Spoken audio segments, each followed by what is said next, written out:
Welcome back. This is the supercut of A Wolf Amongst Lions by Kallypso. Don't forget to like this video if you enjoy, and subscribe for future stories. Please check the description for a full list of tags and the link to drop a kudos for the original author. With that out of the way, let's get started. Chapter 1, A Wolf in Sheep's Clothing. That's Arya Stark of Winterfell, my lord. Tywin remembered very clearly the moment he heard those words from Pater Baelish. It brought a mix of emotions, both triumph and frustration. Triumph that they had another bargaining chip in this war two Stark girls instead of one. Frustration that he had not seen it sooner. He knew she was from the north. He knew she was a noble girl by her speech and education. He knew she was on the run from something. All of those pieces should have connected far sooner. Perhaps they would have, had he not been so focused on stopping her damned brother and his Northmen. Arya Stark, right under my nose, he thought. I wonder if she has been reading our letters. She was a smart girl, travelling as a boy and keeping her head low. But she was just a bit too smart for her own good. It showed. It made her obvious. He would have been willing to let her slip by if she was any other northern girl. Not Arya Stark, however. You wouldn't have known, of course, Littlefinger continued. You never met the girl or any of the Stark children for that matter. No, Tywin said. Shall I bring her to you? Littlefinger asked. I can arrange for. No, Tywin said. She'll be along shortly. I'll handle her then. I can handle this on my own. Lord Baelish inclined his head. I'll leave to you then. In the meantime, I shall go to High Garden to negotiate with the Tyrells. Good, Tywin said. Make sure they do not declare for anyone but King Joffrey. Tywin did not act immediately on Lord Baelish's words. Not yet. He wanted to see how well the girl lied when he tested her. He asked her questions, wondering if she would give herself away. If you're going to pose as a commoner, you should do it properly. My mother served Lady Dustin for many years, my lord. She taught me how to speak properly. She was a quick liar, but easy to see through. She reminded him very much of Cersei when she was younger.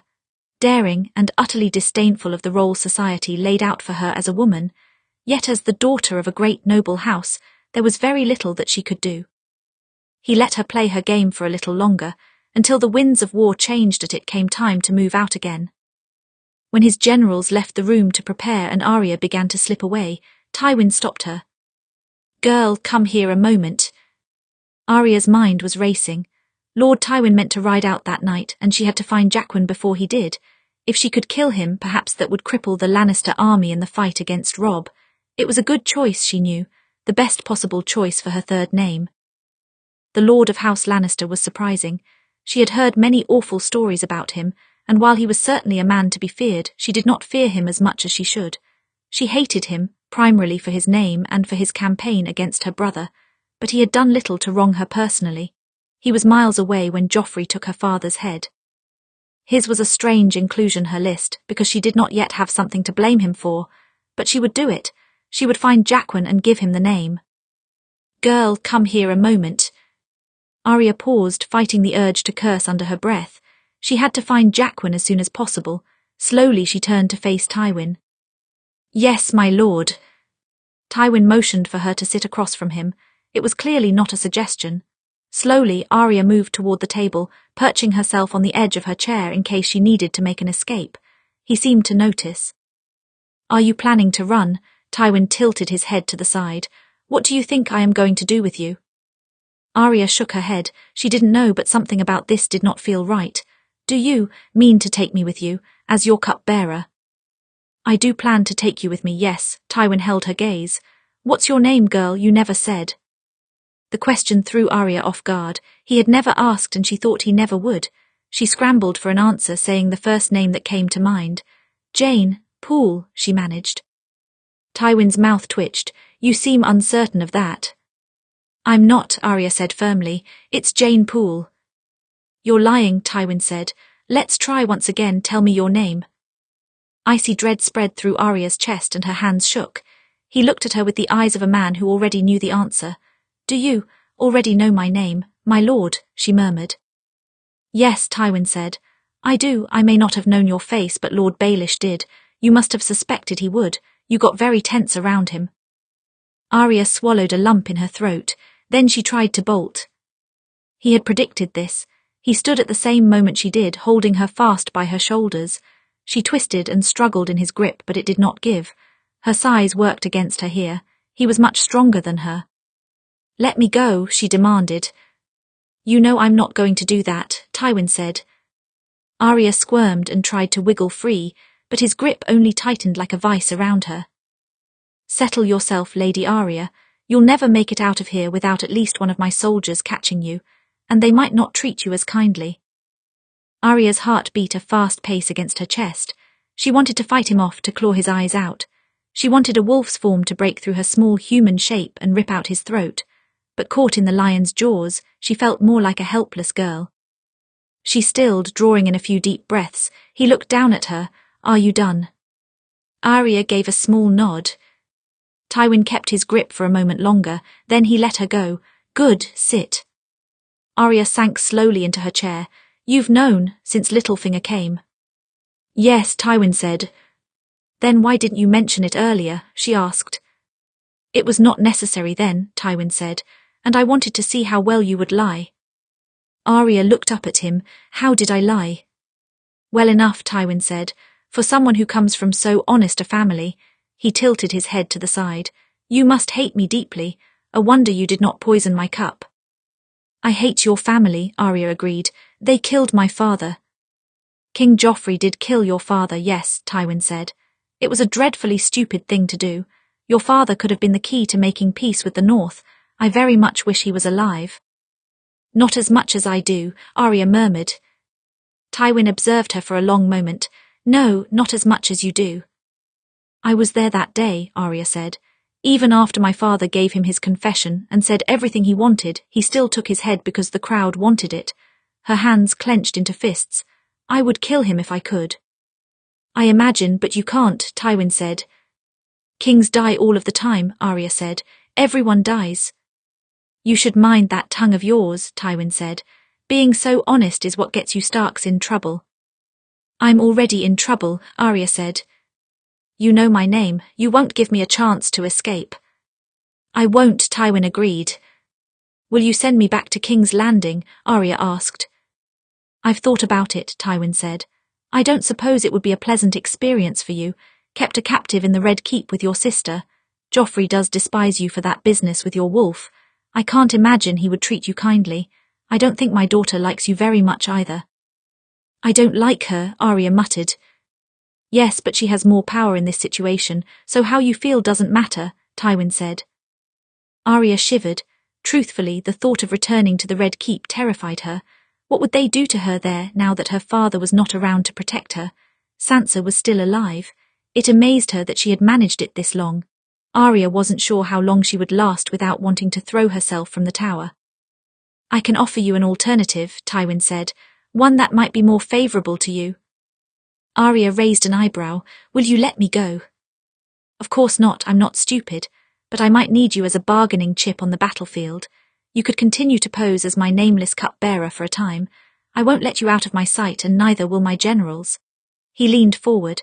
"But if you try to run, you will be caught, and I will ship you back to King's Landing to be at the mercy of Joffrey and his mother." Arya pressed her lips together in a tight line. If she could pick her companions, she far preferred Tywin. He seemed to tolerate her at least, even when she was careless with her words. Not to mention, being on the battlefield could put her closer to Robb. She knew Tywin would not tolerate an escape attempt, though. He would keep her carefully guarded.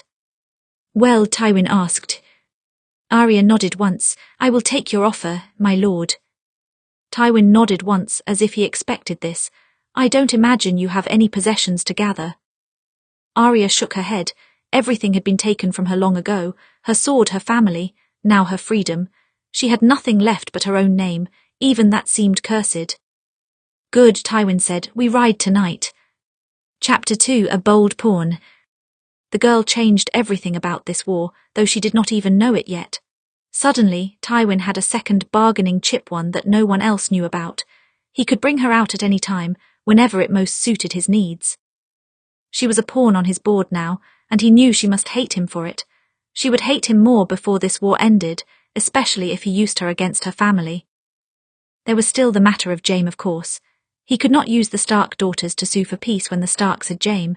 If they had no hostage, it would be a different story. He would hold all the cards, and though Robb Stark talked a strong game, he was loyal to his family. He would not choose war over the lives of his sisters. His mother would not either. In the meantime, Tywin found Arya Stark far more tolerable company as his cup-bearer than any of his generals. They were all worthless, it seemed, when they lost even a few hours of sleep. No one had any ideas on how to fight the young wolf or Stannis Baratheon, who was planning attack on King's Landing very soon. He found himself staring furiously at a map long after his generals had left. Only Arya remained, collecting empty cups of wine. "When will Stannis attack King's Landing?" she asked. She was bolder with questions now that he knew her name. She knew that he could not harm her yet. "Soon," Tywin said, "but if we leave to deal with him, we give your brother too much ground." Arya shrugged. "Well, you can't deal with my brother before Stannis." Tywin tilted his head to the side. It seemed the girl wanted to try her hand at strategy, and after the disastrous meeting with his generals, he was inclined to hear anything. "And why is that?" "I read in a book once." Arya shifted, almost nervously, as if she had not expected him to actually ask. "When fighting a war on multiple fronts, you have to consider what those fronts want. That determines the immediate problem." "I've read the same," Tywin said. "So tell me, what does Stannis want and what does Robb want?" "Let's see how she did when tested." "Stannis wants the Iron Throne," Arya said. "Robb wants the North. Stannis is trying to take what is yours. Robb isn't." She thought for a moment. "Well, he is if you considered the North yours. It's just not as important as the Crownlands." "Correct," Tywin said. "If your brother takes back the ground we currently have, it is a loss, but not as much as the loss of King's Landing." "Then doesn't the answer seem obvious?" Arya said. Tywin almost laughed. She really was too bold for her own good. She might already be dead if he had sent her to King's Landing. "If all strategy was that obvious, the war would be an easier game," Tywin said. "First, you assume that Stannis will succeed in his attack. It is possible that he will fail, and if he does, pulling our armies will be for nothing. We have to judge if it's worth the risk. Beyond that, Robb Stark may only want the North, but he's willing to attack other places to get it. He is coming for what belongs to us in order to see his demands met. And he has my son, which means he can do so without worry of me killing his sisters. He grows braver with every victory, and if we retreat, he will become braver. He might even be emboldened to march on Casterly Rock." Arya fell silent. She had clearly not thought of any of this. "You're well read," Tywin said, "but reading alone never got a man through a battle. You need experience to really know how a war is fought." "My brother doesn't have experience." She looked up at him. There was a challenge in her eyes. The damn girl really was fearless. Tywin's eyes narrowed. "There's that tongue of yours again. Be careful. I may not be Joffrey, but I meant when I said that you would regret defying me. Do not forget that. Those who have don't last long." Arya dropped his gaze and went back to cleaning up the table. There was still a flash of fear in her. If she got much braver, he might have to put an end to that. It would be a shame. Her boldness amused him. Tywin kept Arya close, and she had few opportunities to even think about escape. He slept very rarely when he did. He assigned trusted guards to watch her. She was never alone. It was suffocating, but better than King's Landing. No one looked at her as a lady. They mostly ignored her. Only Tywin knew her true identity. She wondered his purpose for keeping such a secret. Perhaps he worried that Stark spies would find out about her and alert Robb before he was ready. He did not seem worried about her listening into any of their strategies, and he let her speak on the meetings when his generals had left. It seemed he was always testing her. She did not mind being tested. Her obsession with history and warfare was always dismissed as unladylike by Septa Mordin. Her father would discuss it with her, but even he was reluctant to let her dwell on dreams of being a warrior. Tywin let her speak about her interests quite openly. She wasn't used to that. "It seems you studied your history far more than your sewing," Tywin commented one late evening. "I was always terrible at sewing," Arya said. "Septa Mordin said I had no eye for detail." "That doesn't seem to be true," Tywin said. "You remember all of the names of the Targaryens and the battles and their dragons. You even know the names of their swords. Even I cannot boast that."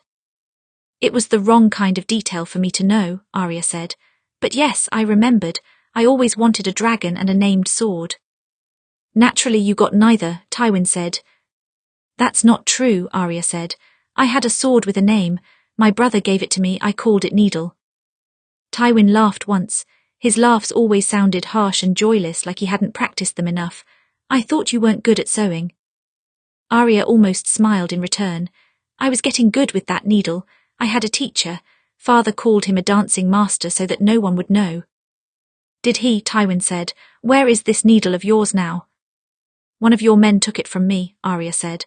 Polliver, I think his name was. I don't know if he still has it. It's too small for him anyway. True, but he could hardly let a prisoner keep it, Tywin said. Arya shrugged and looked away. She wanted Needle back very much. It was the only thing she had of Jon. It was the only thing she had of any of her family besides memories. In any case, it would not do to give you a sword now, Tywin said. Because I'm a girl, Arya muttered. No, because I don't trust you with one, Lady Arya. You may be a little wolf, but you are a wolf all the same. In spite of herself, Arya grinned. She liked to be thought of as a wolf. People used to call her wild as an insult, but she always saw it as a compliment. Strong women were often wild. So were dragons. More than once, Arya found herself fighting smiles in Tywin's presence. The head of House Lannister never smiled, but he did seem consistently amused with her. Arya was not sure if that was a good thing or not. He had his boundaries, of course. She dared not talk about his son, still imprisoned in Robb's camp. She dared not talk of Robb's victories. Most of all, she dared not try to escape. She had seen his kindness for people who broke their word. He hung the lucky ones. Others did not end so well. In any case, Tywin was not her biggest problem. She worried far more about the guards. He did not tell the guards who she was, only that she was important and needed to be carefully guarded. She could not be allowed to escape. But while soldiers could be trusted to keep her from escaping, they could not be trusted in some other matters. Arya noticed them leering at her.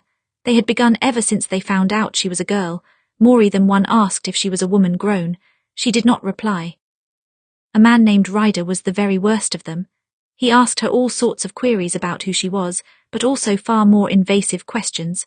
She had never had anyone talk to her in such a way before, because she was Arya Stark and her father would have killed the man who did it. But her identity was still a secret to others. To the guards, she could be anyone. She did not sleep when he was near in case she had to claw his eyes out. She dug her nails into her palms and forced herself to stay awake, glaring at him in silence. She began to drift during meetings as he became one of her more constant guards. Occasionally, when someone asked for wine, they had to speak twice. Her mind began to blur from exhaustion. You're not sleeping, are you? Tywin asked. I sleep when I can, Arya said. And is there a reason you cannot? Tywin asked. Arya pressed her fist against the side of her leg as she lied. No, no reason, my lord. She would not sink to asking him for help. She was a Stark and his prisoner. The wolf should not ask for help from the lion who caught her. That night she sat in the corner of her small tent as always, watching Ryder. He smiled back at her as her eyelids drooped. Tired girl, you haven't been sleeping well. I'm not, Arya muttered. You can sleep if you want, Ryder smirked. I won't hurt you. She dug her nails into her skin so hard they bled. I'm not. Her eyelids were so heavy. I'm not. She woke after a few minutes of sleep, which enough for Ryder to drag her from her tent and off into the shadows of the brush. She recognized it at once and lashed out, raking her nails down his face, leaving bloody lines behind. He screamed and threw her to the ground, drawing a knife. She tried to scramble back, but he pinned her down, pressing his blade against her throat. You're not going to make a sound, you little shit. You're going to be quiet, or I'll tell Lord Tywin you tried to escape. And I'll tell him you were lying, Arya spat. Why would he believe you? Ryder asked. He pressed his blade threateningly to her throat. I don't know who you are, but you're a prisoner of some kind. What reason would he have to believe you? Arya gritted her teeth together, biting back her name as it rose to her lips. It wouldn't matter if she said it. He wouldn't believe her. What's all this? Someone asked from nearby. Arya looked to the side to see two soldiers on patrol. One of them was Polliver. Arya could see her sword shining at his hip. He had kept it. Ryder leapt off of her, just having a little fun. We are not, Arya snapped. I'm Lord Tywin's prisoner. If you harm me, you'll be punished. Will we? Polliver tilted his head to the side. Malice glittered in his eyes. But I saw you escaping. We decided to teach you a lesson. Arya hissed as he walked over to her. When he leaned down to touch her face, she turned and bit down, hard on his hand. He screamed and drew back, and as he did she seized her sword from his scabbard. Needle felt familiar in her hand.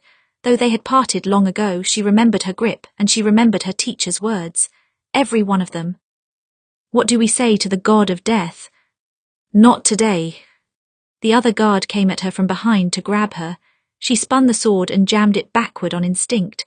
The point sunk through his gut with little resistance. As the nameless guard fell back, Ryder lunged forward, slashing at her with his knife. The blade cut a streak across her right cheek, and she backed away right into Polliver. He turned her and punched her hard in the gut, sending her to her knees. Arya almost blacked out. No, stay awake, stay awake. She gripped her sword with all her might. Little bitch, Ryder muttered, hold her down for me. Stop, a voice cut through the night, like thunder from a distant, raging storm. Arya recognized the anger in Tywin's voice, and she wondered if it was at her. Perhaps he thought she had tried to escape. My lord, both of the soldiers stood at attention. Would you like to explain what you're doing? Tywin asked. She was trying to escape, Ryder said. We were teaching her a lesson. You said that escape was unacceptable. I said that if she escaped, you should bring her straight to me. Tywin looked down at Arya, an unreadable coldness in his gaze. She shook her head, unable to speak from the blow to the stomach. I didn't, she thought. I did not try to escape. Tywin held out a hand. Give me that sword, girl. Arya handed over Needle slowly. She wondered for a moment if he might punish her with it, but then he turned and stuck the point through Ryder's throat. Arya's eyes widened as he coughed up blood, his eyes rolling back in his head. Tywin drew the blade back and he fell to his knees, gasping for breath that would not come. Polliver's eyes widened and he took a step back as Tywin faced him. The girl is valuable to me unharmed. Therefore, anyone who harms her will receive the same treatment. Consider this a rare warning from me. Yes, my lord, Polliver muttered. I'll take that sheath at your hip, Tywin said. You won't need this sword, it's a child's toy anyway. Polliver handed it over without question. Then he hurried away as fast as he could. Tywin observed the blade for a moment longer before returned it to his sheath. You were right to name this sword Needle. It's quite thin. I didn't. Arya had regained enough breath to speak. I didn't run, he was lying. I know, Tywin said. And you lied to me about the reason for your exhaustion today. Don't do that again. I despise being lied to. Arya nodded once. Come, Tywin gestured for her to follow him. We best see to that cut on your face. The cut was minor. It might leave a scar, but it would be barely perceptible to the naked eye. That was good. Tywin needed her well if he was going to use her as a bargaining chip. The girl watched him warily as he sat down at his desk, placing her sword in front of him. She had suspicious grey eyes. She kept looking to the sword, like a child in want of their favourite toy. No, not a toy. She had known how to use it. One man was already dead when Tywin arrived. It seemed the girl was not just playing at being a knight from a song. She was willing to kill when necessary. That made her both more dangerous and more fascinating to Tywin. The guards will not give you trouble anymore, Tywin said. If they do, they'll be deaf fools who did not heed a warning, and I will see them punished for it. Arya nodded once. She was rather silent. He wondered if the attack had scarred her. She was still very young, 13 if he remembered correctly, younger than Joffrey by 2 years. Tywin forgot that sometimes because she was quite a bit smarter. Did they take your tongue when they attacked you? Tywin asked. No, my lord, Arya murmured. Did they take anything else? Arya shook her head. They did not get the chance. Tywin nodded once. I will be awake for some time if you wish to rest. I don't want you knocking over goblets tomorrow during the meeting. Arya swallowed thickly. Yes, my lord. She glanced once more at her sword. What will you do with Needle? Keep it somewhere out of your reach, Tywin said. But it will be safe enough, you have my word. Arya nodded once. Tywin saw more words jumping at her lips, but she was hesitant to say them. Hesitancy did not become her. You want to say something else? Speak, Tywin said. I'm in no mood to guess.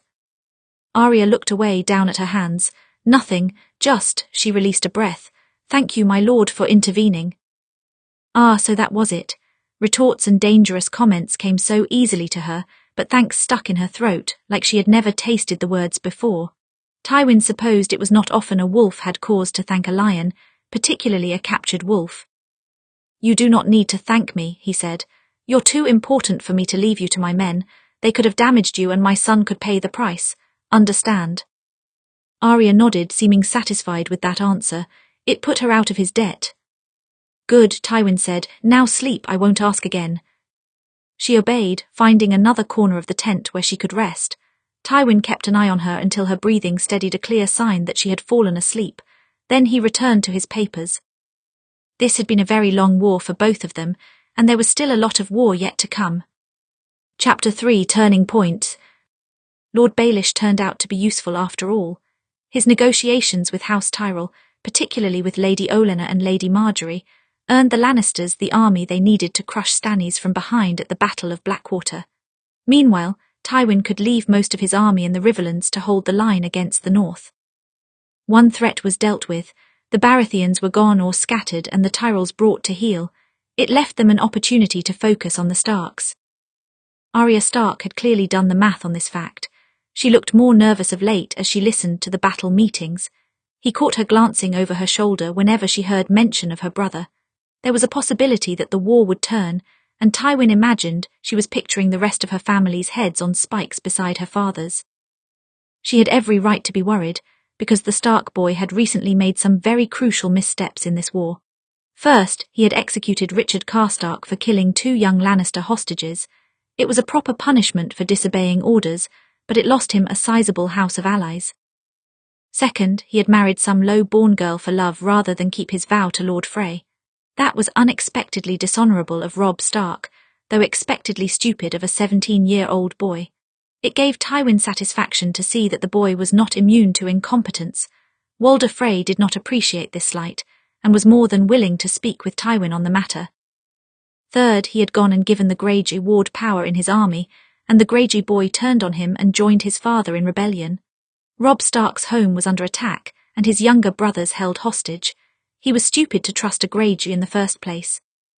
Fourth, he had failed to notice the turn of one of his other allies. Roose Bolton had long been disillusioned with this boy king, and sought a claim to Warden of the North. The noose was tightening on the young wolf, on and off the battlefield, and he did not even know it. Tywin knew he had an opportunity to in this war. It would not be an honourable ending, but that mattered little to Tywin. He simply wanted to see this war finished so that they could focus on preparing for winter. There would be problems following the fall of House Stark, of course. The North was stubborn and would be difficult without a Stark in Winterfell. They Greyjoys would also be a problem, but Robb Stark would never agree to peace after his father's death, especially not when he still had Jaime. His cupbearer in disguise knew nothing of these plans of his. She would find out eventually and hate him deeply when she did. He did not mind that. Most people hated him, but if she grew too bold in her anger, he would have to put her down. "Do you need something, my lord?" Arya asked. She had noticed him watching her. "No," Tywin rubbed his chin. "Actually, yes, an answer to a question." He leaned forward. "Your brother Robb, were you close with him?" Arya observed him suspiciously. "I'm not sure I want to answer that, my lord." "No, but you will," Tywin said. The girl looked down at her feet as if thinking of a lie, but then she settled against it. "Yes, we were all close. I was always closest with Jon, though." "Your bastard brother." "Don't call him that." Arya's eyes seemed to flare with grey fire. "Why not? That's what he is," Tywin said. "There is no sense in lying with kinder words." Arya did not reply. She often became sullen when she did not have a retort. It reminded Tywin of Cersei when she was a child, and Cersei now for that matter. "If your brother had to choose between his sisters and his war, what would he choose?" Tywin asked. "In your honest opinion." Arya did not look quite comfortable with this question. "I'm not sure." She looked up at him. "He loves us dearly, but he loves the North too. He wants to do right by the North in father's absence. But my mother is a Tully. Their words are family, duty, honour." "Family first," Tywin said. "A sentimental notion. Will he follow your mother's words, or your father's?" "I don't know," Arya said. "If he refused to bend, would you kill me, my lord?" She was a sharp girl. She knew that just because she was a lady did not make her immortal. "Anyone can be killed." "That depends," Tywin said at last. The flaps of the tent parted and Kevan rushed inside, panting for breath. "Tywin, we have a visitor." "Good or bad?" Tywin asked. Good, very good. Kevin held the flap aside. Tywin was stunned to see Jaime enter the tent. He stood abruptly, nearly knocking back his chair. Tywin was not one to let his emotions get the better of him, but here he could not hide his shock. Jaime had the gall to smile. I'm back. He was, and with his arrival the tide shifted again. Arya was not an expert at war, but she did know the significance of Jaime Lannister entering the tent that evening. If he was here, he was not her brother's hostage. Tywin had more than once implied that Jaime was the only reason he could not harm Arya or Sansa, yet here he was free. How did you get here? Tywin asked. Walked a rather long way, with a very tall woman as my guide. You should see that she is properly compensated.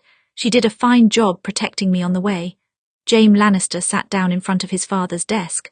Ah yes, Catelyn Stark sends her regards. Catelyn Stark let you go? Tywin asked.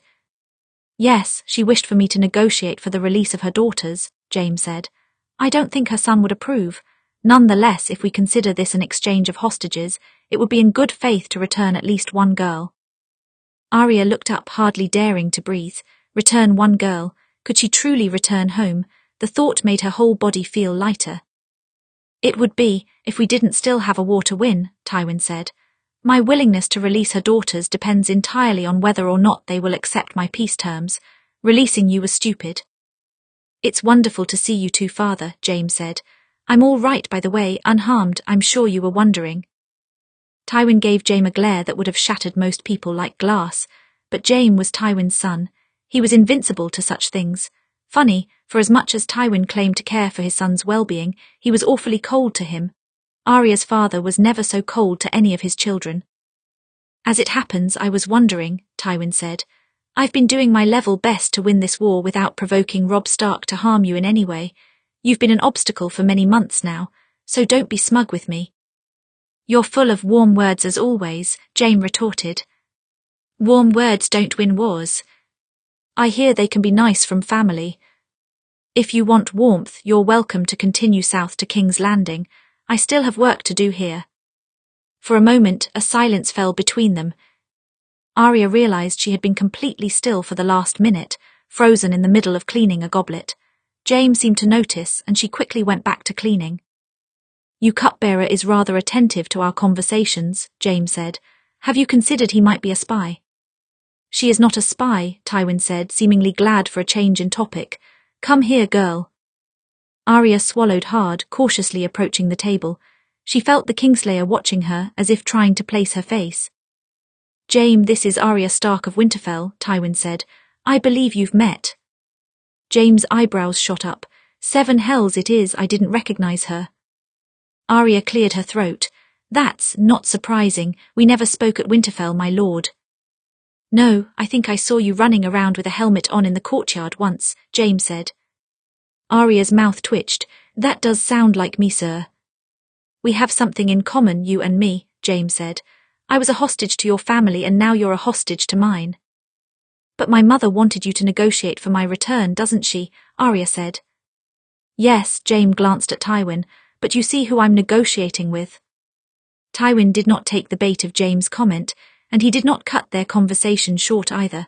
Arya felt bold enough to ask another question. What else did my mother say to you? She insulted me a great deal, but at the end of the day she let me go because she worried for you, and your sister, of course.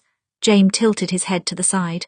No one had heard a word about you. Some people thought you might be dead. As you can see, she's not, Tywin said. For now she poses as my cupbearer. An odd choice. Why not send her back to King's Landing? I don't trust Cersei with her, Tywin said. Fair, Jaime said. It's still an unusual job for a hostage. She was posing as my cupbearer when I discovered her identity, and she's good at it. I find her company more tolerable than most of my men, Tywin said. She doesn't waste my time with incompetence. Really? Jaime glanced up at Arya. You know that's the closet thing you'll get to a compliment from him. You should keep it close. Your time as a prisoner really has not sobered you, Tywin said. You still take nothing seriously. If I took everything seriously, life would be much more depressing, Jaime said. This is war, Jaime. Better to be depressed than losing, Tywin said flatly. Jaime tilted his head to the side. What happens if we're both? I've heard Stanny's Baratheon fell, that's good news, but the young wolf has been outplaying you. I have a way to end this war, multiple ways in fact now that you've returned. Tywin nodded at Arya.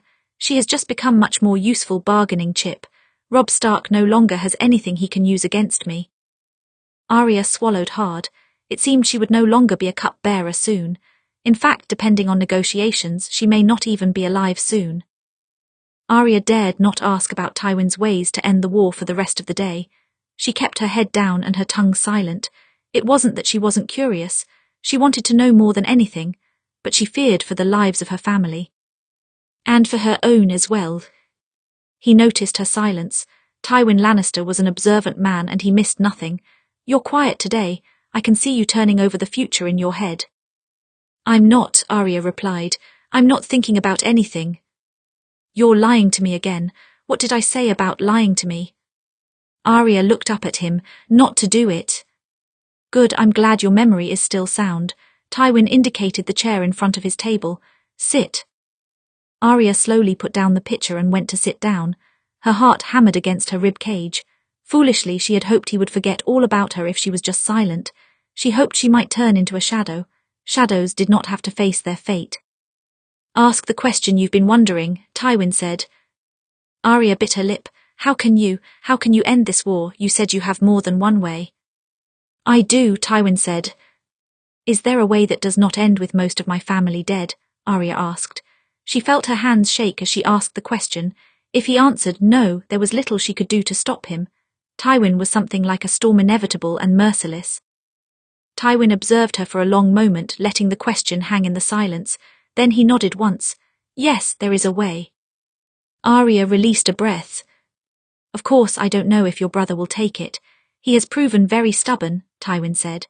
Until Jaime returned, I was inclined to go with a different option, but Catelyn Stark's love of her children has bought them one last chance to accept peace. Peace, Arya asked. I'm willing to treat this northern rebellion the way Robert Baratheon did the Greyjoy rebellion, Tywin said. It is much easier to keep a Stark in Winterfell than risk dividing the north so close to winter. And speaking of the Greyjoys, I would prefer the Starks deal with their attack themselves. I don't want to waste the soldiers on it, but if Robb Stark wants peace, he'll do it my way. No negotiation. And what is your way, my lord? Arya asked. Guess, Tywin said. It was another test. He did like testing her. Arya sat forward a bit in her seat. The North would remain a part of the Seven Kingdoms, loyal to the realm. Robb would be the warden of the North on the condition that he never rise up again, or else you would replace him with someone else. If he accepted, he would be required to execute any northern lords who did not to prevent further fighting in the North. And, Arya trailed off. Tywin tilted his head to the side, and... Arya's fists clenched as she thought of the Greyjoy rebellion. They had crushed their armies soundly, and her father had taken on Theon as a ward to be sure it wouldn't happen again. Arya forgot sometimes, but Theon was very much a hostage in Winterfell. You would keep a hostage, Arya said, to kill if my brother ever did rebel again. A shadow of a mirthless smile crossed Tywin's face. You are a smart girl. Tywin did not say it, but Arya knew that he meant to take her as his hostage if negotiations went well. She would be called a ward, but she would be a captive in King's Landing. And she wasn't sure how kindly the Lannister family would treat a wolf in their halls. They hadn't treated Sansa's wolf kindly after all, or Sansa herself. I will send out a raven tonight, Tywin said. And the young wolf and I will meet. I will bring you with me. You may be the difference between your brother choosing the right path or the wrong one, I promise you. If he rejects my offer, he and your mother will die. It won't be clean, it won't be honourable, but it will end the war, and that's all I care about right now. If he chooses the wrong path, you'll have to kill me too, Arya muttered, because if they die, I would spend the rest of my life trying to kill you. It was a bold comment, too bold. An icy silence hung between them, but Arya did not shrink, not this time. It so happens that if he refuses my offer, I will kill you, girl, Tywin said, so I suppose I won't have anything to fear. Arya shivered.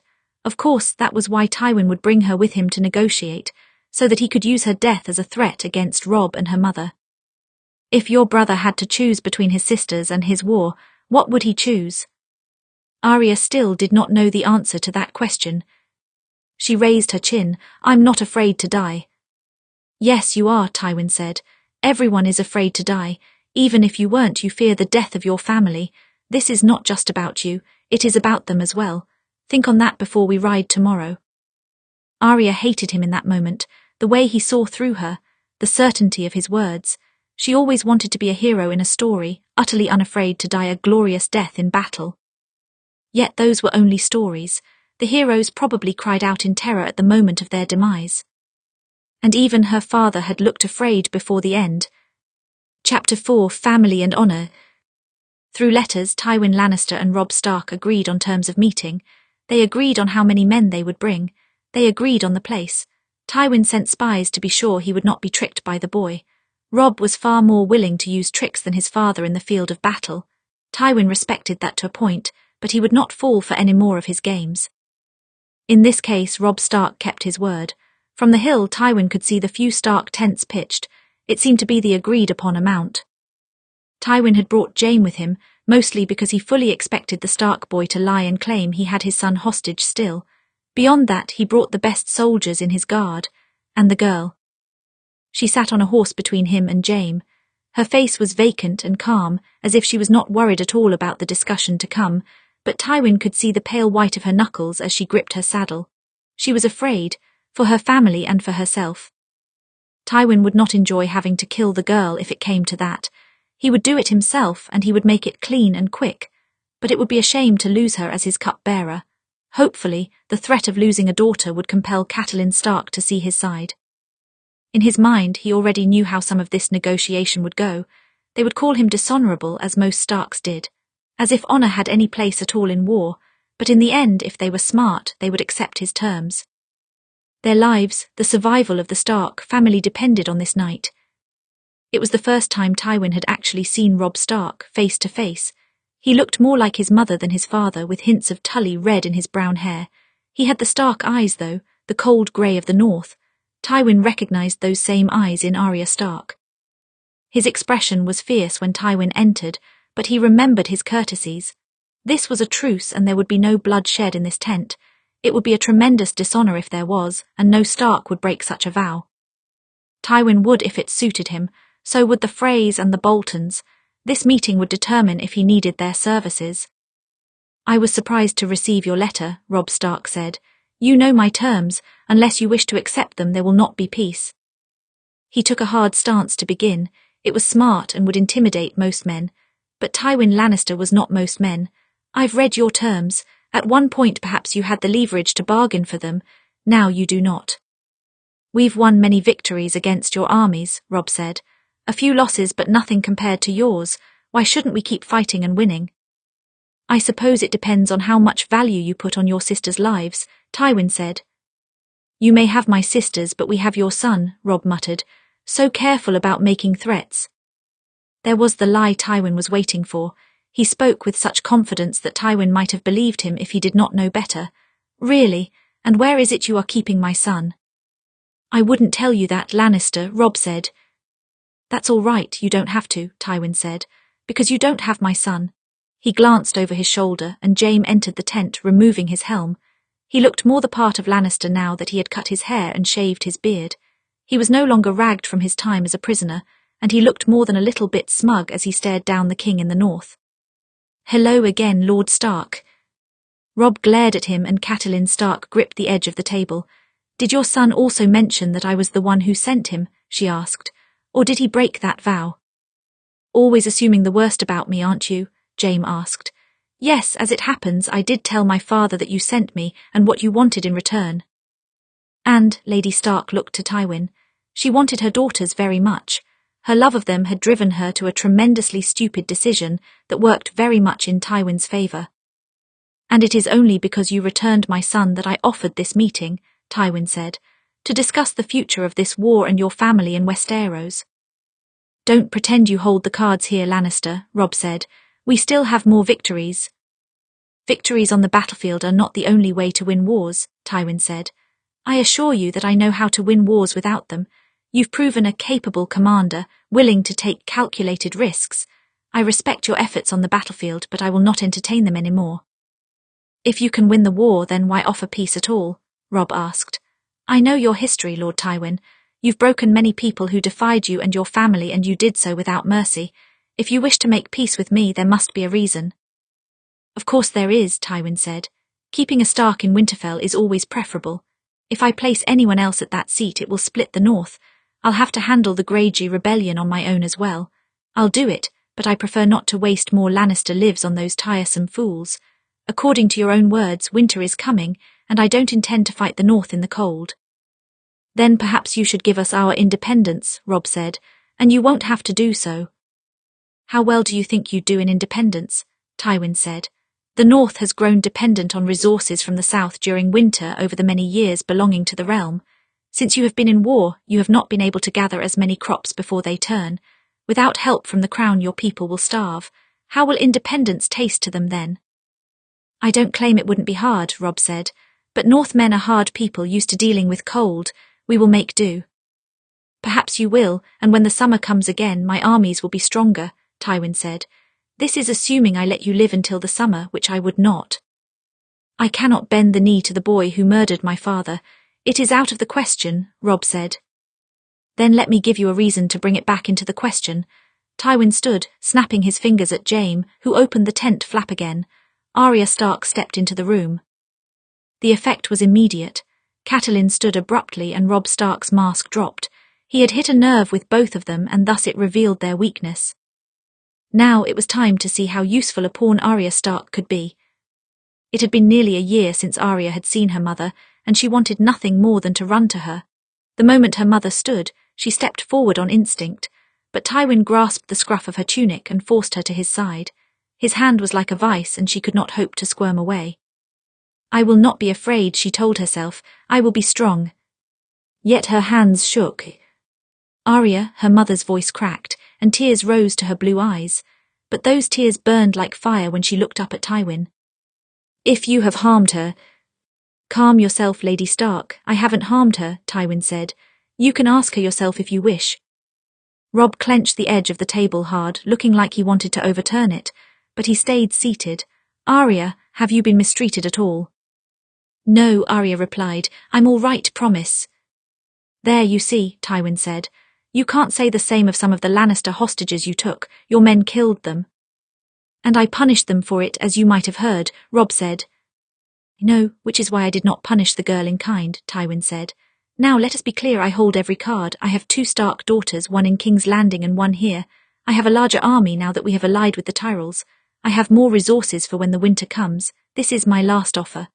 Arya felt his grip tighten on her tunic. "If you do not accept my terms of peace, I will keep Sansa Stark as a hostage. I will kill this one, and I will destroy your house." Arya's mother looked as if she might leap across the table and claw Tywin's eyes out. "My daughters are innocent of any wrong. You will not." "Wars are full of innocent casualties. If ending the war means less Lannister lives lost, I will gladly kill an innocent," Tywin said flatly. He was calm as ever, but inevitable as a storm. There was no bluff in his voice. He would kill Arya. Whether he enjoyed her company or not, he would slit her throat if her brother rejected his terms. "Robb..." Arya looked up at her brother. Robb used to help her practice with the bow and arrow when Septa Mordin wasn't looking. He always complimented her needlework, even when it was awful. When she was little, he used to take her for rides on his horse because she loved riding. Now she was being used against him, and she hated it. She hated Tywin Lannister for making her his pawn. She could see the pain in Robb's eyes as he mulled over the awful decision. But if he did not take it, it wouldn't just be Arya's life. He would die too. Her mother would die too. She had no doubt that Tywin Lannister had a way to destroy them. "What are your terms?" Robb finally said. "Exactly." "You will end this rebellion and renew your pledge to Joffrey as Warden of the North," Tywin said. "You will take your soldiers and destroy the Greyjoy rebellion. If you accept the terms, I will return Sansa Stark home." "And Arya?" Robb asked. "I will take Arya as a ward to my house to ensure your loyalty," Tywin said. The words fell on Arya like a death sentence of sorts. She had known all along that this was his plan, but the notion frightened her nonetheless. "She will be treated well enough, but if I hear any more talk of northern independence, she will suffer for it." Her mother let out a shuddering breath. She must have known that a hostage would be part of the terms. Nonetheless, it seemed to deflate her. "How do I know that Joffrey will not kill me like my father if I go to King's Landing?" Robb said. He will not, Tywin said. I will be present this time. My daughter could not handle him, but I can. If you bend the knee, you will return to the north unharmed. King Aerys said the same thing of my grandfather and uncle, Robb said. I'm not King Aerys, Tywin said. No, but you're a Lannister, I don't trust you either, Robb said. He shot an icy glare at Jaime. You lie and plot, you break oaths. What an awful oath to break, wasn't it? Jaime muttered. He had been largely silent during this debate, letting his father handle the negotiation. He was the eldest son, but he did not quite command Tywin's raw power. A shame I killed such a kind man. King Aerys, the kindly king. You are still without honour, Robb retorted. Honour, Tywin laughed once. It was an utterly joyless sound. Honour is idealistic nonsense, boy. A trick that men use to justify their actions. A trick they use to justify going to war. But the world does not operate by rules of honour. It never has. The reason why the Lannisters have endured for so long is because we recognise that. I suggest you do the same. Robb's jaw tightened. He looked from their mother to Arya to Tywin. She could see his honour and his devotion to family tearing at the corners of his mind, threatening to pull him apart. Robb, Arya murmured to get his attention. Robb looked down at her. Father died for honour too, you need to live, the North needs you. Robb closed his eyes, resting his forehead against his closed fists. Tywin did not say a word. He did not need to. He truly had all of the cards in his hand, ready to play no matter the response. Robb exhaled. I would like to request some time to think on your proposal. You have until dawn, Tywin said, no longer. May I speak with my sister alone? Robb asked. No, Tywin said. You may speak with her after you have given me your answer. For now, I'll keep her with me. Arya's mother gritted her teeth together. You truly are a monstrous sort of man, Lord Tywin. Tywin looked back to her unmoved. Yes, that is why I'm still alive. He steered Arya toward the tent exit. I'll return at dawn. Chapter 5, The Lion's Jaws. Catelyn Stark had always known Tywin Lannister to be a cruel man, but to dangle her daughter in front of her, only to tear her away, it made her furious beyond belief. It was agony to watch Arya from across the table. Her little girl, trapped in a Lannister's grip, how frightened she must be. Tywin Lannister would kill her without hesitation if it suited him, which was why Catelyn could not believe Robb was even considering such an option. We cannot leave Sansa and Arya to his mercy, Catelyn said. He will kill Arya and there is nothing we can do. And whose fault is that? Robb snapped. If we had Jaime Lannister still, it would all be a bluff, but we don't.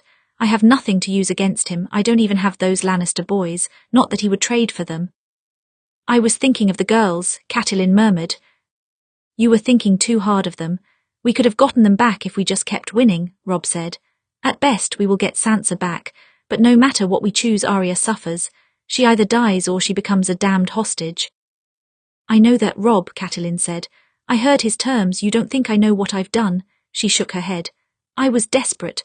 Bran and Rickon held hostage by Theon and Sansa and Arya with the Lannisters. I needed to try.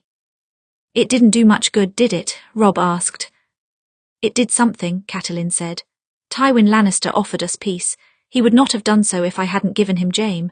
And if he spoke truly, he had some dark plot to kill you and break the Northern Army. I don't doubt him. He is not a man to bluff. So you think I should be grateful that he offered peace? Robb asked.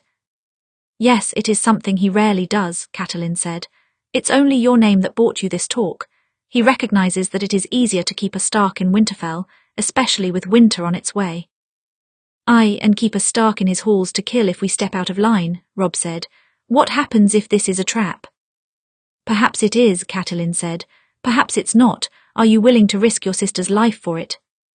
Robb looked down at his feet. The men of the North put their faith in me, their trust in me. And if they are truly loyal, they will follow you in retreat, Catelyn said. Tell them that you must crush the Greyjoys and save Bran and Rickon. Tell them it is more important to protect home. Tell them that rebellion is unwise when winter is coming and crops must be gathered. She placed a hand on his cheek. Look to the future. Your father is dead. I do not want to see any of my children join him. Robb looked down at her with the eyes of a boy who had recently realized that his mother was not perfect, nor always right. He had lost his faith in her, and she knew she would not get that back. He truly had grown up.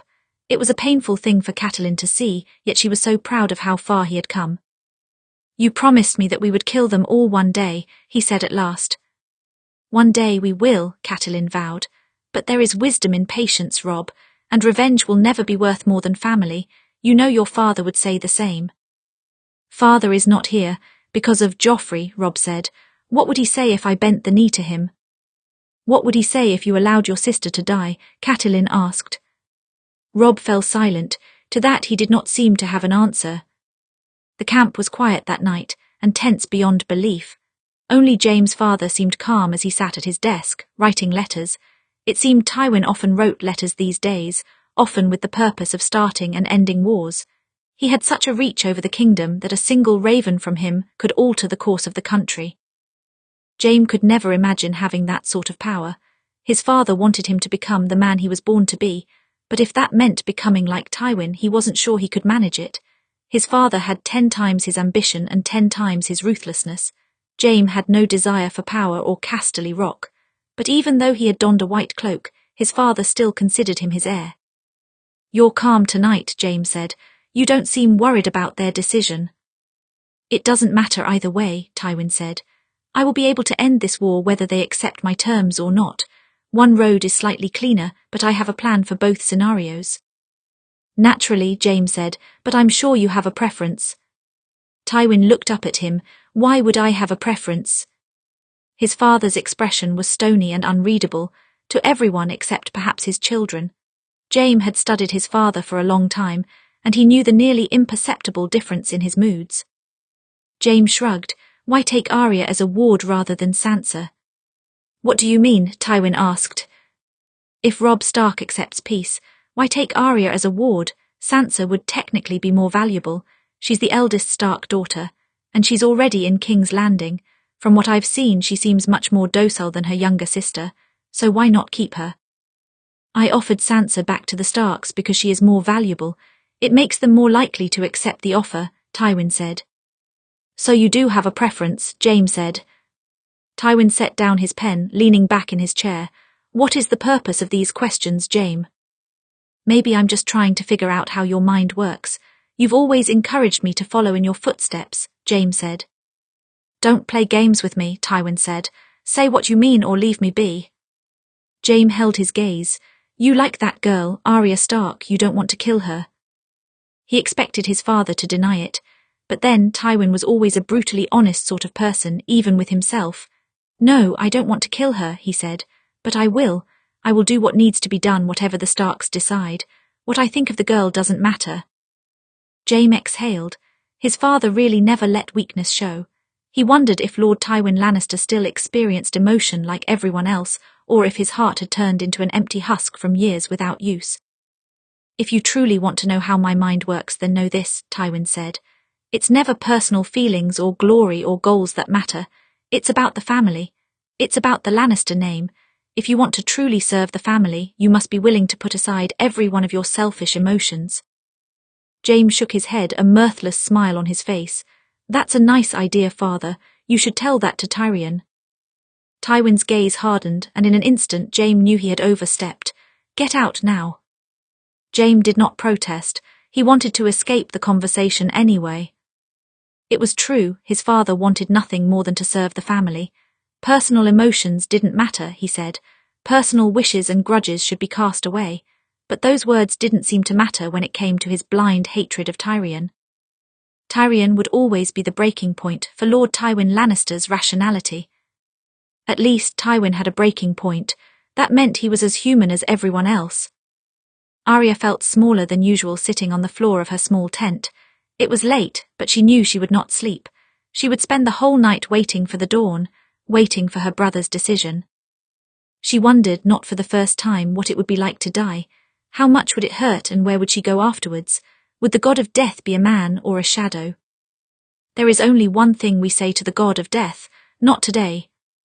Not today, she muttered, tucking her knees into her chest. Not today. The tent flap brushed back and she tensed, wondering if Tywin had come for her again. Perhaps Robb had made his decision. Perhaps this was her last night.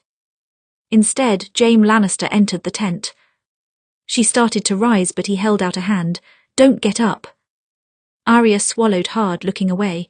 Does your father need something, sir? No, Jaime said. Arya looked up at him suspiciously. Do you? Not particularly, Jaime said, but I find myself unable to sleep tonight. I guessed you might be awake as well.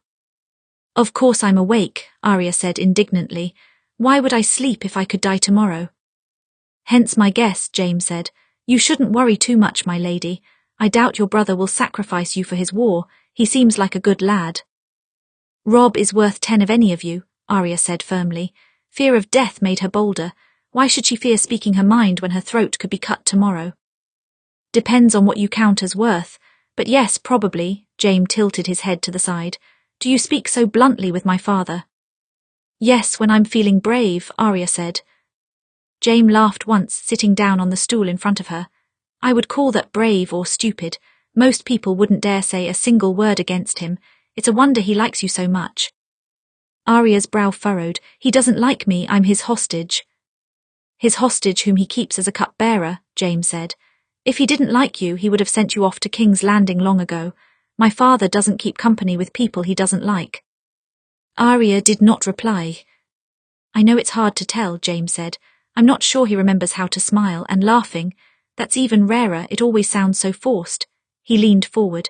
But I'm his son, so I can tell. He only lets you get away with that mouth of yours because he likes you. I don't like him, Arya muttered. Of course you don't, Jaime said. Most people don't like my father. Half the time his children don't even like him. But it will be in your favour if you're to become a Lannister ward. A Lannister ward. The very words made Arya shiver. She only wanted to go home back to Winterfell. Instead she would return to King's Landing, to the place where her father lost his head. At least Sansa will get to leave, Arya murmured. She must hate it there. I always felt awful for leaving her behind. Your sister seems to be a more delicate person than you, Jaime said. And King's Landing is not gentle with delicate people. You'll fare better than her, I'm sure. Will I? I'm a Stark, Arya murmured. Starks historically did not do well in King's Landing. Her grandfather, uncle, father, they had all died there. She always looked the most like her father of all of his children. She wouldn't last there. Yes, but you're smart, Jaime said. My father would not have taken you as a cupbearer if you weren't. I'm sure you'll find a way. Arya rested her chin on her knees. Why did you come here, sir? To try to make me feel better? No, Jaime said. Curiosity, I suppose. I barely noticed you when I last went to Winterfell. But if you return to King's Landing, we are going to be seeing a lot more of each other. Arya nodded once. It was interesting. She used to quite look up to Jaime Lannister when she first read about him. She looked up to all the great knights of Westeros. Barristan Selmy, the Sword of the Morning. Jaime Lannister was supposed to be nearly as skilled as them, but her father had nothing but contempt for the Kingslayer. He said he was a man without honour for killing King Aerys. Her father was usually right about people. Whether he was without honour or not, he did not seem cruel, at least not in this moment. The tent flap opened again and a messenger slipped his head inside. Sir Jaime, your father sent me to bring the girl. For what? Jaime asked. Robb Stark has made his decision. Arya swallowed hard. It was not yet dawn, but it was time to face her fate all the same. Chapter 6, The Decision. Arya hardly dared to breathe as she met Tywin at the top of the hill. Only meters away sat the tent where her fate would be decided. In less than an hour she would either be dead or given away as a hostage to the Lannister families. There were no good options for her. She knew it. Tywin knew it. He studied her as she came to a stop in front of him as if searching for her fear. She raised her chin and clenched her jaw in what she hoped looked like defiance. The corners of his mouth barely twitched. It was the closest he ever got to a smile. Come on, girl, let's hear your brother's choice. The tension in the tent was almost suffocating. Arya's mother and brother stood on one side of the table, tense and stern. Tywin stood on the other, his grip tight on the back of her collar. In the initial silence, Arya could not read Robb's decision. She did not know what he had chosen. She could almost hear her heart slamming against her chest, trying to escape. What do we say to the god of death? Not today, not today. Robb exhaled at last and looked up at the head of House Lannister. I accept your terms, Lord Tywin, all of them. Arya let out a shuddering breath. All at once her future became clear. Perhaps not a good future, but it was better than a knife and the shadow of death. Tywin's grip loosened just slightly on her collar. It seemed even he had relaxed just a bit at the words. You're a smart man, Robb Stark. It will serve you well as Warden of the North. We'll discuss the terms again, Robb muttered. His anger was clear, but also his defeat. First, let me speak with my sister alone. For a moment Tywin did not answer, then he released Arya. Very well, I will be outside. There was a warning in his voice, a warning not to try any tricks. Robb seemed to hear it and he nodded, then Tywin left the tent. Arya released a breath and ran for her mother. She caught her up in her arms, hold tightly. Oh, Arya, she murmured. Sweet girl, I'm sorry, I'm so sorry. Arya fought tears as she clung onto her mother. It had been far too long. No, I'm sorry. He used me against you if I hadn't gotten caught. Don't apologize for that, Arya. Catelyn pulled back, brushing her hair from her face. It wasn't your fault. No, it wasn't, Robb agreed. I blame Lord Tywin for this, not you. It was though, Arya said. I escaped the Red Keep, mother. I was disguised as a boy and was well away from them when my group was caught and sent to Harrenhal. You had escaped, Catelyn looked to Robb. That must be why we never heard anything about her from the keep. How did Lord Tywin discover you? Robb asked. Lord Tywin took me as a cupbearer, Arya said. He didn't know who I was, just that I was a girl disguised as a boy. I think he could tell I was high-born, but he didn't know. She swallowed hard. Until Lord Baelish arrived, he told Tywin who I was. Her mother's face twisted with rage. Damn him to all the seven hells. He claimed to be on our side and he lied. Lord Baelish is on the side of the highest bidder. Nothing more, Robb said. We can blame him for your discovery, Arya. Truly, it wasn't your fault. Arya looked up at Robb. You're not angry with me then? Robb shook his head. No, gods no, Arya. Arya rushed to hug him and he caught her up in his arms, holding her close. She had missed her older brothers Robb and Jon both. The only thing that she liked about being small was that they could easily pick her up. She used to love feeling weightless. I'm sorry we can't take you home with us, Robb murmured. Your place is at Winterfell, I'm sorry. I'm alive, don't apologize, Arya said. I'll be all right, I can be smart and quick. You already are, Robb sat her down on her feet, but I hate to leave you in Tywin Lannister's hands. I can survive him. I've survived him for 2 months now, Arya said. It's Joffrey I'm worried about. If that boy harms you, I will raise my armies again the next day, Robb said. I promise that. Don't, Arya said. Don't let anyone else in our family get killed, not for me.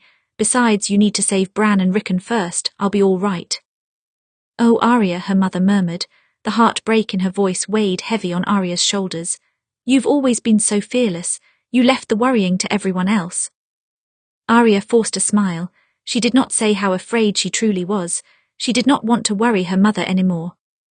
This is not goodbye, Robb said. You'll return to Winterfell someday, I swear it. Arya nodded once. Yes, I'll see you again. It was a promise that neither of them could keep. Robb would not have the authority to bring Arya home, and she would not have the authority to leave. Her fate was entirely in the hands of Tywin Lannister now. Tywin Lannister and Robb Stark discussed the terms again. It was a short meeting, because Robb knew he had little room for debate.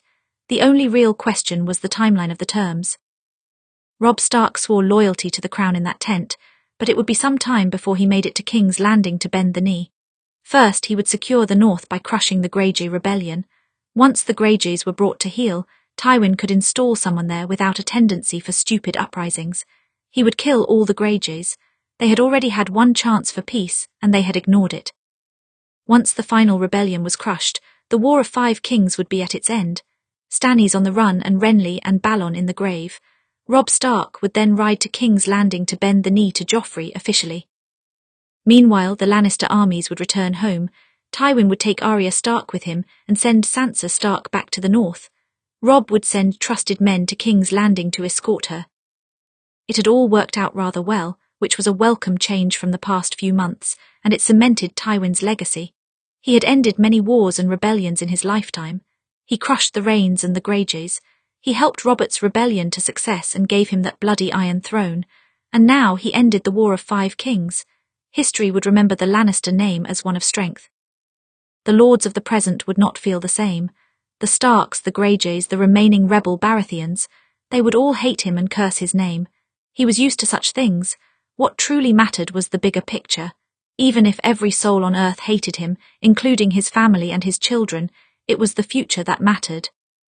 Arya Stark hated him too. He supposed she always had. He could see rebellion in her eyes when she stepped from her brother's tent. She looked up at him with a challenge. "I'm your ward now, and you will have to deal with me," she seemed to say. "I am still a wolf." She was a wolf. In some ways, Jaime was right. Sansa would be an easier girl to handle as a ward. She would do as asked with little resistance. But a ward was associated with the family name, and Tywin had no interest in a docile girl. If he was going to take a ward, he preferred one with a bite. Arya had travelled this road before. The King's Road had been her first major journey from Winterfell. It had also been the first place where she saw the cruelty of House Lannister. Joffrey and Cersei had proved themselves monstrous that day, and Lady and Micah suffered for it. That was the beginning of the end. They should have turned and left for home at once after that night. But they didn't, and her father was dead because of it. As they drew nearer to King's Landing, they naturally passed through the same villages, including the site of that awful incident. Arya still remembered meeting Micah outside of the butcher shop and asking him to spar with her. It felt like an innocent request, and they had a grand time fighting by the river. But then Joffrey, and the Hound. Arya's jaw clenched as she caught sight of the butcher shop. It was because of her that a man lost his son. "You look as if you're plotting to kill Lady Arya," Tywin observed.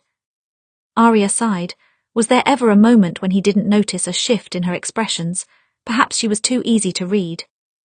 "I'm not plotting to kill, just thinking about it," she said, urging her horse forward. She did not want to look upon the village anymore. "Explain how plotting and thinking are different."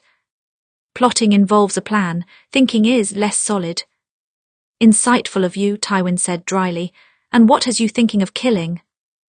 Arya stared down at the reins, grasped tight in her hands. Though she was a captive, her wrists were not bound. She could almost imagine she was free. "Did you ever hear the story of what happened between Joffrey and me on the King's Road?" "I heard the story from Cersei, yes. She was furious about it," Tywin said. "You heard the wrong version then," Arya said. "Cersei is a liar. It didn't happen at all how she said it." "You don't even know what she told me." "I know it was a lie." "I suppose you better give me your version then," Tywin said, "or else I'll have to accept hers as fact." He was baiting her. It was hard to tell sometimes with the head of Lannister House because his very grim expressions, but Arya was beginning to learn the slight differences in the cadence of his voice. She had been near him for nearly 3 months now, after all. "I was sparring with a boy named Micah," Arya said. "My brother John had just given me a sword and I wanted to get good enough so that I could use it. No one from our group would ever practice with me, so I found him. While we were practicing, Sansa and Joffrey walked by. Joffrey wanted to fight Micah next." Her grip tightened on the reins. "Only he had a real sword. Micah didn't want to fight him. Of course he didn't. Joffrey was a prince with a real blade and he only had a stick. Joffrey started cutting open his cheek, so I hit him with my stick as hard as I could." "You were less worried about fighting a prince, it seems," Tywin observed. "It wasn't a smart decision. I didn't have a real sword either," Arya admitted. "He nearly killed me. I only avoided his blade because I was quick. But when I got in trouble, Nymeria came to help me." "Your wolf." "Yes, she bit his wrist until he dropped his sword. Then I threw it in the river and we ran." Arya shook her head. "I didn't make it far. Lannister soldiers found me quickly, but Nymeria escaped at least. Maybe she's still alive somewhere, I don't know." Tywin said. "Cersei insisted that you maliciously set your wolf on Joffrey." "She's a liar. Nymeria was only defending me," Arya said. "Joffrey and Cersei both lied to everyone. Worse than that, they brought Sansa out and made her lie too. She was there the whole time, but she pretended she didn't see what happened. She saw, I know she did." "So Joffrey told one story, you told another, and your sister refused to confirm either," Tywin said. "And which opinion did the king listen to?" "He wanted to leave the whole incident behind," Arya recalled. "But Cersei wanted some sort of punishment for my wolf. Only my wolf was gone, so instead," Arya swallowed, "they killed Sansa's wolf for no good reason. Lady wasn't even there. She'd never hurt anything in her whole life, but Cersei wanted her dead." Arya felt a fresh wave of hatred rising up inside of her. "And Micah, they killed Micah too. He hadn't fought Joffrey at all." "Cersei wanted something or someone to blame," Tywin said. "And she couldn't very well kill you, so the wolf and the boy would have to do." "It wasn't fair," Arya said. Of course not, and when is the last time you experienced the world as fair? Tywin asked. Arya fell silent. He was right, of course. The world was cruel and often did not make sense. If fairness and justice reigned, her father would be alive and the Lannisters in the dirt. I'm more inclined to believe your story. Cersei told a fantastic lie in her letter, Tywin said. She's been telling fantastic lies since she was a child. Whenever she did something wrong, she always had someone else to blame for it. A maid, a stable boy, her brothers. She always came prepared with a story. She could get away with it with the Scepters and the guards and most of her family, but not with me. Arya studied him, but she kept lying to you, even if it didn't work. No, she did everything possible to make sure the issue never came to my attention, Tywin said.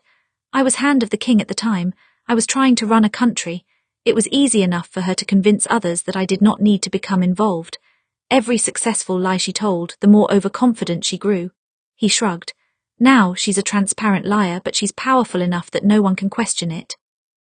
You can, Arya pointed out. I do, when she attempts to lie to me, Tywin said. Her dishonesty with others does not worry me. Why not? A lie is a lie, Arya said. Yes, and a lie can sometimes protect the family or serve the family's interests, Tywin said. I'm sure your father told a lie or kept a secret for the good of his family. Arya shook her head. No, never. A rare man then. Most men are not so honest. Tywin looked down at her. But remember, girl, that honesty of his is one of the traits that cost him his life. Don't make the same mistakes as him. Arya's jaw clenched and she looked away. Yes, her father was honest in a world of liars. Arya was not as good of a person as him, though. She had lied plenty of times and disobeyed and cheated. Maybe the worst parts of herself would help her survive in King's Landing. Chapter 7, The Lion's Den. They arrived in King's Landing through the God's Gate a few days later. Arya had last passed beneath that gate a year ago, back when she still believed in the immortality of people she loved. How different she had been then. How naive. Now the air made her sick with the awful memories of the past, and she felt bile in the back of her throat when she saw the Sept of Baelor in the distance. Sir Lynn, bring me his head. Approaching the Red Keep, she could almost smell the blood. All of the Stark household had been killed here. Septa Mordin, who always chided Arya for her needle work, the guards who used to escort her places, all of her father's most trusted soldiers. Syrio, her dancing master. Everyone associated with the name Stark had been slayed in the castle. Except for Arya. And Sansa. When they stopped at the stables, Arya saw a familiar face flanked by Lannister guards. She was preparing for the long journey home, and every bit of her face looked relieved. It had been so long since Arya had seen her sister that she almost stopped breathing.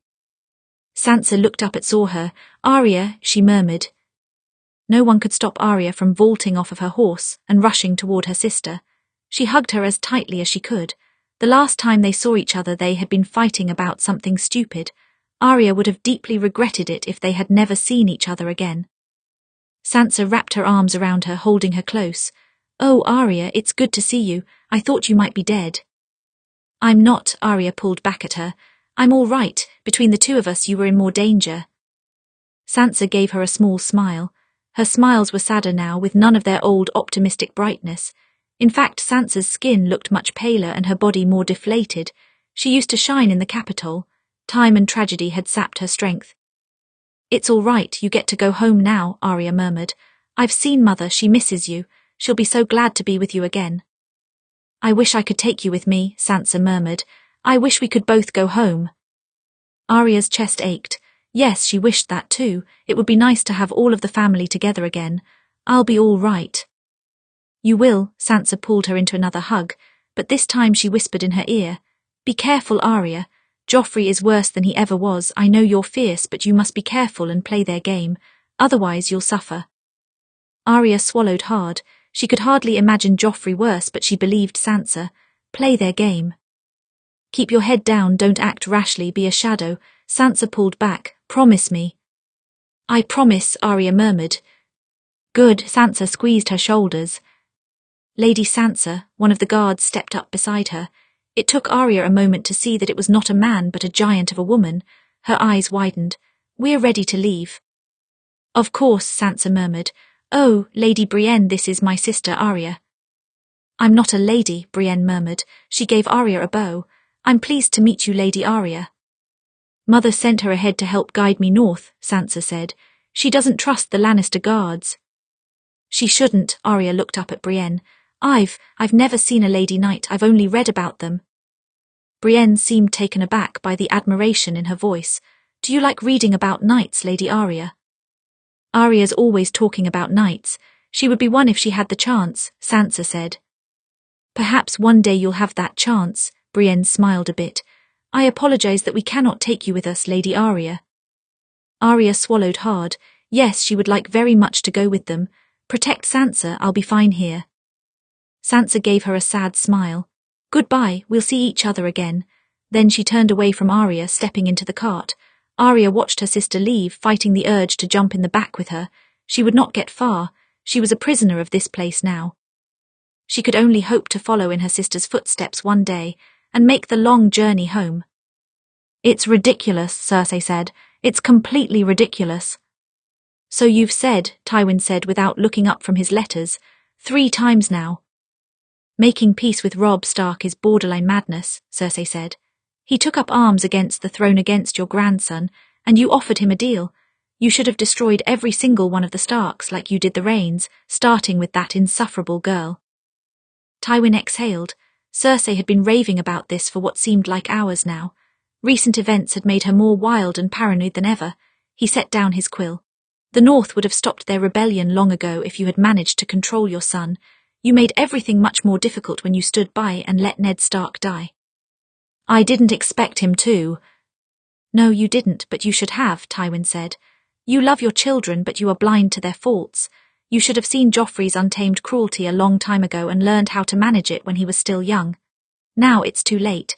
He will no longer listen to you. The blame for that rests on your shoulders. Cersei fell into a sullen silence, just like she always did when she did not have a retort. The years had hardened her, but some things had stayed the same. Would you like me to explain why I made peace with the North? Tywin asked. Or would you like to continue to make wild accusations? Cersei glared at him. Explain then. The Starks are not the Rains, Tywin said. The Rains owed loyalty to House Lannister, but they were not necessary for the survival of the Westerlands. Furthermore, your grandfather had let the Lannister name sit so long in the mud that an extreme response was required to change the views of the other houses. I crushed them soundly because I did not need them, and they made an example to the rest of the world. The point is not to destroy every enemy because every enemy is not the same. Sometimes we go to war, sometimes we make peace, sometimes we form marriage alliances or take hostages. And you made peace with the Starks, Cersei said. Why is that necessary? You really shouldn't need to ask me that question, Tywin said. They're one of the oldest families in Westeros for a reason. There has always been a Stark in Winterfell and changing that would destabilize the North. I preferred not to throw one realm into chaos with winter on the way. Furthermore, Robb Stark didn't rise in rebellion because he did not respect the Lannister name or the throne. He rose in rebellion to defend his father. Enemy or not, he would have been weak and disloyal if he did not come to Eddard Stark's defense. Do you respect him now? Cersei sneered. A boy of 17 with a great many victories under his belt. Yes, Tywin said. He's smart and willing to make sacrifices. He will make a strong leader in the North. We need strong leadership. Cersei looked away, the look of a sullen child crossing her face. You told me once that everyone who isn't us is an enemy. I told you that everyone who isn't us could become an enemy. There is a difference, Tywin said. And it is possible to respect one's enemies, make peace with them, keep them close. If you look down on every one of your enemies, you begin to underestimate them and they have the opportunity to rise up and destroy you. That's what happened to the Targaryens. He picked up his quill to write. I do not intend to follow them. Our enemies can't harm us if they are all dead, Cersei said quietly. That's a child's way to deal with a problem. You can't kill everyone in the world, then the world would not turn properly anymore. Tywin went back to writing. You will make peace with Arya Stark. Cersei's shoulders rose like the hackles of an enraged lioness. I will not. You will, Tywin said. A child's squabble between her and Joffrey is not a reason for you to bear a grudge, and if Joffrey senses your hatred, he may see that as an excuse to kill her just as he killed Ned Stark.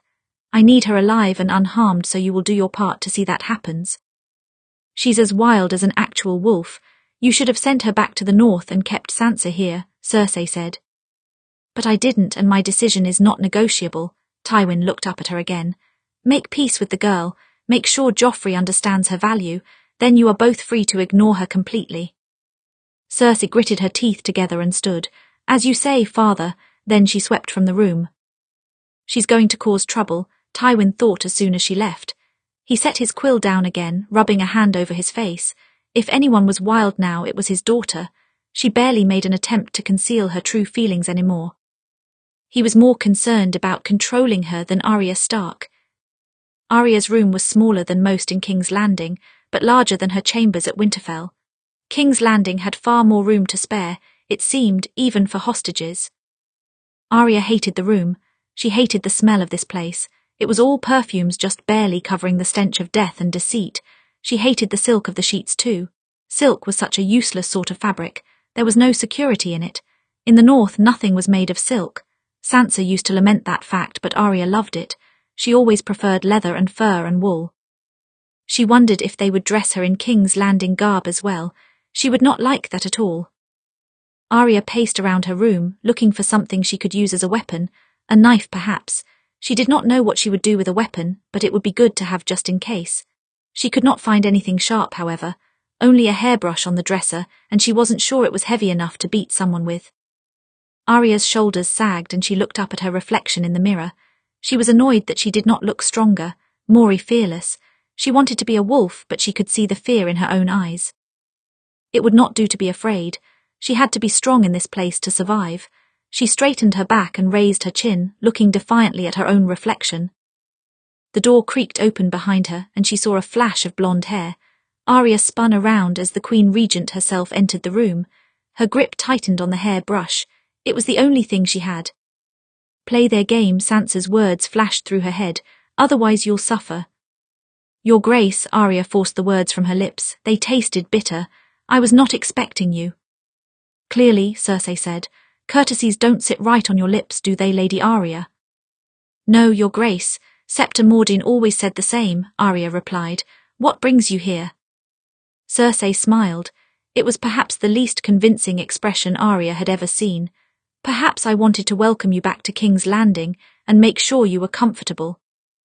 Arya could not keep the incredulous look off her face. No, you know better than that, don't you? Cersei asked. The gleam in her green eyes made her smile sharp as a razor. My father insists that you are important to keep the peace. I can understand that perhaps, but that does not mean I have to pretend to like you. Arya raised her chin. Of course not, then why are you here? To give you a warning, Cersei said. I know you're wild and I know that you must be plotting something in that head of yours. Your father died here. Perhaps you want revenge for that, but if you come anywhere near my children, I will have your throat cut. She was short and to the point. Arya almost preferred her this way, better an open threat than false flattery. Do you really think I want anything to do with Joffrey? Arya asked. I'll stay clear of him if I can. I'll stay clear of Tommen as well if it please your Grace. She spoke her courtesies with the sweetest lilt she could manage. Sansa always made that sort of thing sound so much more convincing. It would please me, Cersei said.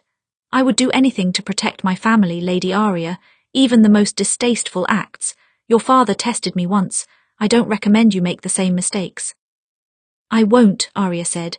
I plan to learn from my father's mistakes, Your Grace. Because if I move against you, I will be smarter, she thought. I would do anything for my family as well. Good, Cersei said flatly. Then we are at an understanding. She swept back toward the door. You may tell my father that we made peace, then I won't hear any more about it from him. He won't believe it if I do, Arya thought, but she did not speak those thoughts. Very well, she tilted her head to the side. Your Grace. Cersei stopped and looked back at her. Yes, Lady Arya. If you don't pretend to like me, does that mean I don't have to pretend to like you? Arya asked. There was ice beneath the sweetness of her tone, ice and steel, and Cersei clearly heard it. Her eyes narrowed and her lip curled back in disgust. Then she left, slamming the door behind her. Is that a yes or a no? Arya thought. Arya released the hair brush, still clutched in her left hand. It had left marks on her palm from how hard she gripped it. There were many threats to Arya in this place, but Cersei was at the top of the list of dangers. Just as well, she was also at the top of Arya's list of names. Chapter 8 Expectations. Tywin Lannister had taken his place as the Hand of the King, and so Tyrion fell from his rare chance at power. He always knew that his reign was temporary. His father had given him the position and his father now took it away. Tyrion felt the ache of the loss like the throb of the still healing wound across his face. She wanted them to leave. She was a smart woman and recognized that there was little left for Tyrion in this place. Yet he couldn't leave. He clung to this damn city even after it had rejected him because maybe, just maybe, he would find a taste of power again. Pathetic, Tyrion thought. I really am pathetic. Still, he found himself in his pathetic state, walking toward the Tower of the Hand to speak with his father. He needed something to do. He needed to make his case that he could still be useful to the Lannister family. He had done his part to protect the city, so where was his reward for that? As he approached the tower, he heard a rather loud conversation inside. At first he thought it must be Cersei snapping at their father again, but no, the voice was too young for that. She's going to murder me in my sleep. Even if I don't go near Joffrey, she is going to murder me in my sleep. Then she'll find a way to blame me for it. Really? And Cersei told me that she made peace with you. Of course she did. She wanted me to tell you the same. But you're not. You told me not to lie to you. It's good to know you're listening. Tyrion peered through the crack in the door. His father sat at his old desk, but in front of him paced a girl with dark brown hair and the pale skin of the north. Arya Stark, it must be. He had heard of her arrival in the city because Cersei had raved to him about it as well. She was a ward of Lannister now, a hostage. Yet for being a hostage, she did not seem to measure her words around his father. She did not seem afraid of him at all. I only mention it because I don't want you to think everything is solved, Arya said, and if I do die, you'll know who to blame. I never thought everything was solved. Nothing I say could keep Cersei from hatting you. I only want her to be a little quieter about it. Tywin set down his quill. You're not very good at hiding your feelings either, Lady Arya. Can you blame me, my lord? It does not matter if I blame you or not, it's true. Tyrion thought as if he had stepped into a dream. Tywin did not usually entertain this kind of talk from anyone, from his family sometimes depending on his mood, but not usually. He seemed almost amused. A few times Tyrion thought he saw the shadow of a smile on his lips. It was a humorless, biting smile, but still, a rare thing for Tywin Lannister. Tyrion almost never saw such an expression. Tyrion accidentally opened the door a bit more and it creaked. Arya Stark spun around, like a wolf searching for a threat. Tyrion sighed and opened the door the rest of the way. Forgive me if I'm interrupting. You're not, Tywin said. His expression became cold again at Tyrion's arrival. Tyrion, this is Arya Stark. The new Lannister ward, yes, I have heard. Tyrion approached her, holding out his hand. My lady, we did not speak when I last visited Winterfell. Because I'm small and no one notices me, Arya said, accepted his hand. Well, I can sympathize with that. I'm smaller than you as you can see, Tyrion said. It's refreshing, Arya said. Everyone around here is too tall. Tyrion grinned. This girl was certainly nothing like her sister. She was far more honest and far less careful. It could get her killed in this place. I must agree with you, Lady Stark. Tywin cleared his throat, leaning forward. Did you come with a purpose, Tyrion? I usually do, Tyrion said, releasing Arya's hand. We don't speak in our leisure time, father. His father regarded him coldly for a long moment before looking to Arya. You may go. Arya nodded once. My lords, then she slipped from the room. She's quite something, Tyrion commented. Different from her sister, courtesies don't become her. Did you come here to discuss the Stark girl? Tywin asked. No, I was just making small talk. Tyrion sat down in front of him. I came to discuss the future. That's a vague purpose. My future then. Tywin laughed once, though there was no joy in it. You want to know if there is still a position of power for you here, now that I have taken back my seat as Hand of the King. That's the short way of putting it, yes, Tyrion said. I did prove myself capable of handling the responsibility. You brought a whore to my bed. Is that what you call being capable? I did not spend all of my time in bed or with whores, Tyrion muttered. I kept Joffrey in line as best as I could, and when he cowered in the keep, I held the gates at the Battle of Blackwater. I bled for this family. And you want a reward? Yes, Tyrion said. Is that truly so much to ask, father? for some sort of recognition. Jugglers and singers ask for applause. You are a Lannister, Tywin said flatly. Do you think I demanded a garland of roses every time I suffered a wound on the battlefield?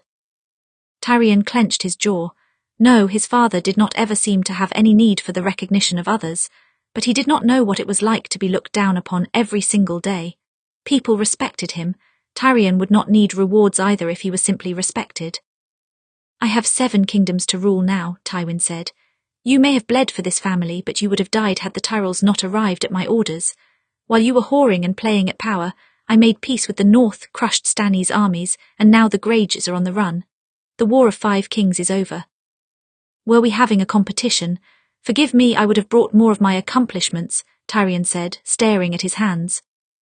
What do you want, Tyrion? Tywin raised his voice then at the edge of his patience. I want what is mine by right. Tyrion matched his father's volume. Jaime may be your eldest son, but he surrendered his right to your lands and titles when he donned the white cloak. I am therefore your heir. You can't deny that. I don't ask for a bloody garland of roses. I won't even ask for your gratitude because I know I'll never get that. But I do ask for what is mine. So you want Casterly Rock, Tywin said. With Jaime in the King's Guard, I am your heir, Tyrion said. I may be a dwarf, but I'm still your son. Yes, Tywin agreed after a pause. You are my son. You killed your mother coming into this world. Do you think I would forget that? Tyrion gritted his teeth together. You always speak of that day as if it was by design, as if I intended. I don't care what you intended. It happened all the same, Tywin snapped. You will be given more suitable quarters for your name and station. You will be given a position of power within this keep so that you can continue to serve your family. Serve well, and eventually you may have a wife. But nothing on earth can compel me to name you my heir. I will die before I see you turn Casterly Rock into your whorehouse. The words strung Tyrion to his very core. They had always been implied, of course, in his father's cold tone and his icy glares, yet to hear them out loud still hurt more than Tyrion wanted to admit. Tell me, father, to whom will you give Casterly Rock? I am eager to know, he murmured. That's none of your concern, Tywin said. We'll speak no more of your rights. He spoke with such an air of finality that there was no room to argue further. Go, now. Tyrion could do nothing but obey. His father always claimed the last word, one way or another, and Tyrion did not want to hear any more words from him that day.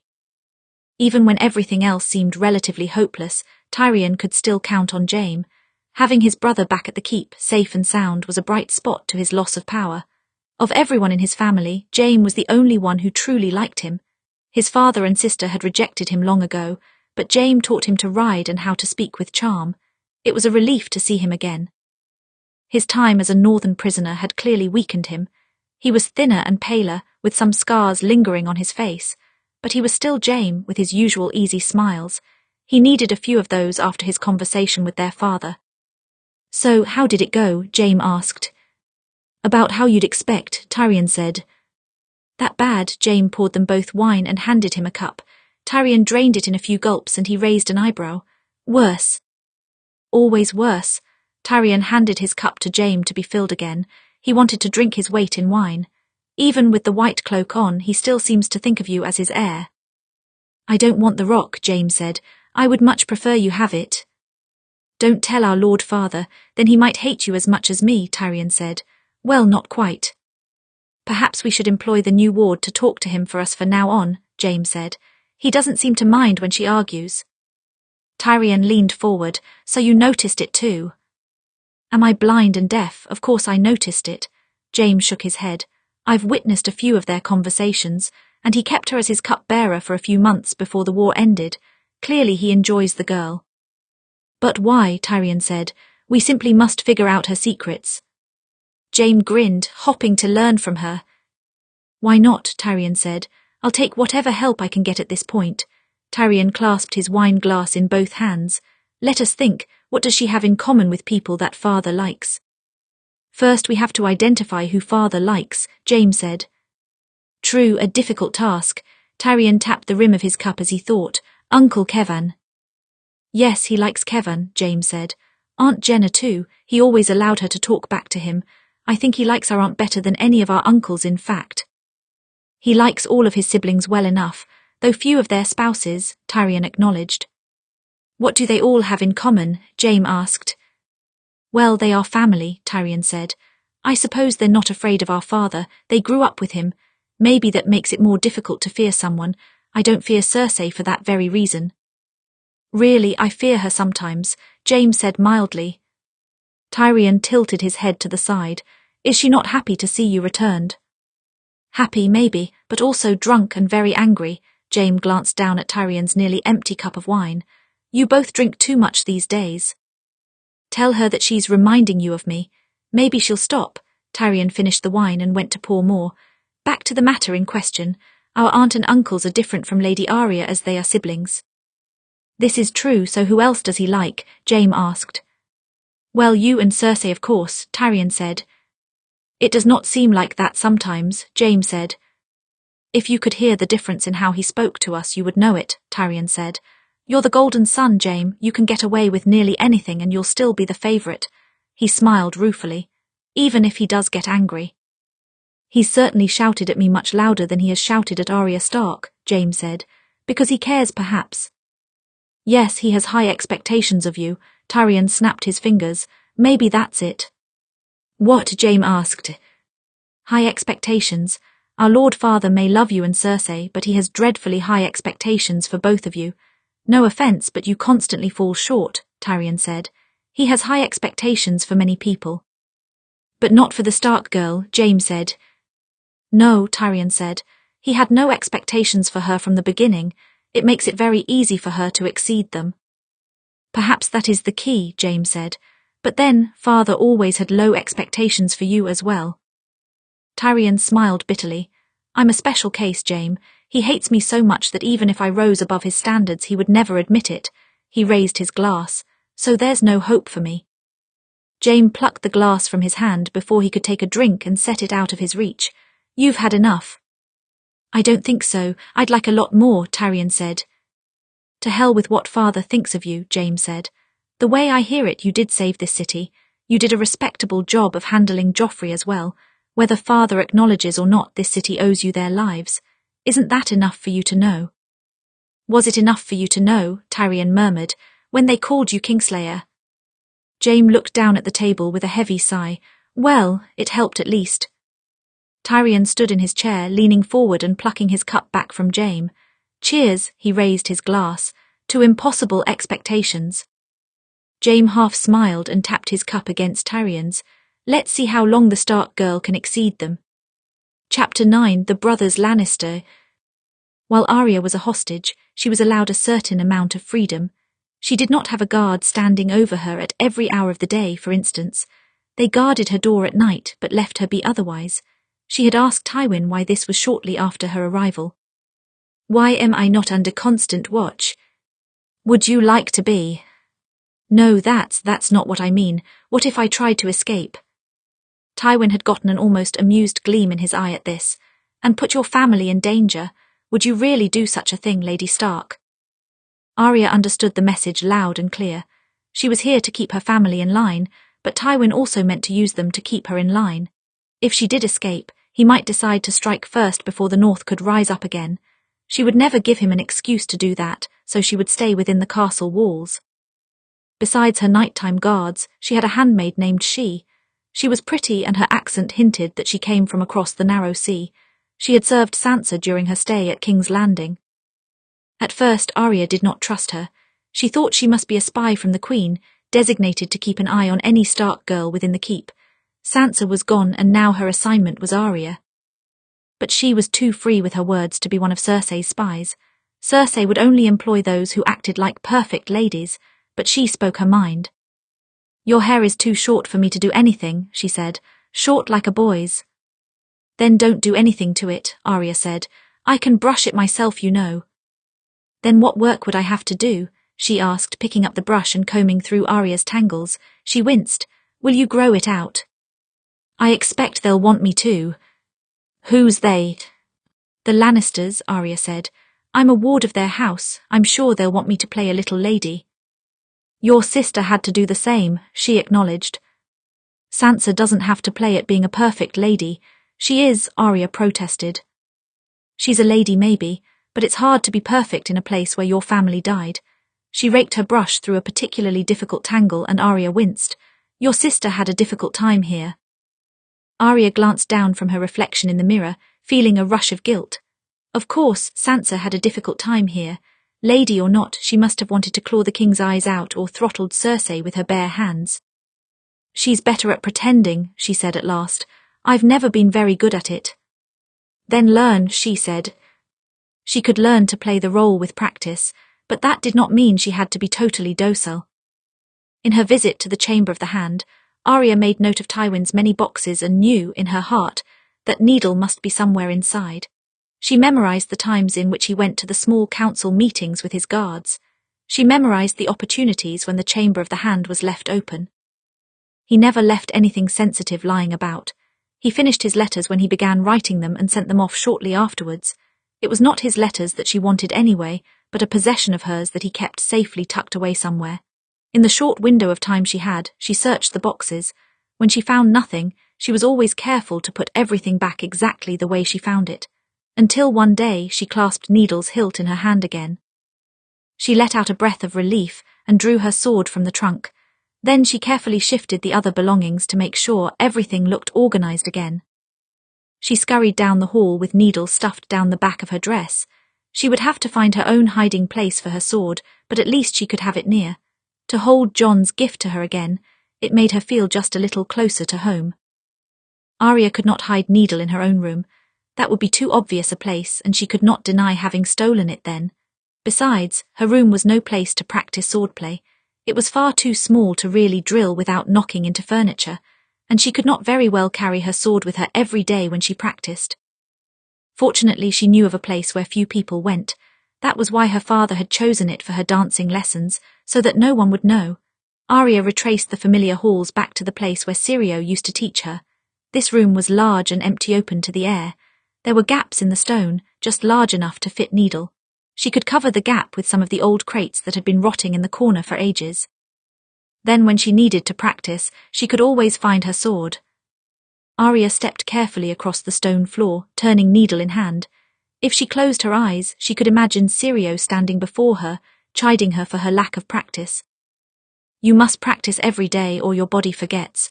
When your body forgets, it stumbles when you need it most, and you die. His voice was so clear in her head. She could remember almost every word he ever said to her. What do we say to the god of death? Not today, Arya whispered. Good, begin. Arya started with the basics. The footwork, she practiced all of the forms again. Her body had not yet forgotten the stances, even though some of them were clumsy. She had little time to practice as a prisoner. When the footwork felt sound again, she added Needle to the mix.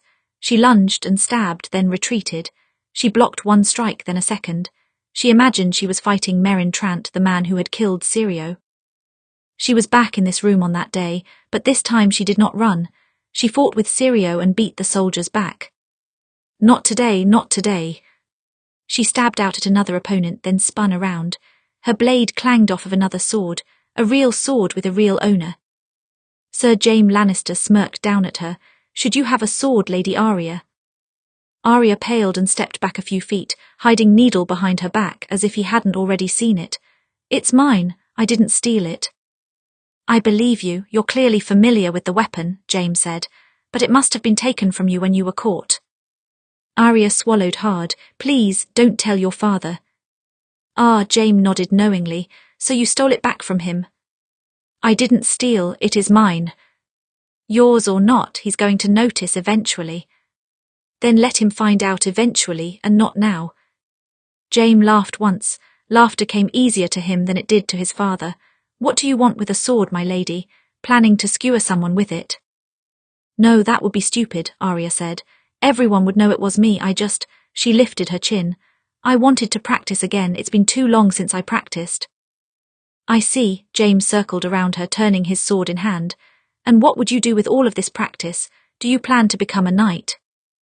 Arya's eyes narrowed. Don't mock me, sir. I'm not. You know, I was returned to my father by a woman who was close to a knight, Jaime said. Arya wondered for a moment if he was referring to Brienne, her sister's new guard. Of course. She was taller than most men by quite a bit. You're much smaller. I can be quick, Arya retorted. Undoubtedly, Jaime stopped in front of her again, raising his sword a bit. Well, let's see how good you are. Arya's grip tightened on Needle, fearing some sort of trick. I'm not sure. I won't cut you, Jaime promised. The slight challenge banished Arya's uncertainty. He doubted her skills, she could hear it. Her eyes narrowed and she raised her sword. I won't cut you either. Jaime grinned and stepped to the side. She mirrored him, keeping light on her feet. When he suddenly stepped in the other direction, she changed course. Your footwork is good, Jaime said. My teacher said footwork was one of the most important skills, Arya said. It could make the difference between living and dead. Your teacher was right, Jaime said. His eyes seemed to flash and he flicked out his sword. Arya parried just in time. He struck out again and she blocked again. He taught you reflexes too. Yes, Arya said. She realized Jaime was testing her abilities. He inherited that from his father at least. Everyone in this place always seemed to be testing her. He also taught me never to underestimate an enemy, my lord. Jaime raised an eyebrow. He heard the challenge loud and clear. Best take his advice then, he said. He struck again. This time Jaime did not pause between blows. He rained strike after strike down on her as she blocked and dodged as fast as she could. She knew he was still holding back quite a lot, but at least he was giving her a challenge. The Kingslayer made it all look so easy. He was backing her up toward the wall. Never let your enemy back you into a corner. That corner will become your grave. She used her small size to her advantage, ducking under his next blow and spinning around him, away from the wall. Smart, Jaime said, but do you plan on ducking and dodging forever? You won't win that way. Arya's eyes narrowed as she avoided his next blow. Then she went for a lunge. It was a mistake. Jaime was expecting the move and he caught her wrist, twisting her sword from her grasp. In the same motion, he knocked her flat with the hilt of his blade, and she gasped for breath as she hit the ground. The next thing she knew, he stood over her, his sword aimed at her neck. Don't let your opponent bait you into an attack, Jaime said, especially when you know they have more experience. Arya released a breath. My teacher said something similar once. You clearly had a good teacher. Jaime inspected Needle. She felt nervous not having it in her hand. What if he took it? You're quick and you're a small target. It helps make up for your weakness. It's not my fault I don't grow, Arya said. I didn't say it was. It's not your fault you were born a woman either. Jaime offered her a hand. She took it and he pulled her back to her feet. You're about as good as I was at your age. Really? Arya asked. Yes, Jaime said, smaller, but good. I didn't see a real battle until I was 15. Arya dropped her gaze. She had already killed twice, and arranged the deaths of 2 others with Jaqen. Jaime did not miss her look. You've already had your first kill, haven't you? Yes, Arya said.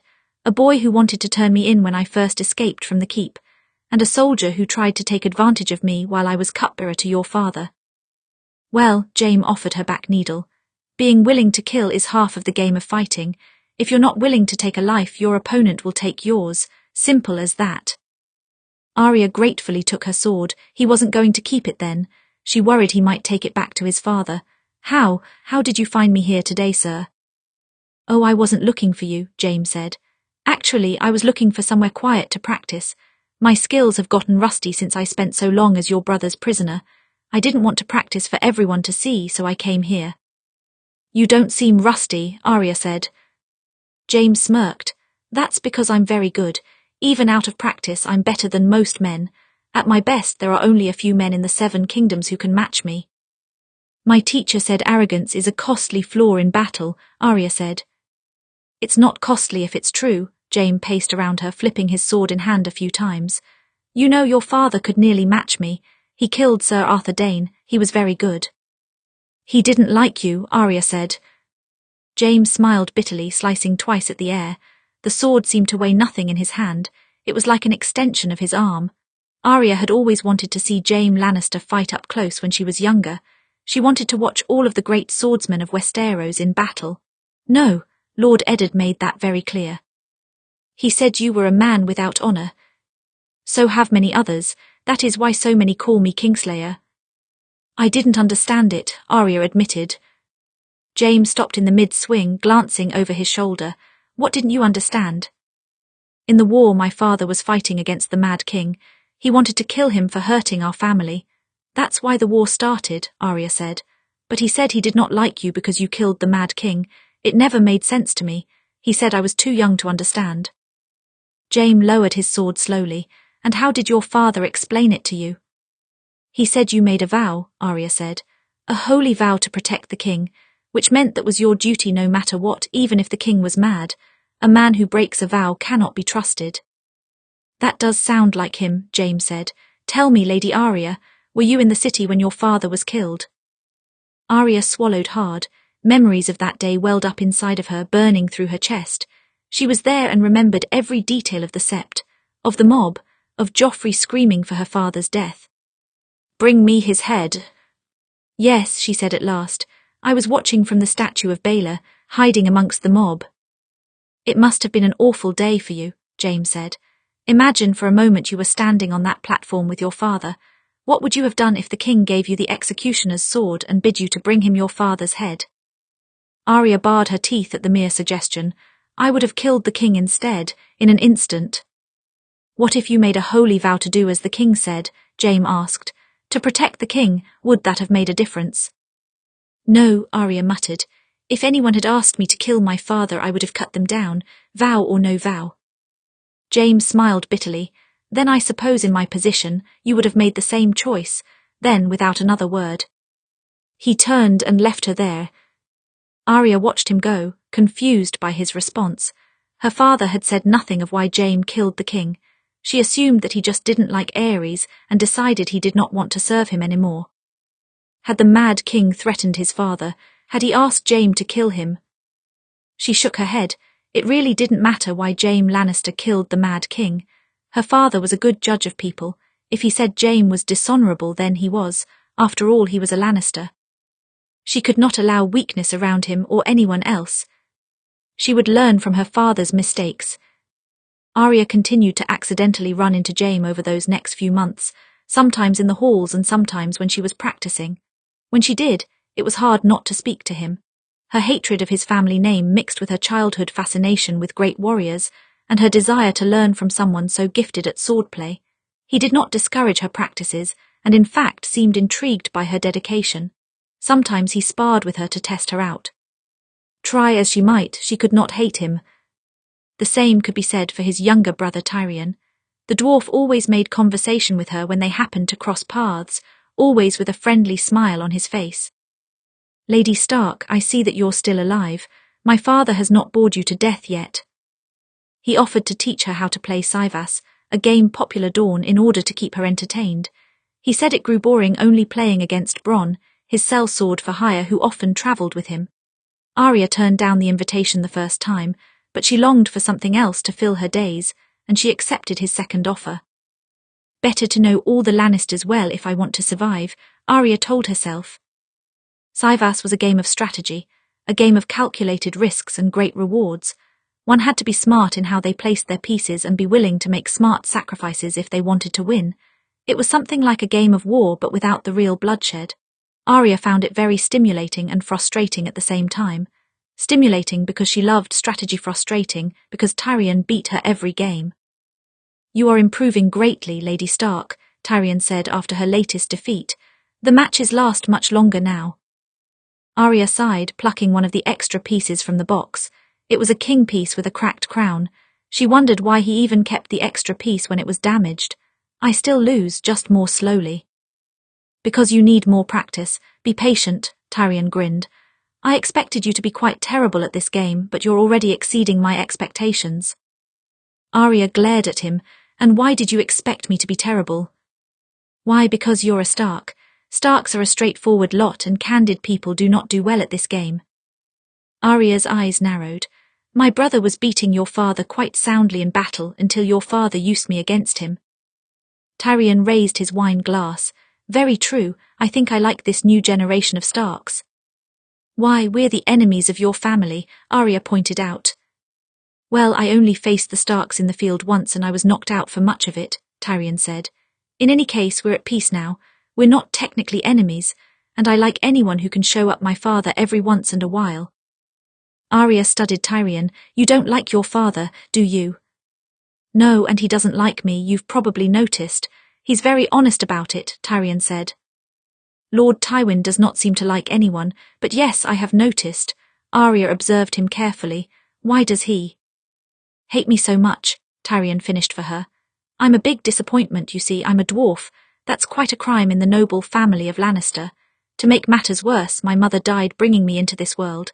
He never forgave me for that, and he's been gathering other reasons to hate me ever since, so he makes himself seem more reasonable. But everyone knows why he truly despises me. Arya sighed. For something you can't control, my mother was like that with my half-brother Jon. Ah yes, Jon Snow, Tyrion said. I wondered how welcome he was in the house. Father was always kind to him, Arya said. So were the rest of us. Well, Sansa was not very kind to him, but I was, Robb was, Bran and Rickon adored him too. My mother hated him, not because he had done anything wrong but because he wasn't hers. My mother is a kind woman, but she couldn't pretend even for a moment that she did not loathe Jon. Yes, your mother is a kind woman, Tyrion agreed. My father doesn't even have that going for him. You can imagine my situation. At least he doesn't particularly like anyone else, Arya said. I'm not sure if he's capable of liking anyone. Tyrion's mouth twitched. Oh, Lady Arya, I know you're new to this place, but you'll learn to tell the difference in time. My father likes some people. He's just not obvious about it. Arya nodded once. I would be interested to see that. I'd say you already have multiple times, Tyrion said. Arya gave him a look. What do you mean? Never mind, Tyrion said. Let's play another game. I'm in the mood to beat you again. Arya sat forward in her chair. Perhaps this will be time that I win. It was not the time that she won, but she didn't mind. Tyrion of all the Lannisters seemed the easiest to like. If his father rejected him, he couldn't be all that bad, and he hadn't done any plotting against her family. She did not want to become complacent in this place, but as time went on she was adapting. She was learning just as she suggested. Could she really be blamed for that? Chapter 10 Pain. Arya avoided Joffrey for a long while, partially because he was on a hunting trip for half of that time. For the other half, he seemed to not know of her arrival. Tywin, no doubt, decided not to inform him so that he wouldn't cause trouble. But his mother knew, and of course she must have told her son all about Arya's new place in the capital. Arya was walking back to her room when she saw two of his Kingsguard in the hall with the king standing between them.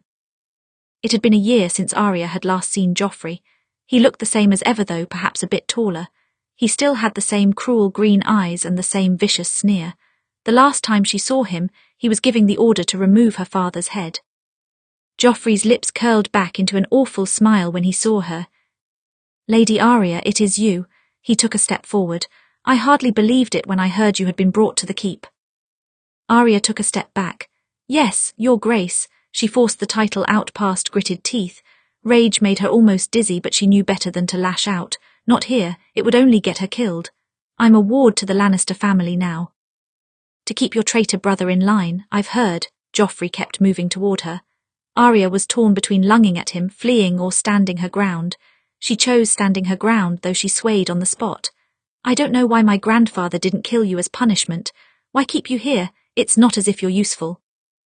Arya's gaze flicked to the Kingsguard. One of them was Meryn Trant. She could see his face beneath his helmet.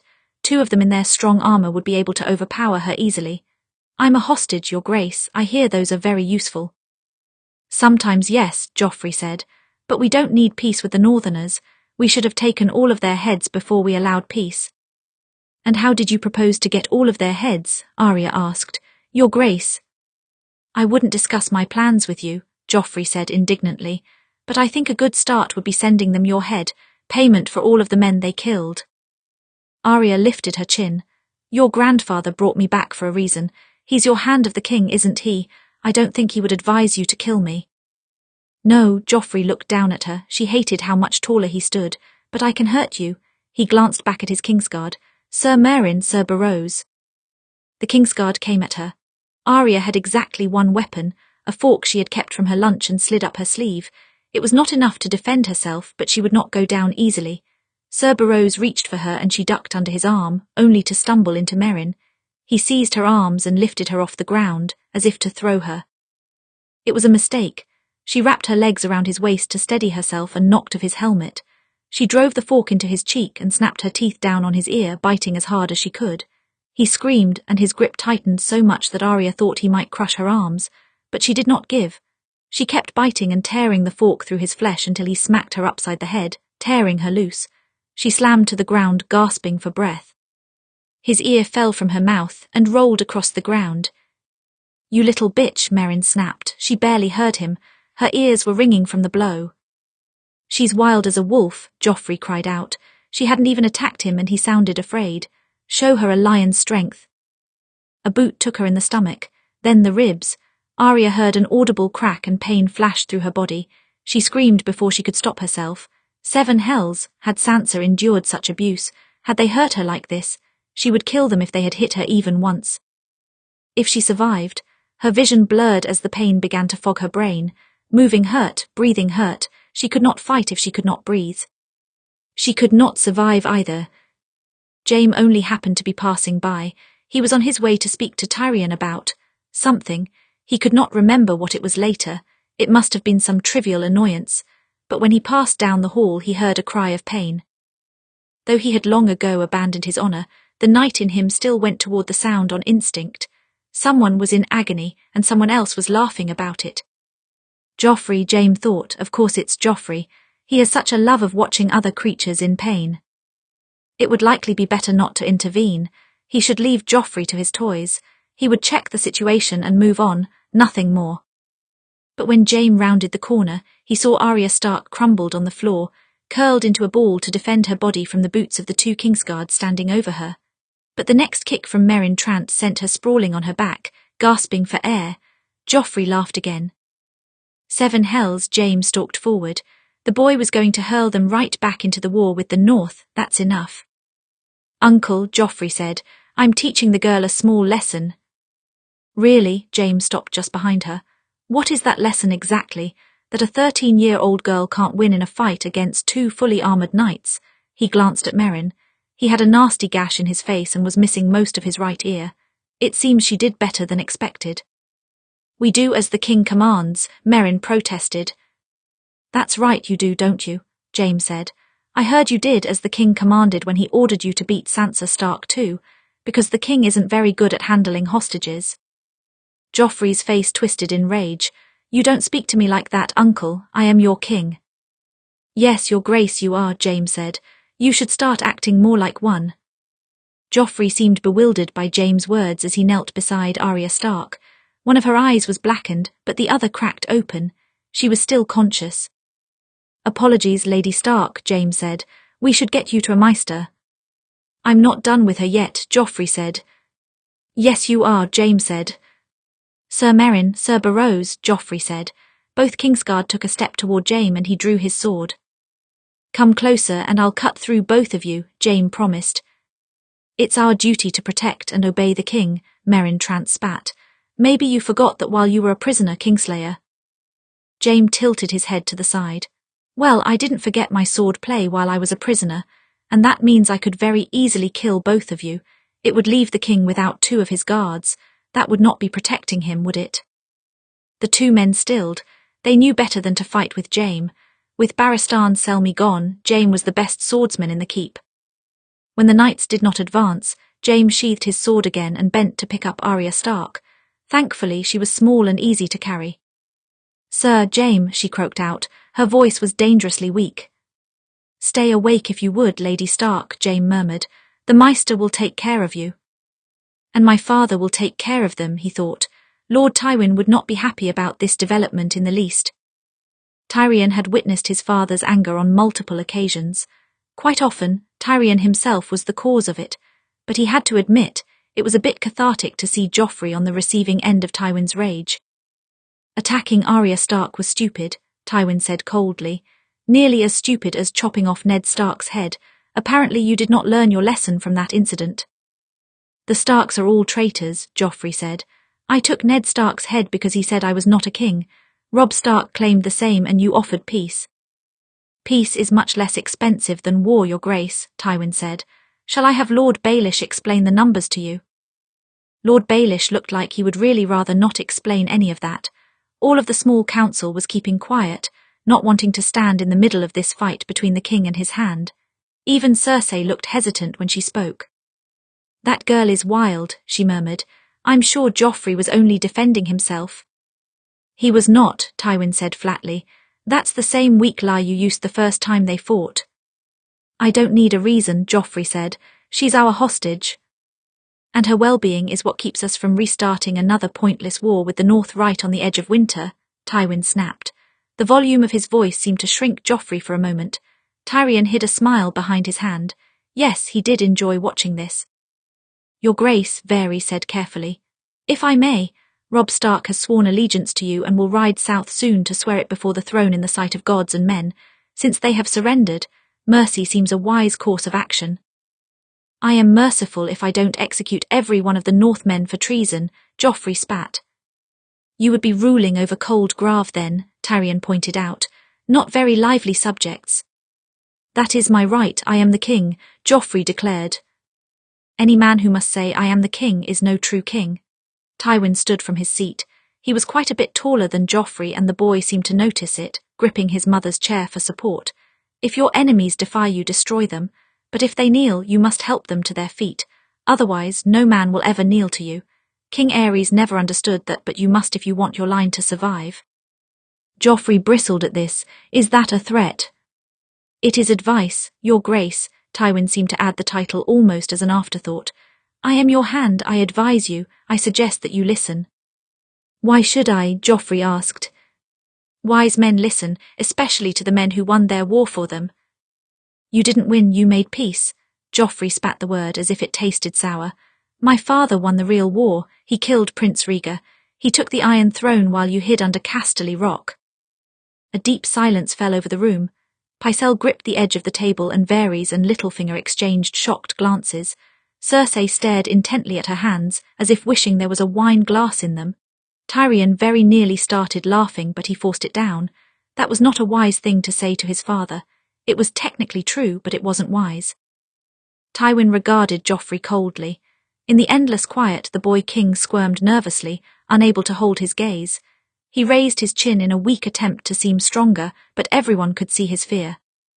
The king is tired, Tywin said at last with extraordinary finality. See him to his chambers. Cersei was on her feet in a second, taking Joffrey's hand. Come now, let's go. I'm not tired, Joffrey muttered. It's late, you should rest. Cersei led him toward the door. Grand Maester, perhaps an essence of nightshade to help him sleep. Tywin glanced at Pycelle. Joffrey turned back, calling on what seemed to be the last of his courage. You can't just send me to my rooms. I am, right now, Tywin said, and if you jeopardize our peace with the North by harming Arya Stark again, I'll send you there longer. Joffrey offered up no more argument to that. He fell quiet and allowed Cersei to guide him from the room, quite the king indeed. The other members of the small council shuffled out rather quickly, not eager to remain in the aftermath of Tywin's rage. Tyrion lingered for a moment, an amused smile on his face. You just sent the most powerful man in the kingdoms to bed without his supper. You're a fool if you think Joffrey is the most powerful man, Tywin said. A treasonous statement. Joffrey is king, Tyrion said. Tywin gave him a look. He'll only become more difficult to manage the older he gets. The Mad King was the same way. In the beginning he took advice. He listened. By the end nothing could be said. That doesn't bode well, Tyrion said. Joffrey does not even take advice now. He can be manipulated and intimidated. Margaery does quite a good job at the former and you're good at the latter, but eventually he is going to catch on to both. Tywin did not reply to that. What have you heard of the Stark girl's condition? Her right arm is broken, several broken ribs and far more bruises. One of her eyes is swollen shut, Tyrion said, but she will live. Good, Tywin said. Those Kingsguard should be thankful for that. It would be their heads otherwise. Meryn Trant may be suffering his punishment already, Tyrion said. The girl bit off his ear and stabbed him in the face with a fork. Not a clean wound. I hear it has become badly infected because he did not see to it. If a knight can be killed with a fork and a girl's teeth, he should not be a knight, Tywin said. Did Joffrey handle the other Stark girl this way? He tried to. I stopped him when I could, Tyrion said. She never earned a beating this terrible, but then again, Sansa was a gentler creature.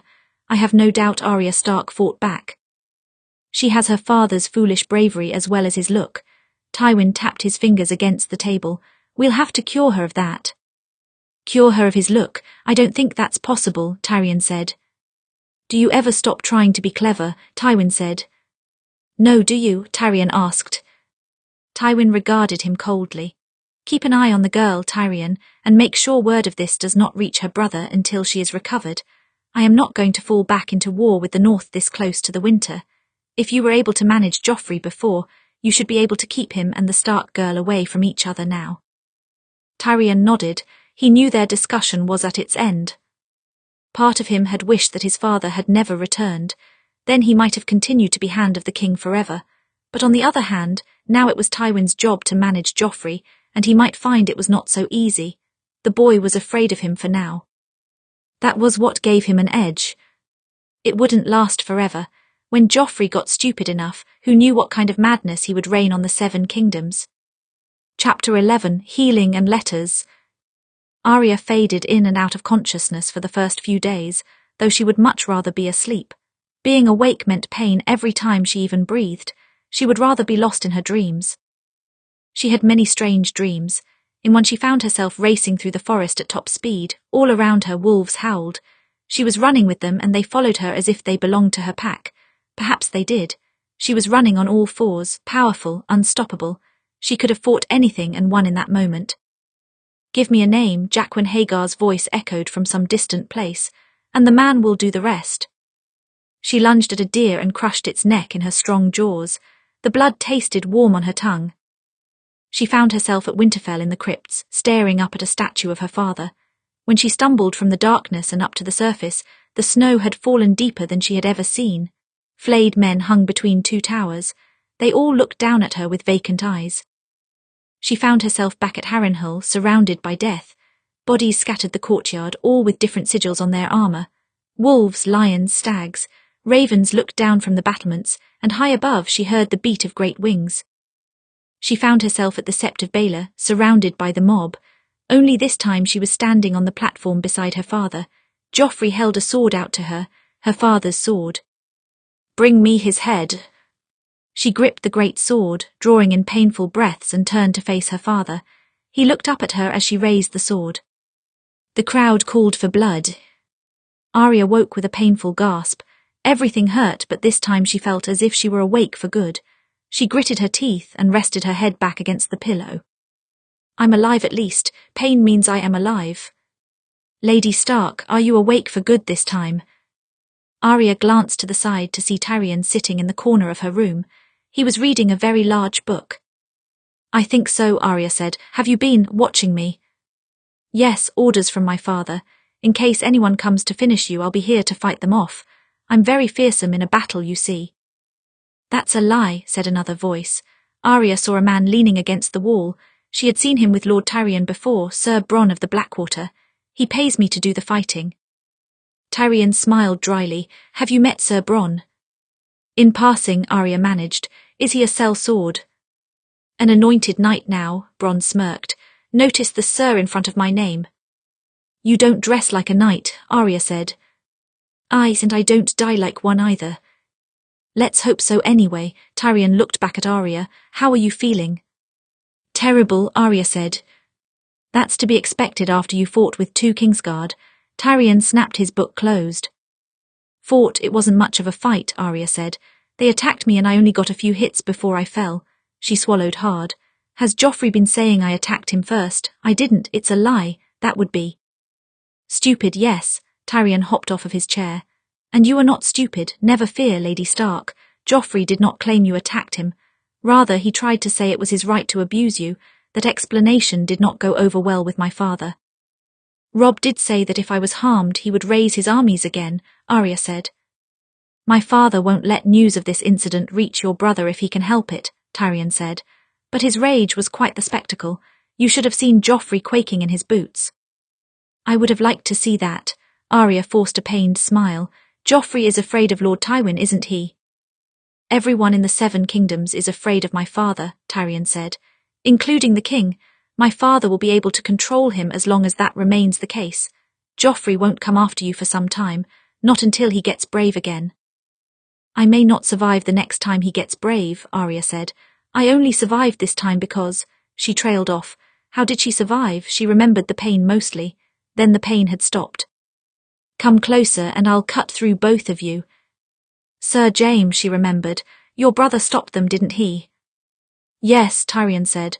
The king is not particularly happy with him for that. It's a good thing he's family. Do you think they would have killed me if he hadn't come? Arya asked quietly. It's possible, but you are made of stronger stuff, aren't you? He grinned. One good thing did come from all of this. And what's that? Arya asked. You might have killed that fucker Meryn Trant, Bronn said. The way I heard it, his wounds are festered. Idiot didn't have them looked at. No, Tyrion said. He wasn't willing to admit he had been injured by a 13-year-old girl. Now he's feverish and the Maester says he may not live. Arya could not keep herself from smiling. Meryn Trant was a name on her list. He had killed Syrio once. How funny it would be if he died of an infection wrought by her and a simple fork. Tyrion left her to retrieve the Maester then, ordering Bronn to stay and stand guard. Arya stared up at her ceiling, breathing shallowly through the pain. News of Meryn Trant's possible demise brought her list back to mind, the list she once repeated in her sleep. Cersei, Joffrey, Tywin, Elyn Payne, Meryn Trant, Polliver, the Mountain, the Hound. She could not hope to kill most of them at her current position, but Meryn Trant's own stupidity had killed him. Maybe the others would join him in the future, one way or another. Recovery was slow and began to drive Arya absolutely mad. She hated being confined to bed for so long, and as soon as she could, she forced herself to walk around her room at least. The bruising had begun to fade, and while her torso was still sore, she could breathe without wanting to die. Her arm was still the worse, bound up in a sling. It was fortunate that she was left-handed, but she needed She's help to dress. She kept her company often and helped tend to her wounds. Arya liked talking to her, but she still felt she might go insane from boredom, trapped in her room. It was 2 months before she felt able to walk the halls again.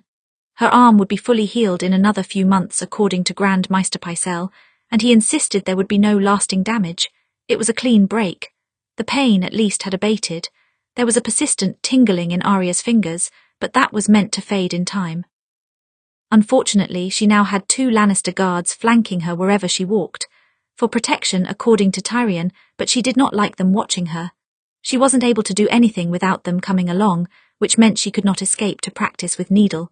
It was truly a dreadful situation. Sansa always excelled at everything ladylike, but Arya did not know how the practice didn't bore her sister to tears. Proper ladies did not run or fight. They practiced walking gracefully and needlework, at which Arya had always been horrid. Now, as she was still healing, Arya read to keep her mind from going numb as well as her fingers. The only book in her room was The Language of Flowers, and after reading it twice through out of desperation, Arya never wanted to look at a flower again.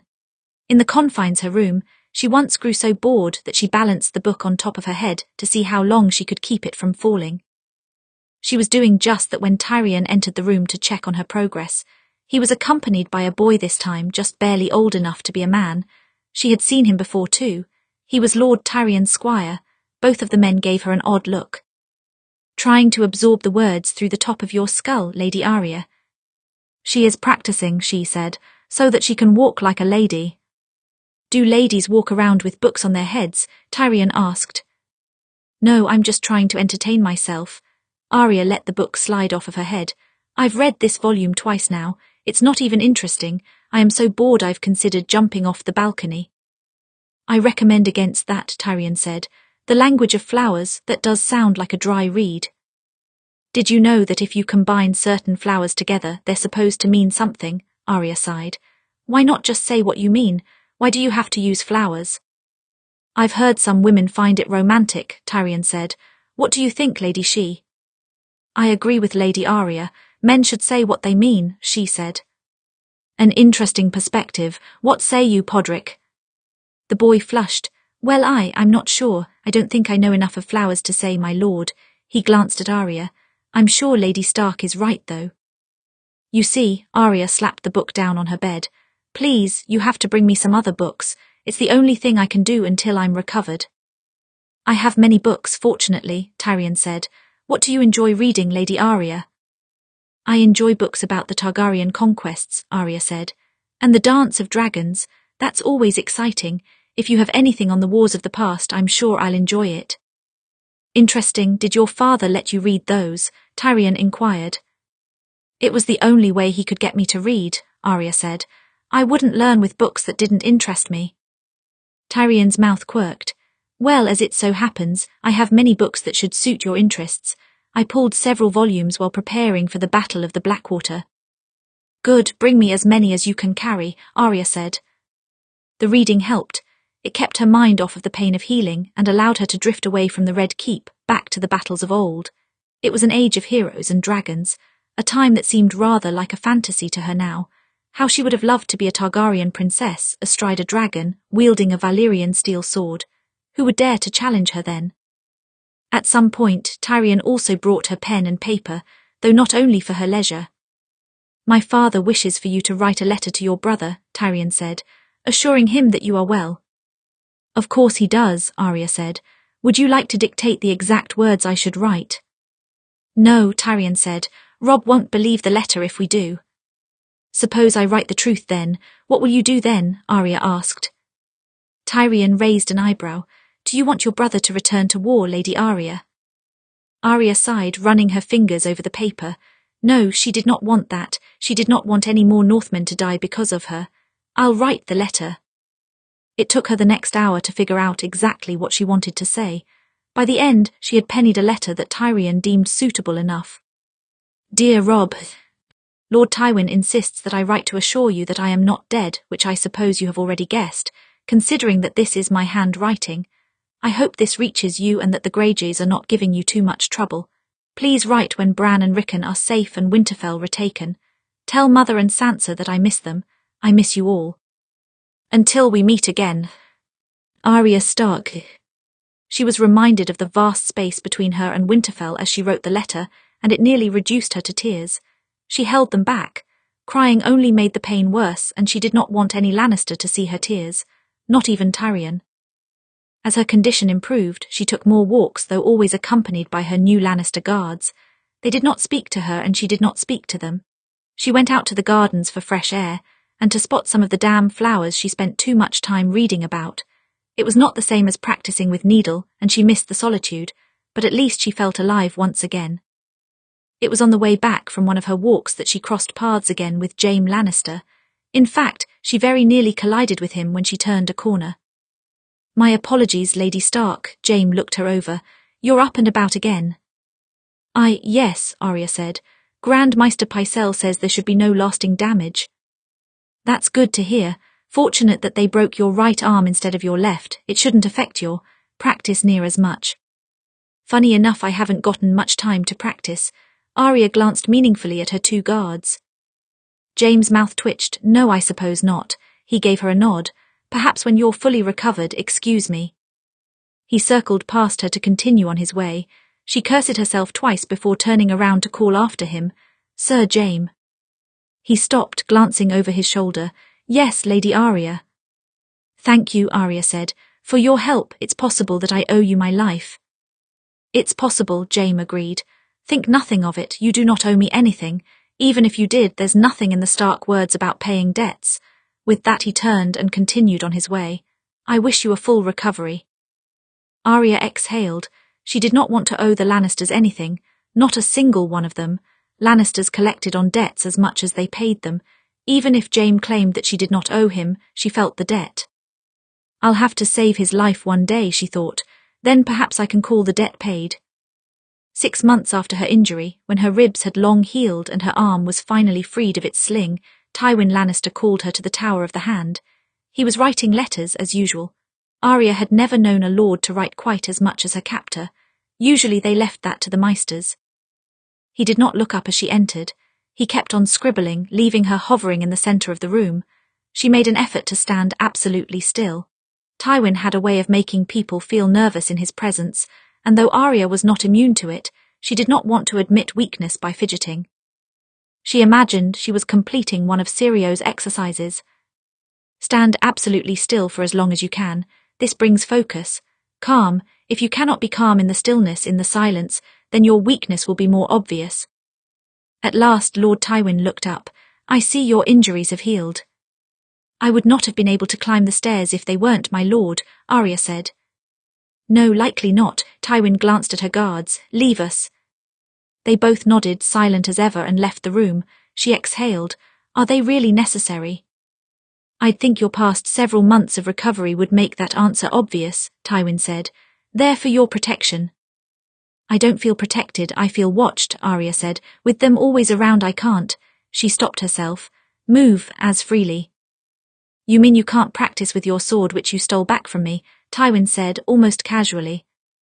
Arya paled. What? You are aware that I keep a close watch on you even without the guards, yes. Tywin set down his quill. How long have you known? A long time. His expression was unreadable, and she could not tell exactly how angry he was about her retaking her sword. She raised her chin, pressing her closed fist against her thigh. I'm not sorry. I only took back what is mine, and it's not as if I've hurt anyone with it. Tywin regarded her for a long moment. You're nervous. It was a statement, not a question. Arya swallowed hard. I'm not. You are. You always lift your chin like that when you're nervous, Tywin said. You ought to correct that, or soon everyone will be able to tell. Arya lowered her chin, looking straight at him. Good, Tywin said. If I was worried about you and your sword, I would have done something about it a long time ago. If you wish to play with that toy, your guards will not stop you. That's not why I called you here today. Arya's shoulders relaxed. Then why did you call me here? Tywin indicated the chair in front of his desk. Sit. Arya obeyed, taking a seat. She sat on her hands but made an effort not to lift her chin again. Nerves still buzzed through her body. What had Tywin called her here for? Your brother replied to your letter. Tywin tossed a letter on the desk. I thought you might want to read. Arya eyed the letter cautiously. Good news or bad? I'll let you decide for yourself, Tywin said. Slowly, Arya took the letter from the desk. The seal was broken, of course. Tywin would not let her read anything that he had not already read himself. She took a deep breath and read. Arya, I'm glad to hear you are well. We think of you every day. I write this from the halls of Winterfell. The siege is at its end. The battle was not without its costs, but Bran and Rickon are safe. We are home. The rebellion is not over, and will not be over until the Greyjays surrender. But it should please you to know that all of our siblings are no longer in danger. I hope that you will stay out of trouble as well, as best you can. Robb. Arya covered her mouth to hold back a gasp of relief. Bran and Rickon were okay. Winterfell belonged to the Starks again. It was perhaps the best news she had heard in a very long time. War or not, for now, everyone was safe. She composed herself again and placed the letter back on the desk. You could have told me it was good news. I could have, Tywin agreed. It seems your brother continues to succeed on the battlefield. His handling of the Greyjays makes things much easier for us. Does that mean you will protect him when he bends the knee to Joffrey? Arya asked. I gain nothing from your brother's death at this time, Tywin said. I could lose a great deal if Joffrey kills him. Your brother will leave King's Landing alive. You're sure you can control Joffrey? Arya asked. I controlled the Mad King for a time. I can control Joffrey, Tywin said. For a time, Arya asked. So when did he get to be too much for you? Tywin regarded her for a long moment. There was a coldness in his eyes, a warning. She knew when she had pressed too far, but she did not lift her chin this time. She kept her gaze steady. I will not be afraid. I am a wolf. I have no need to fear him. You may leave, Tywin said flatly after what seemed like an eternal silence. I have nothing more to discuss with you today. Arya inclined her head. My lord. Lord Tywin would allow many things from her that most captors would not. He allowed her to speak freely, and he allowed her to practice swordplay, but he never allowed her to question his strength. He did not show his weakness, not just to Arya, but anybody. But she was beginning to learn his tells too, just as he had learned hers. One day she just might be able to use that against him. Chapter 12, A New Lesson. 2 good things came from that meeting with Tywin. For one thing, Arya could breathe a sigh of relief about the well-being of her family. Robb, Sansa, Bran, Rickon, her mother, they were all safe for now, and that was all she could ask for. For a time after her father lost his head, it seemed all the Starks might be killed one way or another, but they had endured. In addition to that, Tywin did not intend to take away her sword again. She supposed as long as she kept it tucked in that room, he wouldn't see it as a problem. She couldn't use it on anyone important if it was hidden in the walls. So, fully healed, she returned to that room and asked her guards to stay outside the door. Needle was exactly where she left it, and she was relieved to feel its hilt in her hand again. It won't cut a man's head off, but it can poke him full of holes if you're quick enough. Arya adjusted her hold, making sure her grip was delicate. Then she began to practice once again. Several months of bed rest had made her weaker, and she was determined to close that gap as quickly as possible. She practiced every day, sometimes for hours, with a new sort of determination. Next time she would not be caught off guard by Joffrey's men. Next time she was determined to fight them. She could not take Needle with her outside of this room. She doubted Tywin would allow her to carry a sword openly, but if they did come at her again, she could dodge them, avoid them, or perhaps take a weapon from one of her new guards. Whatever the case, she would be prepared. As she practiced, she whispered her list under her breath. Cersei Lannister, Joffrey Baratheon, Tywin Lannister, Elyn Payne, Polliver, the Mountain, the Hound. Meryn Trant was no longer on her list, and she was debating the place of some others. She had no idea where to find Polliver or the Mountain. She thought she might be able to find the Hound, but apparently he had deserted the king during the Battle of the Blackwater. She had casually asked Tyrion about it, and he told her the story. The last thing he said to me was "fuck the king," Tyrion said, which I suppose I could understand. It was a funny thought. It almost made Arya consider taking him off her list until she remembered Micah. Joffrey, Cersei and Tywin were in the capital, of course, but each was as unkillable as the last. The whole keep would know if she tried to kill Joffrey. Cersei was far too suspicious of her already, and Tywin, sometimes she wasn't even sure if he could die. Anyone can be killed, she reminded herself, but she could not kill him. He was the only one who would bother protecting Robb when he came to the capital. He was her captor, but he stood between her family and the king. Really, the list was more fantasy for Arya. She could not kill anyone without Tywin knowing about it. She could not rebel or she might jeopardize the well-being of her family. But she did think about it sometimes to keep her sane. She imagined destroying her enemies and rising above them all. It made her feel less weak, less helpless. One day as she practiced, she felt a presence behind her. She did not hear footsteps or hear anyone at all, but her skin prickled at the feeling of being watched. She spun toward the balcony and saw a familiar man standing there, watching her with an amused smirk. "A girl is practicing." "Jaqen," Arya breathed. She shot a glance at the closed door, worried the guards might burst through. "You're here." "I am," Jaqen Hgar said. "A man came to the capital at the behest of the many-faced god. A girl came against her will. And here we both are." Arya stepped cautiously up to the balcony. "You came to find me." "Of course, a girl saved 3 lives and gave a man only 2 to take away. She has a 3rd name to give." Arya had nearly forgotten. After Tywin discovered her true name, everything had changed so quickly. Harrenhal seemed like a lifetime ago, but now she was owed one more name. She could name absolutely anyone in the world. She could name someone from her list. Arya looked up at Jaqen. "I can name anyone, no matter what." "Give the man a name and that name will die," Jaqen said. "Any name, there is no limit." It would be that easy. She had seen Jaqen kill before, he wasn't lying. One word from her and an enemy would die. But who? Joffrey seemed an obvious choice, but if she gave his name so soon after he nearly killed her, she would be a suspect.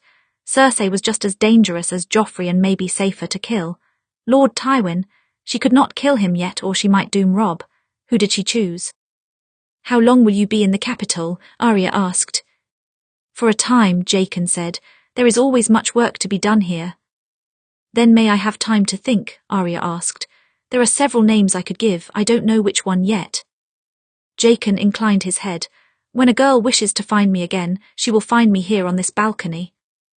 "How will you know to come?" Arya asked. Jaqen smiled mysteriously. "A man will know." "You know a lot," Arya said. "I've never seen anyone kill so easily. I'd like to do the same someday." "A girl could learn. If she came with me to Bravos after my work here is done," Jaqen said. "A girl could learn many things there." It was an enticing offer. If Arya could learn to kill from Jaqen, then no one on her list would be safe. But then again, Bravos was a long way from home. She did not want to put her family in danger by fleeing. "I have to stay," Arya said, "for my family's sake." Jaqen nodded once. "If that is a girl's choice, so be it." "But you could teach me a small thing here," Arya said. "Just one trick." Jaqen's mouth quirked. "And why would a man do that?" "Because this is a dangerous place for me.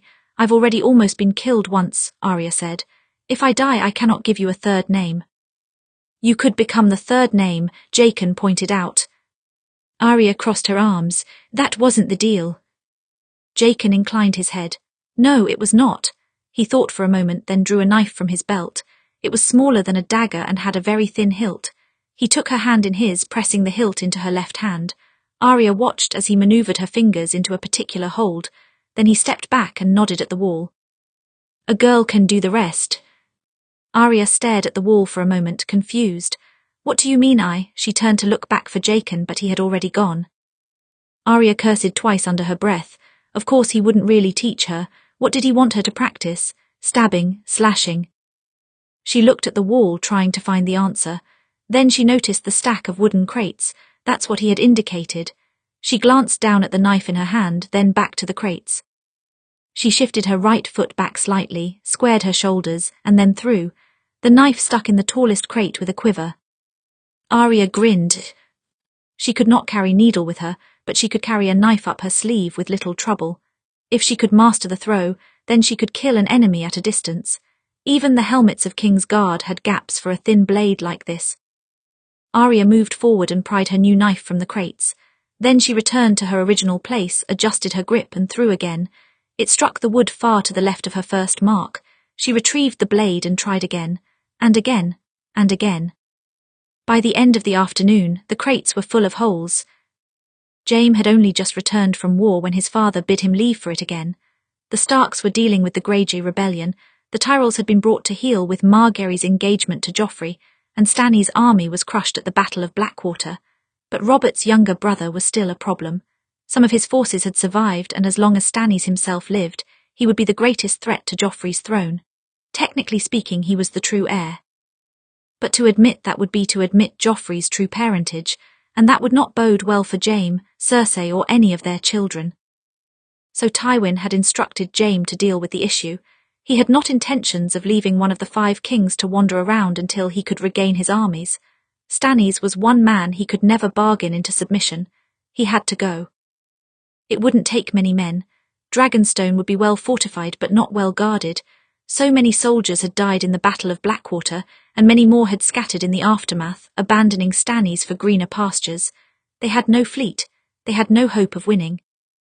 At Dragonstone, Stannis would make his last stand, and the last of the 5 kings would be dealt with. Along with the orders, his father gifted Jaime with a sword, one of the most beautiful he had ever seen. In fact, it looked like Valyrian steel, but it couldn't possibly be. These weapons were rare, and only a fool would sell one. It was reworked, Tywin said. There are a few smiths who know how to reforge Valyrian steel. The original weapon was quite large, so he reworked it into 2 blades. The original weapon, Jaime raised an eyebrow. Ned Stark's sword, Tywin said. That one goes to you. If Joffrey learns an ounce of patience and wisdom, the other will go to him on his wedding day. Don't tell Arya Stark that, Jaime said. I did not plan on it, Tywin said. I expect this sword will help you to put down Stannis. If he's fool enough to fight me himself, yes, Jaime said. Thank you, truly, it's beautiful. You're my son, Tywin said. Such a weapon befits the Lannister name. On one hand, Jaime had only just returned to King's Landing and wasn't anxious to leave again. On the other hand, he knew fighting and war far better than politics. Between Cersei, Joffrey and his father, he was beginning to lose his fucking mind. Cersei was the most difficult to deal with. When he returned to the capital, he expected her to be happy to see him. She was, perhaps, but there was something changed about her. She was wilder and colder at the same time. She seemed to resent him for his imprisonment. Maybe he should not have taken it personally. She resented everyone for something these days, and he got to hear it all. What does it matter if Joffrey damaged the Stark girl a bit? She snapped one morning. You were there to make sure it did not go too far. I almost wasn't there, Jaime reminded her. It was lucky I kept him from killing her. Father was mad to make peace with the North anyway, Cersei stalked to her table and took a long sip from her wine. She drank more than ever now. Why were both of his siblings so attached to wine lately? I think age might be softening him. I doubt that, Jaime said. He's not exactly being soft on the Greyjoys or on Stannis Baratheon. And speaking of Stannis Baratheon, I'm leaving today to deal with him. Must we talk about Father's deal with the North again? You were with him when he made the deal. You should have said something, Cersei muttered. I've never been able to change Father's mind about anything, Jaime said. Perhaps I could have then.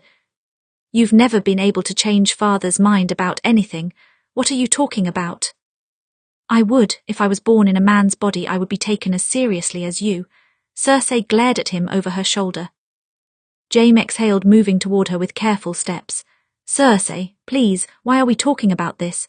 He reached out a hand to rest on her shoulder, but she stepped out of his reach. What do you expect from me? A tearful goodbye, sweet words of farewell. Jaime dropped his hand, feeling frustration burn through him. Is that so much to ask? You were gone for over a year, Cersei said. You can't expect everything to be the same now that you've returned. Do you think I wanted to be gone? Do you think I was running around the countryside for the fun of it? Jaime asked. I was a hostage, I was in a cage. It doesn't matter what you wanted. You were gone, Cersei said. Stannis' men nearly took the castle. They would have killed me and both your sons. Do you care nothing of that? Of course I care about that, Jaime snapped. And if Stannis won the battle, my sword would not have been enough to save you. He ran a hand through his hair. Anyway, he didn't win. We destroyed his army. Everything is fine. Everything is not fine. It's not as simple as that, Cersei whirled to face him. Now Joffrey is engaged to that Tyrell whore. All of our enemies are allowed to bend the knee. We are weakening. Everything will be taken from us before we know it. Jaime exhaled. This much wine made Cersei paranoid and almost intolerable. Not all of our enemies. Renly is dead. Balon will be soon. So will Stannis. I'm leaving to deal with him now. So what? Cersei asked. So that's not all of our enemies, is it? She turned away from him again, gripping her wine. You fear the Starks too much, sister, Jaime said. You don't fear them enough, Cersei said. Ned Stark knew about us, Jaime. He would have told Robert if Robert hadn't been killed by that wild boar. But he didn't. Ned Stark is dead, Jaime said. His son may know, but who cares? To spread that secret would mean the death of his sister and the ruin of his house. He's not going to step out of line. He took a step toward her. I was a prisoner of the Starks for a long time. Robb Stark and his mother are both dangerous. They're forces to be reckoned with, but they are not more dangerous than father. And the Stark girl? Cersei asked. Jaime almost laughed. She's, what, 14 at the most? The way you talk about her, you'd think she was a trained assassin. Father has a close watch on her and she won't act out because she fears for her family. What is she going to do? Now nothing, Cersei said, but someday. She could be a danger. You always focus so much on some days. Someday we'll all be dead and none of it will matter. Who cares about someday? Jaime reached for her again, but again she backed away. You should go, she said. There was nothing but coldness in her green eyes. You have another king to slay. Jaime clenched his jaw and bit down a retort to that comment. Then he turned to go. Years of war had changed Cersei in ways he could not begin to understand, but he knew her feelings were not changed toward him. They must be, hidden beneath fear and paranoia. When true peace came, perhaps everything would return to normal, but this time there would be no Robert. This time it could be just them, as it was always meant to be. On the day Jaime left, he said farewell to the people who mattered. His father reminded him to do his duty and crush Stannis Baratheon once and for all. Tyrion bid him to return soon, since he was the only member of the family he could stand. Tommen cheerfully wished him luck in the battle to come, which Jaime accepted though he had no faith in luck. Cersei did not bid him anything at all. She was fixed in sullen silence as she watched him go. As he mounted his horse, he caught sight of Arya Stark passing above, her 2 Lannister guards flanking her. She noticed him and stopped to look. He truly could not see what Cersei feared so much about her. She was a girl playing at being a knight. She had some skill with a blade, but she would never be able to truly wield one in a battle. She was not an assassin, she was not a spy, she was a hostage to his father. Until we meet again, Arya Stark, he thought as he gave her a nod. She stared straight back at him, her expression fixed and cold, and for a moment he did see a flash of wolf in her. He shook his head and urged his horse forward. The wolf could not judge the lion, especially not a wolf small as her. Chapter 13, Fragile Things. Arya felt safer with a knife up her sleeve. Next time she was attacked, she could not count on Jaime Lannister to save her. On one hand, he had gone with the Lannister and Tyrell forces to deal with Stannis' Baratheon, and could be gone for months. On another hand, she did not want to owe the man any more debts. She practiced throwing the knife until she had nearly destroyed the crates, but after several days of practice, she could hit her target almost every single time. She was hyper-aware of the cool steel pressed against her forearm, but she never dared take the knife out when she was around other people. Everyone in the capital had eyes behind every bush. Occasionally, she practiced throwing small sticks in the garden to see if she could stick the twig in some lady's elaborate hair. Half of the time she succeeded. Her guards never chided her or spoke to her at all. No matter what strange thing she did, they did not speak. She had no doubt they reported to Lord Tywin, but she appreciated their silence. It made them easier to ignore. It was far harder to ignore the attention of the courts. Everyone had eyes on her, the ward of House Lannister, the daughter of a traitor. When she walked in the gardens, their whispers followed her. Their gazes bore holes into her head. Sometimes she turned sharply around and caught people diverting their eyes. It doesn't matter what they think. I am a wolf, Arya thought. A wolf in a cage, but a wolf nonetheless. She did not make conversation with any of them. She did not want to anyhow. She had never been good at holding conversations with most nobles. They thought her too wild or blunt or unladylike. She found places in the garden where less people travelled. The hedge maze near the sea was a particular favourite spot of hers. It was tucked away from everything else, offering much-needed isolation. Or so she thought. She did not at all expect to see the young prince walking amongst the hedges one cool autumn morning. Lady Arya, Prince Tommen noticed her and smiled. Do you come to the maze often too? Sometimes. Arya hid her latest stick behind her back. Her gaze flicked to the king's guard at Tommen's side. It was not one of the ones who injured her, but she did not trust him. It's quiet here. The maze is fun too. Tommen stepped toward her. He looked like his brother, but his face was shockingly kinder. His smile was genuine. I've been through here many times, but I still occasionally get lost. Arya nodded once. She should not be here. Cersei had warned her to stay away from her children, and Cersei did not need any more reason to hate her.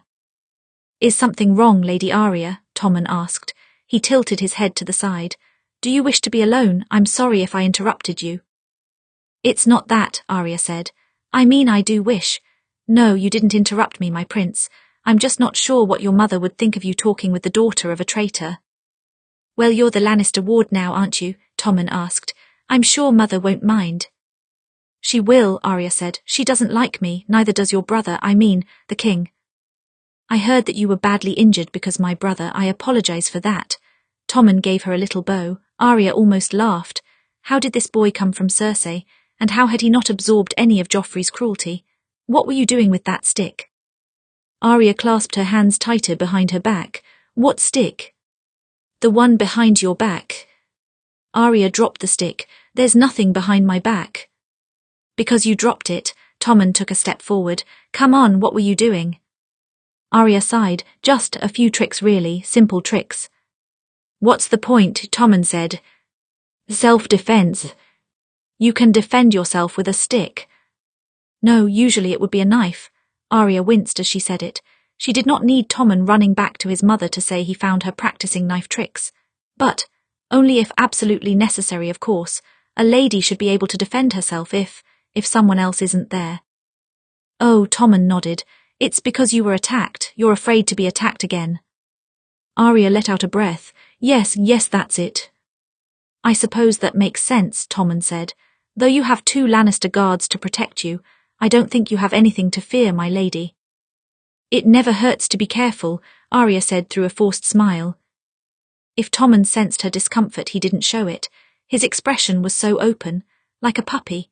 Yes, that was what Tommen reminded her of, a happy little puppy who had never known any horrors in his whole life. He was the same age as her little brother Bran, and Bran had already lost the use of his legs and been held hostage by the Greyjoys.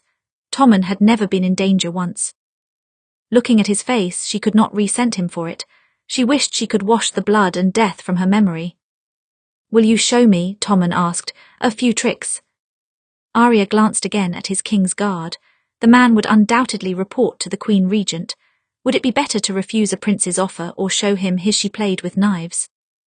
This is why I don't like speaking to people here, Arya thought. There's no winning. Please, Tommen said. Perhaps I will need to defend myself too. You are always well defended, my prince, Arya said. So are you, Tommen pointed out.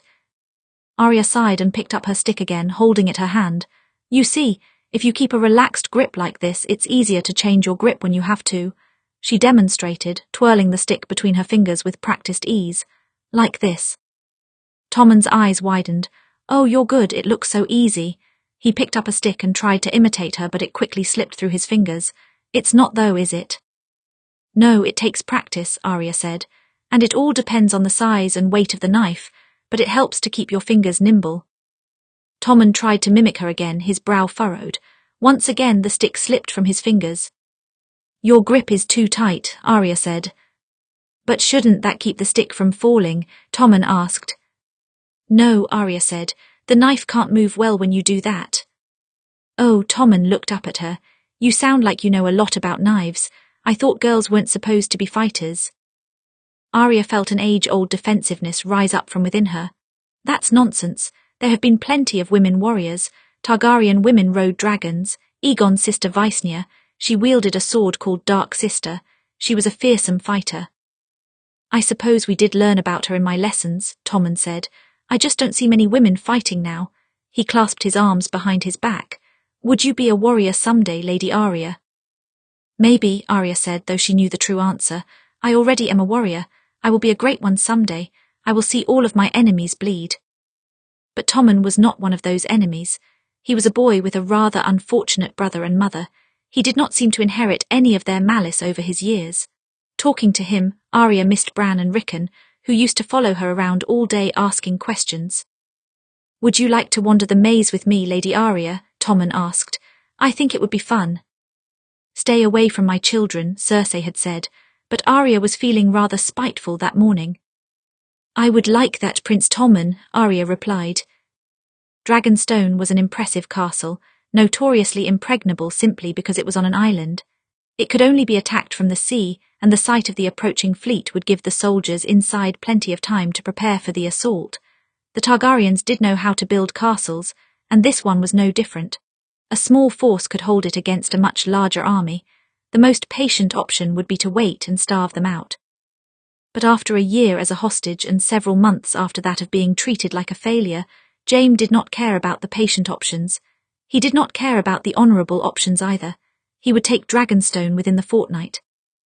The key was to spread Stanny's remaining forces thin along the walls and leave other areas unguarded. Jaime had Lannister and Tyrell ships at his disposal. He sent the Tyrells around to approach from the south and left his Lannister fleet to approach from the north.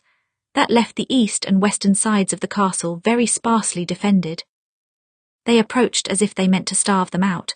They posted just off of the shore and waited, cutting off all movement in and out. And while they created the illusion of a siege, Jaime began sending small groups of soldiers to climb the walls in the middle of the night. They circled the castle under cover of darkness, looking for the places not watched. The first few groups did not come back alive, but the fourth group succeeded and hid inside the castle walls, taking up the uniforms of the unlucky soldiers they found first. Jaime got their signal when they split the sky with a fiery arrow. The men inside set off several explosions near the back gate, leaving the main gate less guarded for a brief enough time to give the Lannister forces a head start. They bashed through the entrance, climbed the walls, killed as many men as they could get their hands on. When the gate fell, Jaime was one of the first few through it. Killing Stanny's men helped clear his head. They were all weak from the Battle of the Blackwater and in no shape for a fight, but still they fought for their one true king. An arrow took Jaime's horse and he ended up on foot, cutting through every man who came at him. Men were such fragile things, even in armour. Victory would be clear and absolute. Now that Lannister men had invaded the city, none of Stanny's forces would survive, not unless they surrendered. Jaime let every ounce of his pent-up anger guide him. All around, men were dying, more men than necessary if they had just starved the place. Fuck them all. Cersei wanted him to be there to kill Stannies at the Battle of Blackwater. Well, he would do it here and then maybe she would be satisfied. Maybe someone would finally be satisfied with his damn efforts. A force knocked into him from the side and sent him to the ground. The fall knocked the wind out of him. A soldier stood above him, raising his great sword. Jaime threw himself to the side as he did. He lost his sword on the way. He scrambled for it and found it grasped in a hand, a severed hand. Jaime blinked dumbly at the sight. His gaze went from his sword to the hand, to his own wrist, spewing blood. Only now, as he looked at the wound, did he register the pain. His sword. His hand. Men are such fragile things, he thought again in the days of his shock. Lannister, one of his soldiers, grabbed Jaime and hauled him to his feet. Jaime recognized his voice. It was Sir Bronn of the Blackwater. His brother had sent him along to help with the fight. Get back, you need to get back. My sword, Jaime muttered. Fuck your sword, Bronn hissed. Get back. My sword, Jaime roared, grasping at air with a hand that no longer existed. All around him rang the screams of dying men, and the night was filled with the stench of blood. In the end they took Dragonstone. They put every soldier who did not surrender to the sword. They imprisoned the others. Stannis fell in battle, ending his quest for the throne. His daughter had escaped the castle somehow. Perhaps someone had smuggled her away in the chaos, but a child with grayscale on her face was not a real threat. Stannis was what mattered, and he was dead. But for Jaime it did not feel like a victory. It felt like one more awful mistake. This one had cost him worse than all of the others. Men were such fragile things. Chapter 14, A Woman's Power. The role of the Hand of the King was to balance 7 kingdoms on the edge of a knife. One of the regions was always threatening to tip over the side and fall into chaos. Years ago, when Tywin was named the Hand to Aerys Targaryen, he had managed that chaos well enough. But then Aerys began to fall to jealousy and madness. He didn't like that his subjects considered Tywin the true ruler. So he spitefully refused to engage Rhaegar to Cersei, and he spitefully named Jaime to the king's guard, relieving Tywin of his oldest son and heir. After that, Tywin left the capital and his post as Hand of the King. Effectively, he proved that he was the true ruler of Westeros without ever saying a word. Shortly after he left, the realms descended into chaos. Ned Stark, Robert Baratheon, and all of their allies rose up in open rebellion, and Tywin waited and watched, ignoring Aerys' call for him to take up arms. Then, when Robert's victory was clear, Tywin decisively ended the war by sacking King's Landing.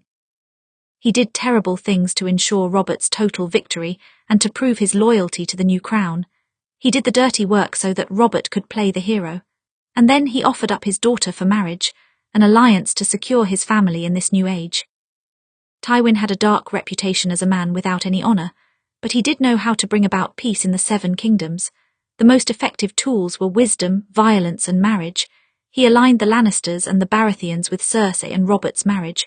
Now both of those houses would be linked to the Tyrells through Margaery and Joffrey's wedding.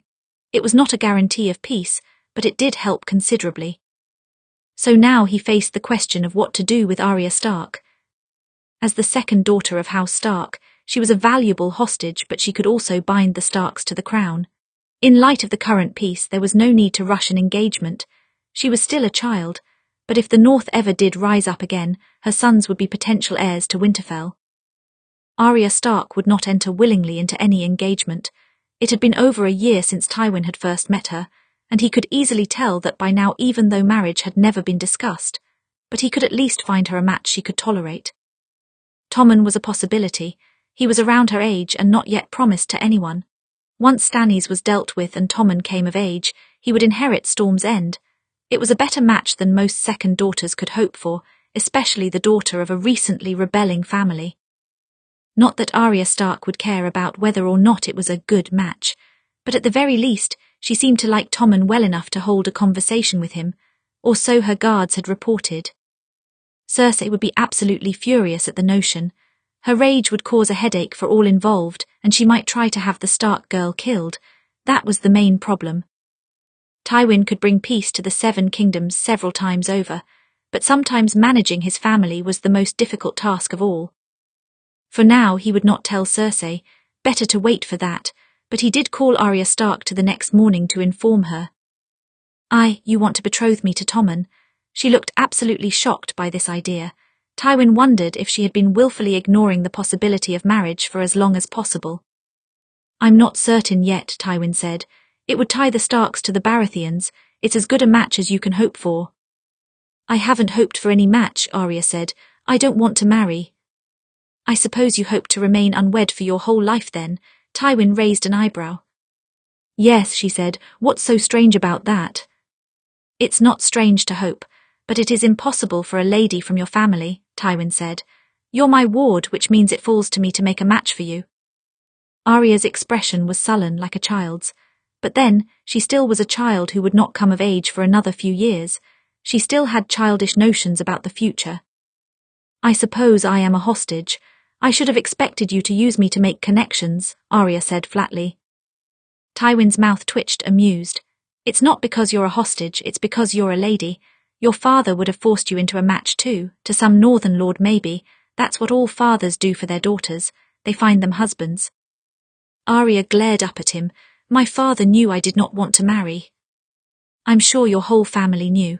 But then, that didn't keep your brother and mother from bargaining you away to the Freys for a bridge, did it?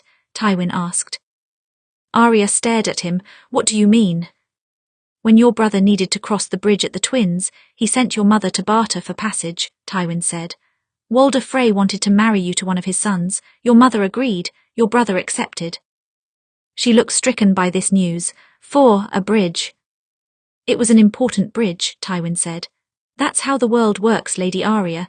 Now I suppose I could let Walder Frey's son have you, but I didn't make that promise, your brother did, and Walder Frey is useless to me at this point in time.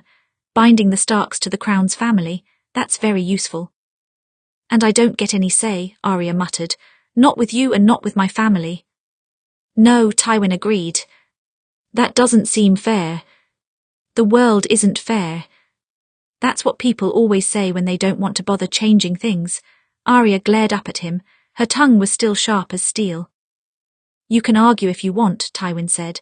You can argue until your lungs give out, but unless you can make a reasonable case, it won't matter. It didn't matter with my children either. I'm not your child, I'm your ward, Arya retorted. Then you should expect even less sympathy, Tywin said flatly. This discussion is at its end. Arya started to raise her chin like she usually did, but corrected herself at the last minute. She was learning. Even as she argued and protested, she was learning. Instead, she held his gaze in the silence before she turned and left. Tywin exhaled, and she was the easy one to tell. He did not want to even think of Cersei's response to this news. The next morning, Arya sat in the garden plucking petals off of flowers. She did not know why. The flowers had not done anything to her. Being born a woman had done this to her. When she was a child, and she first learned that girls and boys were treated differently, she had prayed to the gods to turn her into a boy so that she could become a knight. When she found out the gods did not answer such prayers, she resolved that she would be a warrior despite her gender. But always the expectations of a lady hovered behind her. Her father promised one day she would marry the lord of a holdfast and have children who were warriors. Her mother reminded her that she must dress like a lady. Her sister stood beside her as a constant reminder of everything Arya was not. When Yoren cut her hair, Arya felt almost freed. She didn't mind pretending to be a boy. No one told her to act more like a lady when she was pretending to be a boy. Most men were stupid enough to believe the trick. In boys' clothes with boys' hair, Arya might as well have been a boy, until... You'll do no such thing. This one's a girl, you idiot. Tywin Lannister had seen through the disguise. Then he discovered her name and she once again became a lady, expected one day to marry. Over the past year her hair had grown back to her shoulders. Soon it might go all the way down to her waist. She liked the growing length, but Arya wished she could cut it all off again. She loathed being a woman at that moment. Even if she wasn't a hostage, she would not be free. Pardon me, Lady Arya. Arya looked up in surprise to see Margaery Tyrell standing before her. She had seen her around the court but had never expected to speak to her. She was Joffrey's betrothed after all, and Arya was only a hostage. Yet here the future queen stood. Lady Margaery, Arya stood and made a hasty attempt at a curtsy. May I help you? Not with anything especially important. I only wanted to speak to you. It has been some time since you came to court and we haven't spoken at all. Margaery smiled brightly. How are you enjoying King's Landing? Not very well, Arya said. I'm a hostage and my father died here. Arya cursed herself immediately. This was not the person to complain to. She could rush to tell Joffrey of any treasonous comments. But if Margaery was offended, she didn't show it. It was a grave loss for you, I'm sure, and I have heard my husband to be has not been fully hospitable to you since you arrived. I came to apologize for that. Why would you? Arya asked suspiciously. Because that's the kind thing to do, Margaery said. Will you walk with me? It was a question, but Arya knew better than to refuse a future queen's offer. She fell into step beside her, trying to look as dignified as possible. I hear a rumor we might be sisters soon, Margaery murmured. Has that rumor really already spread that far? Arya asked. Well, it's not official, of course, but everyone in the capital has ears and eyes, Margaery said. They absorb everything. Then Cersei will have me killed by tonight, Arya sighed. It's not as if I have a choice in all of this. What is your concern, Lady Arya? Margaery asked. Arya still had not decided whether or not to trust the kindness of her expression. Do you not wish to be married to Tommen? I do not wish to be married, Arya said. To anyone, Tommen is not the problem. Margaery gave her a sympathetic smile. It's the burden of a woman in this world, isn't it? We want power, but no one gives us power on our own. She rested a hand on Arya's arm. We gain power through marriage and children. That is the game that has been set before us. And I have no choice but to play. Is that it? Arya asked bitterly. There's no shame in that, is there? Margaery said. A woman can be strong even if she is married. You think your mother is strong, do you not? Yes, of course, Arya said without thinking. I think my grandmother's strong. I'm not sure I've ever known a stronger person in my life, Margaery said. But they both married. Do you think less of them for that? No, Arya said quietly. Margaery smiled and continued walking down the path, drawing Arya along with her. Have you read much history, my lady? Yes, a lot, Arya said. You're familiar with the Targaryen conquest then? Margaery asked. Aegon and his sisters. Obviously, Arya said. Vaisnya was always a hero of mine. She was a great warrior, Margaery agreed. What about Rhaenys? I've read about her, of course, Arya said. She was the prettier of the two. She loved music, but she didn't fight as much. When she read about the Targaryen conquests, Rhaenys always reminded her of Sansa, the great beauty beloved by all. Arya could never have hoped to reach those heights. Yes, she didn't fight as often with her sword, Margaery said, but she fought more than all of them with her dragon. They say she rode twice as often as both of her siblings combined. And yes, she was beautiful and graceful and everything a proper lady is taught to be. But she is the one who established the rule of 6, which has protected women for centuries. The common people loved her, and her line went on to form the great Targaryen dynasty. After she fell in battle, her brother and sister set Dawn ablaze for her. No one could say she was not just as strong as Vaisnya and Aegon. Arya glanced down at her feet as they walked. No, I suppose not. Margaery stopped and turned to face Arya. There are many ways for a woman to be strong, Lady Arya. In this world we must use every tool at our disposal. One of those tools is marriage. Another is children. Marrying Tommen will not make you weaker, I promise. Arya managed a small smile. Maybe there are many ways for a woman to be strong, but I've never been good at most of them. You will learn, you're young, Margaery said. I wasn't always as you see me now. I had a cousin who used to call me Pig Face, you know. When I was young, people mistook me for a boy, Arya said. They still might, if I cut my hair again. See, we have something in common, you and I, Margaery laughed as they continued along the path. And I think your hair is lovely, so thick and dark, you must try braiding it. If she was faking her kindness, she was very good at it, and even Sansa could not compare with her manners and courtesies. Margaery had to be strong if she could be engaged to Joffrey and still smile. She had to be strong if she was to be his queen. Arya could respect that, but she did not want to rule. She did not want a holdfast or a dynasty. She wanted freedom.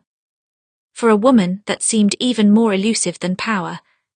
Chapter 15, Thorns in the Garden. Letters from war could contain news of many different shades. When Varys delivered a letter from Bronn to Tyrion, he was not sure what to expect, but he did feel a flash of panic. Good news or bad? He asked. The letter is unopened, my lord, Varys said. And when has that ever stopped you? Tyrion gave him a look. Good news or bad? Varys sighed. Both, I'm afraid.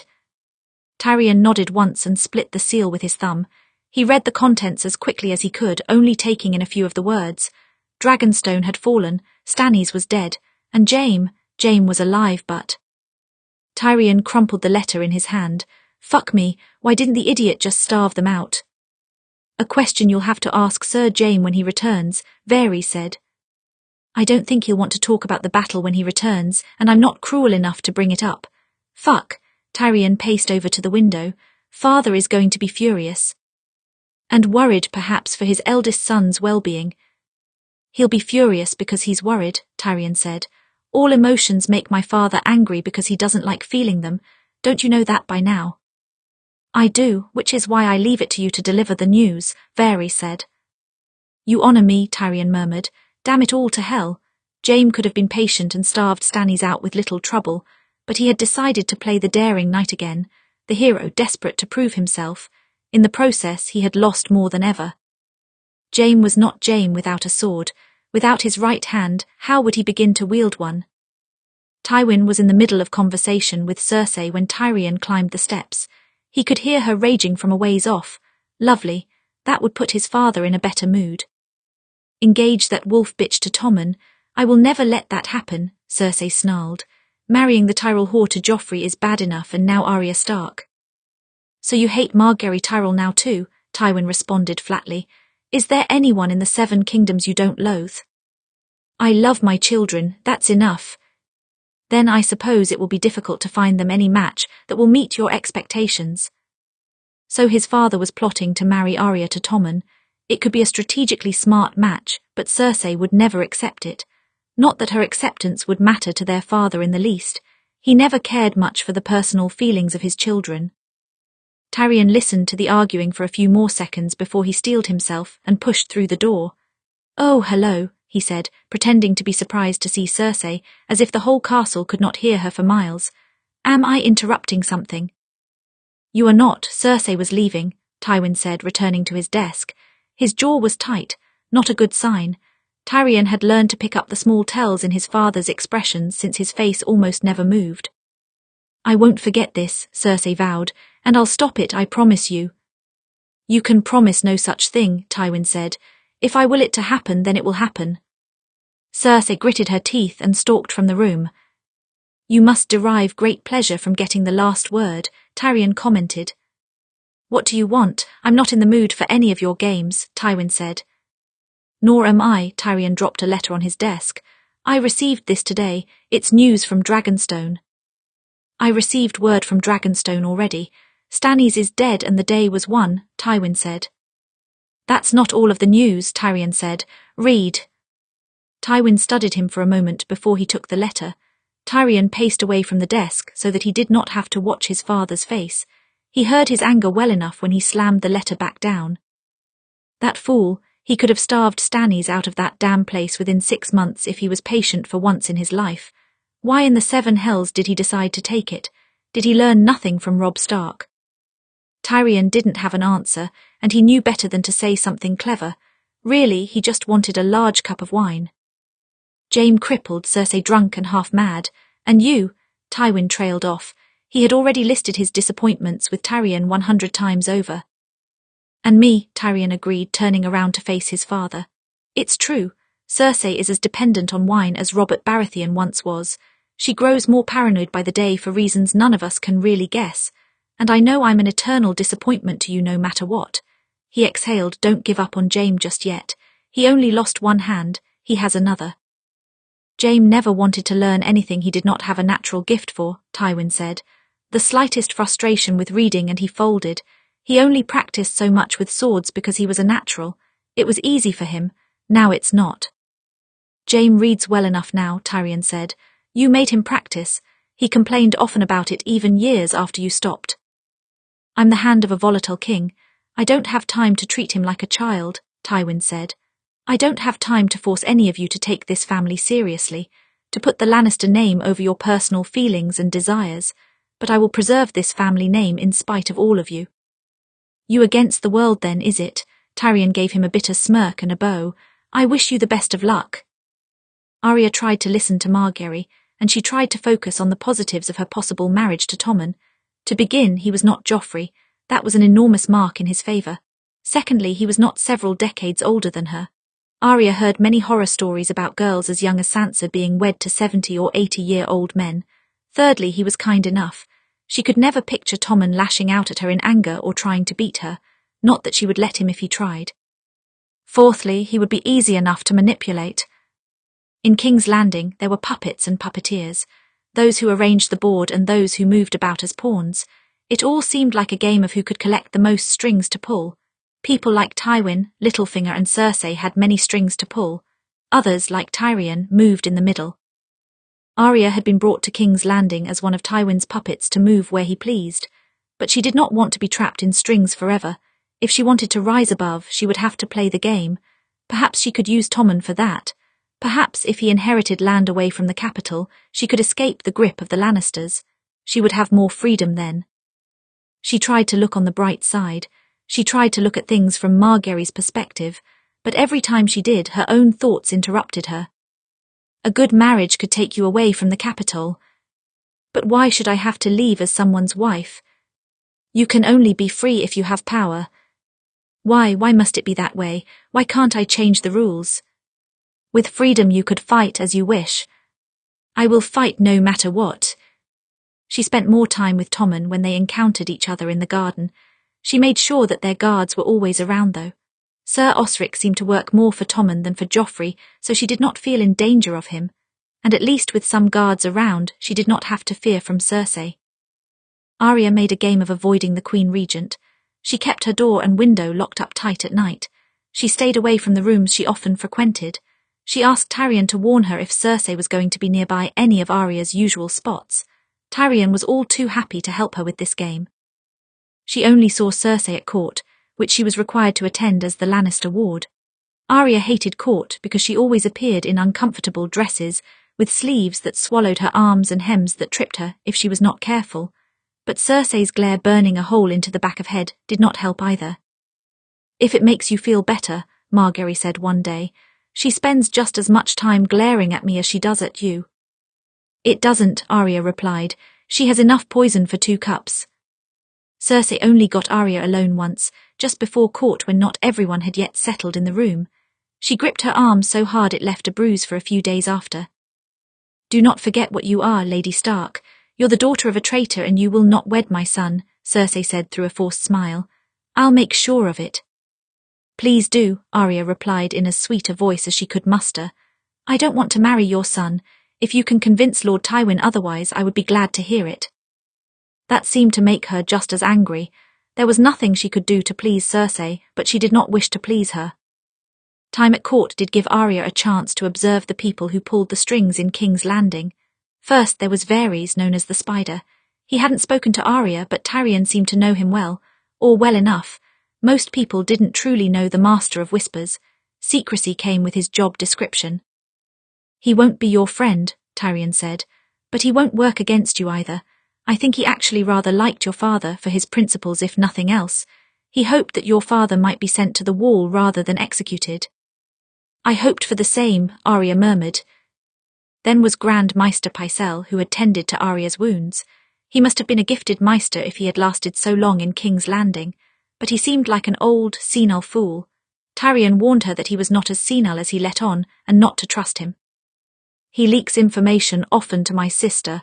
Never tell him anything if you can help it. And then there was Lord Pater Baelish, Littlefinger. According to her mother, the man had claimed to be an ally to the Starks, but that certainly hadn't kept him from selling Arya out to Tywin, nor had it kept him from sitting on Joffrey's small council. He was a traitor, a liar and a coward, and his name looked good on her list next to the others. But he, like all of the other powerful people in King's Landing, was smart and too well connected to harm. He did not speak to Arya, in fact, until she attended court. Surrounded by so many people, she could not even scream at him, much less claw out his eyes. Lady Stark, it is good to see you well. After your long absence, many in the capital thought you dead. Lord Baelish, Arya replied flatly. Why are you acting surprised to see me back? You're the one who gave my name to Lord Tywin. Littlefinger smiled. I do serve the crown, my lady, and the king's peace. You were needed to bring peace. You serve whoever is convenient, Arya said. You'll do favours for anyone you can use. Don't worry, my lord, I want nothing from you. Nothing you would be willing to give me anyway. That's not necessarily true, Littlefinger said. I could have a great many things that you want. And you'd ask a price for all of those things, I'm sure. I don't trust you or your price. She glared at him. Give me a reason to change my mind or don't talk to me at all. Littlefinger laughed once. I see your resemblance to your father, Arya Stark. It's in your eyes. He tapped the corner of his eye. And in your honest tongue, he did not fare so well here. I know how he fared, and you did nothing to help him, Arya said through gritted teeth. I'll make you pay for that one day. Cersei, Joffrey, Tywin, Elyn Payne, Littlefinger. Those were her only targets remaining in the capital, all of them so far out of reach for her alone. But she was not fully alone. Jaqen Hagar continued to visit her in her practice room. He continued to ask for a third name, but still, Arya had not decided which name to give. Cersei was perhaps the greatest threat to her at that moment, but there was Joffrey to consider. This might be her only chance to kill him, or maybe she should spend her last name on Littlefinger. She could not decide, but she would have to choose soon if she did not want to lose her chance. Arya continued to spend time with Tommen, partially out of spite for Cersei, and partially because there were only so many people she could talk to.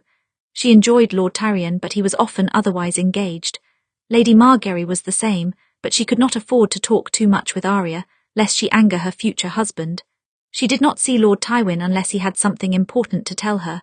Not that she wished to see him, but at least conversations with him were engaging. So Tommen was one of her best options for company. He wasn't that interesting a person, but he was kind enough. They often returned to the maze to solve it again. Her guards waited outside the maze and his guard accompanied them. I know how to solve it, Arya said one afternoon. I've memorized the route.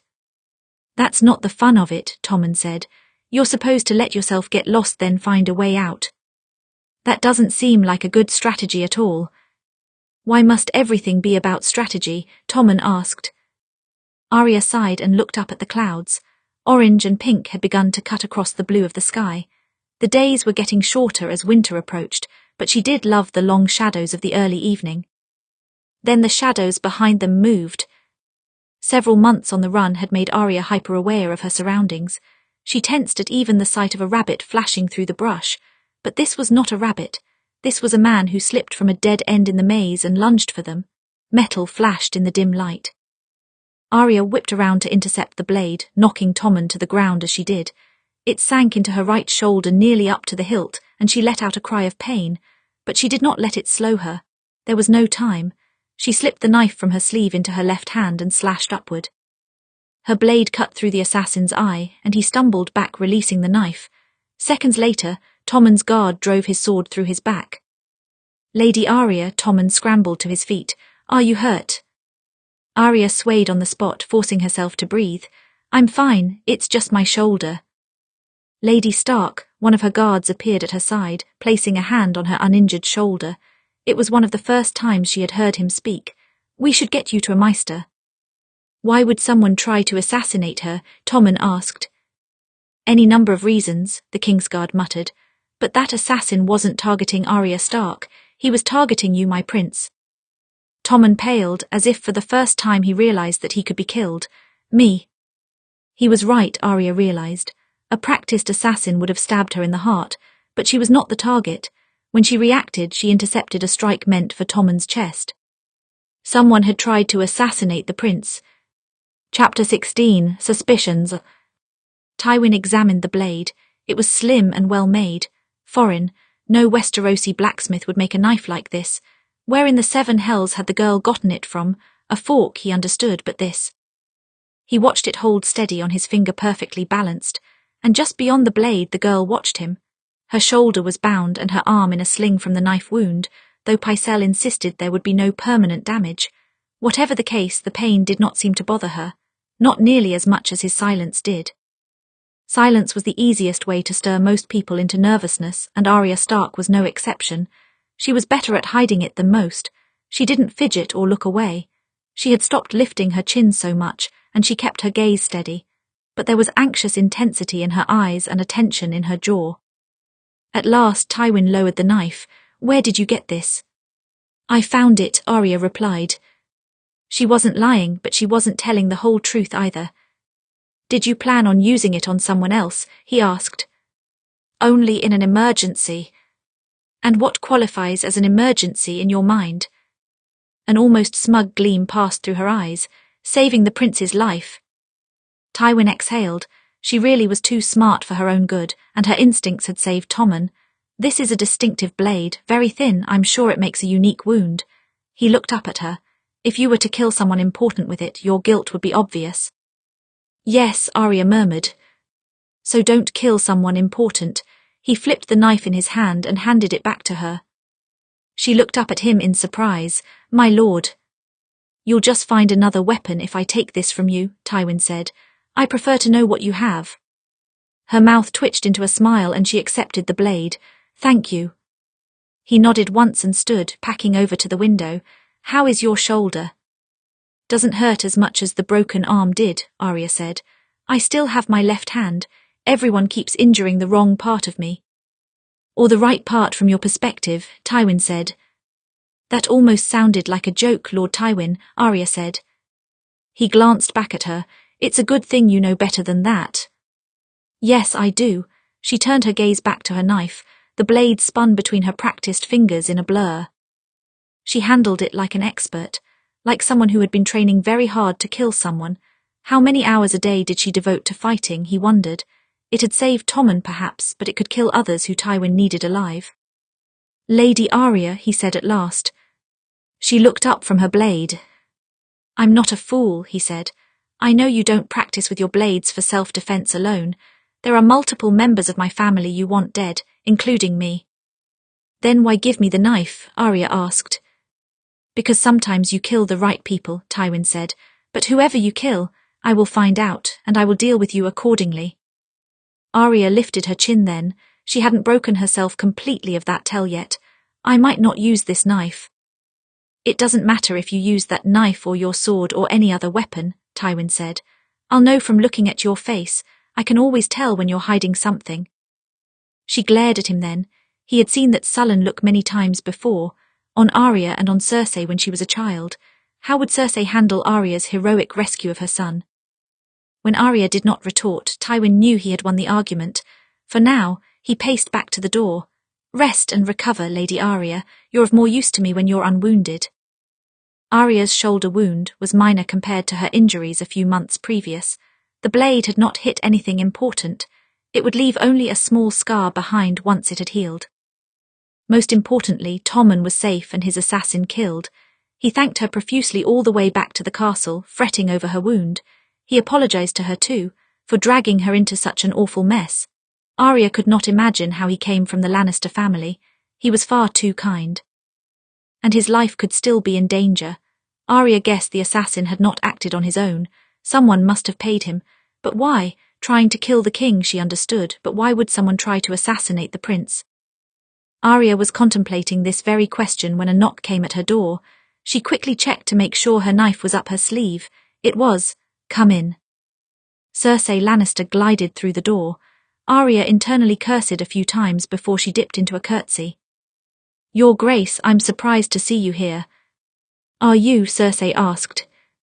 It was my understanding that we tried to avoid each other, Arya said. Cersei smiled tightly. Perhaps, but I come here today with good reason. She paused for a moment as if gathering her words. Arya had never seen such an expression on her face before. I would like to thank you for a few days ago. If you hadn't gotten in the way, Tommen might have died. He's very precious to me. Her gratitude must have tasted like poison to her. Arya wanted to feel smug, but instead she was shocked. She hadn't expected Cersei to stoop to thank her at all. I got lucky, that's all. I'm glad Tommen is not hurt.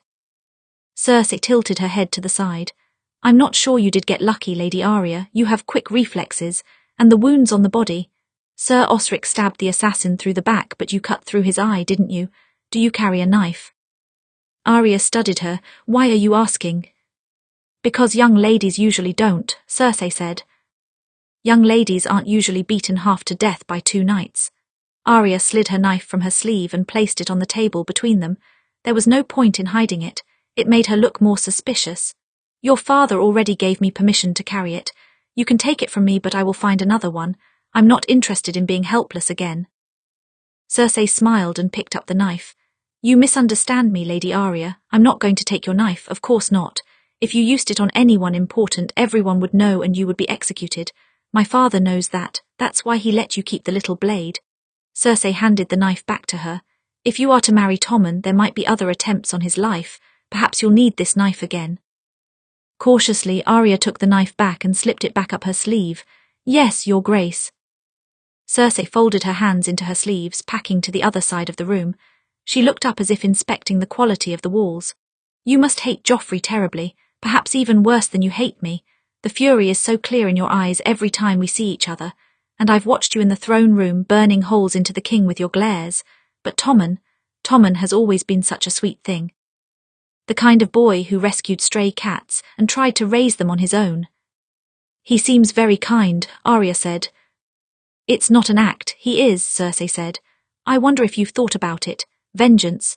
I took something I love from you. Perhaps you would take something I love from me in return. I wonder if you considered hurting him to have your revenge on me." "My father used to say that the innocent should not suffer for the sins of the guilty," Arya said. She kept her tone as steady as she could. "And Tommen has never wronged me." "He likely never will." Cersei looked her up and down. Arya's face grew hot under her scrutiny. "You're not a great beauty, Arya Stark, not like your sister. I know you had no designs on my son. This is my father's game and you're only a piece of it." Arya pressed her fist against her thigh. "No, I'm not a great beauty. Is that why you didn't want me to marry Tommen?" "No," Cersei said. "It's better that you aren't. At least you don't hide your anger with pretty smiles. I know exactly how you feel and who you are." Arya observed the Queen Regent. She wasn't sure how to read this conversation. Cersei still did not trust her, but her rage had cooled. Perhaps she could not rage at anyone who had defended her son. Her love of her children was true, even if nothing else was. Cersei clasped her hands together and replaced her pensive expression with a tight smile. "In any case, I did not just come to thank you. There is a small council meeting this evening. I know you've already given your full account to my father, but he would like you to give it again so that everyone can hear." Arya nodded. "Of course, Your Grace." It seemed Cersei was less a danger to her than usual, still an enemy, but less of a threat. There would never be any fondness between them, but for now there was some sort of truce. The small council was full of people Arya didn't trust and a few who she barely trusted. Littlefinger, Grand Maester Pycelle, Cersei, Varys. All of them had plots all over the kingdom and would use her, sell her out or kill her if it suited them. Tyrion was the only one she reluctantly trusted because he had not yet given her any reason to hate him. Lord Tywin. In a strange way she did trust him, at least to be honest with her. He would tell her frankly if he ever planned to kill her. The others would try to be sneaky about it. And then there was the king himself. Joffrey was in attendance at this small council meeting, watching with her with his beady green eyes. Arya started to lift her chin again, but thought better of it. She set her jaw and stared him down. She would not be afraid of the wretched boy. "Give us your account in full," Lord Tywin said. "Do not leave out any details." "We were in the hedge maze in the gardens," Arya said. "Sir Osric was a short distance behind us. It was early evening when the assassin tried to attack Tommen. He slipped out of one of the dead ends of the hedge maze and tried to stab Tommen in the chest. I happened to get in the way and took the blade to my shoulder. I wounded his eye and he let go of the knife and stepped back. Then Sir Osric killed him." "Her story conforms to that of Osric and the prince," Lord Tywin said. "What do you remember about the assassin?" Varys asked. "Did anything about him stick out to you?" "He was dressed in very ordinary clothes. No armor, but he didn't look like he was from the capital," Arya said. "He wasn't, he was from the north," Littlefinger said. "Grand Maester Pycelle inspected the body. He found signs that the man belonged to House Umber." Arya's brow furrowed. "That doesn't make sense." Cersei smiled at her. It was the kind of smile one gave a foolish child. "I understand you are protective of the North, Lady Stark, but it is unlikely all of your brother's vassals accepted the end of the war." She turned back to the others. "Of course, if House Umber is behind this, then it would fall to Lord Stark." "That's not what I meant," Arya said. "It doesn't make sense because whoever paid the assassin must have known Tommen." They all looked back at her. Joffrey's eyes narrowed. "What do you mean by that?" "The assassin was waiting in the maze," Arya said. "Tommen loves the maze. He goes there frequently. Someone from the north wouldn't have known that." "It is possible someone followed you both into the maze," Littlefinger reminded her. "But he didn't follow us. He didn't attack from behind because Sir Osric would have intercepted him, Arya said. And my guards were standing at the entrance. They would have seen. Someone knew Tommen would visit the maze and they paid the assassin to wait there. That doesn't narrow down our options, Cersei said. Tommen's love of the maze is common knowledge amongst King's Landing. Anyone in possession of several spies could have passed along that information to the north. Her gaze flicked to Varys and Littlefinger.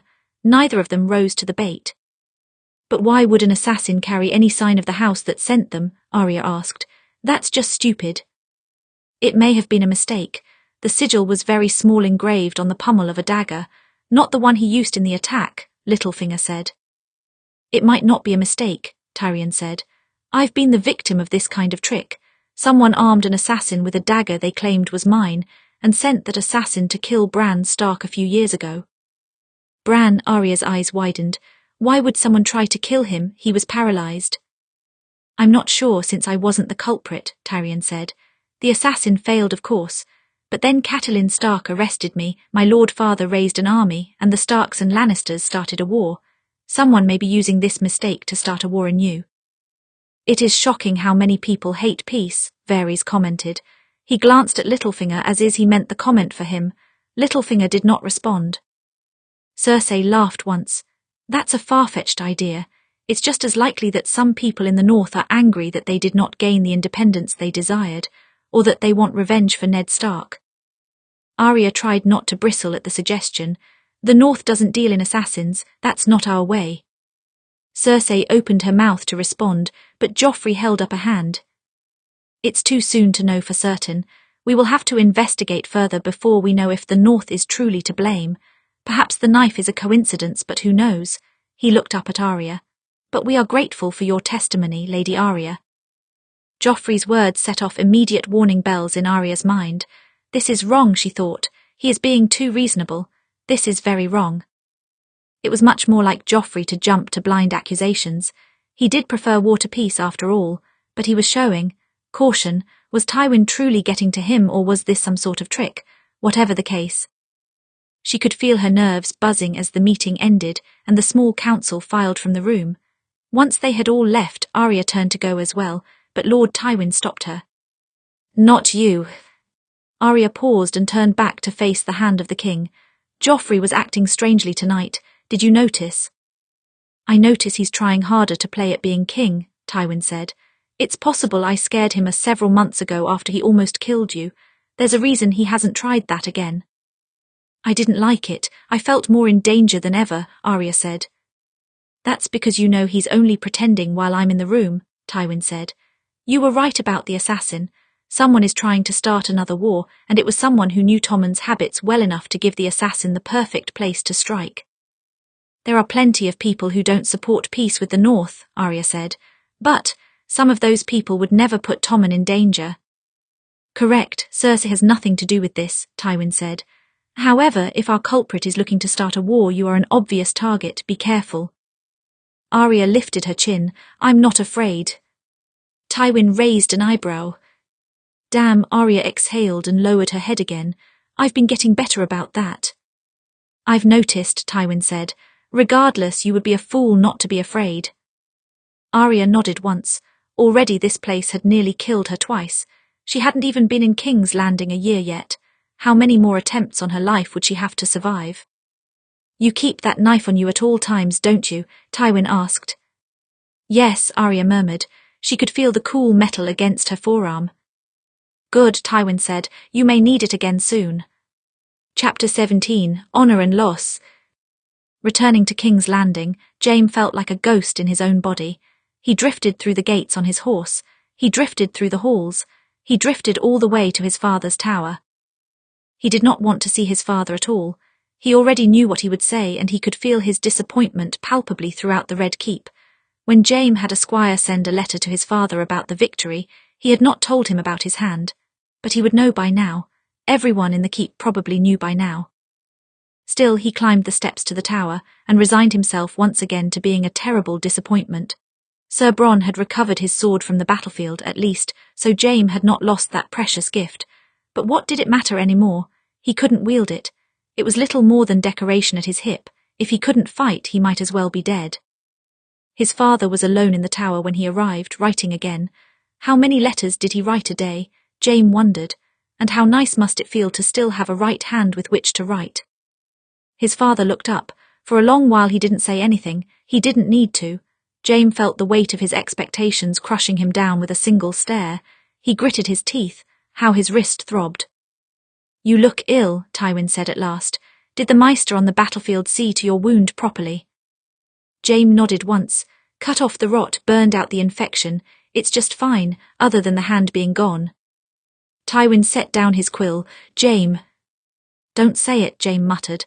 I already know what you'll say. Jaime, why weren't you patient? Why didn't you starve them out instead? Why didn't you just wait? This is your own doing, Jaime. If you know my thoughts so well, why didn't you listen to them? His father asked.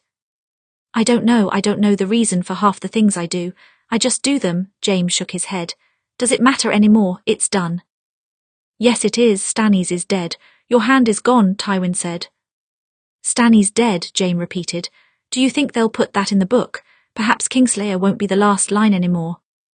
Is that why you did it? Glory, his father's voice was full of contempt.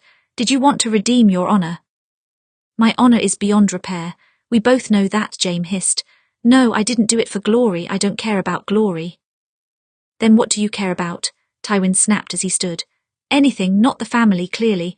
You gave up on serving the family when you became a king's guard. Not honor, not glory, not power. So what do you care about? The sword in my hand, Jaime said with a humorless smirk. And now, nothing, I suppose. Tywin cursed under his breath and circled around the desk. You lost your hand, not your head. No son of mine is going to give up so easily. Jaime looked away as he approached. He studied the mud on his boots. Look at me. Jaime did not. He couldn't look at him. In that moment he would rather do anything other than face the look in his father's eyes. Jaime, look at me. His father clasped the side of his face in his hand. Jaime obeyed this time. Somehow Tywin always managed to force his children to obey. You're my son and you are a Lannister of Casterly Rock. You will wear that name proudly even if you lose every one of your limbs. Do you understand? Jaime could only nod. Good, Tywin stepped away. You're pale. Go to Pycelle and make sure your wound is fully taken care of. Jaime nodded again and drifted from the room. He did not go to Pycelle. First he drifted over to Tyrion's room, knowing his brother would have wine. He did need a great deal of wine. When he arrived, Tyrion didn't quite seem to know what to say. He tried to keep his conversation light, but Jaime could sense him tiptoeing. What to say to a brother who had lost himself on the battlefield? Jaime would not know the answer to that question either. You're pale, Jaime, you don't look well, Tyrion said. You should see Pycelle.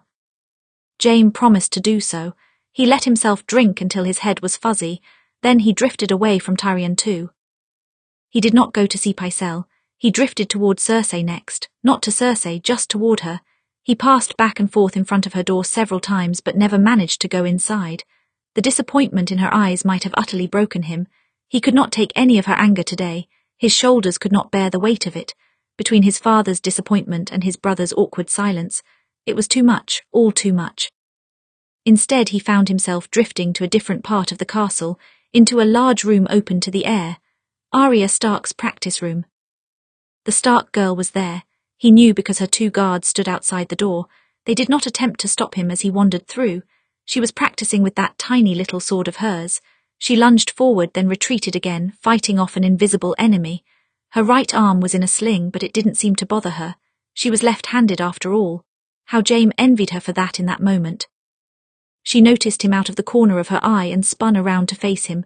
Sir Jaime, her gaze darted from his face to his stump of a hand. I had heard, but... Heard what? He asked. He glanced down at his hand. Oh, this, yes, I seem to have misplaced it. He stumbled down the steps. He felt a bit unsteady. Don't let me stop your practicing, girl. I won't be able to participate today. You see, I'm not left-handed like you. Arya observed him cautiously, suspiciously. She had Ned Stark's eyes, how he had always hated them. They had always looked at him with such contempt, such loathing. Stop it, he muttered. Stop what? Arya asked.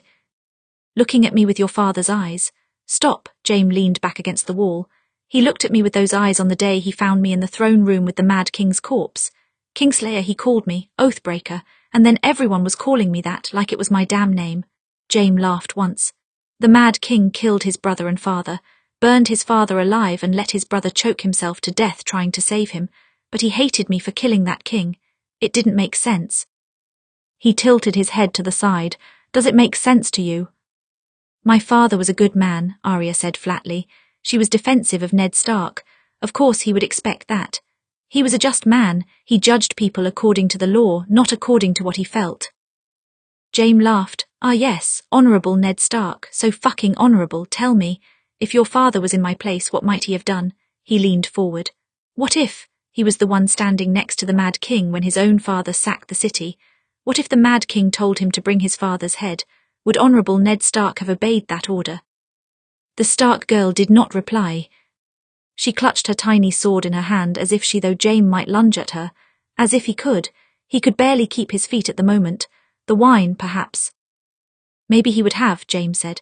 Duty before family, he might have said. I must obey my king. But what if?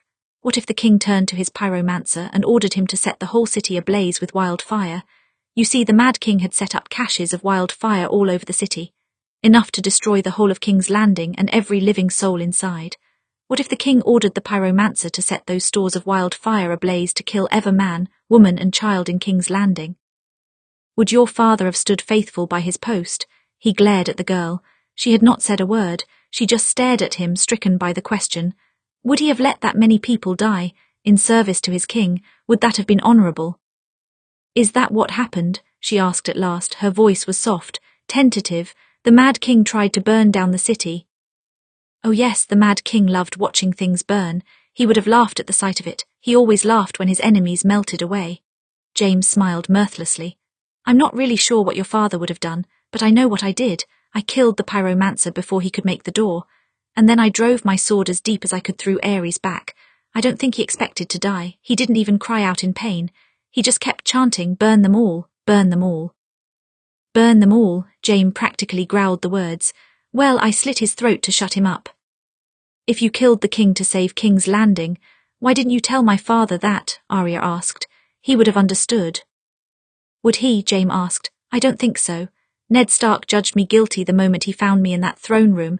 The contempt he had for me, you should have seen it. He wanted me punished for my crimes, He was fighting to depose the damn king, yet I was evil for killing him. I was dishonourable. Jaime barked out a laugh. By what right does the wolf judge the lion? Arya's eyes widened. Jaime realised too late that he had crumpled to the ground. Suddenly he was staring up at the ceiling. The girl rushed to his side. Sir Jaime, you're burning. Your wound must still be infected. She cursed under her breath. Wait here, I'll fetch the Maester. She gripped his shoulder surprisingly hard for someone of her size. Do not die. Then she left him. He listened to her footsteps racing down the hall until they faded into nothing. Let me die, Jaime thought. There's nothing left for me here. If there are gods, I'll face my crimes. If there are gods, I'll spit at their feet. Just let me die. Jaime did not die. When next he woke, it was from the pain of Pycelle sawing off another part of his wrist. Someone shoved a cloth into his mouth to keep him from biting his tongue as he roared with pain. When the pain was done, he faded in and out of consciousness. Sometimes he saw his brother's face, sometimes his sister's. Once he saw his father's back. He was talking with the Stark girl, though he could not make out the words. She stared straight at him with those Stark eyes, defiant. Do not die.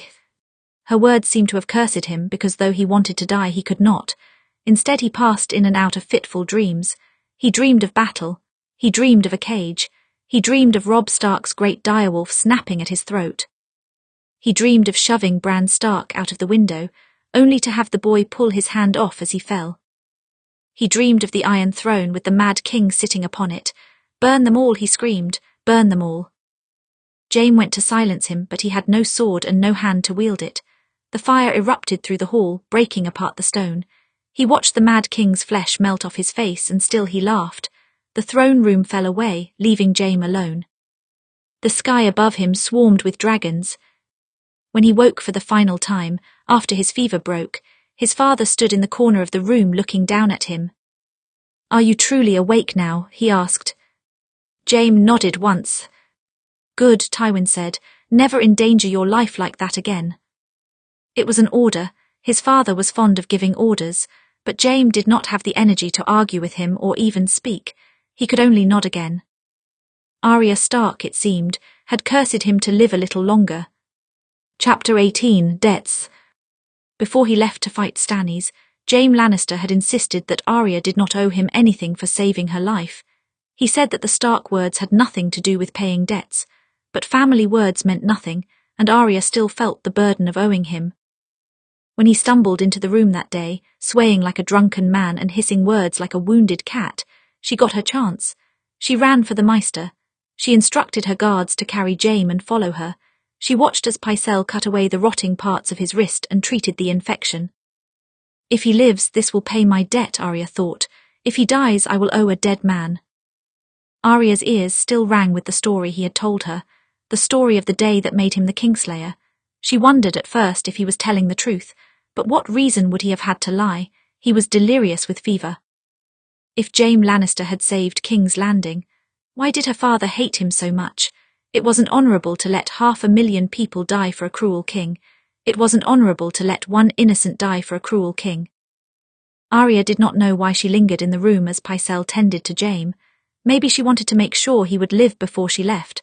Her debt would not be paid otherwise. A few times, Jaime woke from his fitful sleep and looked at her with his half-conscious gaze. She stared right back at him with what he had called her father's eyes. She willed him to survive and relieve her of her debt. She made herself small in the corner as his family came and went. None of them bothered her or told her to leave. They barely seemed to notice her.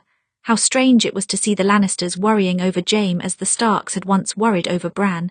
It was almost uncomfortable to see them as a family. But she didn't move. She kept her post and watched. The fever broke late that night. Tyrion cursed once with relief when Pycelle declared that Jaime would live. Cersei actually smiled. Tywin's face did not move, but Arya saw the tension go out of his shoulders. He had been more afraid for Jaime than he would ever admit. When the danger had ceased, Arya quietly rose from her chair and went to slip from the room. Tywin stopped her, grasping her shoulder tightly as she passed. She looked up at him, confused.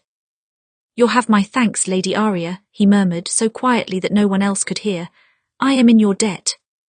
Never before had those words felt so significant. Soon enough, Jaime was healthy again and walking around as if nothing had happened. Well, the hand was still gone, but his wound was no longer trying to poison his blood. Self-hatred still ran deep, regret still ran deep, but Jaime no longer wanted to die, which he supposed was a start. There was a bright side to the ordeal. After nearly losing him to death, Cersei was acting more her old self. She smiled at him and put down her wine when he came to visit her. She apologized for not seeking him out sooner after he returned. She kissed him again. He had desperately missed her lips. "I'll have a golden hand made for you," Cersei said. "It will let everyone know who you are." "Everyone already knows who I am," Jaime said, and a golden hand meant nothing if he could not fight. Still, it was better than nothing. Perhaps he could slap someone with it. One thing haunted him about his brush with death, Arya Stark. He had spoken too freely with her in that room right before he collapsed. He laid the whole truth bare before a girl who hated him, a Stark. He had behaved like an utter fool and a drunk. She never should have seen him so weak. It would have been easy for her to leave him there, burning his life away. She could have walked from the room and left him slumped across the floor. Instead, she didn't. She had found the Maester, and she must have asked her guards to carry him down the steps. Why, that question had been tormenting him ever since he woke. Why did she help him? He asked Tyrion that question, wondering what he would have to say about it. His brother usually had an answer for most things, and he was good at reading people. "Why are you so bothered by the Stark girl's motives?" Tyrion asked. "It all seems rather obvious to me.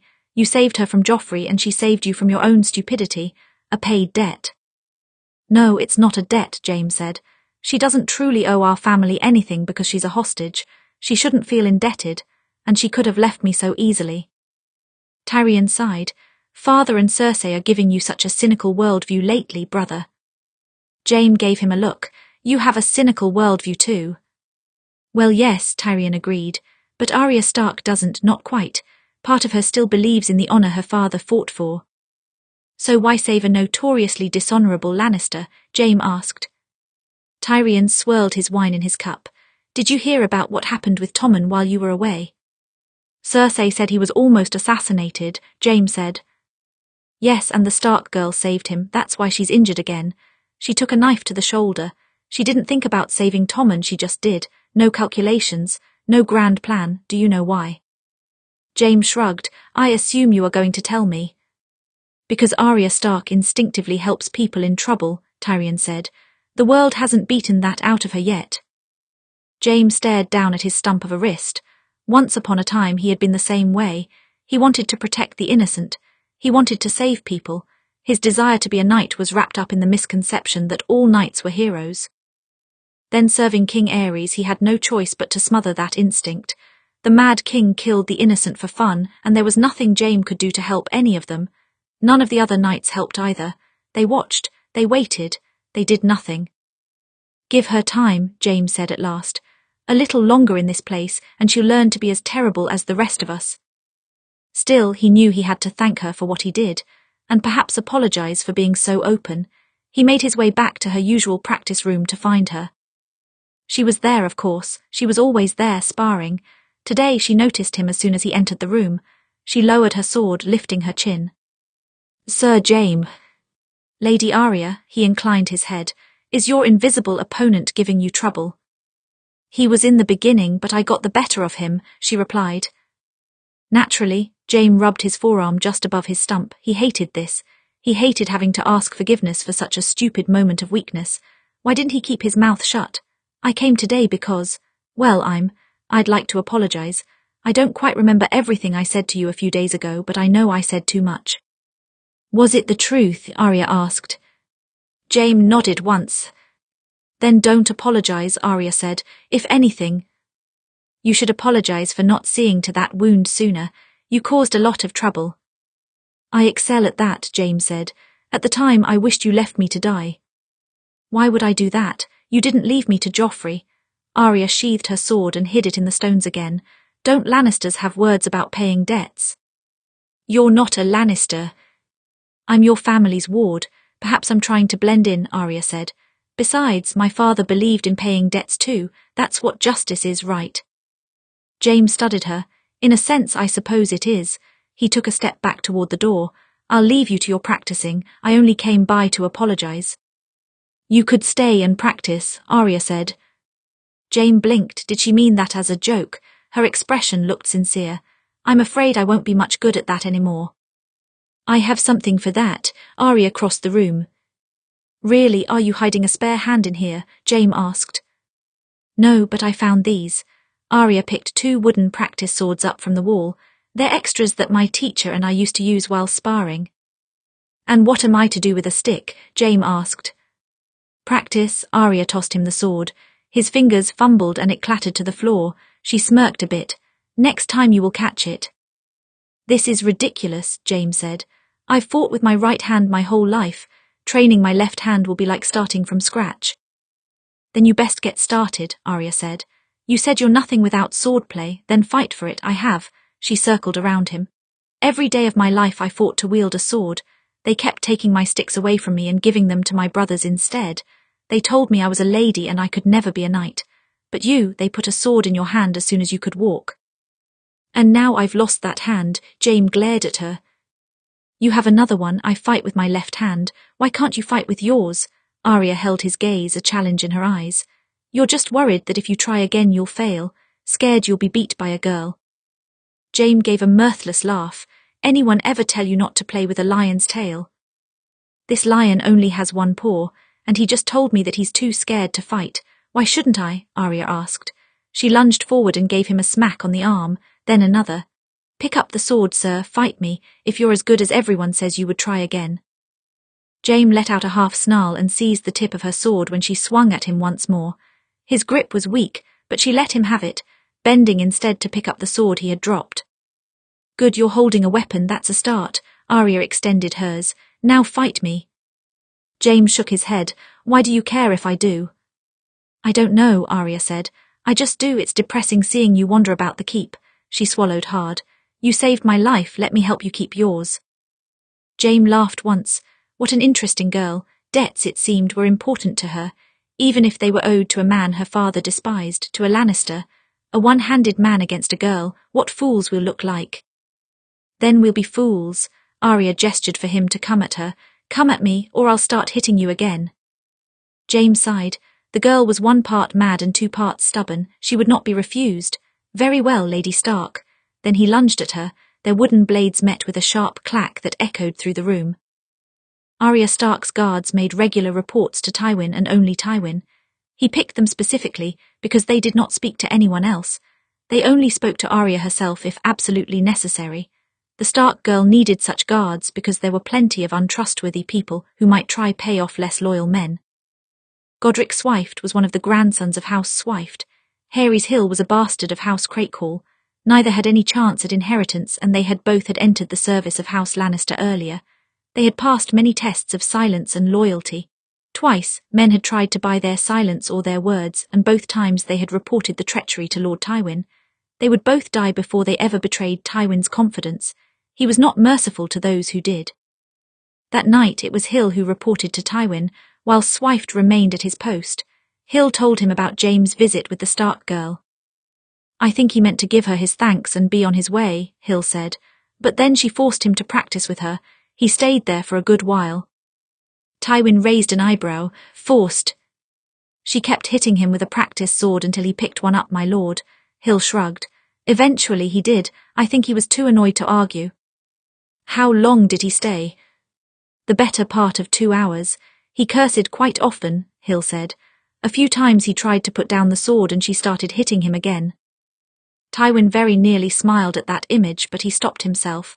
"Report to me again if this continues." Hill bowed in response and left the room.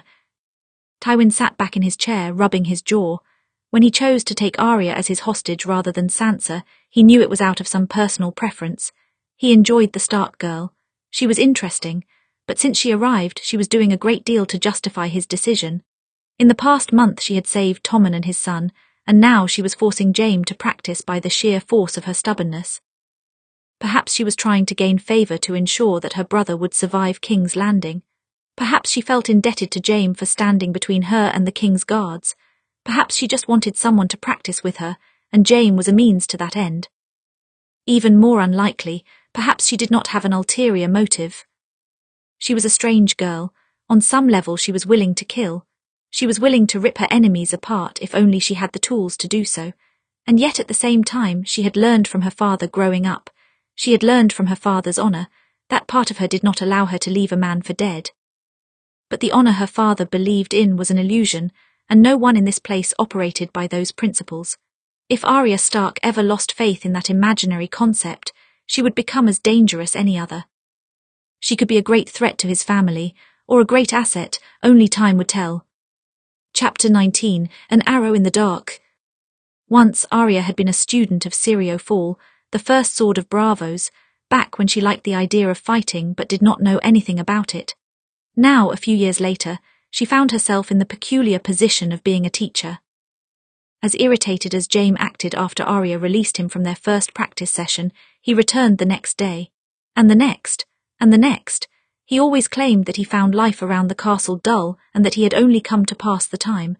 But Arya knew that part of him wanted to practice. Part of him wanted to believe that he could train his left hand to be as good as his right. If Jaime was not Jaime without his sword, then he came here to fight for his identity. His grip was weak, his muscle memory was non-existent, but he still had his footwork and his reflexes. He just needed to relearn the sword. Arya did not go easy on him. She often struck at the places he would have most difficulty blocking, and that made him angry. But when he was angry, he fought harder. Some people are motivated by desire, Syrio told her once. Others by anger, others justice. If you know what drives a man, you can help him, teach him, and kill him. Arya thought about those words often. She told herself that fighting with Jaime was just a way of learning his weaknesses in case he ever became her enemy. He was of House Lannister after all. It was her job as a Stark to learn their weaknesses. A lie to yourself is the worst lie of all, Arya Stark. Syrio's words were sometimes quite annoying. Truly, she did enjoy sparring with Jaime, especially now that they were more evenly matched. She liked being able to hit the man who was once one of the best knights in the 7 Kingdoms. It made her feel strong. She also liked having someone to fight. Swinging at an invisible opponent got rather dull, and it didn't help her to practice her reflexes. While Jaime pretended that these lessons were of no consequence to him, Prince Tommen treasured every word that dropped from Arya's mouth. When his mother finally let him go outside again, always well guarded of course, Tommen often asked Arya to accompany him to the gardens. In fact, he would not return to the maze without her. He was too nervous to go alone, even with his guards. On these walks, he pestered her about how she handled a knife. "I want to know how to use a blade like that," Tommen said. "I'm well protected, yes, but what if my guards fail? A knife could save me if you're not there." He had such an eager and open expression, and if he was ashamed of asking for help from a girl, he did not show it. Arya was reluctant to teach him initially, but then again, Tommen was right. He should be able to defend himself. He was a prince after all. So Arya relented. She showed him how to hold a knife and how to throw one properly, how to slash and slice and how to conceal the weapon in his sleeve. It was just enough to ease his mind knowing that he had some defense against future attackers. And for Arya, well, it was nice to have someone ask her for help in a fight. Tommen did not dismiss her as a helpless girl anymore. He knew better than that, and Jaime, it seemed, was starting to learn too.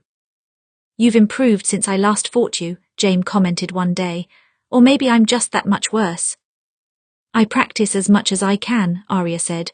"There's not much else to do." "Apparently your practices have gotten boring as well, or you wouldn't have dragged me into them." "You're free to go at any time." Jaime shook his head, adjusting his grip on his sword. "If I try, you'll start hitting me again." Arya titled her head to the side, allowing a grin. "Am I hurting you, sir?" Jaime's eyes sparked at the challenge, and he lunged at her again. At the end of the 2 hours and at the end of their stamina, they stopped practice for the day. Jaime sat down on a crate, taking a long draught of water. "These crates have seen better days. Have you been throwing knives at them?" Arya glanced off to the side. Jaime raised an eyebrow. "Who are you practicing to kill, Lady Stark?" "Anyone who tries to kill me," Arya said flatly. "Then the gods help them," Jaime said, raising his canteen in a sort of toast. Arya's mouth twitched, and she leaned her practice sword up against the wall. "I don't believe in most of the gods anymore." "How heretical of you." She cast him a glare, and he smirked. "Don't worry, neither do I," Jaime said. He set down his canteen and leaned back against the wall. "When did you stop?" Arya stared at her feet. She knew exactly when. She remembered the exact moment that the gods fell to earth for her. She remembered the faith in higher powers leaving her body, as swift as the downward stroke of a sword. "When I saw my father die." Jaime nodded. "I lost my faith over time, but I started hatting the gods after my mother died. It didn't seem fair at all, for them to take her, and everyone always insisted the gods were fair." "Your mother," Arya looked up at him. "Who was she? No one in your family has spoken much about her." "She is a bit of a forbidden topic," Jaime said. "Cersei and I were 8, quite young to lose a mother. I'm not sure either of us understood death before that moment." "What was she like?" Arya asked. "Do you remember her?" "Yes," Jaime said. "I can barely picture her face, but I remember her voice. And of course I heard all of the stories about her. She was beautiful, strong, stubborn. There's a lot of her in Cersei, I think." "Was she cruel like Cersei?" Arya asked before she could stop herself. Jaime laughed once. "You two really do loathe each other, don't you?" "I have plenty of good reason to loathe her," Arya pointed out. "What reason does she really have to hate me?" "Your name, I suppose, that's enough for her," Jaime said. "But no, my mother was not cruel except to her enemies. My father loved her. They say he actually smiled on the day they were wed. Can you imagine that?" Jaime shook his head. "I think I was the only one who didn't hate Tyrion after she died. I hated the gods, but not Tyrion. He was just a baby. The way they spoke of him, you'd think he was a monster, but father needed someone to hate, someone to blame." Arya couldn't think of what to say. It seemed to her that Lord Tywin hadn't allowed himself to feel an emotion other than anger for decades. She did wonder what he was like before his wife passed. She couldn't picture him truly smiling, though. His smiles were always laced with contempt. "When is the last time your father smiled?" "I'm not sure, a long time ago. He used to smile at us on rare occasions when we were children, but that was mostly before our mother died." Jaime exhaled, placing his hand over his face. "Why on earth am I telling you this? Why on earth do I keep telling you anything?" "I'm not sure," Arya admitted. "Your father does it sometimes too, so does Tyrion." "You all seem to like telling me things." "You'll be able to write a history about us soon," Jaime exhaled. "You should even the scales. What dark secrets have you been hiding?" I have a contract with an assassin, and am still considering which of your family I want him to kill, Arya thought. Dark secrets. Surely the Stark family can't be as perfect as it seems, Jaime said.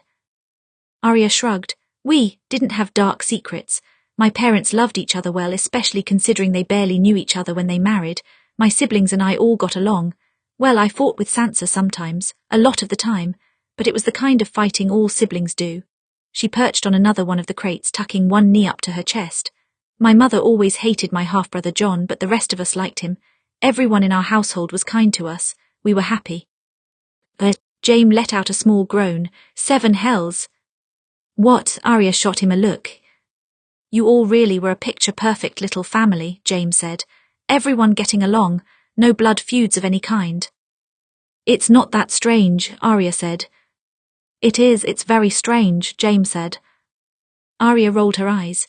Well, everything fell apart when we went south. Our entire household was killed in these halls. She swung her right leg back and forth, tapping a steady rhythm on her crate with her heels. Father lost his head. Robb and Mother went to war. Sansa was trapped here. Bran and Rickon were taken prisoner by Theon. Ah yes, Theon Greyjoy, Jaime said. Tell me about him. It had been a very long time since Arya thought about Theon. She knew he had turned on them, but it was hard to think about the boy that she knew becoming their enemy. He was cruel to Jon sometimes, she said at last, but I thought he liked the rest of us. He taught me how to shoot a bow better once. Arya picked at one of her nails. I never thought he would turn against Robb. They were close. He was a Greyjoy. Your father helped to kill half of his family, Jaime pointed out. We treated him well, Arya said. Jaime gave her a look. Lady Stark, you like Theon Greyjoy are now a ward to an enemy house. My father has treated you kindly enough. Most of us have, with a few notable exclusions. If one day you returned home and your brother asked you to take up arms against us, what would you do? The words struck Arya hard. She hadn't really thought about Theon's situation as similar to hers. She hated him for betraying their family. But if Robb asked her, she would turn against the Lannisters in a heartbeat. It's all right, I know your answer, Jaime said. So does my father, but hopefully it won't come to that. We are in the midst of a peace. He raised his stump of an arm, and I'm in no shape to go to war again. The door opened before Arya could respond. She hopped off the crates as Tyrion entered. Ah, brother, Jaime stood. Would you like to take a turn at sparring? You would both beat me rather badly, Tyrion said. No, I came for Lady Arya. Arya took a step forward. Has something happened? My father wants to see you, Tyrion smiled at her. Your brother has won the last of this war. Nothing could quite describe the relief Arya felt as Lord Tywin told her the news. Her brother had crushed the remainder of the Greyjoy forces, claiming Pike for the crown. Robb Stark had installed another lord there, temporarily, to keep the peace. Balon and Theon Greyjoy were both executed for their crimes against the king. The news of Theon's death felt strange to her.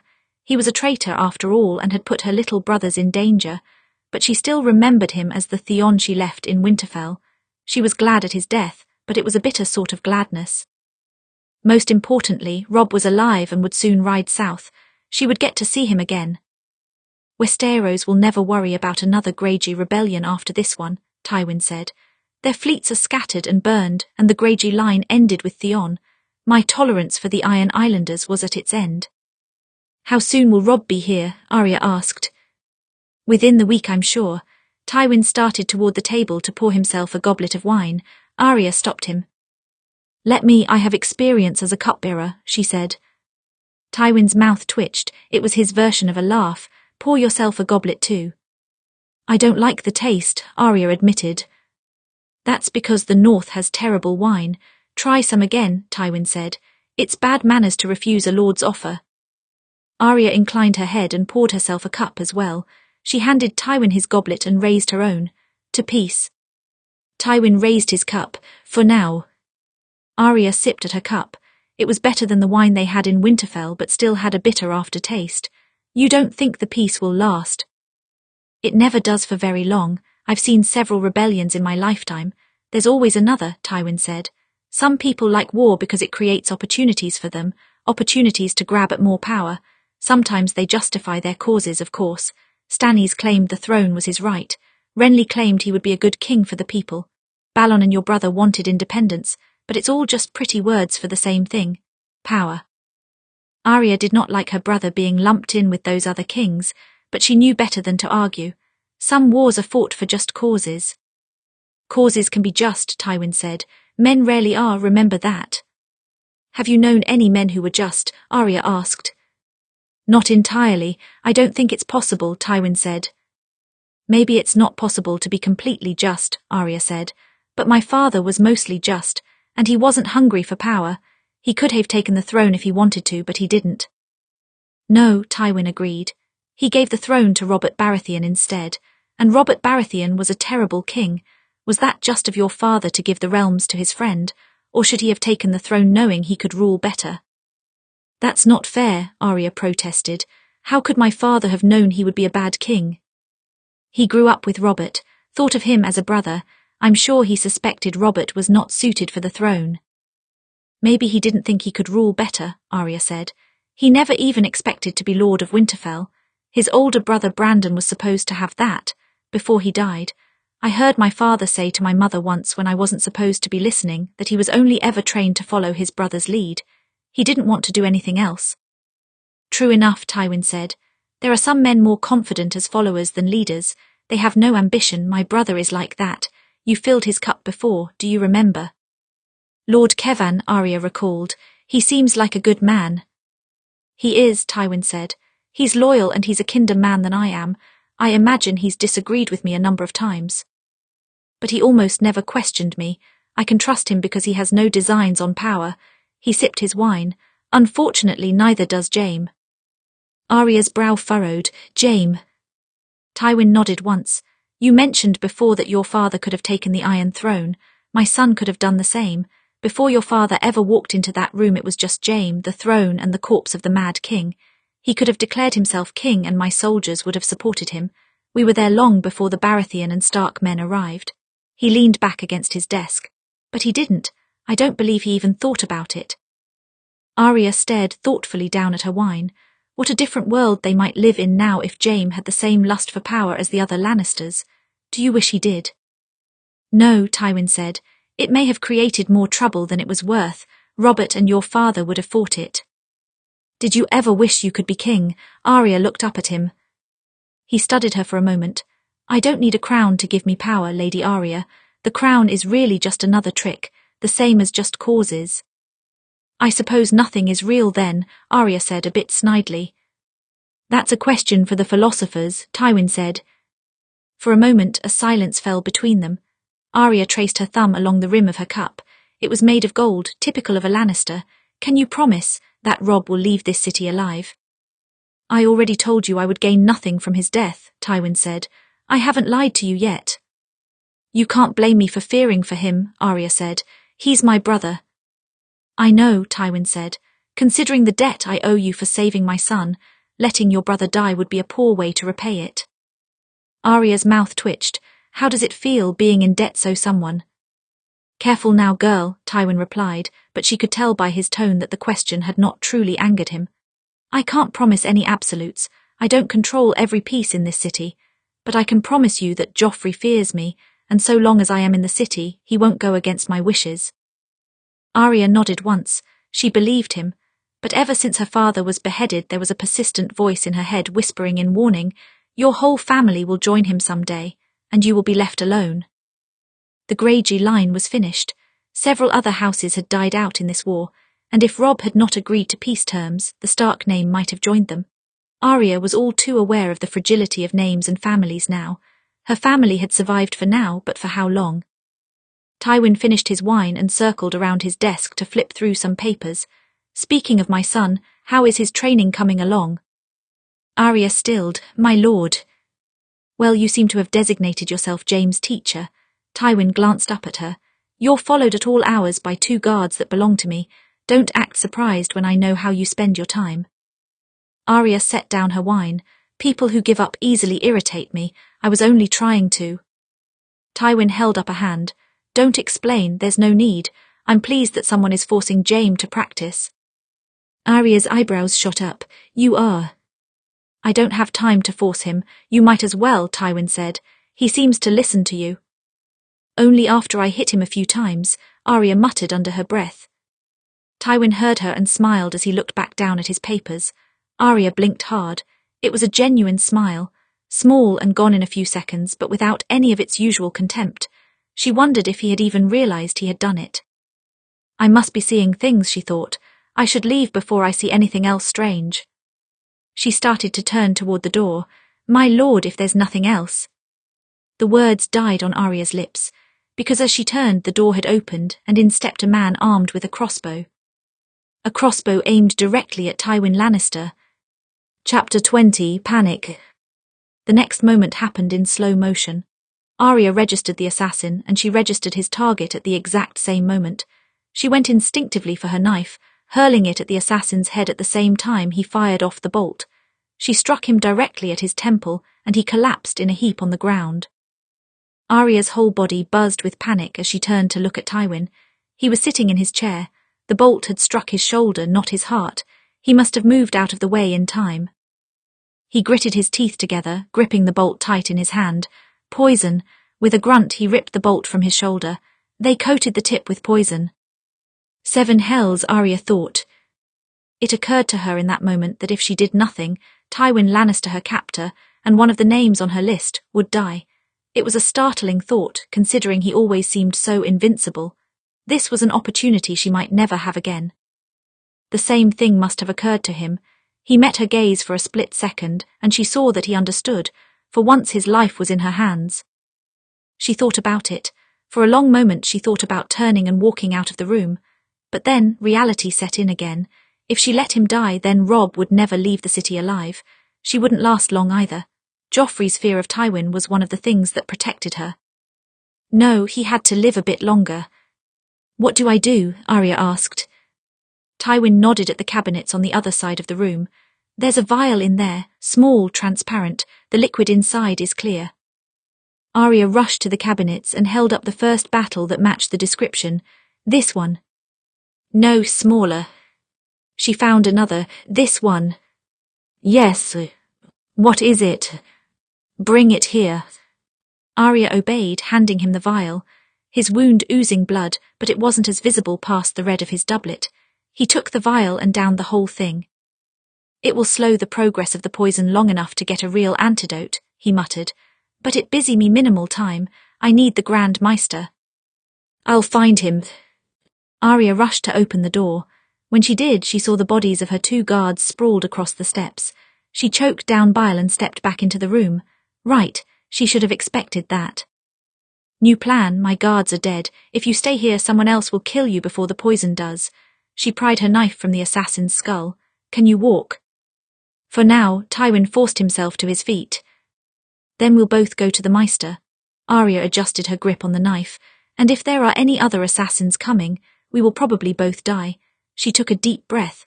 Her heart was absolutely racing and she had poor odds with only her knife. See that we don't, Tywin said firmly. Even as he was dying, he was giving orders. He never stopped. Arya opened the door again and stepped around the bodies of her guards.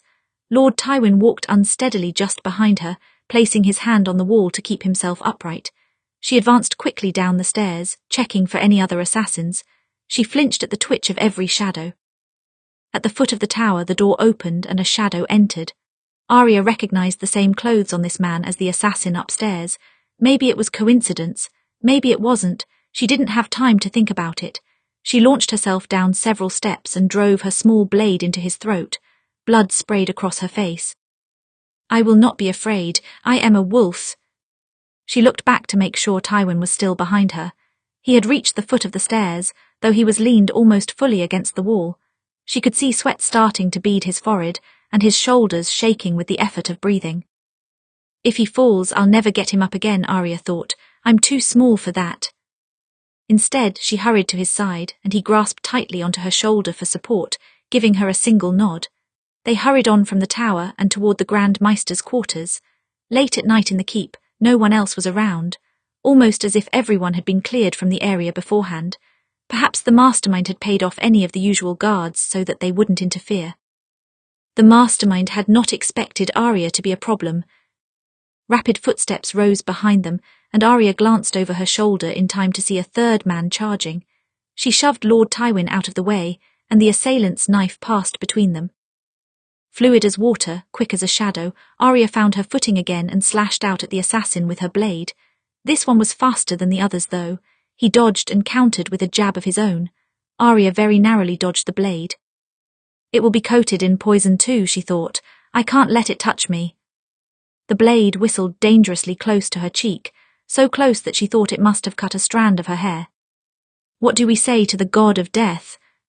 She dodged a second stab, stepping back down the hall. Not today. The assassin struck again and she all but threw herself backward. She rolled and slid across the floor before coming up in a crouch several feet away from the assassin, just far enough. As the man ran at her, she threw her knife and embedded it in his stomach. He crumpled to the ground with a gasp. His knife clattered to the ground. Growling, Arya pushed herself to her feet and seized the assassin's fallen knife. She stalked over to him, holding the point to his throat. How many of you were there? Why, use, how could you? How many? Arya snapped. She gripped onto the blade embedded in the man's stomach and twisted hard. He screamed. 3, he cried. There were 3 of us. 3, that meant she had killed them all. She cast a glance at Tywin, who sat on the floor, hand clasped over his wound. Maybe the assassin was lying, but even so, Tywin wouldn't be able to walk any further. She would have to take the risk and run for help. She pulled her blade from the assassin's stomach and drew it sharply across his throat. Then she stood. I'll be back, she told Tywin, sprinting off without another word. She had to get the Maester. Had to get someone at least, someone who could carry him. Hold on, she thought, just hold on. This was not the first time someone had tried to kill Tywin Lannister. From the very beginning of his life he was a target. The eldest son of House Lannister in a time when the Lannister name was not respected. Men had tried to kill him with poison, with swords, with arrows, since he was very young. Nothing he did would ever stop him from being a target. The key, he found, was to make people too afraid to try. Someone stupid had made this attempt on his life. Someone stupid but with a lot of resources. From the moment the arrow struck him, he started to realize the plan. Someone was trying to create chaos and bring back war. Tywin's death would let Joffrey run wild. And with Robb Stark riding south, this was a very bad time for Joffrey to be off of his leash. He could not die, not this night, but his survival rested entirely on the shoulders of a 14-year-old girl. He saw her think about leaving him. He saw the notion pass through her eyes. But then, she knew as well as him that only Tywin had the power to ensure her brother's safety, so she armed herself with that tiny knife and guided him down the stairs.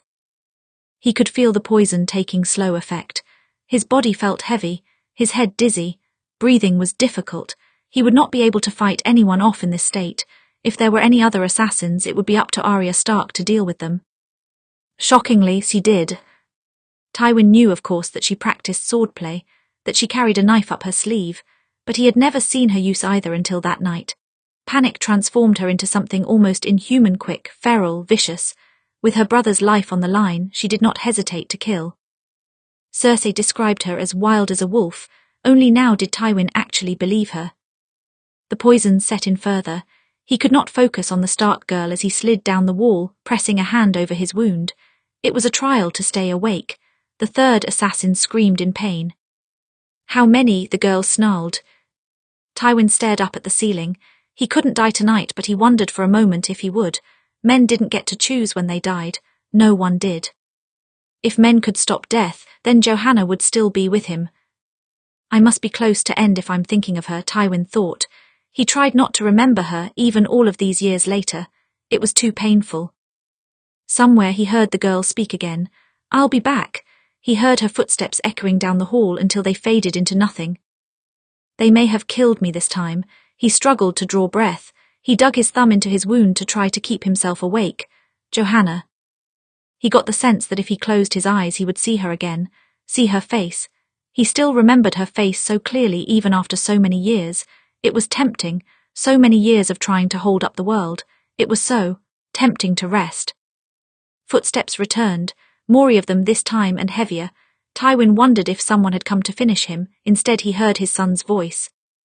Father. Jaime lifted him from the ground with his one hand and balanced his arm over his shoulder.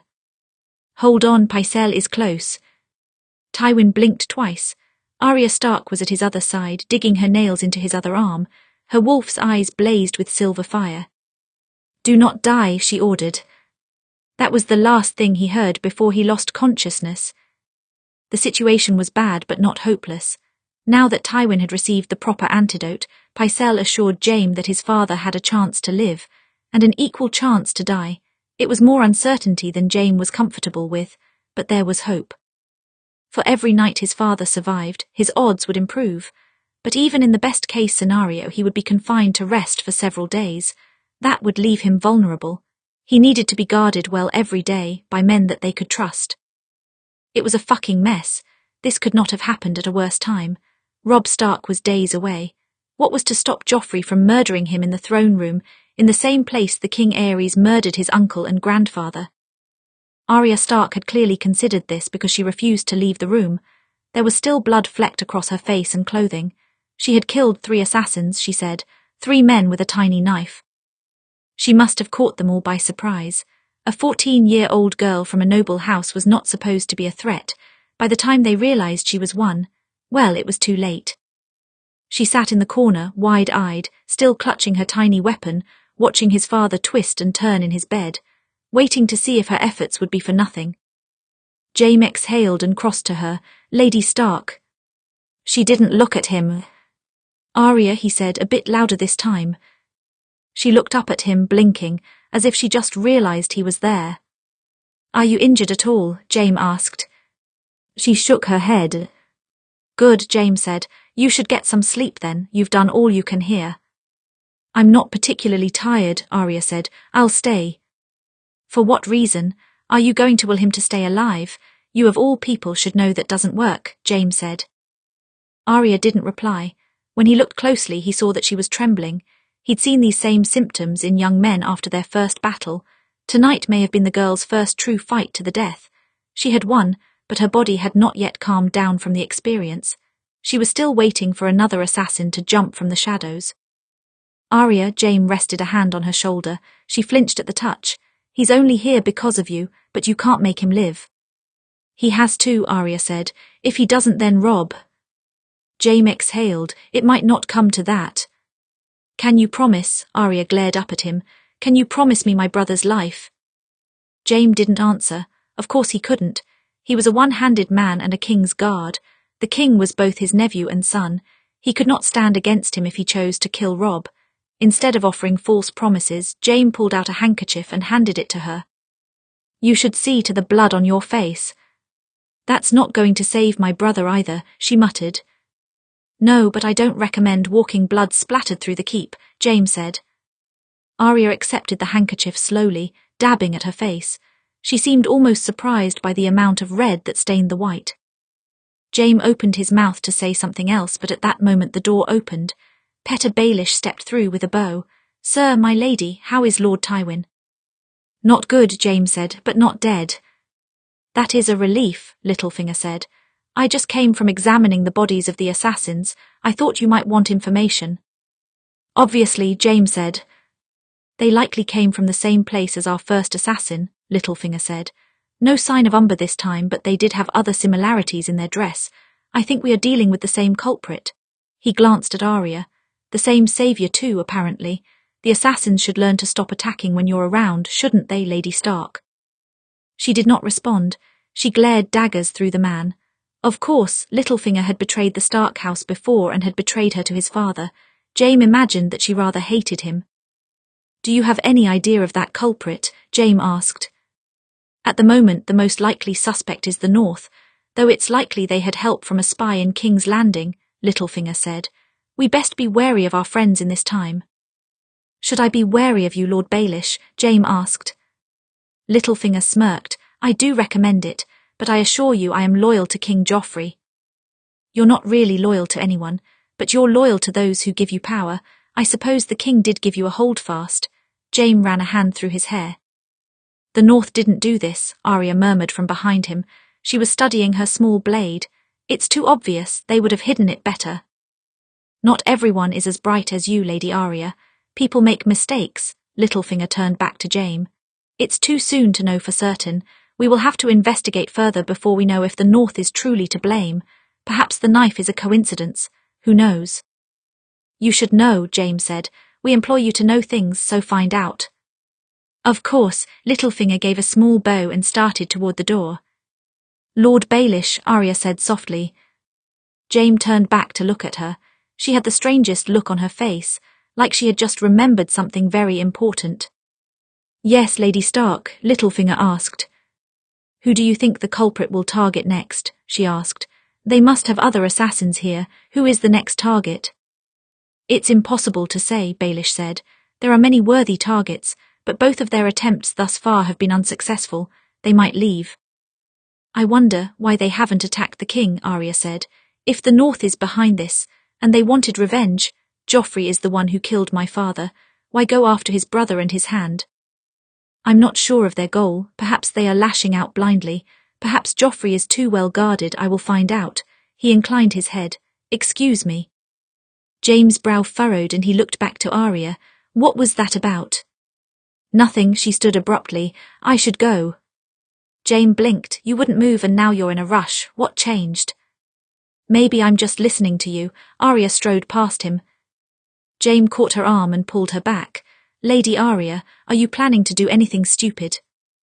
Arya looked up at him. No, but I'm going to do something. She glanced one more time at his father, then she jerked away from Jaime and swept from the room.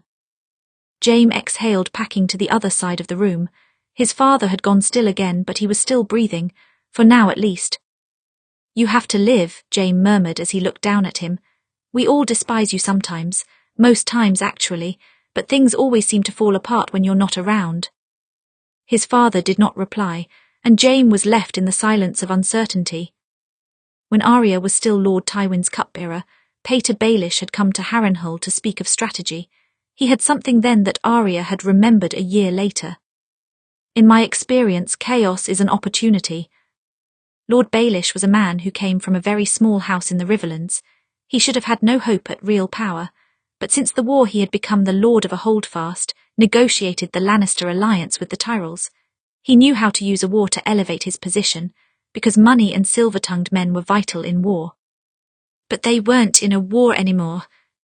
It's too soon to know for certain. We will have to investigate further before we know if the North is truly to blame. Perhaps the knife is a coincidence. Who knows? Those words sparked something in Arya's memory. Joffrey had said nearly the exact same words in the small council meeting 2 moons ago. They hadn't sounded right coming from his mouth. He had sounded like he was parroting someone else. The words sounded right coming from Littlefinger's mouth, though. Perhaps Littlefinger advised Joffrey what to say in that meeting. She thought Joffrey was just trying to play nice in front of Tywin. But what if he was growing bold? What if he was tired of listening to his hand? Joffrey was not the kind of person who liked being told no. Maybe he wanted to get rid of the one person still powerful enough to say that word to him. And in the same vein, he could blame it on the North. Give himself a reason to kill Robb when he rode south. He would seem like a just king then, wouldn't he? The North tried to kill my brother and grandfather. I will answer with blood. Not that Joffrey cared about seeming reasonable. Littlefinger probably advised it. She imagined Joffrey coming to him with his plan and ordering him to help. So Littlefinger was trying to make the best of Joffrey's blaze. He was tempering some of the king's rage with the hope of rising to even more power. What would the king give him as a reward? A bigger castle, more power. I assure you, I am loyal to King Joffrey. Littlefinger had not lied when he said that. Clever of him, but Joffrey was not loyal to his family, not even his own little brother. They had both made a vital mistake, though. They underestimated her. Arya imagined that her presence at the 2 assassination attempts was not a coincidence. If Tommen had died when she was near, perhaps they could have blamed her. At the very least, Cersei would have been eager to point the finger at Ned Stark's daughter. And tonight, if she left Tywin for dead, they easily could have claimed that she planned to kill him with the North. But Arya was not so weak as either of them thought. She would not let herself be implicated in any crime she did not commit, not like her father. Littlefinger understood that now. He would not make the same mistake a 3rd time. The assassins should learn to stop attacking when you're around, shouldn't they, Lady Stark? It all made sense to Arya as she rushed down the hall, but she had no proof and she was unlikely to find any, but she knew someone who could. Arya knocked rapidly on the door to Tyrion's quarters until he answered. He looked surprised to see her. It's the middle of the night, Lady Stark. You're awake, Arya pointed out, brushing past him into the room. Tyrion rushed after her. Arya, perhaps you should. Arya stopped in her tracks when she saw she lying in Tyrion's bed, resting her chin on her hands. She was naked. Arya whipped around to face the other way. My apologies, I didn't expect her to be here. That's why you should wait before you storm into a man's bedroom, Tyrion said. I suspected she of being someone's spy. I just did not expect her to be yours, Arya said. I'm not a spy, she said sharply. When Arya glanced over her shoulder, she had donned her gown again. It's true, she's not, Tyrion said. I thought she would be safer as a handmaiden for a lady with no connections to Cersei. Safer, what does she need saving from? Arya asked. Tyrion glanced at she, looking torn between the truth and a lie. She looked back at him undaunted. Would you like to tell her, or should I? She asked. All right, Tyrion sighed and looked to Arya. She is a whore, Lady Arya. More importantly than that, she is my lover. I care very much about her. But since my father has promised to hang the next whore he sees with me, and my sister is always looking for ways to hurt me, I needed to find a place for her at the castle, so as to not cause suspicions. Your father would hang her if he found out about her, Arya blinked. That seems extreme. My father is extreme, you just don't notice because he likes you. He hates me, Tyrion said. And my relationship with whores has been a testy subject for us in the past. It's too long of a story to get into now. The point is, please do not tell my father. I won't, Arya said. In fact, I may never get the chance. Your father might not live through the night. Tyrion blinked rapidly. What? For the first time he seemed to notice the blood still staining Arya's dress. Arya, what happened? She glanced between them. I will go so you two can talk. Arya nodded once and watched she leave. Then she sat and told Tyrion the whole story. Tyrion listened in bewildered silence. As much as Tyrion hated his father, he never seemed to consider the possibility of him dying. Arya understood that. Tywin always seemed so invincible. When she finished giving the full story, Tyrion sat back in his chair. Is Jaime still with him? Yes, along with several guards, Arya said. Lord Tywin's chances of living go up if he makes it through the night. Tyrion rubbed a hand over his face. So someone tries to kill Tommen and my father. Clearly the culprit is trying to frame the North. There are many people who would want to do that, but not as many who would dare to attack Tommen and my father. No, Arya said, but I have a theory, that's why I'm here. She clasped her hands tightly together. I think Joffrey is behind both of these attacks, and he used Littlefinger to orchestrate them. Tyrion's eyebrows shot up. Your evidence? Scant, Arya said. I have a motive and a hunch, not much else. It's something, Tyrion said. Tell me. Well, we agree Joffrey wants to start a fight with the North again, Arya said. He's been very vocal about it. That's indisputable.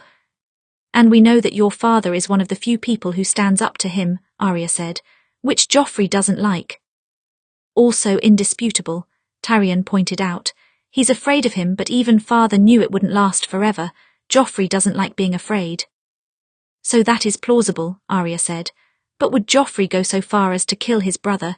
You've been his hand before, you know him better than me. Tyrion drummed his fingers against the edge of the table. Joffrey has never been affectionate with his little siblings, and he belittles Tommen constantly for his weakness. Tommen has learned to avoid him after a while. He looked up at her, and it wouldn't be the first time Joffrey tried to remove one of his heirs. When I became hand, he sent the city watch out to kill all of his father's bastard children, just to make sure none of them had any claim. Why would that matter? They're bastards, Arya said. Bastards have no claim. At the time there was a rumour going around that they might have a better claim than Joffrey, Tyrion said carefully. People said he was not Robert's true-born son, so Joffrey had all the other sons killed, and the daughters, everyone. So he would do it, Arya asked. His Baratheon uncles waged war on him for the throne, Tyrion said. I don't think he trusts anyone in his family, not even a sweet boy like Tommen. I suppose it's lucky Myrcella is in Dorne, he can't reach her there. He shook his head. Joffrey having a motive isn't enough to accuse him. He's a bloodthirsty cunt. Everyone knows that. We need something more. He has been acting strangely, Arya said. Do you remember how reasonable he acted in the small council meeting a while back? Yes, it was almost frightening, Tyrion said. I expected him to jump at the chance at blaming the North, but he didn't, Arya said. If he had nothing to do with it, I think he would have tried to use the opportunity, but instead he tried to play innocent. I didn't think he was smart enough to do that until tonight, when I spoke to Littlefinger. He spoke the same words Joffrey did that day. Yes, let's talk about Littlefinger for a moment, Tyrion said. Joffrey has a motive, but what cause would Lord Baelish have to go along with it? He fears my father too. And he knows your father keeps King's Landing stable, Arya said. Chaos creates opportunity. He told your father that in Harrenhal, he can't keep climbing to power if there's peace. Tyrion tilted his head to the side. You miss nothing, do you? Yes, Lord Baelish likes war. He reaped a great benefit from it last time, but this plan seems rushed, hasty. Usually he's smarter than this. It's possible that Joffrey has forced him into his services. He thought for a long moment. It's also possible that Littlefinger has a larger plan in mind, and it only seems stupid because both assassination attempts failed, because you were there. Your skills with a knife are a complication he may not have expected.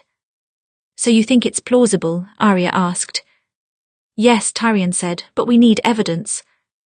That's why I came to you, because you can find it, Arya said. I can't, I have no idea where I would start, but you know King's Landing and its people. Tyrion was silent for a while, then he nodded. I'll see what I can do, but you must not let anyone know that you are suspicious. Treat Lord Baelish as normal, treat the king as normal. Arya nodded. At least she had someone she could trust with this information. Tyrion had more cause to hate his father than anyone, but still, he cared about his family. She knew for certain that he was not involved with this. He could help her find the culprits, but if she was going to ensure Robb's safety, there was one more thing she had to do. Early the next morning, after a sleepless night, she waited on the balcony of her practice room. She was unguarded because her guards were dead. Tywin had survived the night, but he would be bedridden for a while yet. He would not be able to receive Robb, so she stood waiting for the one person who could help her. A girl looks troubled. She spun to see Jaqen standing near the door, a mysterious smile on his face. A girl is troubled, Arya said. But decisive, Jaqen approached her. You have a name to give, don't you? I do, Arya said, but this person must die soon. My brother arrives in a few days. If you wait too long to kill this person, my brother will die. I've told you before that death is assured and time is not, Jaqen said. I don't care, Arya snapped. Please, time has to be assured. Jaqen inclined his head. Give me your name. Arya took a deep breath. He had made no guarantees that her brother would live, but if Robb died, she would still have her vengeance. She looked up at Jaqen, fire blazing in her grey eyes. Joffrey Baratheon. Chapter 21, the third name. The last time Robb had been to the capital, he was barely more than a baby, and he had no memory of the great city. The Red Keep and the Great Sept of Baelor were certainly a marvel to look at, yet the whole city had a dangerous atmosphere, an undercurrent of malice running beneath to beautiful buildings. Robb did not trust this place. He had grown more suspicious over these past few years. How could he not? War drew out traitors like poison from a wound. Even his own friend had. Robb shook his head. He could not think about Theon right now. He didn't want to think about him ever again. It was with his own blade that he executed his once best friend only a month ago. It would have been easier if Theon was unrepentant and boldly refused to kneel. But he didn't fight the sentence. He knew he had gone too far for redemption or mercy. He knelt on the ground and let Robb take his head without any fight. The man who passes the sentence should swing the sword. If Robb could not trust his closest friend, it was even more difficult to trust an enemy. But the North needed peace. His son needed peace. And if they wanted lasting peace with the crown, he had no choice but to kneel before this rat of a king. He remembered Joffrey from his visit to Winterfell. He had a smug face and the grin of a boy who had never been punished for a single one of his actions. Sansa had adored him instantly, and Robb worried for her. The prince was not kind. He could see that in an instant. Sansa saw it now too. In fact, she knew it better than anyone. Her time in King's Landing had been such a trial for her. Before Robb left Winterfell, she had clasped her arm tightly and made him promise to be careful. Joffrey is a monster, she said, and if he gets the chance, he will take your head. Tywin Lannister won't give him that chance, Robb said. He is a man of his word. He can control the king. But still, he was unsure. The Lord of Casterly Rock kept his word only as long as it suited him. If Tywin Lannister did decide that Robb was no longer useful to him, perhaps he would stand aside and let him die. He found himself kissing his wife a little longer before he left and holding their baby boy close. Little Eddard had been born 2 years ago, and he was healthy as ever. Talisa was days away from birthing their second child. He did not want to leave them. He did not want to ride south. If they break their word, his mother promised before he left, we will rain the 7 hells upon them. Starks know how to survive the winter, they don't.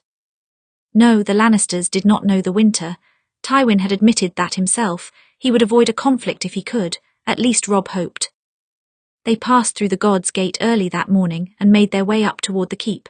At the stables, Robb and his men were met by an escort of guards. He already could feel the tension as he dismounted his horse.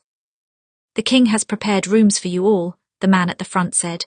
"You must be weary from travel. At noon the king will hold court and receive you in the throne room. Until then you may rest."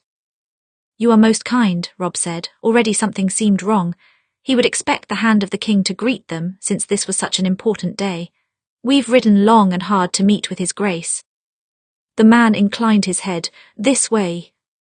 Fortunately, they were not immediately led to dungeon cells. That was a good start. They were given rooms in the keep, but still Robb felt the danger. He would likely not feel calm until he left this city. His instincts told him to flee. He wished in that moment that he had brought Greywind, but he worried the Lannisters would take that as a threat. When Robb was agitated, Greywind had a tendency to growl and snap. He would rather Greywind stay behind to protect Winterfell. Even if he died, his wolf would remain. More than anything, he hoped to see Arya. She would be able to tell him if something was amiss, and of course he wanted to make sure she was being treated well. Then, at the door to his quarters, he heard his guards talking to someone. "What is your business with Lord Stark?" "I'm his sister, idiots, let me through." Robb couldn't help but smile. Of course she would find him. He turned to see her standing in the door, her expression somewhere between happiness and anxiety. She had grown a few inches since he last saw her, and her hair hung to her shoulders. In her blue and gold dress, she looked like a proper lady. How she must hate that. "Arya," Robb murmured, "it's good to see you." Arya launched herself forward. He caught her up in a hug. This was still Arya. She was still alive and whole, and the Lannisters had not carved away her fighting spirit. "It feels like a lifetime since we've seen each other," Robb murmured, setting her back on the ground. "You're beginning to grow up, Arya." "Not up, just older," she replied. "No, I'm quite sure you're taller than I last saw you." Robb rested his hands on her shoulders. "Are you well?" He felt a bandage beneath her dress at the shoulder. "What's this?" "That's nothing," Arya said. "There was an incident, but it wasn't the Lannisters that time." "That time?" Robb asked. "Was there another time when it was?" "There was a situation with Joffrey," Arya said. "It doesn't matter, it was over a year ago. I'm all right. You should be worried about yourself." "I'm not the one who's a hostage," Robb said. "I'm safe enough, you're not." Arya gripped his arm. "Listen, Robb, 2 days ago someone tried to assassinate Lord Tywin." He blinked. "Tried." "He's still alive as of this morning, but he won't be in the throne room today when Joffrey receives you. Do you understand what that means?" Robb's jaw clenched. That Lord Tywin chose a poor time to almost die. "Someone chose, at least." Arya looked up at him. "I think Joffrey was behind the attempt. I don't have time to tell the whole story now, and I can't stay or they might think I know something. But Joffrey is hungry for blood and war." "Do you think he'll execute me at court?" Robb asked. "No, but he might throw you in a black cell and sentence you to death." She looked up at him, a fierceness in her grey eyes. "Don't worry, I'll handle it. You will be fine, Robb." Robb shook his head. Arya had watched their father die over 2 years ago. She had suffered so much, but if Joffrey tried to kill him, she wouldn't be able to do anything. "How will you handle it, Arya?" "Just trust me." Arya squeezed his hand. "I have to go." Then, without another word, she swept from the room. Robb's hand was shaking as he rested it against his sword. He longed for the ice-cold northern winds. He longed for home, but he had come south to the wolf trap where his father had been ensnared, and there was no turning back now. If it came to a fight, he would die with a sword in his hand. Arya kept waiting for an announcement of the king's death. She spent the whole morning listening for the bells, listening for cries in the halls, listening for chaos. She heard none of it. "Please, Jaqen," she thought, "please be quick." Anxiety made it impossible for her to eat. She tried to force food upon her, but she turned it all down. "Your brother is here," she said. "Be happy, eat." "My brother could die here like my father," Arya muttered. "I don't think I will eat until he leaves alive." "How will starving yourself help him?" she asked. It wouldn't, but still Arya could not stomach food. Just before noon, Arya made her way to the throne room as fast as her feet would carry her. She found a place with a clear view of the throne, where Joffrey was already seated, looking particularly smug.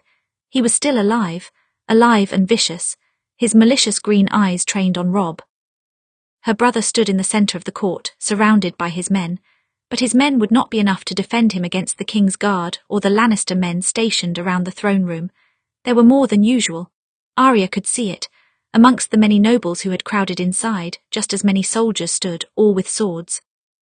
She was suddenly conscious of the knife up her sleeve, the metal resting against her forearm. If Jaqen did not intervene, would she have to use it? "You would die for it," a small voice inside of her said. "If I die killing Joffrey, so be it," Arya thought. "They will sing songs about this day." "You stand in the presence of King Joffrey Baratheon, first of his name, protector of the realm." Robb did indeed stand before him, before the Iron Throne, but he did not for a second look weak. He held Joffrey's gaze and stood his ground with the pride of a wolf. In truth, he looked more a king than the boy sitting on the throne. If he was afraid, he did not show it for a moment. "Lord Stark," Joffrey called out, "it has been some time since we last saw each other." "It has, your grace," Robb said. Arya knew the title must have tasted like poison, but he said it all the same. Her brother was better at hiding his hate than she was. "We've both been fighting wars." "Yes, I suppose your rebellion did qualify as a war," Joffrey said. "But it's over now, isn't it? Time for you to kneel before your king." Robb held his gaze for a pause, then he slowly bent the knee. Arya hated to watch it. She hated that her brother had to kneel at all. In the back of her mind, she blamed herself for that. If only Lord Tywin had not captured her, then maybe he would not have had to surrender. "I do on this day proclaim that Joffrey Baratheon is the one true king of Westeros," Robb said. "The 7 kingdoms, including the north, belong to him. My sword belongs to the realm, and he is the protector of the realm. I vow to serve loyally from this day until my last day." Murmurs swept through the crowd. Arya dug her nails into her palms as she looked from Robb to Joffrey. "What a relief to hear you say so." Joffrey stood from his throne, perhaps in effort to make himself even taller. "A shame that you did not ride south earlier when your father turned traitor. Instead you raised your banners against me, tried to rob me of the north." He tilted his head to the side. "Does simply kneeling forgive that?" "I do not simply kneel," Robb said. "I crushed a different rebellion for you. The Greyjoys are dead." "You both rebelled," Joffrey said. "So why do we crush them but let the Starks stand tall? That doesn't make sense, does it?" "I suppose that is up to you, your grace." Robb added the title almost as an afterthought as he looked up at Joffrey. There was no fear in his eyes, but Arya feared for him. She feared for him very much. "And then, how do I know your words are true?" Joffrey asked, packing back and forth in front of the throne. "In just this past month, 2 attempts have been made on the lives of my family. Someone tried to kill my brother. Someone tried to kill my grandfather. We have evidence to suggest that the culprit is from the north." "Liar," Arya wanted to snarl. "You're a liar and a coward. Just like that day by the river, I should have run you through then." "If there has been any plot against your family, I had nothing to do with it," Robb said. "I keep my word." "Do you?" Joffrey asked. "Like your traitor father?" Rage seemed to roll through Robb's shoulders and silver fire blazed in his eyes. But he did not rise to the bait. He just stared. His gaze seemed to unsettle Joffrey, and the boy glanced around. "Well, I suppose we will get to the truth of it." The guards in the crowd shifted, began to surge forward. Arya reached up her sleeve and grasped her knife. But just then the king coughed and swayed. His next order got caught in his throat and everything stilled. He coughed again, trying to get the words out, but none came. Instead, a trail of red seeped from his nose. "Joffrey," Cersei stood from her seat beside the throne and moved toward her son, resting a hand on his arm. He waved her off, stumbling backwards, but he slipped and collapsed back into his chair. One of the blades impaled him through the shoulder. His whole body trembled. In that moment, everyone understood. The king was dying. Arya would remember the next few moments for the rest of her life, nearly as clearly as the day of her father's execution. As Joffrey coughed and twitched and bled on the throne, the king's guard rushed to his side. Robb took a step back and his guards closed in around him on instinct. The nobles screamed and murmured. And as Arya looked out among them, she saw Jaqen, standing in the midst of the crowd, looking right at her. He raised his finger and tapped just under his eye. "Cut it very close, didn't you?" Arya thought. Slowly she looked back to Joffrey, still writhing on his throne, blood streaming from his nose and mouth and eyes. Arya could not quite describe how powerful she felt then, watching the life leave the wretched boy, watching him bleed. Over 2 years ago he had asked for her father's head, and by speaking his name, Arya had reaped vengeance upon him. How sweet it tasted! A few seconds later the moment ended, and Joffrey went still on the throne. Cersei fell to her knees beside him, her face twisted with grief. It was amazing to Arya that anyone could love such a monster, but still she felt the grim satisfaction of victory. "This is how it feels, Cersei, when someone rips away something you love. Does it hurt, do you understand?" But the satisfaction vanished as Cersei looked up at her brother. "Your people planned this," she hissed. "You did this." Robb straightened. "No, we didn't. We only just arrived in the capital. How could we have done anything to the king?" "Liars, you did. This is your doing," Cersei screeched. "Guards, arrest them at once. They plotted to kill the king. Arrest them." No, Arya thought they didn't. It wasn't them. But she could not say a word. Joffrey Baratheon was dead, Arya's third name. But Robb was still in danger. Chapter 22, Not Today. Arya expected to feel relieved when Joffrey died. Instead, she felt equal parts terrified and furious. Furious at herself for not predicting this, and furious at Jaqen for engineering this death at the worst possible time. She let Jaqen know as much when she found him waiting for her in the practice room. "Why then, why exactly at that moment?" she snapped. "You could have poisoned Joffrey so that he died long before Robb arrived. You could have made it look like he snapped his neck falling down the stairs." "I told a girl that the time of death was not certain," Jaqen said. "Neither was the method, only death of the name, and that I have given you." "You may have killed my brother in the process," Arya muttered, "and me if Cersei decides I was involved." For now at least, Cersei had not turned her eyes on Arya, perhaps because she saved her son and father in the past. That made her look innocent enough, but she didn't expect that to last forever. "If a girl worries for herself, then perhaps she should take the chance to escape," Jaqen said. "She could come with me across the narrow sea." "What would I do there?" Arya asked. "Learn the ways of the faceless men. Learn to do as I do." Arya swallowed hard. "Is that why you killed Joffrey then? Did you hope to force my hand? Did you hope I would have no choice but to flee with you?"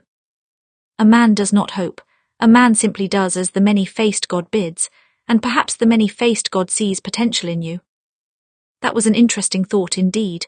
Faceless men had no trouble in eliminating any man, from peasants to kings. If Arya wanted to finish her list, going with Jaqen might help her. "And yet—" "I won't abandon my family," Arya said. "They still need me, and I'm going to fix this mess you made." "A girl is quick to place blame. She is the one who gave the name," Jaqen's mouth quirked. "My mess then," Arya lifted her chin. "I'll learn of death on my own terms, Jaqen, not from your god." "If that is what a girl wants, so be it." Jaqen held out his hand. In his palm rested a coin. "But if she changes her mind, find a Bravosi and show him this coin. Then say the words Valor Morgulize." "Valor Morgulize," Arya repeated. "Yes, all men must die," Jaqen said. "If you learn nothing else of death, learn that." He tipped his hand and let the coin drop into her palm. "Goodbye, girl." Then he left her there in the room, with a coin and an awful truth. Valor Morgulize, all men must die. "But not yet," Arya muttered. "Not today." Tyrion could not imagine more of a mess than the current situation. His father still recovering from attempted assassination, the king dead, his sister raging through the castle, and the Northerners locked and heavily guarded in their rooms. Cersei was sure of their guilt. The past 2 assassination attempts told her that the North was to blame. Yet Tyrion knew now that Robb Stark had nothing to do with any of the attempts, because Arya Stark's theory was very likely correct. "Lord Baelish has been meeting quite often with the king," Varys told him. "He has an excuse for every time, discussing the finances of the kingdom, discussing a possible alliance with the Vale. But but he could have been discussing these matters with the small council.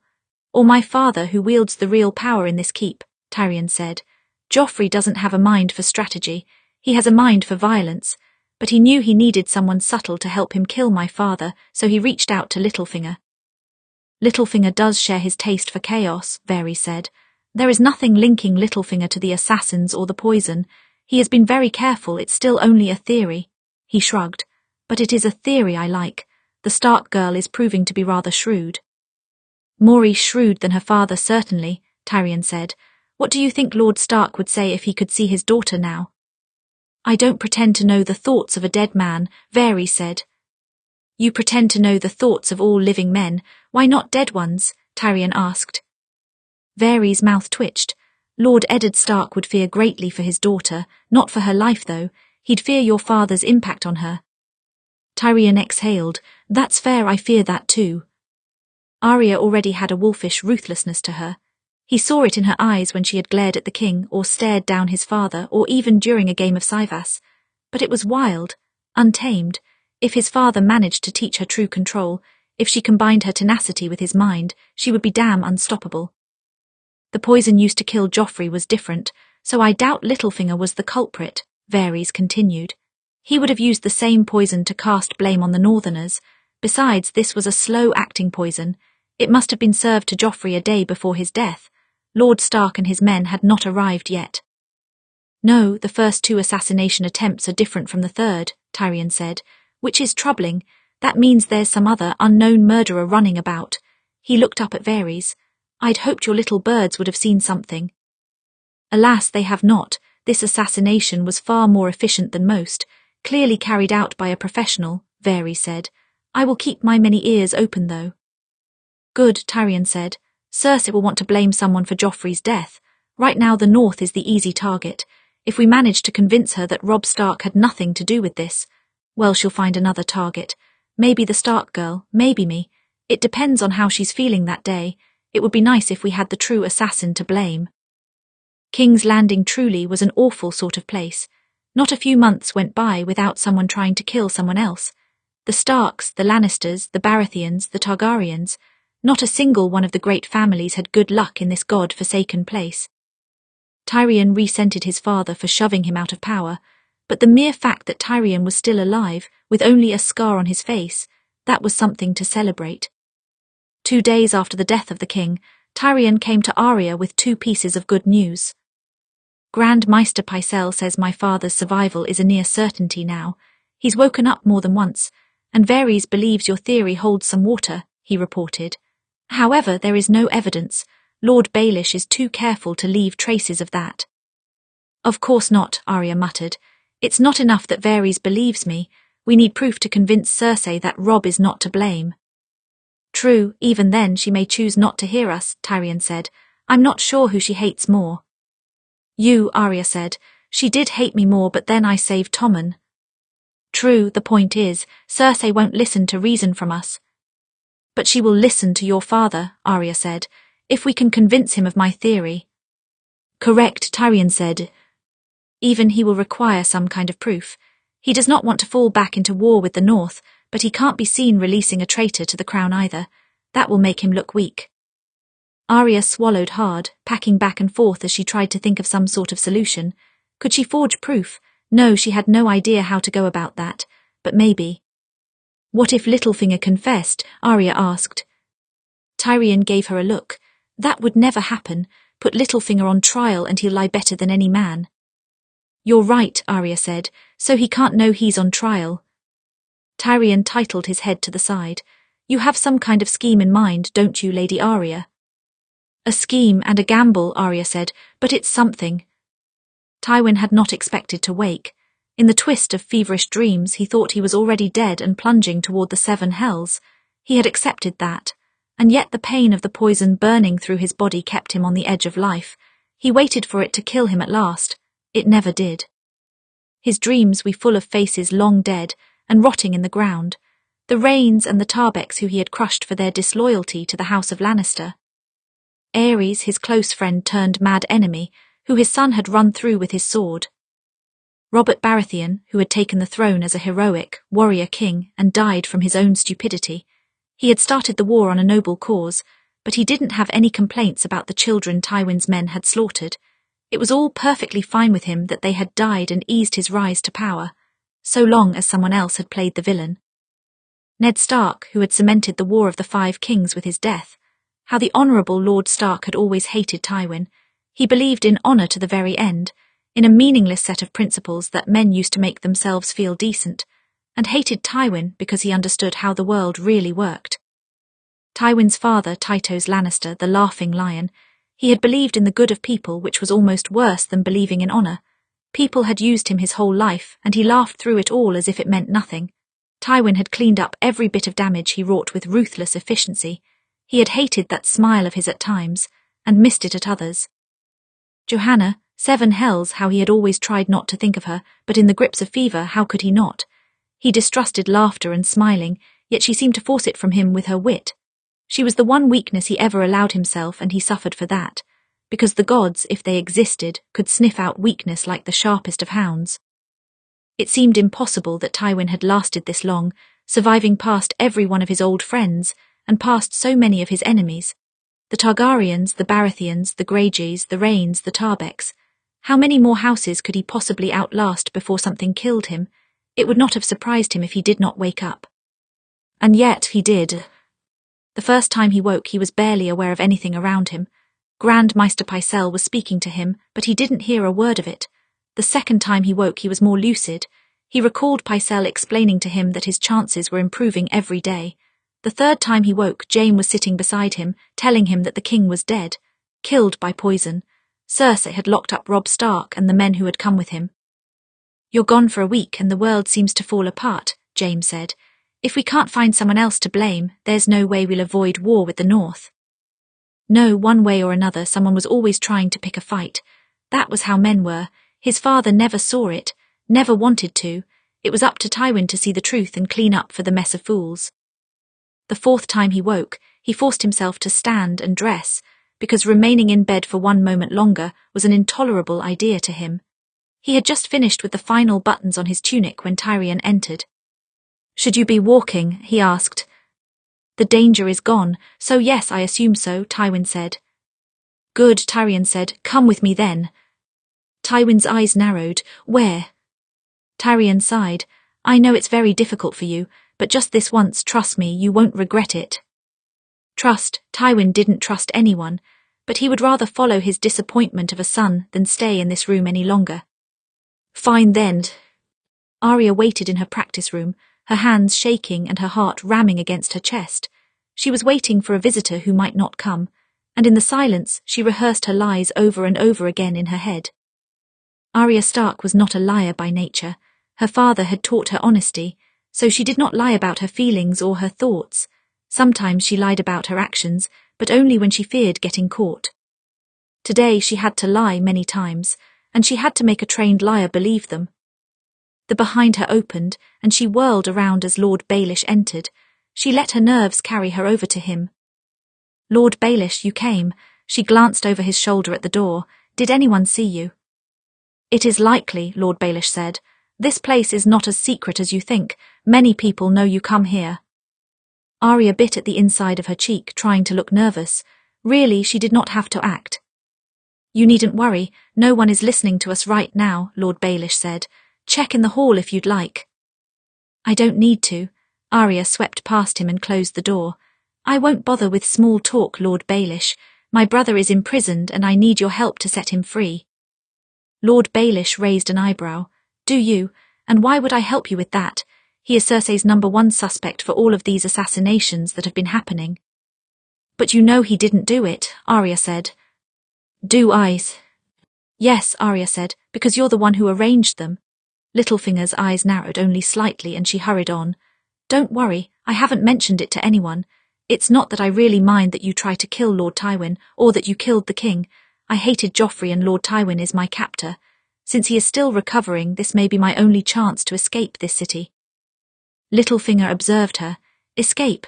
You know well enough that if your brother and you escaped, that would start a war." "Then it starts a war," Arya said. "Winter is nearly upon us. The Starks can outlast the Lannisters in the cold. I don't mind a war if I can return to my family. I don't mind a war if Robb lives." And why would I help you? Perhaps I want peace, Littlefinger said. No, you don't, Arya said. There's no chaos in peace. Chaos creates an opportunity, right? Clever girl, you absorb every word you hear, Littlefinger said. You're right, I don't want peace, and neither did the king. Everything I did was on his orders, you see. Except for killing him, Arya said. I didn't kill him, that was someone else, though I suppose that someone else only played more into my plans. I did hope he might die, one way or another. Littlefinger studied her. Tell me, if you wanted Lord Tywin dead, why did you protect him? Because I thought I needed him to keep my brother alive, Arya said. I won't need him anymore if you help us escape. Please, I'll do whatever you need. What makes you think I need anything from you? Littlefinger asked. Arya looked down at her feet. I don't know, but I'm willing to kill if I have to. Brave of you, Littlefinger said. A Stark who does not mind their abilities being used for a dishonourable purpose. You're not much like your father. Arya glared up at him. Family comes before honour. I'll do 1,000 dishonourable things to protect them. Littlefinger smirked. He was starting to buy into her game. She could see it happening little by little. He was intrigued. I may be able to help you, but only if my investments are assured. This war between the Starks and the Lannisters will never happen if Lord Tywin lives. Arya swallowed slowly and deliberately. So you want me to kill him? Yes, and in the chaos, perhaps that creates an opportunity for you and your brother to slip away, Littlefinger said. I can't make promises for the other Northmen, of course. Fine, Arya said. Robb comes first. You're a ruthless little thing, aren't you? Those are your people. People die every day, and I only have so much room in my heart to care. Littlefinger chuckled. So cold, your father would chide you for such a comment. Arya glared at him. My father is dead. He can't chide me for anything anymore because Joffrey killed him. And now Joffrey is dead too. You must feel happy for that. I'll feel better when my brother is safe, Arya said. So, Joffrey ordered you to arrange for Tommen and Lord Tywin's deaths. Lord Tywin, I understand, but his own little brother. Joffrey has never had fond feelings for the boy, and this War of Five Kings made him paranoid about brothers. Perhaps watching Stannis and Renly inspired him, Littlefinger said, and he thought it would be easier to blame the North if two members of the family died, the beloved prince and the ruthless Hand. What did he promise you? Arya asked. Wealth and power beyond my wildest dreams. I believe he meant to give me Winterfell. He was very confident that he could destroy the Starks, Lord Baelish shrugged. Who knows if he would have succeeded, but I would have found my way regardless. Because Lord Tywin wouldn't be there to keep an eye on you, Arya said. Yes, he's never really trusted me, Littlefinger admitted. Nor has he thought much of me. I'm not from a powerful family, you see. In any case, it will be easier to move when he's gone. I'm sure you agree. I do. Arya couldn't keep the smile from her face then. Thank you, Lord Baelish. The door opened them and Tyrion entered, followed closely behind by Sir Bronn. Yes, thank you, Lord Baelish. Your honesty is much appreciated. Littlefinger looked startled to see Tyrion, but he shockingly kept his composure. Lord Tyrion, up to your old tricks again. I've told you before, Trick makes it seem like we have a playful relationship, and we don't, Tyrion said. No, you're right, Littlefinger said, and we'll have even less of one when I tell your sister that you conspired with the Northerners in these assassinations, Lord Tyrion. Tyrion smiled. Will you? Oh yes, I guarantee she'll take my word over yours, Littlefinger said. Yes, probably, Tyrion agreed, gesturing toward the door. And what about his word? At that very moment Lord Tywin stepped through the doorway, and then the blood drained from Lord Baelish's face. Arya was not sure she had ever seen the Lord of Lannister's true anger until that moment. It wasn't loud. It wasn't violent. It was cold, silent, and inevitable as winter. When he looked at Littlefinger, his stare was like a death sentence, and the man knew it. Still, he tried to lie his way out of it. Lord Tywin, what you heard, it was a lie. I was only playing along with the girl. I meant to tell you of her treachery as soon as she finished. Tywin did not reply. He kept on staring Baelish down, unblinking. Anything I did for the king, on the king's orders. It's not my place to disobey the king. Was asking Arya to take my lord father's life on the king's orders. Because Joffrey is dead, Tyrion reminded him. Littlefinger's frantic gaze went from Tywin to Arya. She held his gaze, her expression set like a stone. I told you, Lord Baelish, I want nothing from you, you should have remembered. Littlefinger started to say something else, started to attempt another lie, but Tywin spoke before he could. Don't, it's pathetic that you would even try. I've heard everything I need from you. Me too, Tyrion said. Bronn, would you be so kind as to escort Lord Baelish to a black cell? Be glad to, Bronn said, strolling forward. Want me to take his tongue as well? He likes to talk. It does not matter either way. His words are inconsequential, Tywin said flatly. Petter Baelish did not reply to that. For once in his life he realized that his silver tongue had failed him, and Arya enjoyed watching Bronn march him away. Tyrion looked at Arya. That was a brilliant performance. You gave me half of the words, Arya muttered, finally letting out a breath. It had worked. She could hardly believe it worked. Not all of them, though. You added some wonderful touches, Tyrion said. I almost believed you myself. Arya's mouth twitched. She ventured a cautious glance at Lord Tywin. His fury was slow to recede, but for once that fury wasn't directed at Tyrion. When did you suspect Lord Baelish? He asked him. I suspect Lord Baelish of everything, Tyrion said, but it was Arya who suspected him of this particular treachery. Something Littlefinger said on the night of your assassination prompted her theory. I investigated and found hints that she might be right, but we knew we would have to coax a confession out of him. It all worked out well. Yes, it did. It gives us a culprit for the attempt on Tommen's life and mine, Tywin said. Better to blame him for it all. If we blame Joffrey, it will make our house look divided and weak. Shall we blame him for the king as well? Tyrion asked. For now, that will satisfy the populace, though it's clear he didn't do it. We may have another assassin running about the castle. Tywin looked back to Arya. Do you have any theories on who killed the king? Panic spiked through Arya, and it took everything in her not to raise her chin then. No, not yet. In her head the truth screamed loud and clear. It was me, I ordered it, I killed him, but she hoped she could get away with one more lie that day. Tywin cleaned up the situation quickly.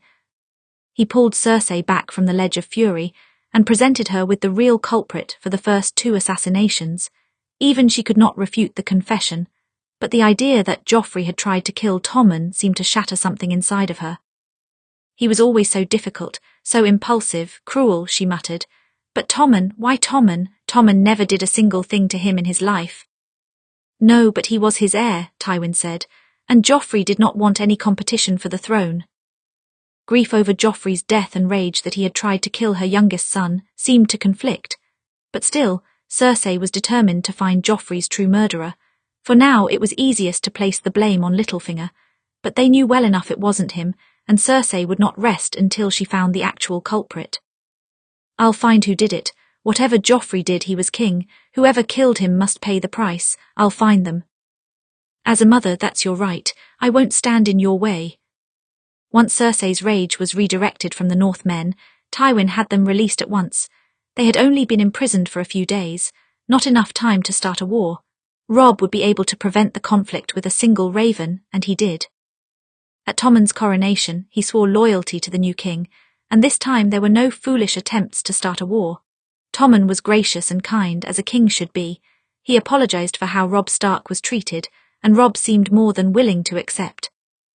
I am sorry for your brother's death, your grace, he lied when he knelt, but I am sure you will be a good and wise king. Only moments after he swore loyalty, Robb and his men made preparations to leave. They did not want to stay in the capital another moments when they so nearly lost their heads. You have my apologies for this catastrophe, Tywin told Robb that afternoon in the courtyard.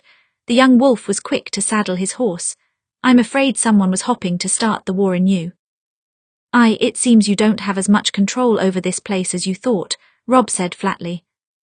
Tywin's eyes narrowed, but he did not rise to the challenge. Technically, the boy was correct. He had underestimated Joffrey's stupidity.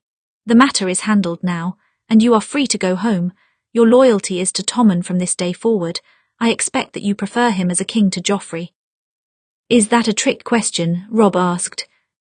No, Tywin said. Everyone will prefer him. Robb's brow furrowed. Joffrey was your grandson. Yes, he was my grandson, and he was childish, bloodthirsty, and unpredictable. One's bloodline does not make them fit to rule. That's why your father fought in Robert's rebellion in the first place, Tywin said. And why you raised your banners 2 years ago, I do not believe you will have reason to take up arms against Tommen. Even if I did, my sister would die for it, Robb said. He looked up. Arya stood on the balcony a few stories above, watching her brother leave. She was clearly relieved to see him heading north again alive, yet there was nervousness to her. She had been nervous ever since Tywin woke again. I noticed a bandage on her shoulder, Robb continued. She was injured, how? The boy's tone was neutral, but Tywin could hear the bite beneath the words. Do you think I stabbed her, Lord Stark? Tywin asked. She stepped between King Tommen and an assassin's blade. She has a bad habit of getting caught up in dangerous situations. The boy's shoulders relaxed a bit as he recognized his sister wasn't being physically abused. That's been her way since she was a child. Whenever there was a fight, she would try to join in. She would defend Jon and me, even though we were twice her size. She has a protective nature, Tywin agreed. It seems to be a Stark family trait. Yes, Robb said firmly. There was a warning in his eyes and voice. It is. Tywin looked back to the young wolf. Don't worry for your sister, she will be safe here. No one is safe here. You weren't safe here, Robb pointed out. No, Tywin said. Nonetheless, I will do everything in my power to keep her alive and unharmed, so long as you play your role as Warden of the North. After a long pause, Robb nodded. We still have peace, Lord Tywin. I am in no mood to fight any more. None of us are, Tywin said. Safe travels, Lord Stark. Robb nodded. He raised his hand in one last farewell to Arya. We'll see each other again. The girl smiled and waved in return. Someday soon. She lingered there until Robb and his men had left the courtyard. Then she glanced down at Tywin one more time when she noticed him watching her. That nervousness seemed to spike in her eyes again. She gave him a nod and backed into the shadows. She was hiding something, keeping some dangerous secret. Tywin could see it in her eyes and in the hitch of her shoulders when she looked at him. Arya was a better liar than most Starks, but she still had a great deal to learn. Chapter 23, Confessions. Saying goodbye to Robb had been difficult for Arya, but it was considerably easier than watching him lose his head. Robb was rather overwhelmed by everything since he had arrived in the capital. It had been one shocking turn of events after another. I don't know how you've survived this place for so long, Robb had said before he left. Nothing sits still and someone is always dying. Not all the time, Arya said. Just, mostly, but like I promised, everything turned out fine. You couldn't keep a promise like that, Robb said. It was dumb luck that things didn't spiral out of control. No, Arya thought, it was by design. But she could not tell Robb the truth. She did not trust anyone with the truth. Kingslaying was a great crime, even if the king was hated. Jaime Lannister had taught her that much, and she didn't want her older brother to look at her any differently. From the balcony overlooking the courtyard, she watched Robb talking to Lord Tywin one last time, and she watched him leave. He was scarcely out of sight, and already she missed him. But better he be far away from her than trapped in this viper's nest. Below, Lord Tywin was watching her again, his gaze unreadable. Arya felt the skin on the back of her neck prickle, and a little voice whispered in the back of her mind, he knows, he's found you out. He can't know, she thought. But he suspects her. Arya swallowed hard and gave the Lord of Lannister a nod before backing into the shadows, out of his view. Joffrey had tried to kill Tywin, but he was the king and he was his grandson. If he found out, well, he might see her as a true danger, too much trouble to keep around. She could not trust anyone with this truth. The next few days were surprisingly quiet. Following Tommen's coronation and Robb's departure, Arya felt as if she could breathe again. She stayed well out of Cersei's way, because she was still eager to find Joffrey's true killer. And she stayed well out of Tywin's way because his gaze threatened to draw out all of her secrets. Instead, she spent time with people who did not suspect her of regicide. Tyrion was one. He was in a rather good mood following Lord Baelish's imprisonment. Even father can't quite find a reason to hate me right now, Tyrion said. I helped find his attempted murderer. He has to pay that debt by not saying anything insulting, at least for a few days. You two have an awful relationship, Arya observed, making her next move in Syvas. This game was lasting longer than usual, and she was doing rather well. She had chosen to use the Broken King this time for her play. She felt sorry that it never got any use. Maybe it was good luck. Tyrion raised his glass of wine. That we do. Bronn smirked from the other side of the room, where he cleaned his nails with his knife. Half of Lord Tyrion's personality is built on that tense relationship. If you took that away, what would be left? My charming personality, my skill at drinking games, Tyrion asked. Your charming personality is your defense against your father insulting you, and you drink because you don't feel loved, Bronn said. Tyrion glared at him. You're beginning to know me too well, maybe I should replace you. You won't though. I can do whatever I want. But you won't. Shut up, Podrick, more wine. Podrick hurried to obey. The poor boy was so quiet and kind compared to most people in King's Landing, like Tommen but without being royalty. Arya wondered how well Tommen was adjusting to life as a royal. She hadn't seen him lately because he had been so busy with suddenly becoming king. I should thank you for keeping him drunk today, Pod, Arya told Podrick as she made her next play. Tyrion gave her a look, and why's that? Arya sat back in her seat, because I just won. You, Tyrion's brow furrowed and he sat forward in his seat to look closer. Well, fuck me, you did, how did you do that? Wine and talking about your father distracts you, Arya smirked. The strategy goes beyond the board. Bronn snickered. See, we all have you figured out, Lannister. Tyrion sighed, looking up at Arya. You are becoming very dangerous, Lady Stark. Arya bit back a smile. Dangerous for winning a game. Yes, Tyrion said. Like you said, games go beyond the board. Arya swiped at the broken king, rubbing her thumb over its cracked crown. I suppose they do. Besides visiting with Tyrion, Arya spent an awful lot of time in the gardens, one place that Tywin never was. In the gardens, she met often with Margaery, who seemed in good spirits despite her mourning attire for Joffrey. Arya wondered just how relieved she was that he was dead. I must apologize to you, of course, Margaery said. My grandmother and father will try to engage me to Tommen now. I'm afraid I may have stolen your betrothed. We were never officially promised, Arya said, and you know I don't mind. Tommen will be happy with you. He may have been happy with you as well, Margaery said, and this has cost you the title of queen. A title I did not want at all, Arya said. Being queen is a terrifying idea. I can't even imagine being responsible for the crown. She made a face, and I would have to bear heirs for the throne.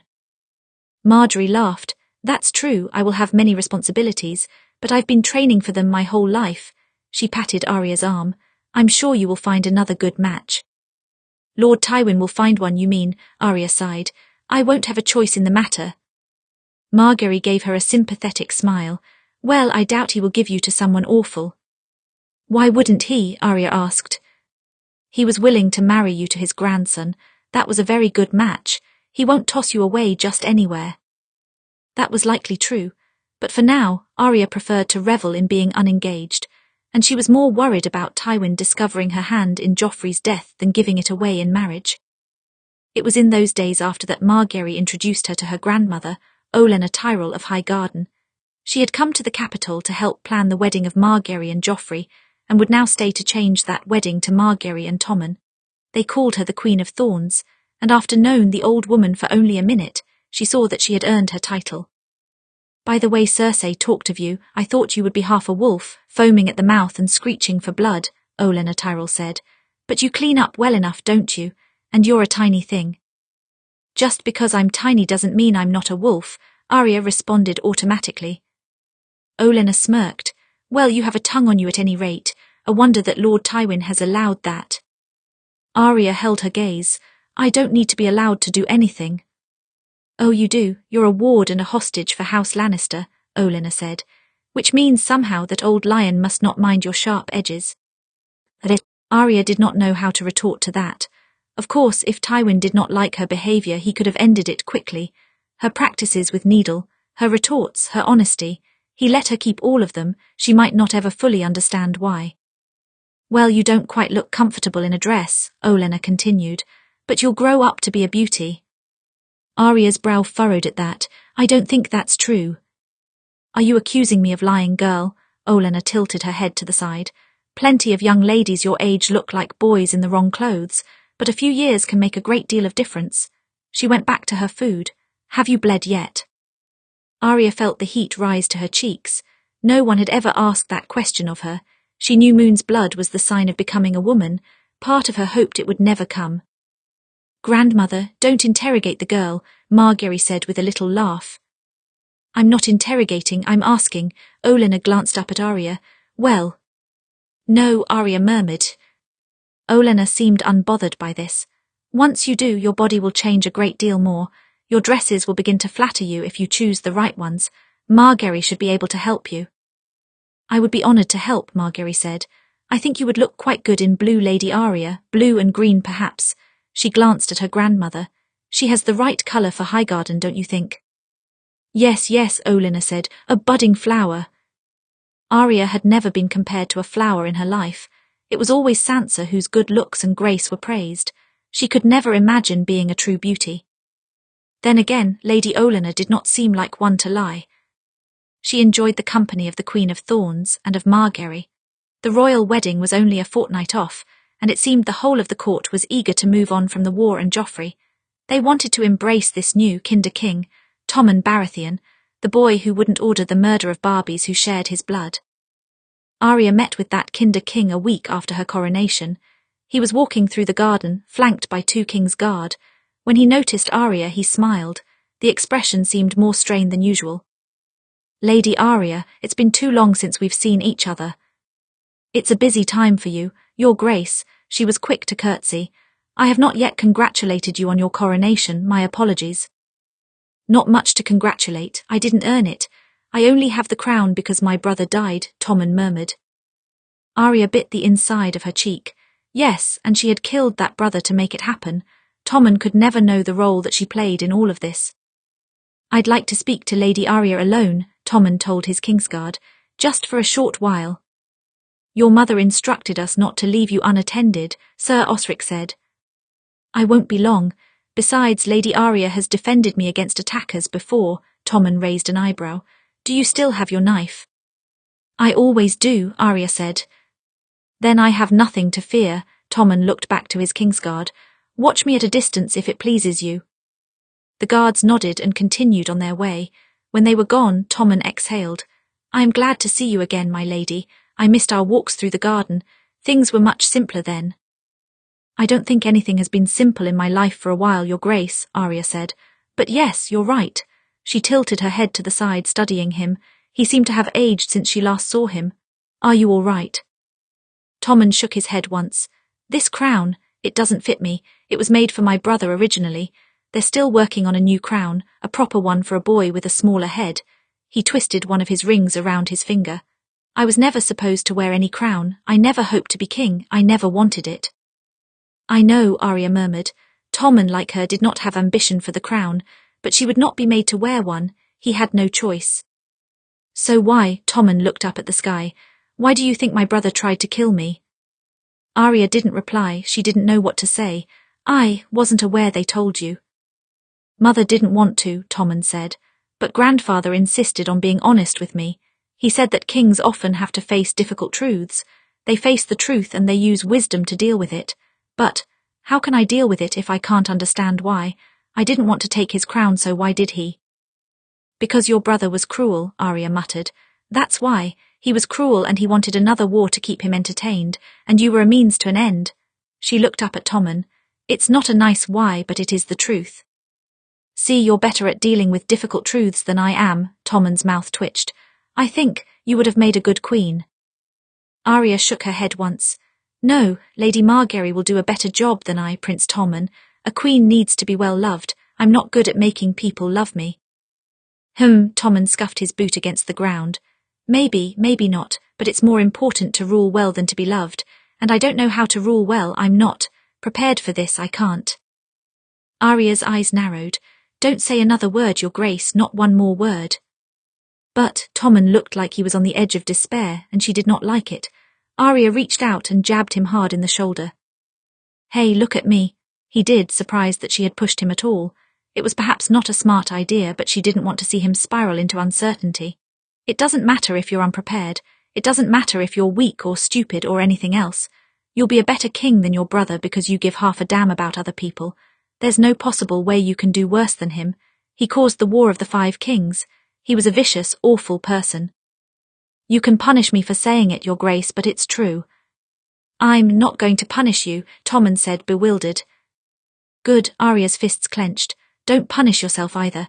And don't waste any more thought on him or any more thought on self-doubt. It won't do you any good. You're king now and you have to accept that responsibility. Others will help you fill in the gaps. Your grandfather, your uncles, your mother, your small council, but you will be a good king. And if you're a bad one, well, I'll tell you to your face. Tommen's lips twitched into a smile. I hope you will. I hope you won't be afraid of me like you were of my brother. I wasn't afraid of your brother, Arya muttered. I was, Tommen said. You're right, he was cruel and he doesn't deserve my thoughts. He shook his head. I'm not sure I can stop doubting myself, but I'll make an effort. That's a start, Arya said. Tommen smiled for real this time, a full smile. We're not engaged any longer, my lady, but if we happen to be passing each other in the garden, then we'll talk again, Arya smiled. He was right after all.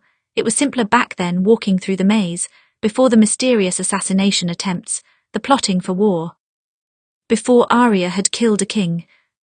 Arya's secret pressed at her like a thumb on an open wound. None of these people had any idea. She had nightmares about them finding her out, about being led to execution at the Sept of Baelor just like her father before her, about the crowd calling for her blood. Fear of being caught weighed heavily on her mind, when at last she was called to the Tower of the Hand.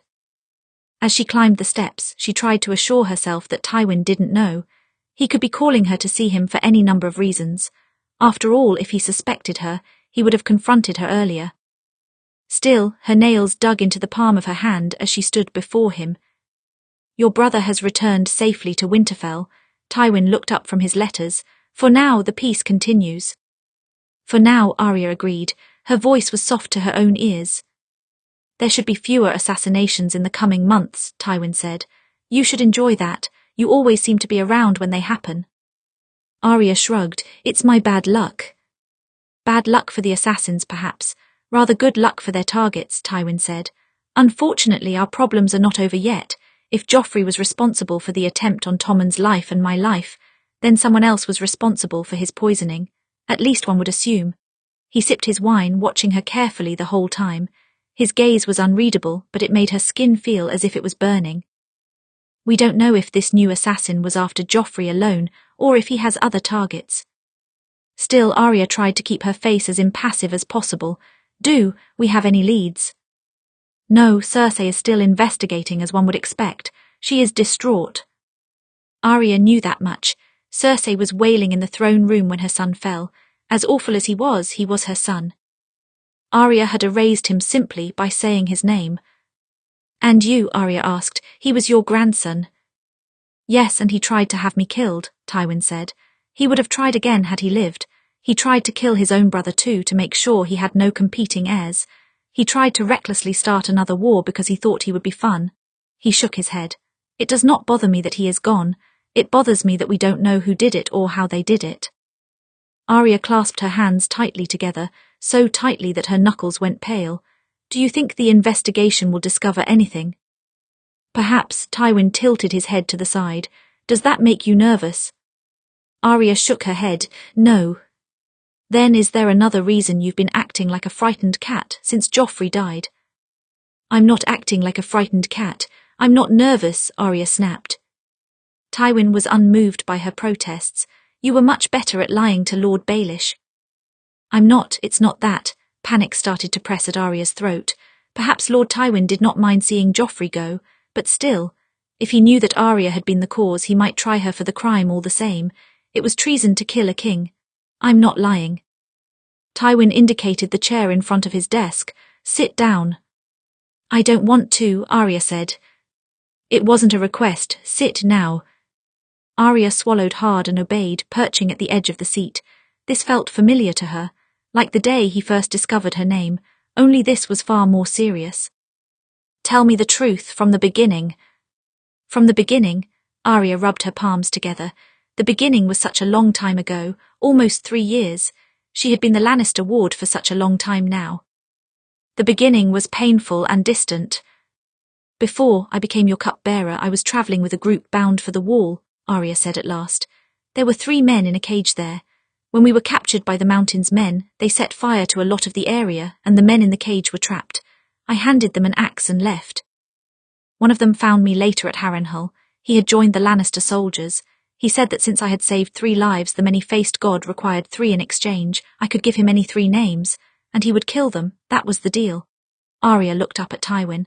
I didn't really believe him at first. It seemed too good to be true, so I gave him the name of one of the torturers. The Tickler, they called him. That same day he ended up dead with a broken neck. No one saw it happen. The second name, I had no choice with that one. I may have stolen a scroll from your table. I was reading it when one of your soldiers saw me. He was going to tell you, so I gave the man his name. You thought it was an assassination attempt meant for you. Tywin's eyebrows shot up. So that was your doing that day. Arya nodded once. No real loss. That one was an illiterate idiot, Tywin said. And then you had a third name to give. Yes, Arya held his gaze. I planned to give him yours. Tywin's expression did not even shift. It was impenetrable. Did you? Yes, you were about to ride out. I thought you were going to fight Robb. It seemed like the best choice. She exhaled.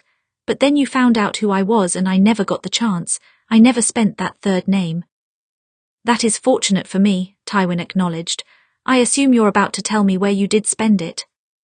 Arya turned her eyes to her hands. The man found me again after I recovered from Joffrey's attack on me. He gave me my knife and reminded me that I had another name to give. But I didn't want to be reckless or hasty like with the first 2. There were options. I needed to choose wisely. Then, she trailed off. Then what? Tywin asked. Then you almost died, and I found out that Joffrey was involved. I realized his plan, that he would kill Robb and no one would be around to stop him. She forced herself to look up at him. It was an easy decision. I found the man, I gave him Joffrey's name. I don't know how he did it or what he did, but I know I'm the reason. She almost lifted her chin then, but she stopped herself. She would not show fear. That's it, that's the truth. Tywin considered her words for a long while. The silence threatened to swallow Arya, and in that quiet she faltered and dropped his gaze. I've heard stories about the faceless men. I've never employed one, Tywin said at last. 3 lives would be expensive for most to buy. You stumbled into your contract by chance. Because I saved some men in a cage, Arya murmured. I didn't expect to get something out of it. No, it's never your instinct to leave a man for dead, is it? Tywin asked. Arya did not reply. She studied her hands. Look at me, Tywin said. Arya did. His expression was not quite as cold as she expected. There was no anger at all. Kingslaying is a great crime. Tywin said, but if you told me the truth, it seems you are not the one who poisoned Joffrey. Arya's brow furrowed. But I'm the one who gave the man. You told the man a name, Tywin said. That's all. You did not even pay him for his trouble. Let the gods decide if that makes you guilty. Arya did not even know what to say. This was not the response she expected at all. She had even admitted to wanting to kill him, but he did not seem to care. Joffrey could not be controlled, not by his mother and not by me, Tywin said. He would have reaped unspeakable damage across the kingdom, more than he did already by taking your father's head. But now that he's gone, we have a more manageable king who will listen to his advisors and practice patience. You've made things a great deal easier for me. I didn't do it for you, Arya said. I know, nonetheless I pay my debts, he said. Does anyone else know? No, Arya said. I've told no one. Good, keep it that way. Do not tell even a trusted friend. Do not tell your family. No one can know, Tywin said. To repay you for keeping us from another war, I will keep your secret. No one will know the part you played in Joffrey's death. For saving my life, I have something else to give you. Arya looked on curiously as he crossed to the back of the room and lifted a long object, wrapped in red cloth. He carried it to the desk and set it down between them, pulling back the wrapping. It was a sword, one of the most beautiful swords Arya had ever seen in her life. Her breath caught at the very sight of it. Her gaze went from the blade to Tywin. It was too good to be true. The only one in her life to ever offer her a sword was Jon, and that was a blade for a child. This was not, it was real, it was sharp. This was a knight's blade. You're clearly not playing at fighting, and a sword is better protection than that tiny knife, Tywin said. Don't carry it openly around the keep. You'll get more attention than you want, but it is yours. Cautiously, Arya stood and lifted the blade. It was surprisingly light for its size. She drew it from its sheath and practiced turning it in her hand a few times. She couldn't help but smile. The hilt fit her hand well and it was perfectly balanced. The blade itself was almost impossibly sharp. "It looks like Valyrian steel." "It is," Tywin said, "and it's right that you should have it." Arya's fingers glided over the flat of the blade. "Why is it right?" "Because," Tywin said, "it was reforged from your father's sword."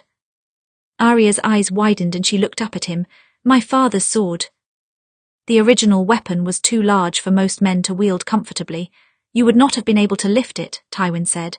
"That one you can, it's still his blade, just a different shape." Arya could not explain the rush of emotion that came over her in that moment. There was anger at first, anger that anyone would tamper with her father's blade, but at the same time, all her childhood she had watched her father wield his great sword. He was strong and could swing it with just one hand. She had wanted to be like him. Swords often passed from parents to children. Arya had asked her mother once if she might have her father's sword one day. "Oh, Arya," her mother had said, "your father's sword will go to Robb. You could never manage such a blade. You won't need to. You're a lady of Winterfell, Arya. Others will protect you." She was a daughter of House Stark, not a son, and therefore never fit to wield a blade, only fit to watch as others did. Now she held half of her father's sword in her hand. A part of her wanted to cry, but she refused to do so in the presence of the Lord of Lannister. "You shouldn't have reforged it," Arya mumbled at last, keeping her head low. "Yet I did. You can refuse it if you'd like," Tywin said. "No, it's mine now." She cleared her throat, looking up at him. "It's beautiful." Tywin inclined his head. "It pays a debt." "Since you won't let me go, this is the next best thing," Arya said. Tywin's lips twitched into a smile, a real smile again. How strange it was to see it. She could not dismiss it as a hallucination or a trick of the light. "I suppose you'll give that sword a name as well." Arya observed the blade for a moment, turning over a name in her head. She had named her last sword Needle because it was small and thin, easily overlooked. This sword was powerful. It came from old steel. The steel long passed down through the Stark family. It needed a name to match it. "Winter's Fury," she said at last. "A strong name for a strong sword," Tywin said. "Make sure you earn it, Arya Stark." Arya held his gaze. "I will." Chapter 24, The Wedding.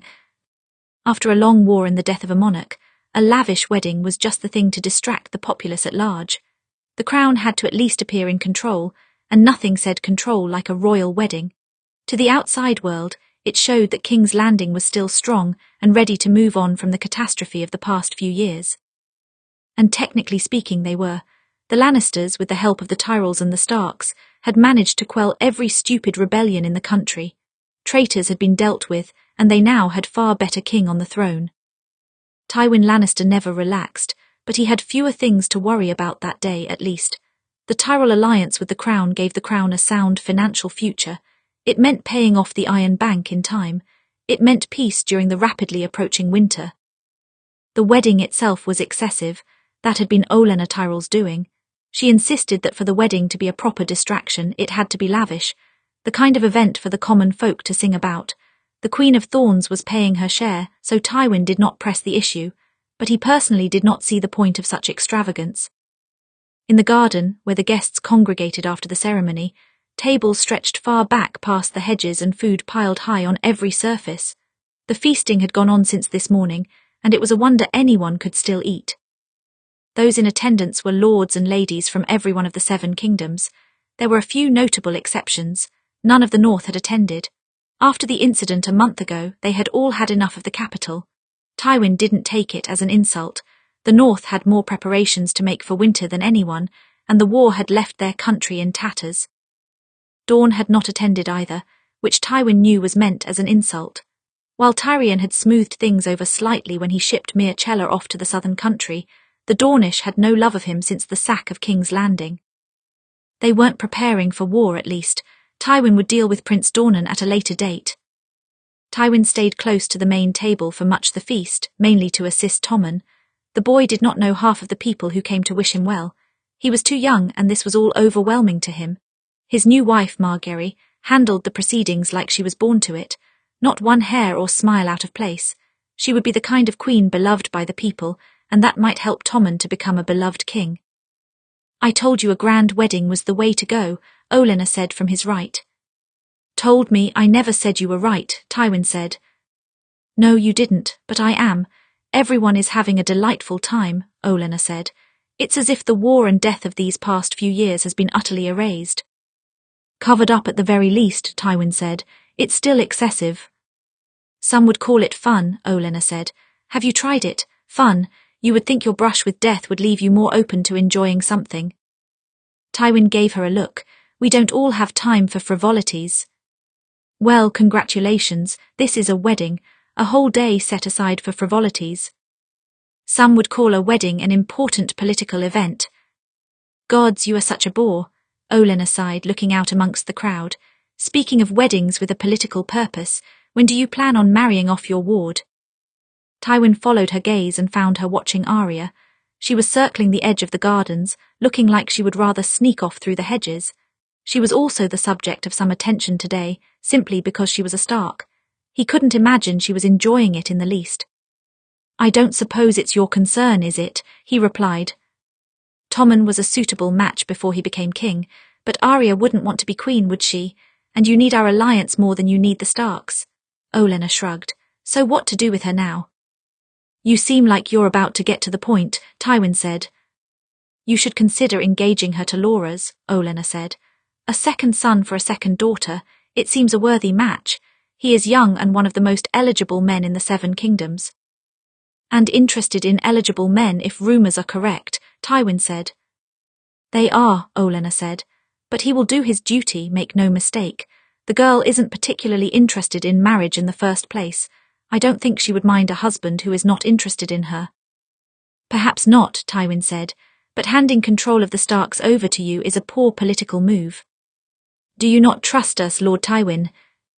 I don't trust anyone. I prefer to keep her close. The war is too fresh to do anything else. Olenna sighed. As you say, perhaps in time when the war is less fresh and the North's loyalty more certain, you'll change your mind. I don't make a habit of changing my mind. That's true, a voice said from behind him. I once said something that upset him, and he did not speak to me for nearly a year. Tywin turned to see his sister standing behind him, a wry smile on her face.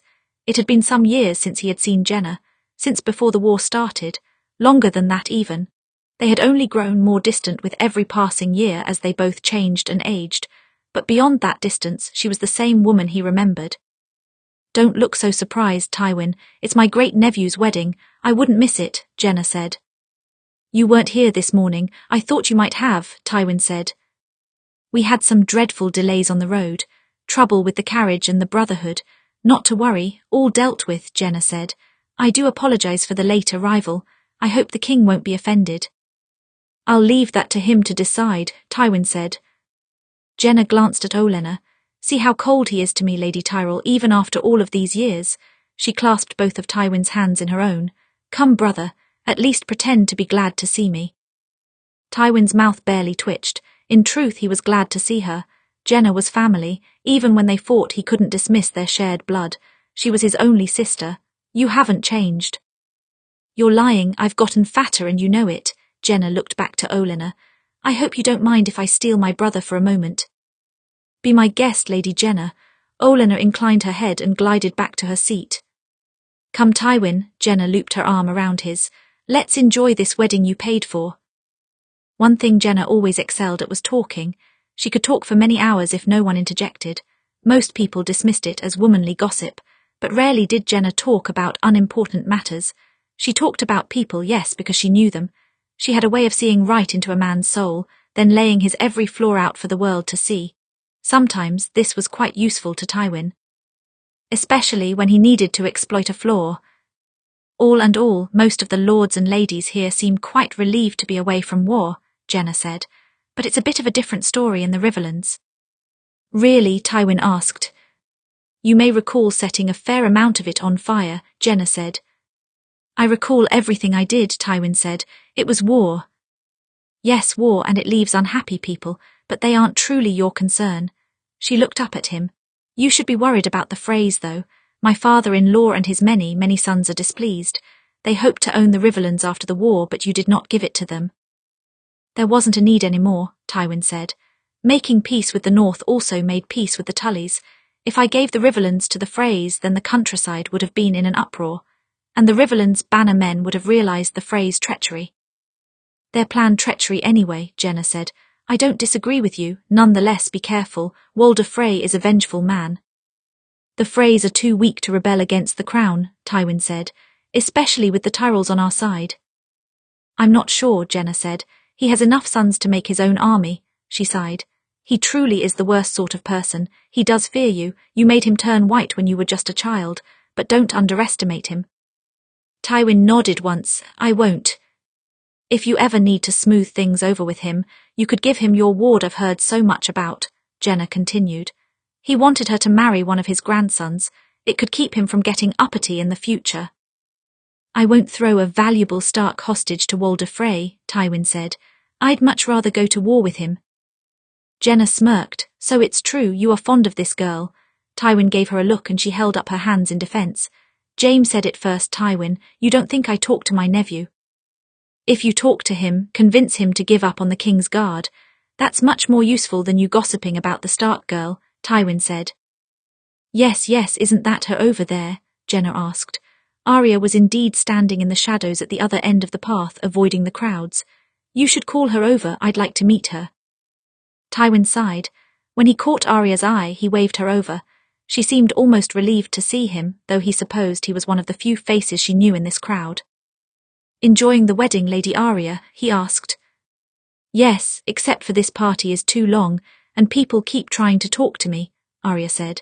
And I'd really rather skewer myself than have one more person ask me about my traitor father. I'd refrain from that, Tywin said. I hope you left your new toy in your room. Yes, of course I did. Do you think I want to draw more attention to myself? Arya grasped the skirt of her blue dress and gave a mock curtsy. Not to worry, my lord. I'm being a perfect little lady today. Tywin very nearly smiled, but he stopped himself in time. Jenna chuckled from beside him and Arya seemed to notice her for the first time. Ah, forgive me, my lady, I don't know you. Apologies, I'm bad at courtesies. She curtsied again, this time for real. My name is Arya Stark. Jenna Lannister, his sister replied. I'm Tywin's sister. Arya blinked rapidly, momentarily caught off guard by this fact. His sister? I mean, it's a pleasure to meet you, of course. I've heard so much about you. Jenna smirked. That's a lie. Tywin never talks about his siblings. Don't worry, I'm not offended. She broke away from Tywin and grasped Arya's arm instead. We'll leave you to your business, Tywin. I know you have many cares. I'd like to speak with Lady Stark. Tywin resisted the urge to sigh. Of course she did. Jenna was going to interrogate the girl until she knew every little thing about her. Do as you please. Arya shot him a slightly panicked look as Jenna began guiding her down the path. She had clearly been trying to avoid such an encounter with a stranger. But one would have an easier time escaping a lioness on the hunt than Jenna once she had her mind set. Arya was aware that Tywin had a sister. She was aware, in fact, that he had 4 younger siblings, but besides Kevin, she had never met any of them and she didn't really expect to. But now the Lord of Lannister's sister had her by the arm, with seemingly no intention of letting her go. My apologies for ambushing you, Lady Stark, Jenna said, but you've made me quite curious. Since my arrival, I've heard your name from Tyrion and Jaime. You've clearly made an impression on my house. Your house, Arya repeated. Forgive me, Lady Jenna, you're married, aren't you? Yes, to Emmon Frey. But you still call yourself Lannister. Most people do anyway, Jenna said.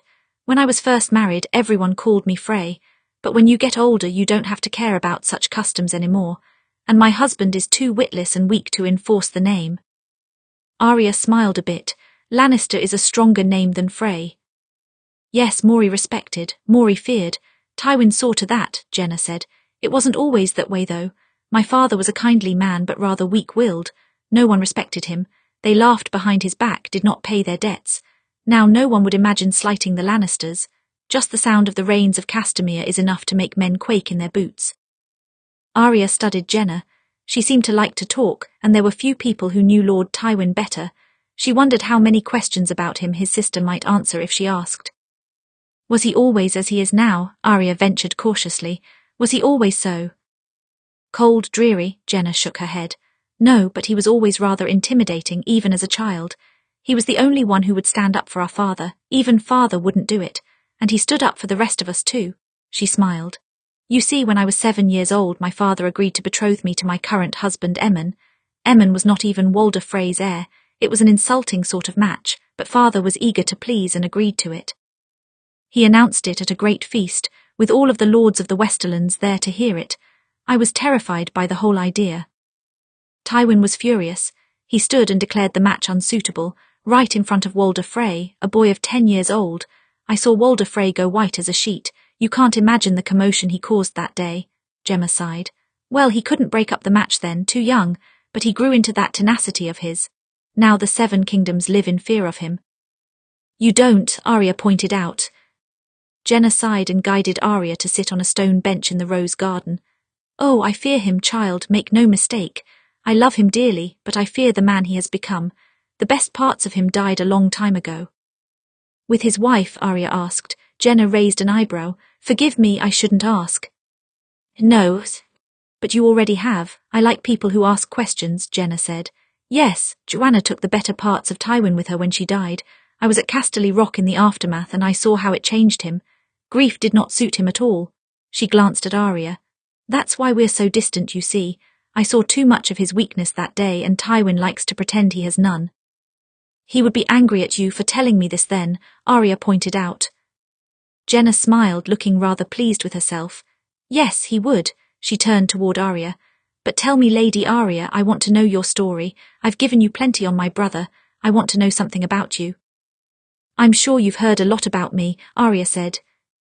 The basics, yes. That your father tried to refuse Joffrey the throne and lost his head.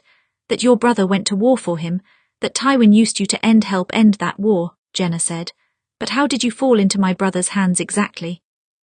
I was his servant, Arya said. I was, disguised as a boy at the time trying to flee the capital. We were caught and taken to Harrenhal. He noticed I was a girl and decided to take me as a cupbearer. When he found out my true name, he took me as a hostage. I travelled with him from camp to camp until the war ended. He kept you close, did he? Jenna asked. If he sent me back to King's Landing, Joffrey might have killed me, Arya said. After the war ended, I came back here with him. It's been over 2 years now. And in those 2 years, you seem to have rather endeared yourself to my nephews, Jenna said, and to my brother. I wouldn't say I've endeared myself, Arya said. Well, I'm a better authority than you. Tyrion has said outright that he likes you. You treat him better than most of the people in his life, so that's not a surprise, Jenna said. Jaime called you stubborn and irritating, so obviously he enjoys your company. How is that obvious? Arya asked. Oh, it was his tone when he said it. Jenna waved her hand. And Tywin, well, anyone who knows Tywin even a bit can tell that he favours you. I only saw you talk for half a minute and I could tell. Arya looked down at her hands. I don't suppose you're going to tell me that Cersei likes me next. Oh heavens no, she doesn't like you at all, Jenna said. But that's not surprising, you're so much like she was at your age. Arya bristled a bit. I'm not. Oh, you're not. Did you know Cersei when she was a girl? Jenna's eyebrow arched. She was a tenacious little thing who hated being forced into womanhood. She and Jaime were twins, but he was given a sword and she was given a dress. She despised being treated so differently. She argued against it. Sometimes she would pick up Jaime's sword and see what it felt like to hold it. Arya stayed silent. She had never imagined Cersei as a child. It was hard to imagine enemies as children, as less than the awful adults they had become. She adjusted, adapted, Jenna said. Every lady has to at some point. You're attempting it too, with quite a bit of success. That is a lovely dress, by the way. My handmaid picked it. Arya ran her hand across the fabric. She remembered she insisting it was the best choice, and she did not argue. One did not argue with she on fashion. I don't have an eye for that sort of thing. It doesn't matter. It makes you look like a proper lady, which I'm sure you hate, Jenna said. I know Cersei is difficult. She could have been so much like her mother, but her mother died too early. Instead, she aspired to be her father, and the world would never let her be that. She shook her head. Meanwhile, Tywin does not realize that Tyrion is more his child than either of the twins. Such similar minds they have. Tywin is willfully blind to it. Men can be such great, thundering fools. Arya did not reply. She did not know what to say. I don't tell you all of this without purpose, Jenna said. I say it because it seems Tywin plans to keep you around for a while longer. It would benefit you to understand this family of mine. Yes, I think it would, Arya said. Jenna sighed and stood from her seat. I ought to leave you be. I'm sure you've been looking for some sort of escape.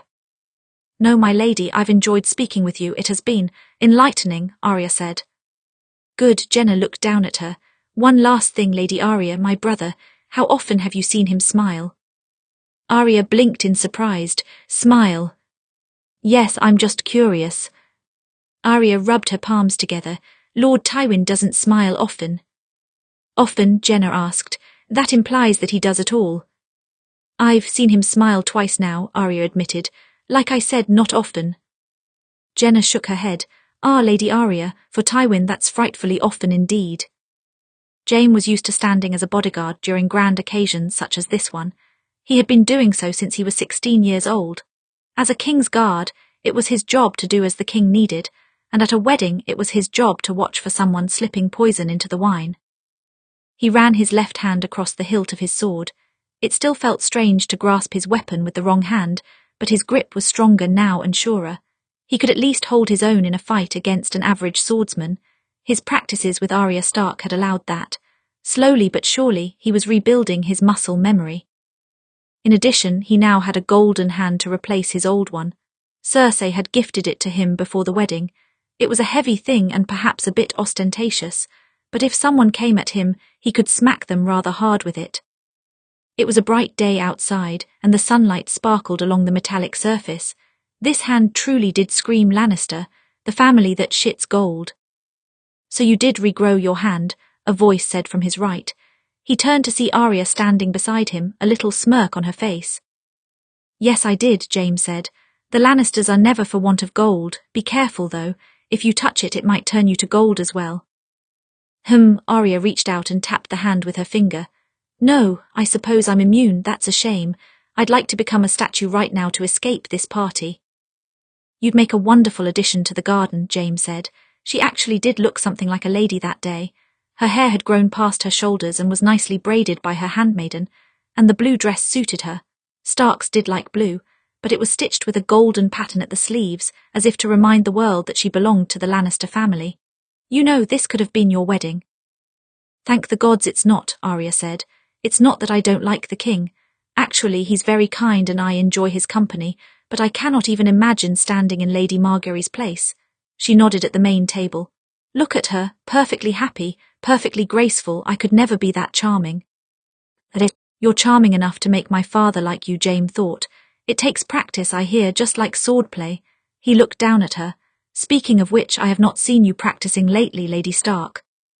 It's been a busy month, Arya said.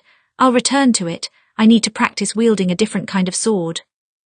Why a different kind of sword? Jaime asked, growing tired of that needle. No, I still treasure needle, Arya said, but I have a new sword now. Really? How did you acquire a new sword, and does my father know? He does, she looked up at him. He gave it to me. Jaime blinked a few times. 7 hells his father gave her a sword.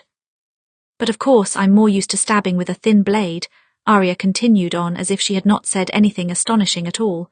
This is more of a typical knight's blade. Perhaps you could teach me something. Perhaps, Jaime shook his head. I'm sorry, I can't get past the fact that my father gave you a sword. Why? Arya asked. I saved his life, he paid a debt.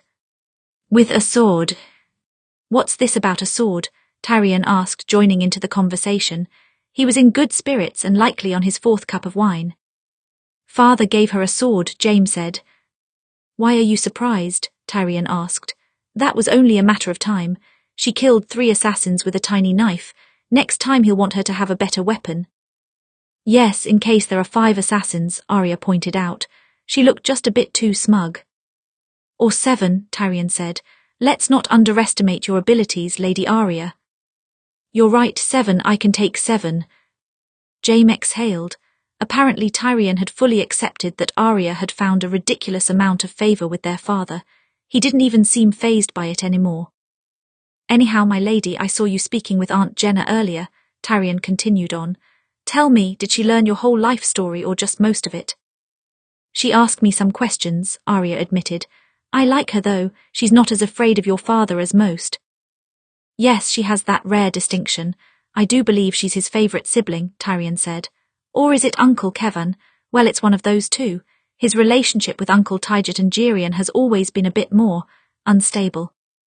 It's strange to picture him being a child and having siblings, Arya said. As opposed to springing fully formed from the stone of a mountain. Yes, I agree, Tyrion said. But Aunt Jenna insists that he was indeed born like any mortal man. I suppose we'll take her word for it. How would she know? Jaime asked. She's younger, she wasn't there. Tyrion snickered and raised his cup, and even Arya let out a laugh at that. It was actually a rather rare thing to see Arya laugh. She was always so on guard, so wary. Jaime didn't blame her for that in a place like King's Landing, but she was beginning to let herself grin and laugh without restraint. Jaime wondered if she was adjusting to this place, adapting. He wondered if she was beginning to settle into being a ward to House Lannister.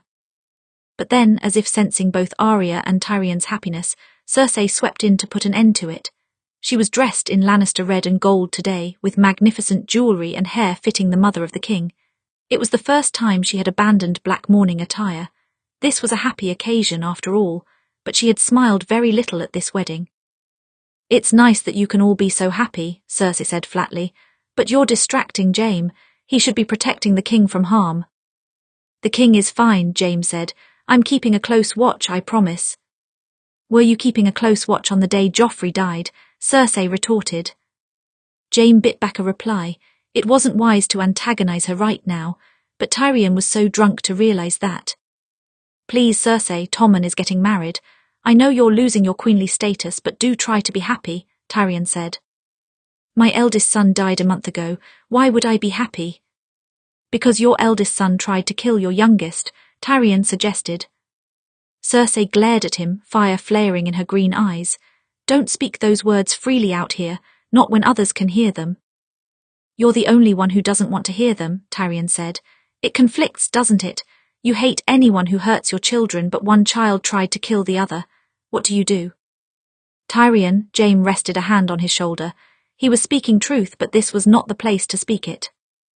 You're such a vile little creature, Cersei hissed. You always have been plotting, scheming.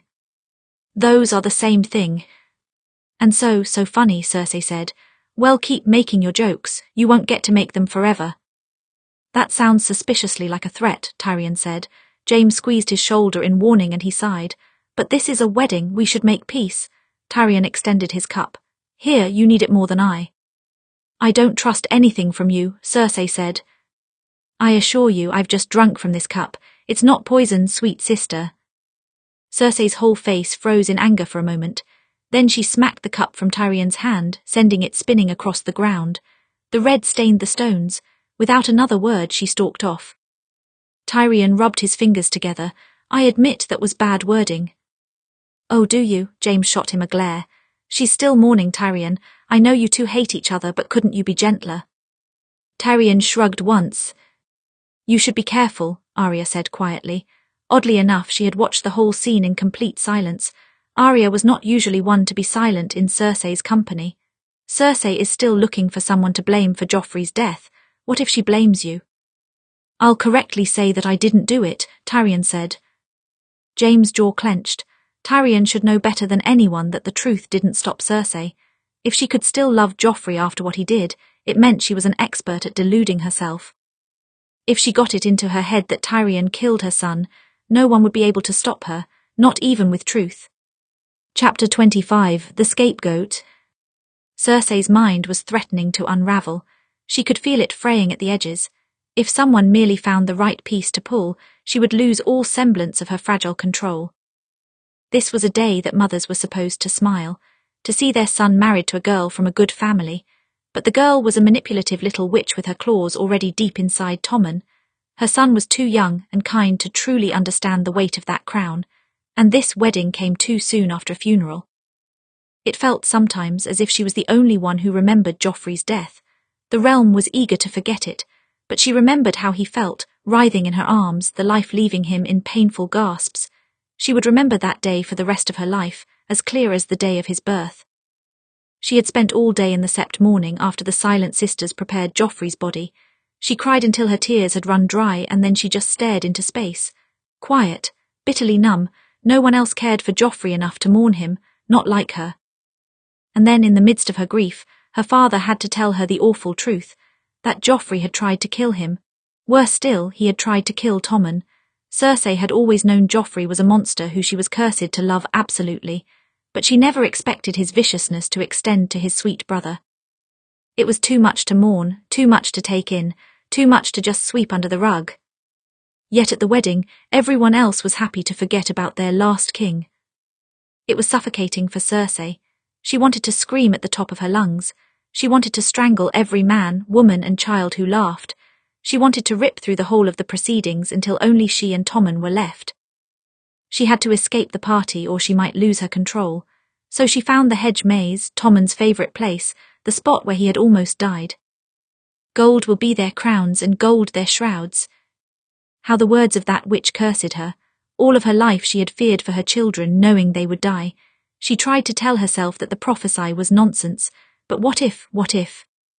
It's not poison, sweet sister. What if Tyrion was just as wretched as the prophecy said? She could believe it. He was such a spiteful, ill-made creature who ripped his way out of her mother at birth. He would kill them all if he could. It was his fate. Cersei. Cersei's shoulders hitched as she heard Jaime behind her. You should be protecting the king. He has 2 Kingsguards standing at his side. They will defend him. And if they can't, a one-handed knight wouldn't make a difference. Jaime rested his hand on her shoulder. I need to protect you too. Protect me, Cersei laughed. Can you protect me from fate? Fate, Jaime's brow furrowed. Never mind, you wouldn't understand. Cersei tried to pull away from him. His grip stayed firm. Help me to then, Jaime said. I know you're hurting, you're trying to hide it like you always do, but I can see through the cracks. When Cersei didn't respond, he turned her around. Cersei, please. His left hand was warm as he rested it on her cheek. It reminded Cersei how much she had missed him. Fierce, beautiful Jaime, soft only with her. She always wanted Joffrey to grow up to be just like Jaime, a strong warrior, a noble knight. But Joffrey was in the ground, and in life he had never been noble. He was our boy, she mumbled as her tears started again. Our first son, and he's gone. Jaime pulled her to his chest, holding her tight. I know. He died in my arms. He was in so much pain, Jaime. He looked to me to help him, but I couldn't. No one could have, not even you, Jaime said. But we'll find who did it, Cersei. We'll be sure that Tommen does not meet with the same fate. Will we, can we? Yes, Jaime pulled back to look at her, brushing her hair from her face. I promise we will. Jaime made an awful lot of promises and he didn't keep all of them.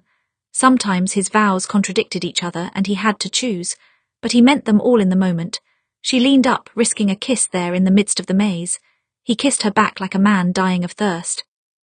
Jaime was so easily plied by physical affection.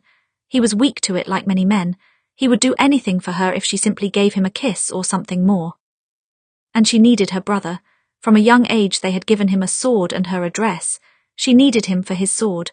As long as she could use that, she would keep him happy. When Jaime went after Cersei, Arya did not know what compelled her to follow. Partially it was worry for Tyrion. What if Cersei blamed him for Joffrey's death? Arya certainly did not want Tyrion to take the fall for her. He won't, she reminded herself. Lord Tywin knows the truth. He can control Cersei. But still she feared for Tyrion. He was one of her favourite people in this place, and one of the few who she could trust. She followed Jaime at a distance until he disappeared into the maze. Then she crept up along the hedges to listen. She did not intend to hear what she did. Whispered words meant only between brother and sister, but the nature of those words. He was our boy, our first son, now he's gone. Our boy, Arya had always been aware of the rumours. People talked, and enemies of the crown liked to suggest that Joffrey was born of incest. This confirmed that he was. Our first son. First meant that Tommen must be theirs as well. Arya assumed Mircella also had that distinction. They did all look alike. They had the same blonde hair. It made Arya's head spin. Did Tyrion know? Did Lord Tywin? There was no way on earth that he could. Arya felt a bit dizzy as she took a step back. Then a second step. When she was far enough away, she turned and hurried away as fast as her feet would carry her. She ducked back into the party, circling around the edges, and in her haste almost ran over Tyrion. Sorry, she muttered. I'm sorry. No harm done, Tyrion said. You didn't spill any of my wine. You're drinking more, Arya asked. Yes, I'm very good at drinking, Tyrion smiled. And what about you? You look pale, my lady. It's nothing. Tyrion pointed a finger at her. That is a lie, I can tell even when I'm drunk. Something has startled you. His brow furrowed. Didn't you go wandering after my brother? No, I mean I did, but it has nothing to do with. Arya shook her head. Sorry, I should go. She tried to move past, but Tyrion caught her wrist. Stop, my lady. His voice was suddenly more serious. Did you find him with Cersei? There was a note of understanding in his voice. Arya swallowed hard. I see, Tyrion said. Come with me, let's go somewhere, quieter. How long have you known? Arya asked Tyrion when they found a quieter place in the garden. Quite a long time, Tyrion said. They've been at it for as long as I can remember. It was a rather well-kept secret until someone suggested the truth to Stannis Baratheon. Then he spread it to everyone who could read. That would mean that, the true king. I would not even speak those words if I were you, Tyrion said. But yes, the true king is dead. Every Baratheon heir as well, including the bastards, he sighed. And now that you know, what are you thinking of doing? Arya didn't reply. I suggest doing nothing, Tyrion said. You see, Lady Arya, I think that your father found out the truth too. That's why he tried to defy Joffrey when he rose to the throne. And that's why Cersei and Joffrey forced him to confess at the sept that Joffrey was the one true king. He did confess, Arya murmured. She remembered that day clearer than any other memory. He had confessed in the sight of gods and men. Her father never lied but on that day. They forced him to lie. He likely did it for your sister's sake, Tyrion said, and yours. He died for it, for that truth, Arya said. Yes, Tyrion said, and for that reason you should not do anything about it. For your own safety, Lady Arya. Cersei would kill you if you jeopardized Tommen's rule. Yes, she probably would. Cersei was a woman willing to do anything for her children. Does your father know? No, Tyrion said. Even if he suspects in the back of his mind, he'll never let himself believe it. I don't suggest telling him. Why would you care if I did? Arya asked. Cersei hates you, why protect her? Oh, I'm not protecting her. Just Jaime, Tyrion said. We're all terrible disappointments to my father, you know. Cersei is drunk and unstable. Jaime rejects ambition and has lost a hand. And I'm me. Why add to the list? Even if they weren't twins, Arya said. Cersei seems so awful to him, your brother. Every time I've seen them talk, she's insulting him. It's not what you would call a healthy relationship, Tyrion said. Jaime's feelings are true and often blind.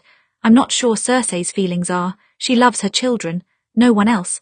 But she needs Jaime sometimes, so she found a way to use him properly. Does he understand that? Arya asked. He's starting to. I think his time as a prisoner in the north helped sober him. She's only growing more wild and vicious with time. Tyrion finished the rest of his cup. I'm terribly sorry about this. You're a ward of the Lannister house, but I'm sure you didn't expect to be pulled into the family scandal. No, Arya said. There's truly never a dull day in this place. Tyrion laughed once. You'll grow used to it. Cersei spent the night with Jaime in her quarters, but after their passions ended, her dreams were cursed with dark visions. All over again, she dreamed of Joffrey dying in her arms, of him writhing and bleeding. He cried out in a voice like a baby's cry, and she tried desperately to soothe him. Hush, my boy, hush, it's going to be all right.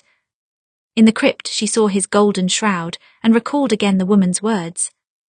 Gold will be their crowns and gold their shrouds. There were 2 bodies on either side of him, shrouded as well. Cersei did not need to look to see that they were Myrcella and Tommen, dead as Joffrey, and she could not save them. Behind her she heard cackling. Tyrion stood on the stairs, his eyes practically glowing in the darkness, like some foul demon. You did this, she screeched at him. You killed them all, you're a monster. Yes, he hissed. Then he rushed forward quicker than she thought possible, grasping her throat in his hands. And you should have killed me sooner. Cersei gasped for breath as he began to squeeze. He squeezed as hard as he could, wringing the life from her. She tried to beat at his wrists, but it was no good. His hands were hard and cold. Golden. Cersei. Golden hands. Cersei. Cersei woke with a start and found Jaime kneeling at her bedside, his face concerned. You were having a nightmare, he said. I'm living a nightmare, Cersei thought. She jumped from her bed and began to dress at once, and it will keep being a nightmare unless I stop it. What are you doing? Jaime asked. It's the middle of the night. I have matters to attend to, Cersei said, and you should return to your room. She had to deal with Tyrion. Now, before it was too late, she knew he killed Joff, knew it in her heart. If she could not find the evidence, she would make it. She would destroy that treacherous creature before he took everything else she loved. Tywin always knew when Cersei was lying, but when she came to his office 3 days after the wedding with a mass of evidence against Tyrion, he had to admit she was getting better at it. She showed him records of the poison bought. She gave him witness testimony, every damaging thing under the sun, the kind of case that could convict Tyrion in an afternoon. If he did not know the truth, he might have believed her. But it was too convenient. Only an idiot would have left such a trail, and Tyrion, for all his other faults, was not an idiot. You've certainly acquired this evidence very quickly, Tywin said. How did you manage it? I've worked day and night, Cersei said. I won't have the same thing happen to Tommen. You think Tyrion has designs on Tommen's life? He has designs on all of our lives. That I doubt, Tywin thought. It all seems a bit too easy. Catching an assassin usually isn't. Then I suppose we are fortunate, Cersei said. I don't care how convenient it seems. Tomorrow I'm going to have him arrested. I thought you should know so that you can prepare, but we must have justice for Joffrey.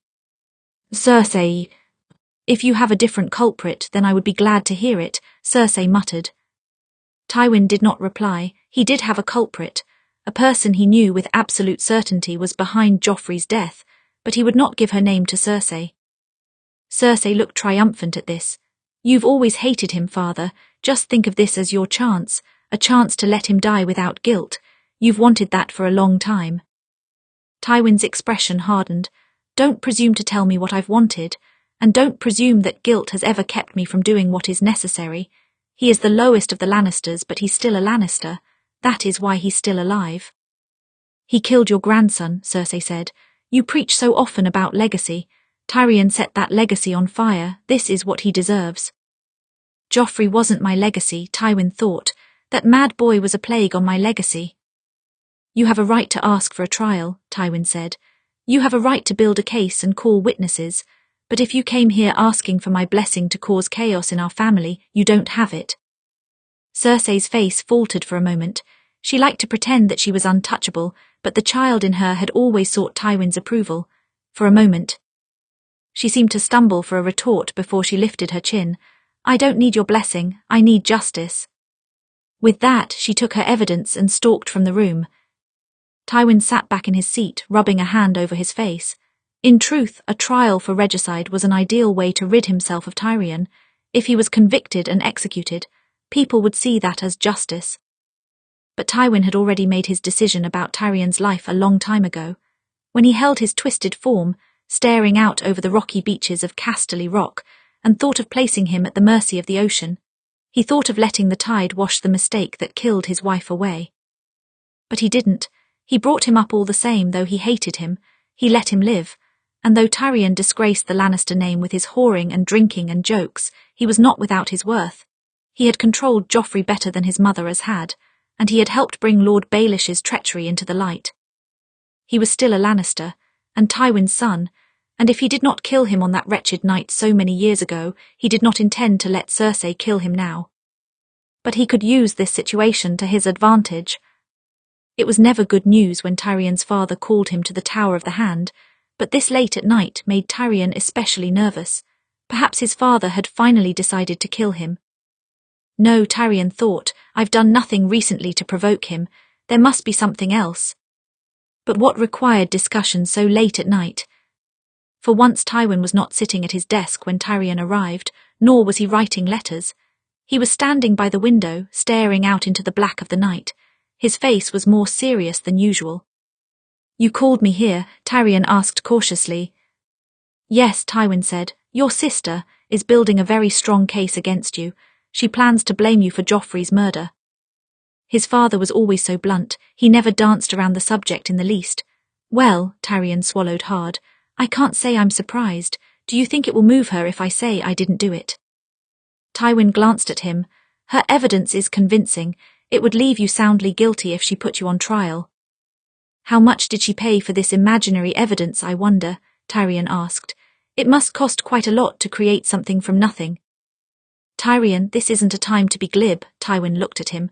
She's going to arrest you in the morning, and I won't stand in her way. Tyrion's jaw clenched. So, why am I here? You're warning me, depriving me of a peaceful sleep. No, I'm giving you a chance to leave. The words stunned Tyrion. His father never gave him anything, much less chances. What was this exactly? What was his game? There's a ship in the harbour, Tywin continued. If you sail to Essos, no one will follow you, I guarantee it. So long as you do not return, you will be safe. He tossed a small pouch onto the desk. It clinked when it landed. You'll be able to live comfortably enough, but not with the Lannister name. Ah, I see. You're taking this opportunity to get rid of me, Tyrion said. Very resourceful of your father. But really, why not just let Cersei have me? If she kills me, then you won't have to deal with me anymore. Why even bother with a ship? His father did not look at him. His whole body was rigid as he stared out the window. You played a part in bringing Lord Baelish to justice. I acknowledge that, so I'm giving you this chance. That's kind of you, father, but if you think I did it, wouldn't you be in your rights to throw me to the lions? Tyrion asked. If I killed the king, that's regicide. All debts would be cleared if you think I did it. He paused. Oh, I see, you know I'm innocent. I suspect you are, Tywin said. You know, Tyrion shook his head.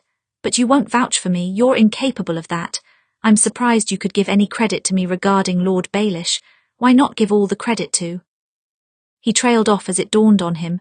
Yes, his father knew that Tyrion hadn't killed Joffrey, but he couldn't reliably stand for him unless he knew the true culprit.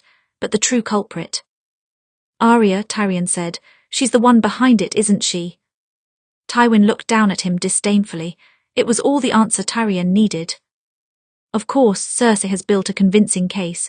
If you called her a liar, you would have to offer up the true culprit. And you would never do that to the Stark girl. No, you like her too much for that. If you let Cersei think I did it, she is safe. Tyrion laughed. This is hilarious. I don't think you quite understand the situation, Tywin said. Oh no, I understand. The realms need a scapegoat and I'm the perfect shape for one, Tyrion spit out. Are you going to accept or not? Tyrion gritted his teeth together, feeling a wave of anger and grief rise up in him all at once. Part of him wanted to spit in his father's face. Put me on trial, he wanted to say. I'm not afraid. But he knew Cersei would build a good case against him. No one would protect him from the executioner's block, least of all his father.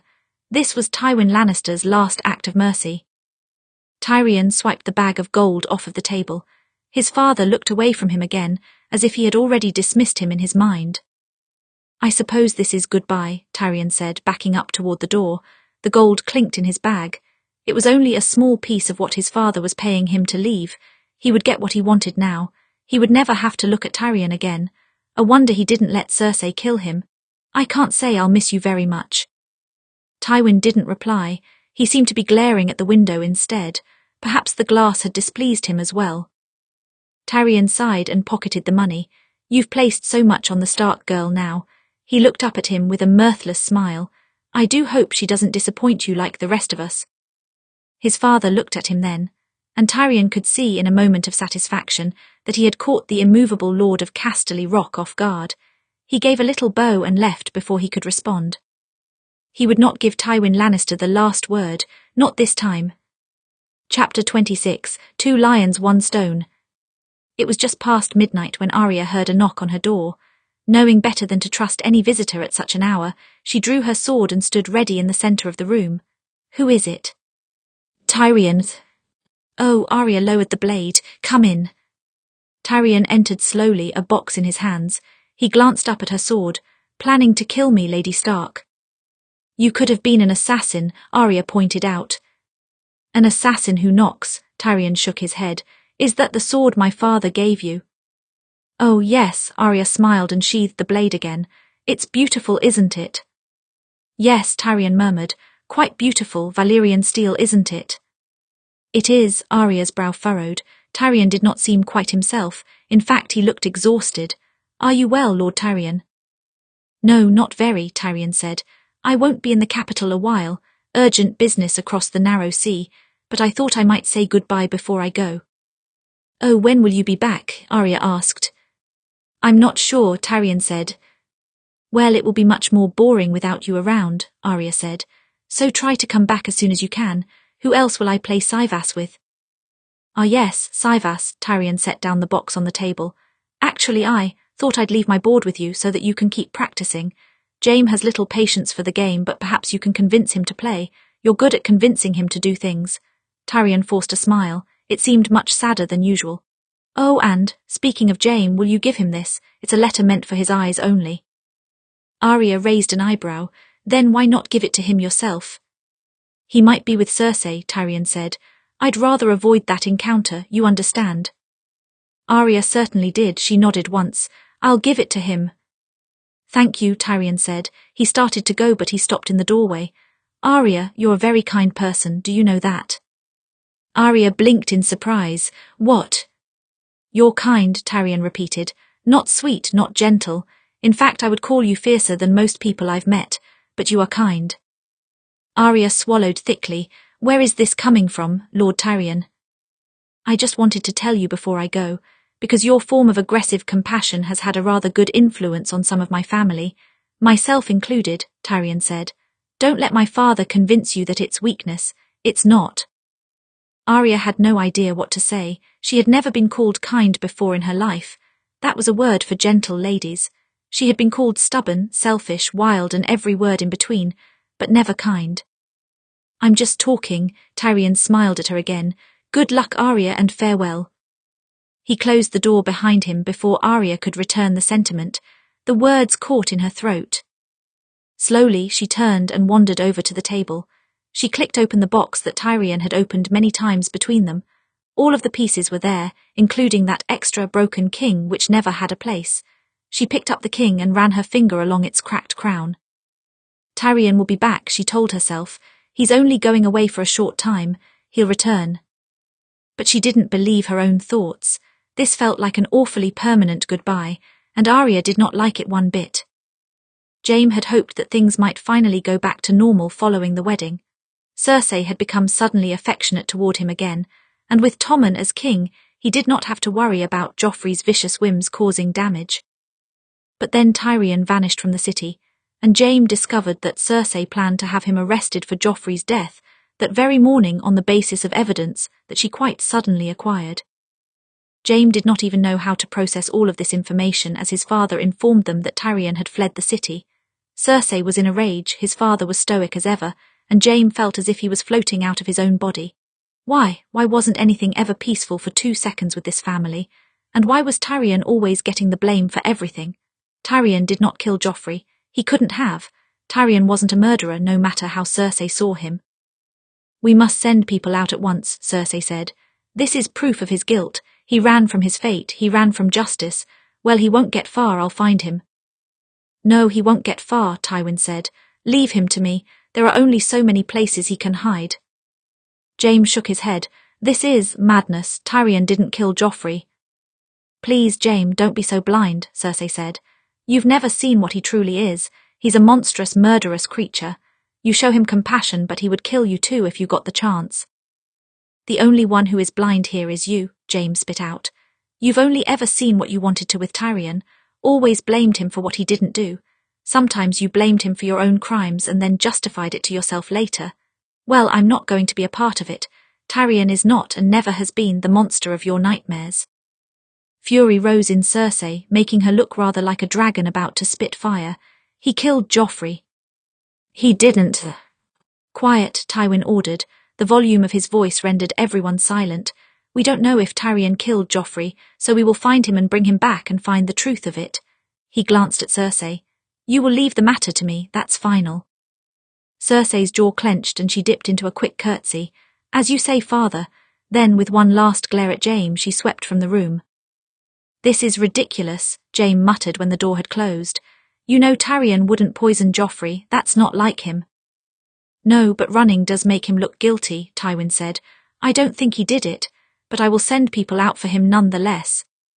"No, you won't," Jaime said. "I won't allow it." "And how do you plan to stop me exactly?" Tywin asked. "Will you steal my pen and all of my paper?" "Please," Jaime said. He's my brother, I won't see him stand trial for this. Tywin observed him for a long time, and Jaime got a startling sense that he had just stumbled into a trap. If I don't send people after him, that leaves me without an heir, doesn't it? Except for you, of course, but you've refused to leave the King's Guard, so unless we can come to some arrangement.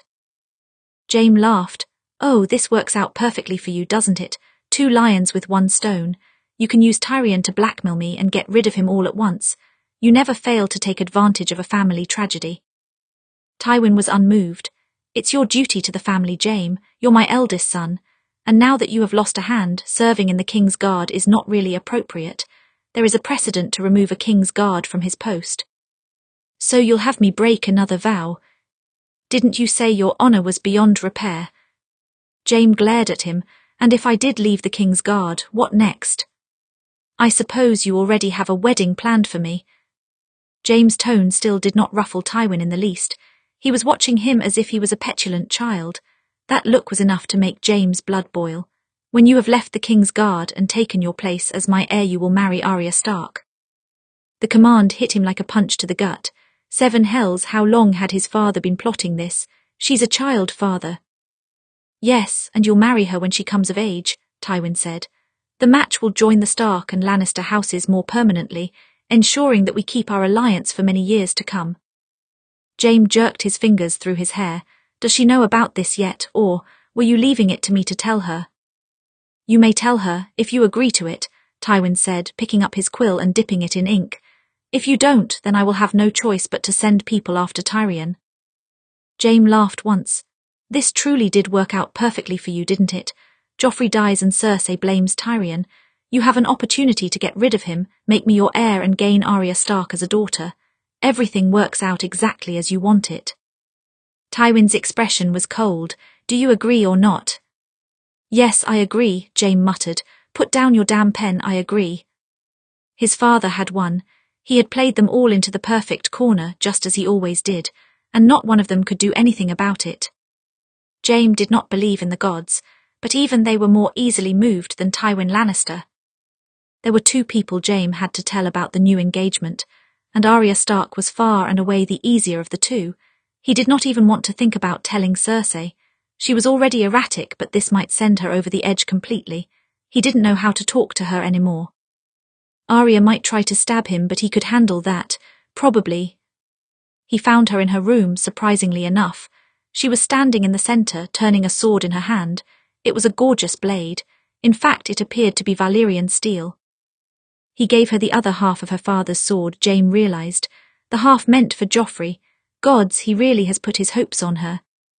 Sir Jaime, Arya lowered her sword. What brings you here? A number of things, Jaime said. That's a fine sword. It's half of my father's, Arya said. Lord Tywin must have reworked the steel. I'm not sure where he's keeping the other half. I'm keeping the other half. Actually, Jaime said after a pause. He drew his blade and showed it to her. These swords are twins. Oh, Arya looked at his sword as if seeing it for the first time. They didn't practice with real swords, so perhaps she hadn't noticed it. I don't suppose my father would be happy about that. No, not at all, Jaime agreed. I don't suppose you're happy about it either. I wanted to be angrier, Arya admitted. When I heard Lord Tywin had reforged my father's sword, I should have been absolutely furious, but the fact that I got a piece of it, she sighed. I always wanted my father's blade. I never thought I'd have it since I'm a daughter. Something seemed to occur to her then. Oh, I have something for you. Jaime watched as she paced over to the desk. She grabbed a letter off the top and handed to him. It was sealed. What's this? Jaime asked. Lord Tyrion gave it to me, Arya said. He stopped by my room late last night before he left. He said he had urgent business in Essos, I think. Jaime's eyes widened and tore through the seal with his thumb, hurrying to unfold it. As fast as he could, he read the letters. Jaime, I'm sorry to leave you with these people, and I'm sorry to leave without saying goodbye directly. I could not risk being seen by Cersei. Our sweet sister has her mind set on my guilt. Whatever she says and whatever she shows you, I did not kill Joffrey. Father knows it too. He'll pretend he doesn't because he's a liar. But he is the one who provided the ship to escape. Very merciful of him, I know. Now he soundly gets me out of the picture. I'm afraid the legacy sits on your shoulders now. I'm sorry for that, I know you never wanted it, but I hope one day when father is senile or dead we will see each other again. Farewell, Tyrion. Jaime gritted his teeth together, crumpling the note in his hand. That bastard. Arya's brow furrowed. Tyrion. No, my father, Jaime exhaled. Gods, you're honest, aren't you? You didn't even read the letter, you have no idea. He tossed the crumpled piece on the ground between them. Go on, read. Cautiously, Arya picked up the paper and smoothed it out. She read it once, twice. Her face went rather pale. Why, she shook her head. Why did he send him away? Your father knows Tyrion didn't kill Joffrey, so why? Because it suits him, Jaime said. We're all a part of an intricate game, you see, a game to advance the Lannister name. He doesn't want Tyrion as his heir, even though Tyrion would do well at it. No, he wants me, the Golden Son, so he's using Tyrion to blackmail me as well. Blackmail you how? Arya asked. Father wants me to leave the King's Guard, so that I can marry and have Lannister children, of course, so that I can secure our house's legacy, Jaime said. That's what he always wanted, but now that Cersei wants Tyrion's head on a spike, he can finally back me into a corner, make me choose between the King's Guard and my brother. Arya looked absolutely stricken by this.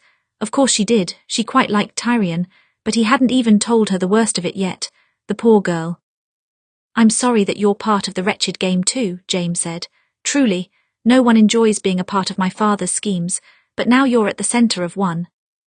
Arya's brow furrowed. What do you mean? You guessed, I'm sure, that he would marry you off someday, Jaime said. You're a smart girl. When your engagement to Tommen ended, you knew it wouldn't be forever. One day he would find another place to put you. Of course I knew, Arya said. What does that have to do with? She trailed off as it dawned on her. He saw the confusion wash from her face, replaced with shock. He plans to marry me to you. Jaime nodded once. For a moment she swayed in the middle of the room. Jaime half expected her to go for her sword, but instead she sank onto the bed. Why? She asked. I'm the second daughter of the Stark house, I'm his hostage. He would marry me to you. He was going to marry you to his grandson, Jaime said. This isn't so much of a stretch. Tommen is a Baratheon and he was a second son. You're a Lannister. He wants to build his legacy through you, Arya said. And you, Lady Arya, I'm afraid that's the price of finding my father's favour. Arya shook her head. I'm not sure how much he favours me. This will put me at the very top of Cersei's kill list, especially with Tyrion gone. Undoubtedly. I haven't told her yet, but when I do, Jaime stopped and looked back at Arya. Wait, how did she know that this engagement would enrage Cersei? She couldn't know about. There was no way that she... Arya looked up at him, as if she had been caught in the act of some crime. 7 hells, she did know. When did you find out? He asked. The wedding, Arya said. Tyrion could not have been drunk enough to tell you. He didn't, I mean he explained it to me, but only after I overheard you. Arya rubbed her fingers together. I followed because I worried Cersei was going to accuse Tyrion of Joffrey's murder, which, obviously she did, but I didn't intend to hear the other things. You Starks are a goddamned nosy lot, aren't you? Jaime muttered. Have you told anyone? No, telling someone got my father killed, Arya said. Honestly, that's the last thing on my mind right now. I'm more concerned with this sudden engagement and with Tyrion's safety. She shook her head. I can't believe your father would. I do, Jaime said. My father would do anything and everything if it satisfied his goals. This is really a small step for him. Arya didn't reply. She just stared straight ahead blankly, as if she hadn't fully processed all of this news. Jaime softened his voice. I apologize, Lady Arya, for all of this. Don't apologize, she murmured. It isn't your fault. You're trying to protect your brother. I understand that. She looked up at him. Thank you for telling me. Her voice was flat. He could hear that she was angry, but not at him. Her anger was clearly directed at his father. I'll leave you alone, Jaime said. I just thought you should know. He backed toward the door. Arya. She looked up at him. Don't do anything stupid. Arya nodded once, and he closed the door, knowing with absolute certainty that she was going to do something stupid. Chapter 27, Until There Comes Another. Reality was rarely tethered for Cersei these days. Between the alcohol and the lax sleep and the intense, constant paranoia, she almost never felt like she was standing on solid ground, and Tyrion's disappearance only made it worse. So long as he was out there, he could still plot the ruin of their house. At least when he was here, she could keep an eye on him, but now, he could be anywhere at all. It made her sick to think about. Her only constant was Jaime. Tommen had been stolen away from her by that Tyrell girl, Myrcella had been stolen by Dawn, and Joffrey had been stolen by death itself. Jaime she still had, Jaime she would always have. Until she didn't. Cersei barely heard the words when Jaime first told them to her. That father was forcing him to leave the king's guard, that he was engaged to that little wolf bitch. How that girl had been digging her teeth into this family, a Stark of Winterfell, a wolf amongst lions, and she thought she could take Jaime from her as well. It's father's plotting, Jaime had said. Really, Cersei, she wants nothing to do with me. But how could he know that? What if she had presented the idea to their father? She had so much of his favour now, didn't she? Perhaps she wanted a more favourable position in the Lannister family. Until there comes another, younger and more beautiful, to cast you down and take all that you hold dear. Arya Stark could not be the girl the witch had spoken of. She was younger but certainly not a beauty. The prophecy surely meant Margaery Tyrell, who took her son away. Yet Arya was promised to Tommen before her, and Arya had won her father's favour, and now would wed her brother. Take all that you hold dear. She gave Jaime some sensible reply. At least she hoped it sounded sensible. Yes, of course, it's not you or the girl's fault. Father is plotting again, I understand. Jaime did not buy the lie. He eyed her with obnoxious concern. When he reached out to rest a hand on her shoulder, Cersei jerked away from him.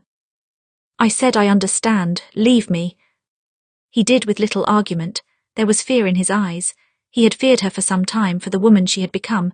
But who could blame her? So many wars, a wretched husband who did not love her, and a dead monster of a son who she loved more than life itself.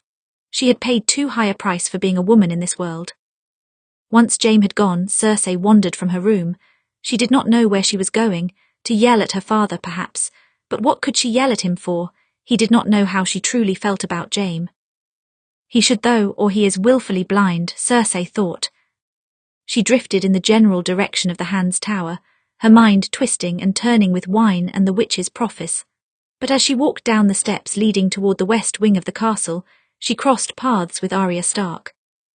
Cersei stopped in her tracks at the top of the stairs, and the Stark girl stopped at the bottom, glaring up at her. How much hate she had in her heart, Cersei wondered if it could begin to match her own.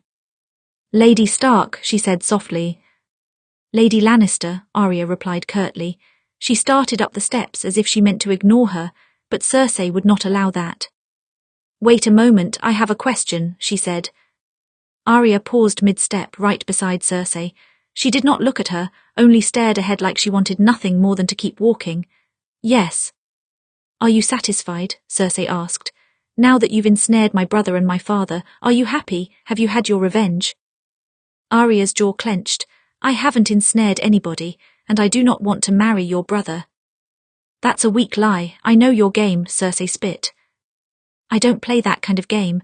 Not everyone thinks like you, your grace. Arya looked at her then. Her gaze was cold as winter's first snow. Sorry, I suppose it's my lady now. You're not a queen anymore.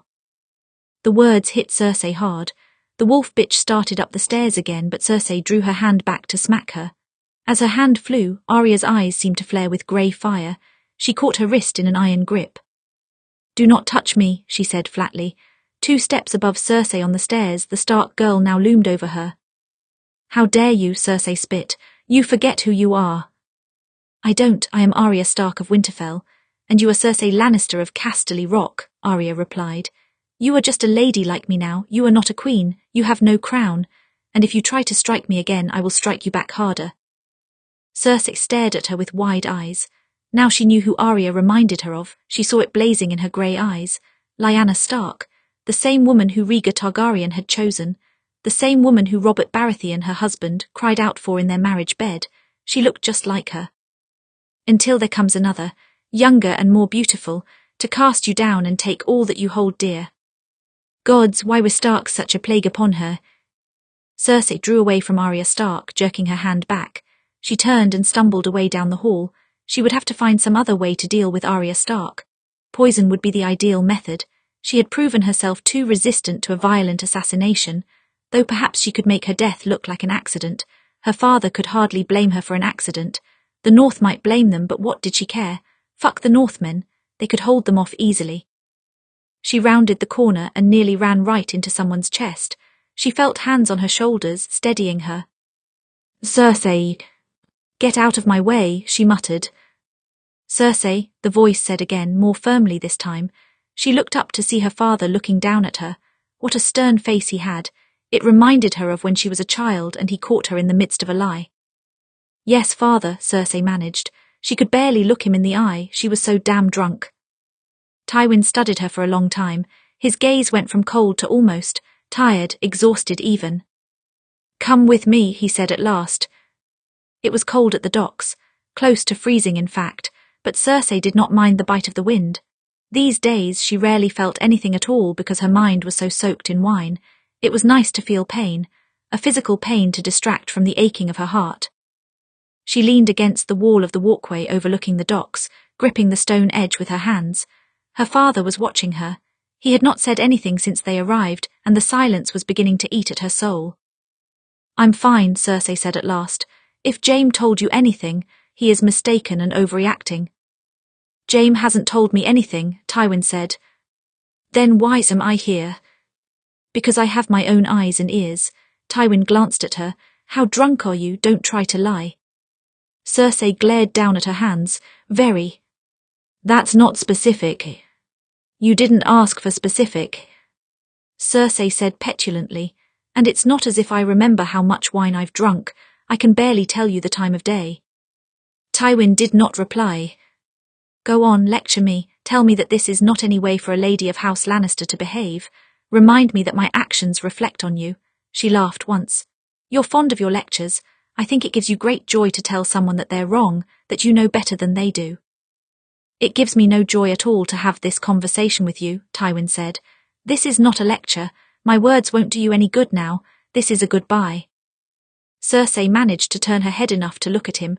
Her long blonde hair fell in her eyes. What do you mean? I'm sending you back to Casterly Rock, her father said, until you have regained your faculties. Cersei's chest constricted at the words. I can't. Leave, my place is here, I'm the queen. You aren't, Tywin said, nor are you queen regent any longer. You are the mother of the king, but you are only a hindrance to Tommen. I won't let you ruin him like you ruined Joffrey. Cersei barred her teeth slightly, straightening. No, you can't send me away. I'm the only one who can protect Tommen, the only. You're a danger to him, Tywin said. You're drunk, you're paranoid, you've lost all control of yourself. And you think that gives you a right to ship me back to the Rock, Cersei hissed. I am not one of your damned subjects, You're my daughter, Tywin snapped. And you will do as I command before you ruin yourself too. I will not watch you fall to madness in this place. You were the one who sent me here, father, Cersei snarled. Years ago, it was you who gave me to Robb Baratheon because you could only think to marry me off like some broodmare. You never even thought of treating me the same as Jaime, did you? Never thought that I might be your legacy. Her father stared her down. There was crushing disappointment in his eyes. It was the very worst thing for Cersei to see, to know she had once again fallen below his expectations. You were my legacy, that's why I made you queen of the 7 kingdoms. While you were busy wishing you had been born a man you could have ruled, instead you let bitterness swallow you up and make you this. He looked away. There's nothing more I can do for you now. A feral, desperate urge ripped through Cersei. She lunged at her father then, meaning to strike him, or perhaps push him down the steps, but he intercepted her, grasping both of her wrists tight in his hands. She struggled and screamed, but his grip did not give. Though he was older, he was still quite strong. Still, she did not stop fighting, not until footsteps reached her ears and other hands took hold of her shoulders, her father's guards. In a flash of panic, Cersei looked up at him, her gaze pleading. Her father looked right back at her. For a moment she caught a glimpse of regret in his eyes. When Cersei was a child, just after her mother had died, she had screamed at the gods to bring her back. When he caught her in her furious prayer, she had seen that same regret then. The gods will not give your mother back, he had said. If they are merciful, they will, she had protested. They'll resurrect her and take back that awful creature that killed her. The gods have no mercy, that's why they're gods. At last her father exhaled and looked to his guards. Bear her safely to Casterly Rock, see that she rests once she's there. Then he let her go and surrendered her to his men. Cersei kicked and screamed all the way down the steps toward the docks. She was sure every eye in sight turned to look at her, but she did not care. She hurled insults at her father. She was his daughter, but he sent her away nonetheless, because she was in the way of his perfect plan. He was right, the gods were gods because they were cruel. It was a wonder Tywin Lannister had not yet become a god himself. Tywin had not felt so exhausted in a long time. There was never any rest for him, of course, but lately his ordeals had been far too personal. Dealing with Tyrion, dealing with Cersei, it was all a reminder that the Lannister family was not untouchable. He had a firm grip on Jaime, at least, though Jaime was more upset with him than ever following Cersei's departure.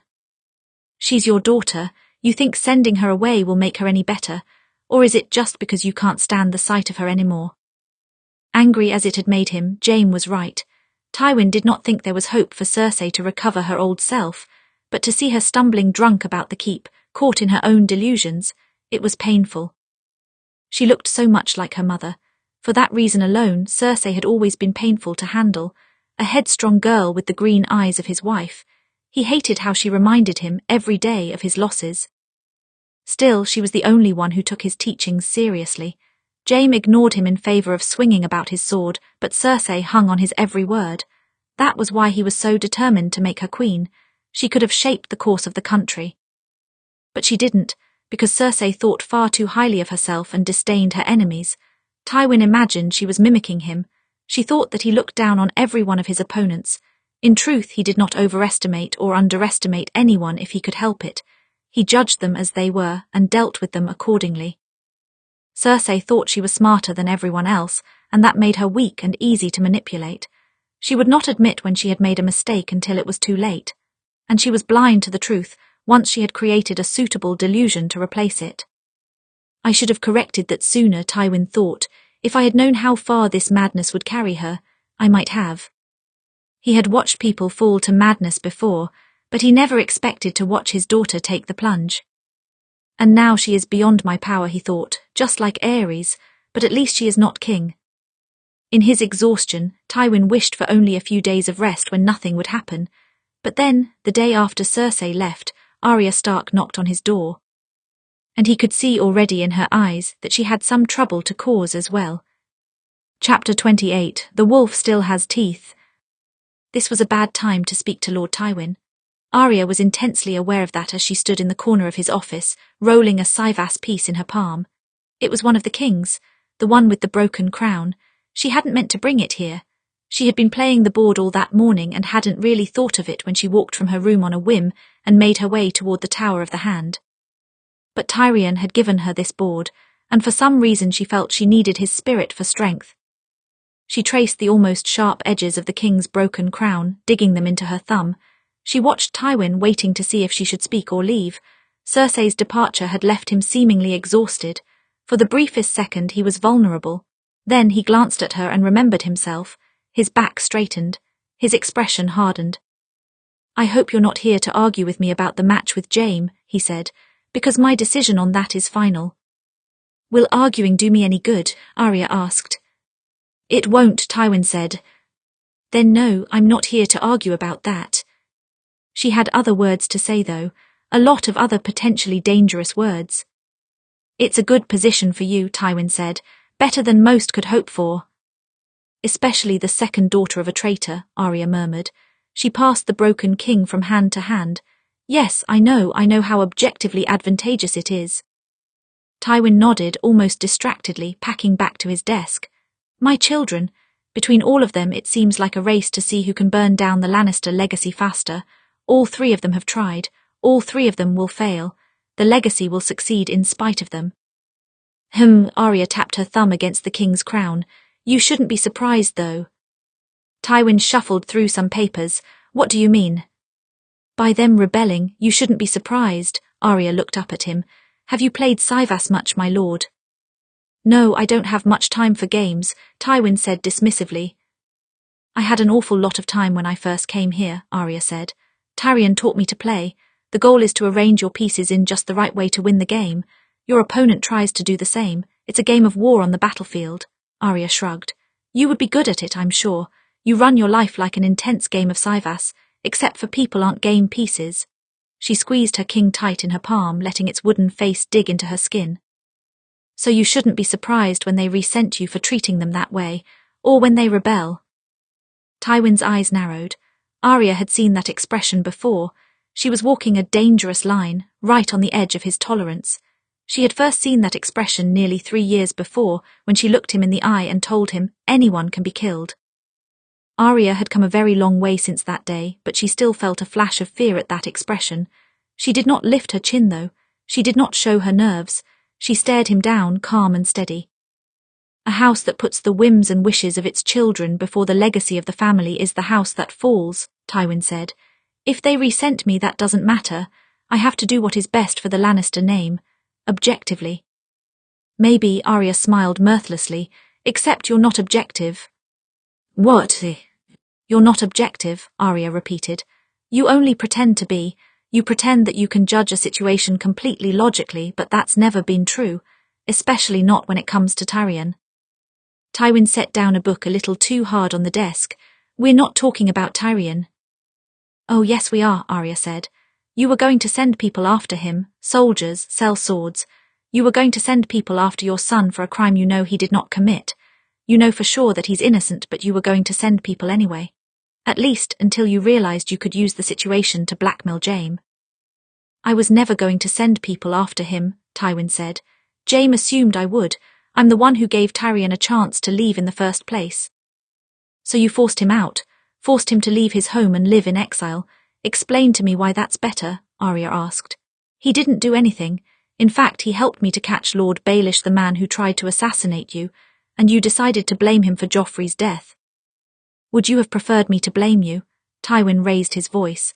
If I told Cersei that I knew for certain Tyrion did not kill Joffrey, I would have to provide her with the true culprit. And even if I didn't, eventually her suspicions would turn to you. Is that what you wanted? Don't turn this on me. Whether or not Cersei would have blamed me is completely irrelevant to you sending Tyrion away. Don't pretend there weren't other ways you could have handled the situation. Arya's hand clenched so tight around the king that she thought she might crush the wood to dust. But you didn't because you wanted a chance to get rid of Tyrion and a chance to manipulate Jaime. Then you don't have to accept a son that you hate as your heir. Even though Tyrion actually wants the position and Jaime doesn't. Now there was real fury in Tywin's eyes, the kind of fury that could shake a room. Perhaps I should let my children do as they please then, as your father did. That worked out very well for him. Now the rage welled up in Arya as well. He knew her weak points just as she knew his, and this was becoming a game of saying the exact worst things. My father didn't die because of his children. He died because of yours, because your daughter couldn't control your awful grandson. She practically spit the words through barred teeth. And yes, I know my father was too honest and honourable and you think that made him weak, but he knew us, he knew who we were. You know nothing about your children. Careful girl, Tywin said coldly. You're far overstepping, you forget your place. I don't forget anything. I'm Arya Stark of Winterfell. And my ward, you should remember that as well. Oh, how can I not? Arya asked. You remind me all the time that my life isn't mine. I'm a piece on your board as well, I know, I'm aware. But I still have a tongue and no one is stopping me from using it. Tywin circled around the desk. Without the barrier between them, Arya was suddenly aware of how much taller he was than her. It took everything in her not to take a step back. She planted her feet on the carpet and stayed grounded. I thought you had grown out of that reckless bravery. I see I was mistaken. Don't forget, I have a confession from you. If you're so anxious to prove Tyrion's innocence, then perhaps you would like to face trial for it. Arya lifted her chin. Fine then, right Cersei, do it, I won't stop you. Tywin gave a single mirthless laugh. What a hollow, terrifying sound it was. You've played this game before, pretending you're not afraid to die. I'm not pretending anything, I'm terrified of dying, Arya said. So are you, I've seen it in your eyes, but I was willing to die to kill Joffrey. If he didn't drop from poison, if he sentenced Robb to death, nothing on earth could have stopped me from ripping his throat out. I would have been executed for it, but I would have done it anyway. So go on. Send a messenger after Cersei. Tell her I'll wait. A tense silence hung between them, heavier and more frightening than Arya had ever heard before. In her hand she clutched the broken king like a lifeline. Her hand was trembling, but the rest of her was still.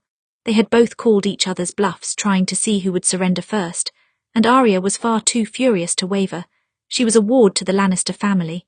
Her whole life was in his hands, but she did not intend to give in quietly to his demands. She was Arya Stark of Winterfell, and she would be a wolf until the day she died. At last Tywin spoke, but not with a death sentence. He gave her 2 cold, clipped words, "Get out." Arya took a step back, holding his gaze. She let the king slip from her fingers and fall between them on the ground like a gauntlet thrown in challenge. "Yes, my lord." Then with a mock bow, she turned and strode from the room. Only when she reached the foot of the stairs did she sag against the wall. Her breath left her in one shaky gasp and she felt a bit dizzy. There were no words, for how stupid that was. Tywin Lannister held her very life in his hands and she had just dared him to crush it. At that very moment, he was probably thinking of how he could kill her without causing another war. Fine, she didn't care. It felt good to speak truth to the man for once. "The lion has claws, Lord Tywin, but the wolf has powerful jaws and teeth to match." In the aftermath, Arya went to find Jaime. She wasn't sure why. Maybe because she had to talk to someone about what just happened and Tyrion was no longer here for that. Neither was she. And she certainly wasn't going to speak to the new king about this. Jaime was the only one. Fortunately, he was not hard to find. He was in their practice room, running through his drills, flipping his sword in his hand, the other half of her father's blade. What a beauty it was as it flashed in the light. "Ah, Lady Stark, come to practice." Jaime sheathed his sword. "You look a bit pale." "I'm sure," Arya murmured. "Jaime, if I die in the next few days, it was your father who did it." Jaime blinked rapidly. "My father, did you do something stupid?" "I said something stupid," Arya said. "Several things, actually." She felt a bit dizzy remembering the conversation. What was she thinking talking to him like that? What made her think a hostage could get away with such words? Jaime rested a hand at her shoulder. "You should sit, you truly look ill." Arya let him guide her to one of the crates. He sat down beside her. "Good, now tell me." Arya did. She told him as much as she could anyway. The only detail she left out was her part in Joffrey's death. Joffrey was his son after all, and she didn't trust him with those words. Not yet. Jaime listened in stunned silence as she recounted the fight, and when she was finished, he let out a long breath, resting back against the wall. "7 hells, Arya. I know. I mean, it's true, everything you said, but that just makes it worse. I know. I cannot believe you told him that." "Yes, I know," Arya snapped. "I don't know what even came over me. I was angry about Tyrion. That was the main thing, and then I just ended up saying so much more." "You managed to hit just about every sore point for my father," Jaime said. "The only worst thing you could have done is if you had brought up my mother." "Please, Jaime, I have some survival instincts." Arya rested her head between her hands. "Not many, apparently. Do you think he'll kill me, or my family?" "No, you were right to call his bluff. He's always reluctant to change plans once he's made them. And he doesn't want war, and he has his legacy riding on you now." "On you and me, of course," Jaime said. "I'm actually surprised the screaming match wasn't about our engagement." Arya laughed once. "No, I was far more furious about what he did to Tyrion, the blackmail and the manipulations. That's what angered me more than the match itself." She looked up at him. "Not that I'm happy about the match at all. I think I've mentioned to you before I don't want to be married." "Multiple times, yes," Jaime said. "But, and this may surprise you, I don't find you completely awful. As a person, I mean." "Gods, what high praise you give." Arya smacked him on the shoulder. "I just mean, I know who you are. That makes you a better option than most. Your father isn't marrying me to some old man I've never met. Just a slightly old man who I have met." Jaime raised an eyebrow. "Slightly old? You are more than twice my age." "Fair, and I do feel awful about that, believe me." Arya's mouth twitched. "Besides that, you're one of the few lords in Westeros who wouldn't take away my sword, so it's not the worst arrangement in the world." Jaime exhaled. "No, I suppose not." "And you," she ventured cautiously. "Well, I never wanted to marry nor have children. Much like you," Jaime said. "I thought joining the King's Guard would make me safe from that, but I don't find you completely awful either." He smirked. "I'll go a step further and say you are often tolerable." "Our affection for each other knows no bounds," Arya said. Jaime looked up at the ceiling with a small smile. "Most marriages don't start with much affection. They're political moves, and love isn't political. We don't get to choose who we love." No, Arya supposed that was true. I've never loved anyone, Arya said, and I never really thought anyone would love me. I've always been compared to Sansa. She was the lovable one in my mind, in everybody's mind. You don't look much like your sister, it's true. Jaime glanced at her. You look like your aunt, though. My aunt? Arya asked. Yes, Lyanna Stark. She died before you were born, of course, but I knew her, if only briefly. Jaime laughed once. She wasn't a delicate beauty, but when she disappeared with Rhaegar Targaryen, it started a whole bloody war. There must be something powerful about a woman who can do that. You think I'm going to start a war? Arya raised an eyebrow. Will men raise their armies for me, the great beauty of House Stark? Well, who knows, you're young. You have plenty of time to start wars, Jaime grinned. Arya stared up at the ceiling. I'll put that on my list of ambitions then. Good, Jaime said. The point is, so long as we're stuck in an engagement neither of us want, we can agree to be decent to each other. That will make life bearable enough. Arya nodded once. Yes. I can agree to be decent. Good, Jaime stood. And now I think we should practice. You wanted to learn how to swing a knight's sword. I can teach you some things. Arya smiled slightly. Fighting was just what she needed to take her mind off of her great fight with Tywin. But even as she practiced, she could not shake the sinking feeling in her gut, the realization that she may have fallen out of the Lord of House Lannister's good graces. He was her captor, the man who had control over her entire life. By all accounts, he was a cruel, ruthless, awful man. So why did it bother her, losing his favor? Why did she care? Chapter 29, The First Year of Winter. 2 days after Arya had rather unwisely snapped at Tywin, the first snow fell at King's Landing. It did not stick to the ground for long, but it was a reminder that the winter had truly come to the south. It was soothing to Arya's very soul to feel the bite of the cold air again. When everyone else had abandoned the gardens, she sat outside and let the snow fall all around her. She breathed in deep and thought of home. Over the next few months, the snow fell more often and the air grew colder. Snowdrifts built up along the castle walls and the flurries blanketed the gardens in white. Arya watched the snow pile from her window and often walked amongst it, leaving footprints in the white expanse. And all the while she did not speak to Tywin Lannister. She saw him when she went to court, sitting beside Tommen as the young king addressed the concerns of the peasants. It was a challenge for one's first year as king to also be their first winter. Tywin helped Tommen when he did not know how to reply. But those were the only times she saw him. He did not call her to the Tower of the Hand on any business. He did not retaliate for the argument, but he also seemed to be ignoring her existence entirely. As much as Arya loved the cold in King's Landing, the winter brought with it strange isolation. Just a short time ago she had Tyrion and she, but they had left together on the ship, taking with them Bronn and Podrick as well. In the beginning, when the snow was still fresh, Tommen ventured out occasionally to watch the flakes. He had never truly seen snow after all. Arya was fortunate enough to watch his face light up at the sight. The crown and everything that came with it had weighed down his smiles as of late, but sometimes Arya caught glimpses of the old Tommen. It's amazing that something so beautiful causes so much trouble, Tommen said. I hear it snows even in summer in the north. It does, Arya said. Summer snows, they're one of the things I miss the most about home. It must be very cold up there now. I'm not sure how the Northmen cope. Tommen shivered under the gust of an icy wind. We're made of strong stuff, Your Grace, Arya smiled. Our blood keeps us warm. It doesn't keep most people warm, Tommen said. Grandfather says that there will be many problems to deal with in the winter. A lot of people will die. A lot of people will run out of food. He says it's inevitable. If the North keeps our people alive in the winter, the South can do the same, Arya muttered. Lord Tywin is just being cynical as always. Tommen gave her a look. Did you and my grandfather have a disagreement? Arya crossed her arms, staring intently at a nearby hedge. What makes you ask that?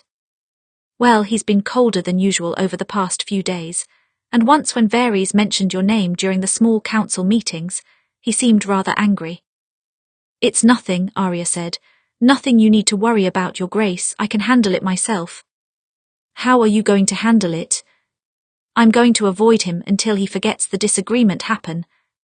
I don't think grandfather forgets anything. Then I will avoid him until he dies of old age, and I won't have to worry about it anymore. The conversations with Tommen were welcome, but they died as the winter truly settled over King's Landing. After a few months she barely spoke to him at all. He was too busy to venture into the gardens, and the wind was too cold for a summer-born boy like him. The winter also saw the exit of the flowers, the ones in the garden and many of those that came from High Garden. Lady Olenna and her household set out to return home soon after the first snows, but she did manage to catch Arya one more time in conversation when she crossed paths with her in the courtyard just before they left. "It has been a pleasure to watch you, Lady Stark," Olenna said, clasping Arya's hand between her wrinkled palms. "You've had an intriguing effect on this place. It's rather a shame I can't stay to see more of it." "I'm sorry to see you go," Arya said. "Oh, I don't think you care much either way," Olenna said. "Margaery does like you, though. It was her hope to betroth you to Laura's, and I thought it was a rather good idea as well." Arya blinked rapidly. What? "Oh, you wouldn't have heard of these plans," Olenna said, "and Lord Tywin sadly murdered them in their crib, though I must say engaging you to his son," she patted Arya's hand, "I did not expect that." "Neither did I," Arya thought. "I wonder if he's regretting that now." "Well, it puts you in an ideal position," Olenna said. "Here your casting ripples through the keep. With enough power, you'll cast monstrous waves." Arya's mouth twitched. "Thank you, Lady Olenna, it's kind of you to say." "Not kind, just true," Olenna said. "Continue to play your cards right, Lady Arya. Don't fold a good hand like this." Arya watched the Tyrell caravan pulled away, thinking of those words, wondering if she already had folded her hand. One moon into winter, the gardens emptied completely, and Arya was left with very few companions. The only person who seemed to share her feeling of isolation was Jaime. He was released from his vows as a king's guard, and thus was relieved of many of his old duties. With that he had more free time, but neither of his siblings around to share it with. Tyrion was across the sea and Cersei was at Casterly Rock. So in those winter months they spent a surprising amount of time in each other's company. They sparred mostly. Fighting was an escape for the both of them, and they each wanted to get stronger. Better. Jaime was improving greatly with his left hand, but Arya had improved along with him. She would never match his strength, but she learned how to use hers. 3 moons after the first snow, Arya bled for the first time. She woke from fitful sleep in a puddle of red, her midsection cramping horribly, but she knew how to act through pain. She rose quickly and cut away the bloody sheets. She changed her soiled clothes as well, put every stained piece of cloth together and wrapped them in a layer of clean sheets. Later she would find a good place to burn them. It wasn't the bleeding that worried her. Arya had bled from wounds plenty of times in her 15 years, but she knew what this kind of bleeding meant. When she married, she would be fit to bear children. There wasn't a point in hiding it, she knew. Someone would find out. And Tywin planned to marry her to Jaime as soon as she came of age, but she didn't want to give him a reason to push the wedding forward. She was enjoying her last months as Arya Stark. Fortunately, Tywin was ignoring her at the moment, so he had no need to find out. She wasn't why everyone called Moon's blood the red flower. It made it sound graceful and dainty. Instead it was messy, inconvenient and painful. It cut Arya's stamina in half and occasionally made her feel ill, which meant, while she could hide it from most people, it was absolutely impossible to hide from Jaime. "You're pale," Jaime said that afternoon after Arya had nearly stumbled dodging one of his strikes. "Do you need to sit?" "No," Arya muttered. "I'm just fine." She went to hit him again, but when he dodged she very nearly lost her footing. He caught her shoulder before she could. "Are you sure?" Arya cursed under her breath. "All right, a short break." She stalked away and leaned up against the wall, gratefully sinking to the ground. Why did it feel like she had been stabbed? "You may need a maester," Jaime pointed out. "You're not usually like this." "No," Arya said a little too loudly. "I mean, that's all right, it's not fatal, I promise." Jaime studied her for a long moment, then he nodded once. "Ah, I see." "You don't see anything," Arya muttered. "I may not be a woman, but I do know how a woman's body works," Jaime said. "You could have taken a break from sparring today, you know." "My teacher always said practice should be consistent." "Well, that was when you didn't bleed once a month." Arya let out a shaky breath. "Don't tell anyone." "I won't," Jaime said. "But if you're worried about my father moving up the wedding, he won't. He has a plan in mind. If he was in a hurry, we would be married already." Arya nodded, running a hand through her hair. Have you spoken with him? Jaime asked. Since that day, I mean. No, it seems we've both been effectively avoiding that, Arya said. I always tried to walk a line with him, but I crossed it that day, and then dared him to do something about it. If I was in your father's favour before, I've fallen from it now. I'm not sure about that, Jaime said. His favour is probably the only reason you're still alive. The months continued to pass. Arya grew used to her moon sickness and to Tywin Lannister's silence. The winter was not as severe as many had predicted. Some even said that they would be in for an early spring. Others said that any spring that came would be a false one, followed by a harder winter. But while the temperatures were less severe, sickness proved a more dangerous foe than cold. They called it Long Summer's Bane. It brought with it an awful cough, high fever, and in many cases death. The last summer had lasted so many years that it made everyone more susceptible to this new winter's sickness, particularly children. They died by the thousands all over the kingdom. Some are children who had only just seen their first snow. But adults were not immune either. There were even some lords and ladies at court who perished, and the king's own executioner caught the disease. Arya had tried not to smile when she heard of Elyn Payne's passing, another name off of her list. She imagined that some of the others had died too. Polliver, the Hound, the Mountain. As they were far out of her sight, she imagined the sickness had erased them. That would make her list much shorter. Only 2 names that she knew for sure were alive. Cersei Lannister. Tywin Lannister.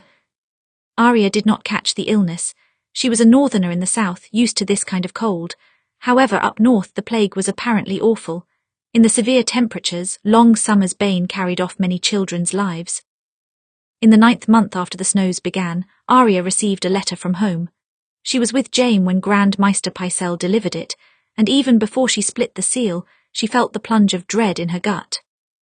She read the words of the letter 3 times before she absorbed the words. Long Summer's Bane had come to Winterfell and carried off Rickon with it. Rickon, her baby brother. He was only 6 years old when she and Sansa left Winterfell. It had been nearly 4 years since Arya had last seen him. He would have been 9. No, 10. He had already survived a siege as a hostage, but the winter took him.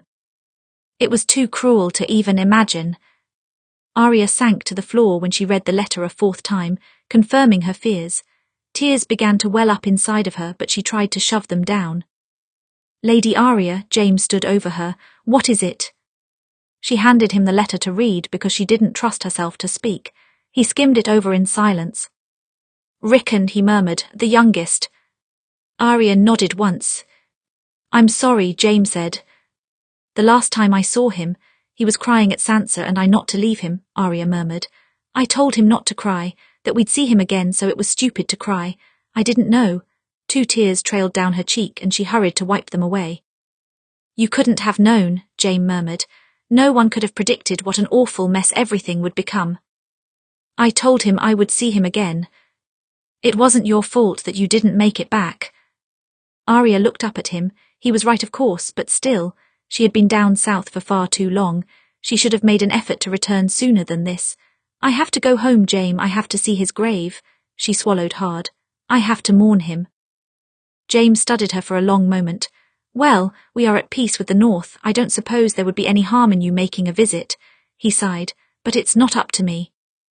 No, it wasn't up to him. Arya rested her head between her hands. Fuck, I have to talk to him, don't I? Jaime let out a single sad laugh. Yes, Arya, you do. It had been nearly a year since Arya had climbed the Tower of the Hand. She lingered at the foot of the steps for a while, staring up the winding passage.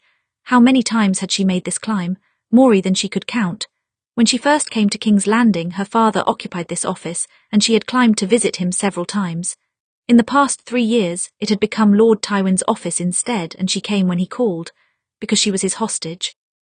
Hostages were not supposed to speak their mind to their captors, but for a while it had seemed her speaking her mind had amused him. When he allowed her honesty, she grew more and more comfortable making her thoughts known. Then she took things a step too far. She wondered not for the first time if he had thought about calling her bluff, throwing her to the lions and letting her stand trial for Joffrey's death. Surely it must have crossed his mind. 11 months later, she stood here again, needing to ask him for something important. How unfortunate that she had ran through all of her goodwill with him. Arya took a deep breath and climbed the stairs. She had put this off for too long. He was writing letters when she entered because of course he was. He did not look up at the creak of the door.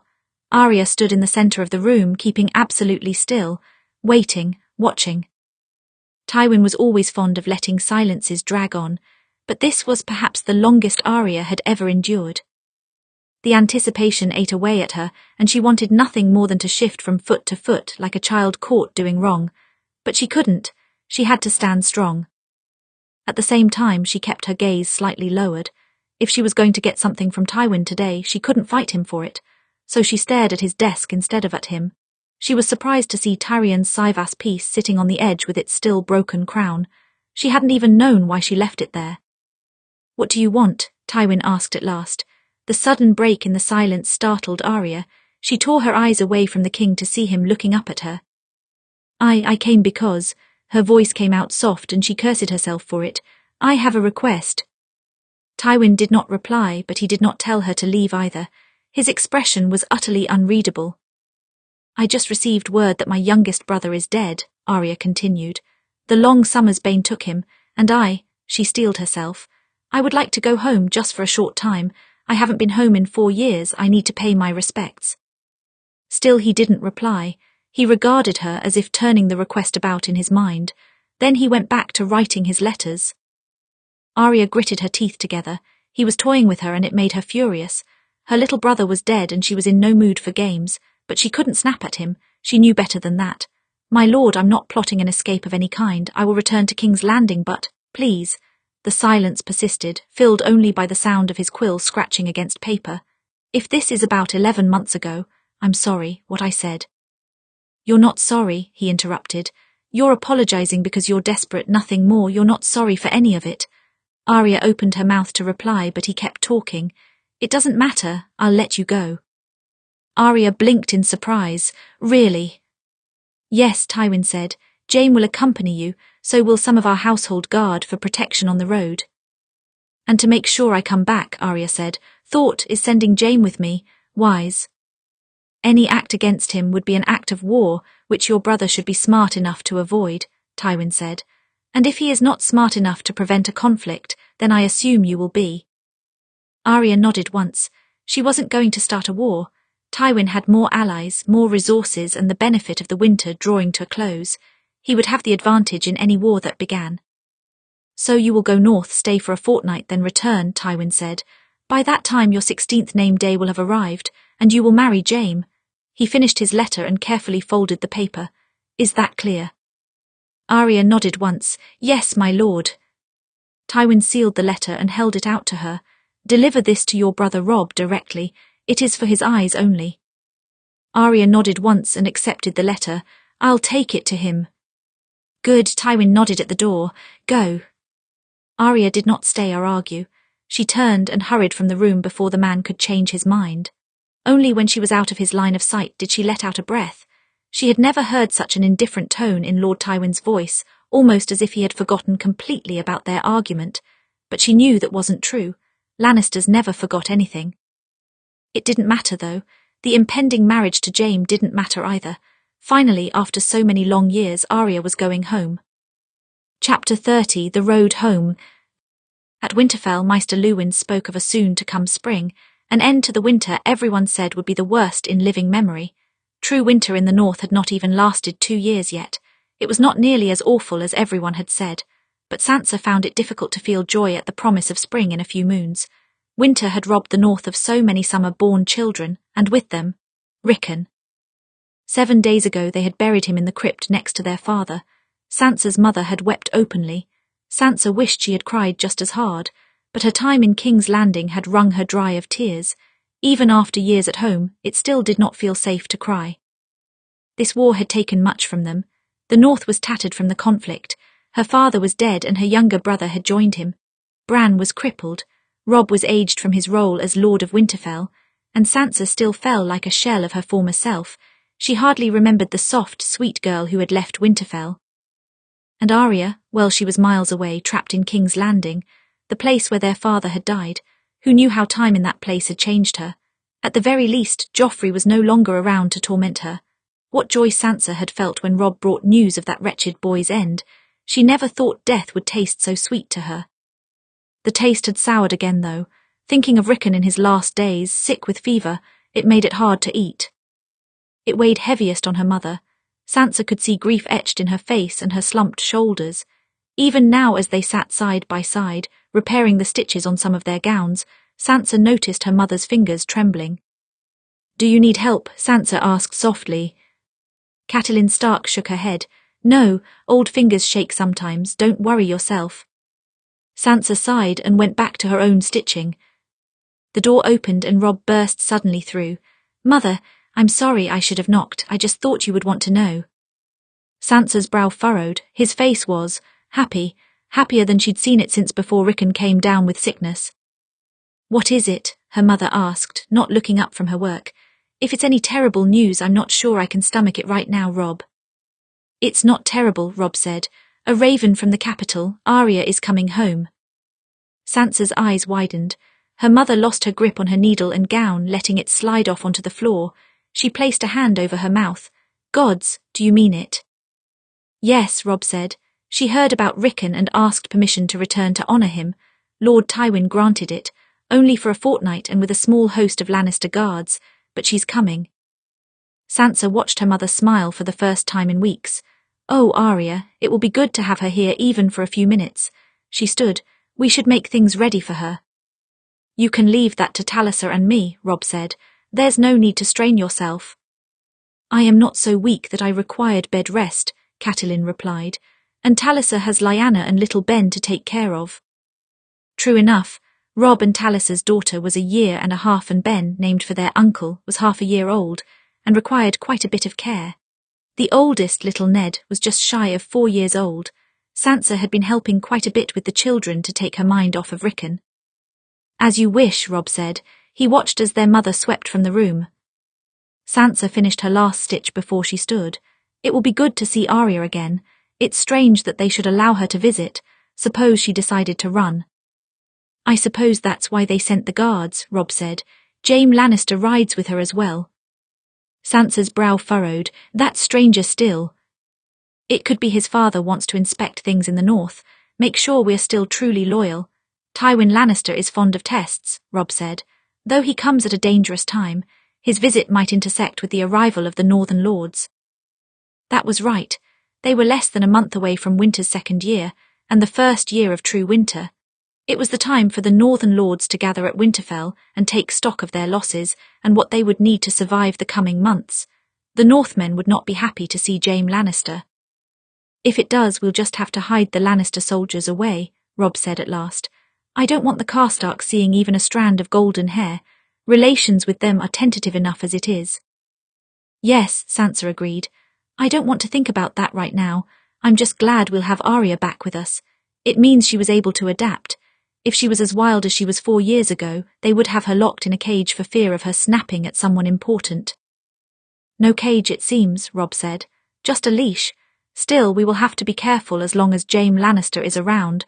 We don't want to say anything he deems treasonous." "Don't worry," Sansa murmured with a bitter smile. "I've had lots of practice at keeping my thoughts to myself." Arya Stark was clearly happy to be returning home, but Jaime was more nervous than anything else. He had not been back to Winterfell since she had, and he didn't much like the place. Time as a northern prisoner made him wary of Robb Stark and his allies. And then, of course, there was Bran Stark. It would have been quite a bit simpler if the sickness had claimed that boy instead. Years ago, when Bran had seen him with Cersei, he shoved the boy out the window and crippled him. It was a hasty decision, a bad decision, but he made it out of fear that their secret would be revealed to King Robert. The boy had woken up with no memory of the incident, but what if he had recalled it again? What if he saw Jaime and remembered in a flash of panic the man who almost killed him? Peace or no peace, Robb Stark might kill him on the spot, and if he didn't, Arya would do the job. He supposed if Bran Stark had remembered, he would have heard by now. He would avoid the boy if he could. He would avoid all of the Starks if he could. He had managed to at least win Arya's trust and tolerance, but he doubted he would have much luck with the rest of them. Especially if they found out about his engagement to their sister. Arya's mood was much better than his. Despite her brother's death, she felt a clear freedom being away from the capital.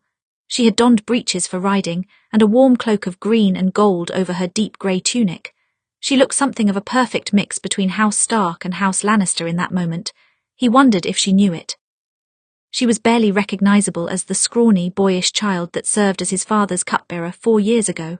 She could not hope to pass for a boy now, even if she did cut her hair again. If not for the 2 swords hanging at her hip, she would look like any proper lady. Of course. She had insisted on taking both of her blades, in case she met with trouble on the road.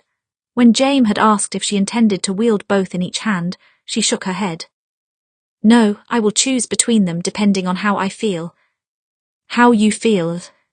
Yes, if I feel like stabbing someone or taking off their head. And the knife up your sleeve. For if I want to cut someone's throat. Jaime's mouth twitched when he remembered it. A few moons from now that strange, sometimes terrifying girl would be his wife. He had not quite wrapped his mind around that yet. Jaime had never wanted to marry. He had only ever wanted Cersei. They were born together, grew up together. He had given up his chance at inheritance a long time ago because he only wanted his sister. There were parts of him that still longed for Cersei, or at least the Cersei who once was. Time had turned her drunk and cold and borderline mad. He feared the person she had become, and he had not seen her since she had returned to Casterly Rock. But he longed for the Cersei he had before the war, before life had changed her. She's not coming back, he told himself often. She's gone too far over the edge. She won't be as she was. Nothing was as it was, not even Jaime himself. Losing his hand had hollowed out parts of Jaime's soul. He had to confront his own weakness, something he hated doing. Arya Stark had forced him to confront it. She had hit him until he fought back, hit him until he found his soul again in his left hand. They kept a quick pace north. Most nobles would stop often at various castles along the way, but Arya had no desire to linger with nobles or delay her return to Winterfell. The further they got from King's Landing, however, the more contemplative and almost nervous Arya seemed to become. The initial high of freedom had faded, and now she seemed to dread what was ahead. You seem a bit at war with yourself, Lady Stark, Jaime said one cold morning. They had passed into the riverlands and snow drifts grew increasingly more unforgiving, but the sun had come out to give them a respite from the snowfall. If you don't mind me noticing. I do mind, Arya muttered. Jaime raised an eyebrow and she sighed. But, you're right, I'm nervous to go home. Why? Jaime asked. Your family will be happy to see you. I've been gone for so long, everything has changed since I left. I wonder how much of the old me I still have. She looked down at her hands. What if I'm not what they expect? What if they barely know me anymore? Well, I remember what you were like when I first met you. Outspoken, impulsive, occasionally stupid. He smirked. That part of you is still there. I've gotten much better about all of those things, Arya protested. Really, because according to your conversation with my father several months ago. That was an exception. Arya sighed and looked up at the sky. I'm not sure why he let me leave King's Landing after that. I thought he would deny any request I made on principle. He might have if this trip didn't suit him, Jaime said, but it allowed him to set a clear date for the wedding. And you're acting as a trustworthy courier for that letter he gave you. My father can hold a grudge, but he usually does things with purpose. He's still angry at me, Arya said. He didn't say it. His voice didn't even change. I just felt it in the air. Jaime studied her. Does that bother you, Lady Arya? No, she said almost too quickly. Obviously not. He can be angry at me if he wants. I'm his hostage. I have more right to be angry at him. So it does bother you, Jaime said. It was a statement, not a question. She glared at him. I just said it didn't. I know, you're lying, Jaime said. He almost laughed at the look she was giving him. If a glare could kill. You know, some of us spent quite some time trying to convince you that you had my father's favour. I saw it immediately. Tyrion saw it immediately. Cersei saw it too, which only made her hate you more. And most importantly, Aunt Jenna saw it. She and Uncle Kevin are the foremost authorities on my father. What does that have to do with anything? Arya asked. Because at the same time we could see that he had your favour too, Jaime said. Arya's jaw clenched. She really was just as stubborn as his father, and just as unwilling to admit any sort of weakness. It was no wonder they used to get along. You're wrong, he doesn't have any of my favour. Jaime smirked. You always get angry when you're defensive and lying. Arya fell silent, her expression sullen. I understand, you feel guilty about it. He is the head of the Lannisters after all. The enemy of your family, Jaime said. But he also gave you a sword and he doesn't force you into the mold of a perfect lady, so it's all a bit conflicting for you. If you have everything so figured out, then why ask? Arya asked. I'm not asking, I'm telling, Jaime said. Anyhow, you're not alone. Everyone hates my father at least a little bit, even his family, but he has a way of making you want his approval nonetheless. When you actually meet his expectations, it's an addicting feeling. He shrugged. And you meet his expectations more than most. I can understand why you would favour him in spite of yourself, and why it bothers you to be out of his favour now. Arya studied her hands. Her expression had gone from angry to pensive. Tyrion is supposed to be the one who understands people, not you. He's my brother. I learned from him, Jaime said. He hadn't heard anything from Tyrion since he left. He liked to assume that was good news. He imagined Tyrion finally travelling the world, free from his father's expectations. He had always wanted to see Essos after all. They lapsed into silence for another few hours as they travelled along the King's Road. It wasn't until they stopped to rest for the night at an inn that she renewed the topic. I've hated the name Lannister more than any other, she said. The way my father talked about you all, said your names, it was easy to think of you all as monsters in human skin. Jaime could believe that. Ned Stark said the name Lannister like it was poison, and Kingslayer like Jaime was some devil. Then after all that happened, it only became easier to hate your family, Arya continued. When I met your father, I wanted to put a knife through his back, and when I came back to the keep, I did not want to like any of you. I resolved to hate every single Lannister. Then you all started making it so damn difficult. Tyrion was kind to me, but he didn't treat me like some fragile lady. You sparred with me and didn't take away my sword. Tommen talked to me as if he didn't even know I was a daughter of a traitor. He wanted to make me feel welcome. You sound like we did something awful by treating you kindly, Jaime said. You did, Arya said. You forced me reconsider everything I felt. Do you know how hard that is? Hate is a comfortable emotion. It's consistent. I hated Joffrey and I hated Cersei. At least they had the good grace not to prove me wrong. Jaime raised an eyebrow. And my father. Arya looked up at him. Your father didn't treat me kindly. Worse, he took me seriously. Almost no one in my whole life has taken me seriously. When they saw me playing knight, they laughed and assumed I would grow out of it. Even my family was like that. Wild Arya, it's just a child's phase. She will move past this. In the beginning, you and Tyrion also looked at me as a girl playing a game with a sword. Don't try to deny it. I won't, Jaime said. You're right, that's exactly how I saw you. I can count on one hand the number of people who took me seriously from the very first, without me having to ask for it, without me having to fight for it, Arya murmured. My brother Jon, my first teacher Syrio Fall. She twisted her fingers about each other. And your father. I see, Jaime said. What a thing that was for her to admit. He imagined even her own father, who she loved so dearly, had expected her to grow into dresses and sewing needles one day. And that won him your favour more than a kindness ever could. Arya shrugged. Not that it matters now. I burned a bridge with Lord Tywin. I'll never have his favour again, which is for the best. Is it? Jaime asked. Yes, Arya murmured. It makes everything less confusing. Chapter 31, Winterfell. As the snowdrifts climbed and the temperatures dropped, Arya began to recognise the countryside. Travel had been slow because of the winter, but after just shy of a month of riding, they were finally close to Winterfell again. Arya knew these woods and these fields. She used to go riding here whenever she could, and when she couldn't, she stared out at the expanse from the walls of Winterfell and breathed in the familiar air. They were close, so close. Then, as they came over the crest of the snowy hill, she saw it, the familiar walls with the direwolf sigil flapping at the towers, Winterfell. How young she was when she last left her home, only 12 years old and so naive about the evil in the world. She had read about evil in her books and dreamed about conquering it one day, sword in hand, but she had never truly understood it. She had not met evil until she met Joffrey on the riverbank. The girl Arya was 4 years ago had liked to think of herself as tough and untouchable, invincible, but that girl had not seen battle or death. She had not killed. Melancholy and nostalgia wove themselves together in her heart as she looked on. How bittersweet it was to return. You're home, Lady Arya, Jaime murmured from beside her. Arya nodded once and urged her horse into a canter. The Lannister guards followed close behind. She could not reach the gate fast enough in her mind. All of her nerves disappeared, at least for a moment. Home, home, she was home. A large shape blocked her path and her horse squealed and slid to a stop. The other horses stopped behind her as well.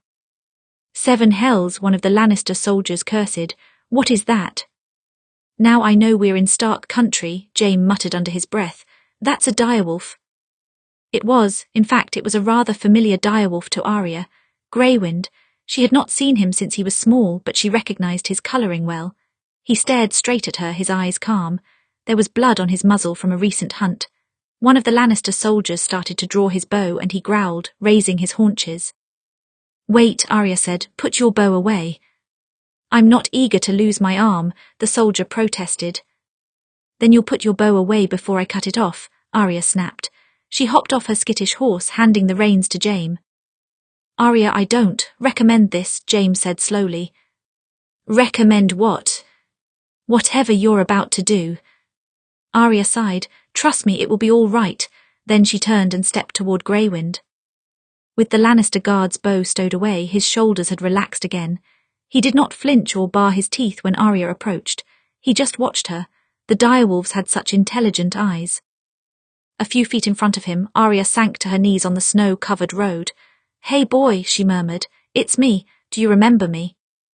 For a moment, Greywind didn't move and Arya held her breath. She wondered if she even smelled familiar to him anymore, if he recalled her after so long a time. But then he closed the distance between them, sniffing her face. She reached out and gently stroked the fur of his neck, and he did not shy away.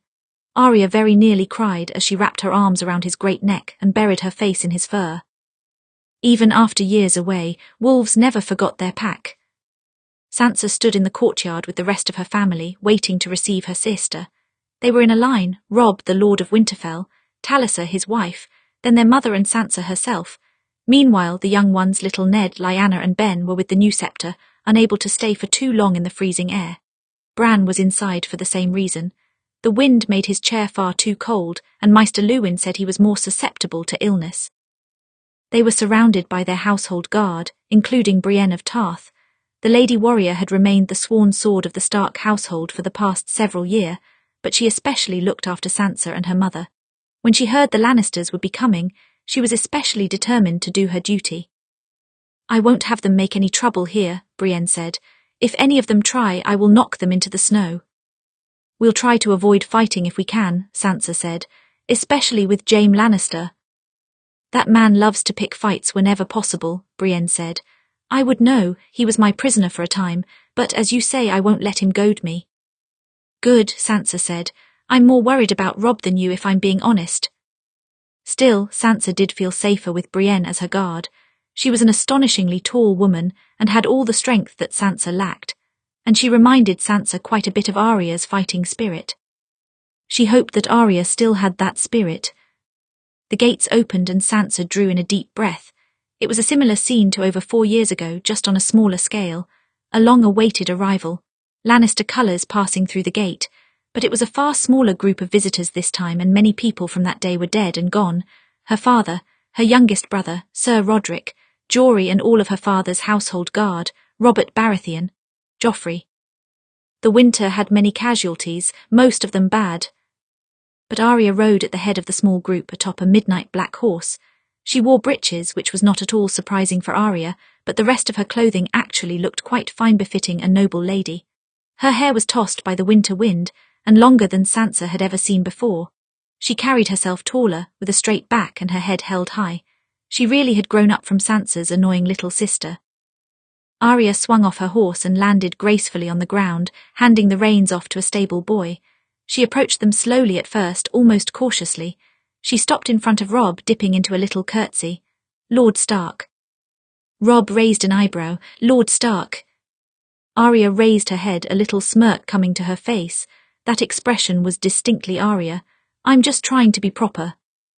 Robb laughed once and welcomed her into his arms, holding on tightly. Sansa's heart felt a little lighter at that. Yes, this was still her sister, even after years trapped in King's Landing. Arya had not let them break her. No sooner had Robb released her from his hug, their mother swept in for an embrace. "My sweet girl, is that really you?" "Yes, I promise." Arya's voice broke a bit. "I'm just a few inches taller." "More than that," Catelyn pulled back, brushing her hair from her face. You've grown up, Arya, you're beautiful. Arya's cheeks reddened slightly at the words. She was not accustomed to be called that, Sansa knew. Oh, am I? I wouldn't lie, their mother smiled and kissed her on the forehead. Not after all of this time. Arya, Robb said as Catelyn stepped back. You have not met my wife, this is Talisa. A pleasure. Lady Talisa, Arya dipped into a quick curtsy. She had gotten much better at that, and the courtesy sounded more natural from her lips. I'm happy to finally meet you. And are you, Lady Arya? Talisa smiled. I've heard so much about you from your brother. He says you're one of the bravest people he has ever known. You must be brave yourself, to enter the Stark family in such times, Arya said. Did you have hard winters where you come from? Nothing like this, Talisa said. I'm adjusting. I am too, I've been down south for too long, Arya said. You have, Sansa spoke up. You were always more suited to the cold than I. Arya turned toward her, her smile softening. You look like you're doing fine, and gods, did you have to get so much taller? I grew a few inches and you grew half a foot. Sansa couldn't help but laugh, drawing Arya into a hug. You look well, you must have listened to my advice. Half of the time, Arya said, just enough to make it this far, but I'm still very much myself. I can certainly tell that, Sansa pulled back. Has anyone noticed that Arya is carrying a sword? She's carrying 2 swords, Robb said. Travel on the road is difficult. Arya lifted her chin. Shouldn't I defend myself? Isn't that the purpose of the guards? Their mother asked. Lady Arya would never leave it to other people to protect her. Sansa turned to see Jaime Lannister approaching, almost cautiously. He had lingered a little ways back, as if not knowing how to speak to the Starks. Sansa supposed that made sense. He had been a prisoner of Robb's for some time. There was little warmth between them. Lannister, Robb said coolly, I hope the trip was not too difficult for you. No, not so difficult, Jaime said.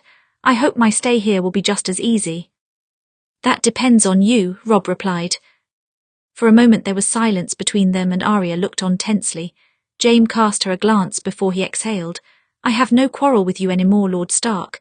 He extended his left hand. Let's make peace for now.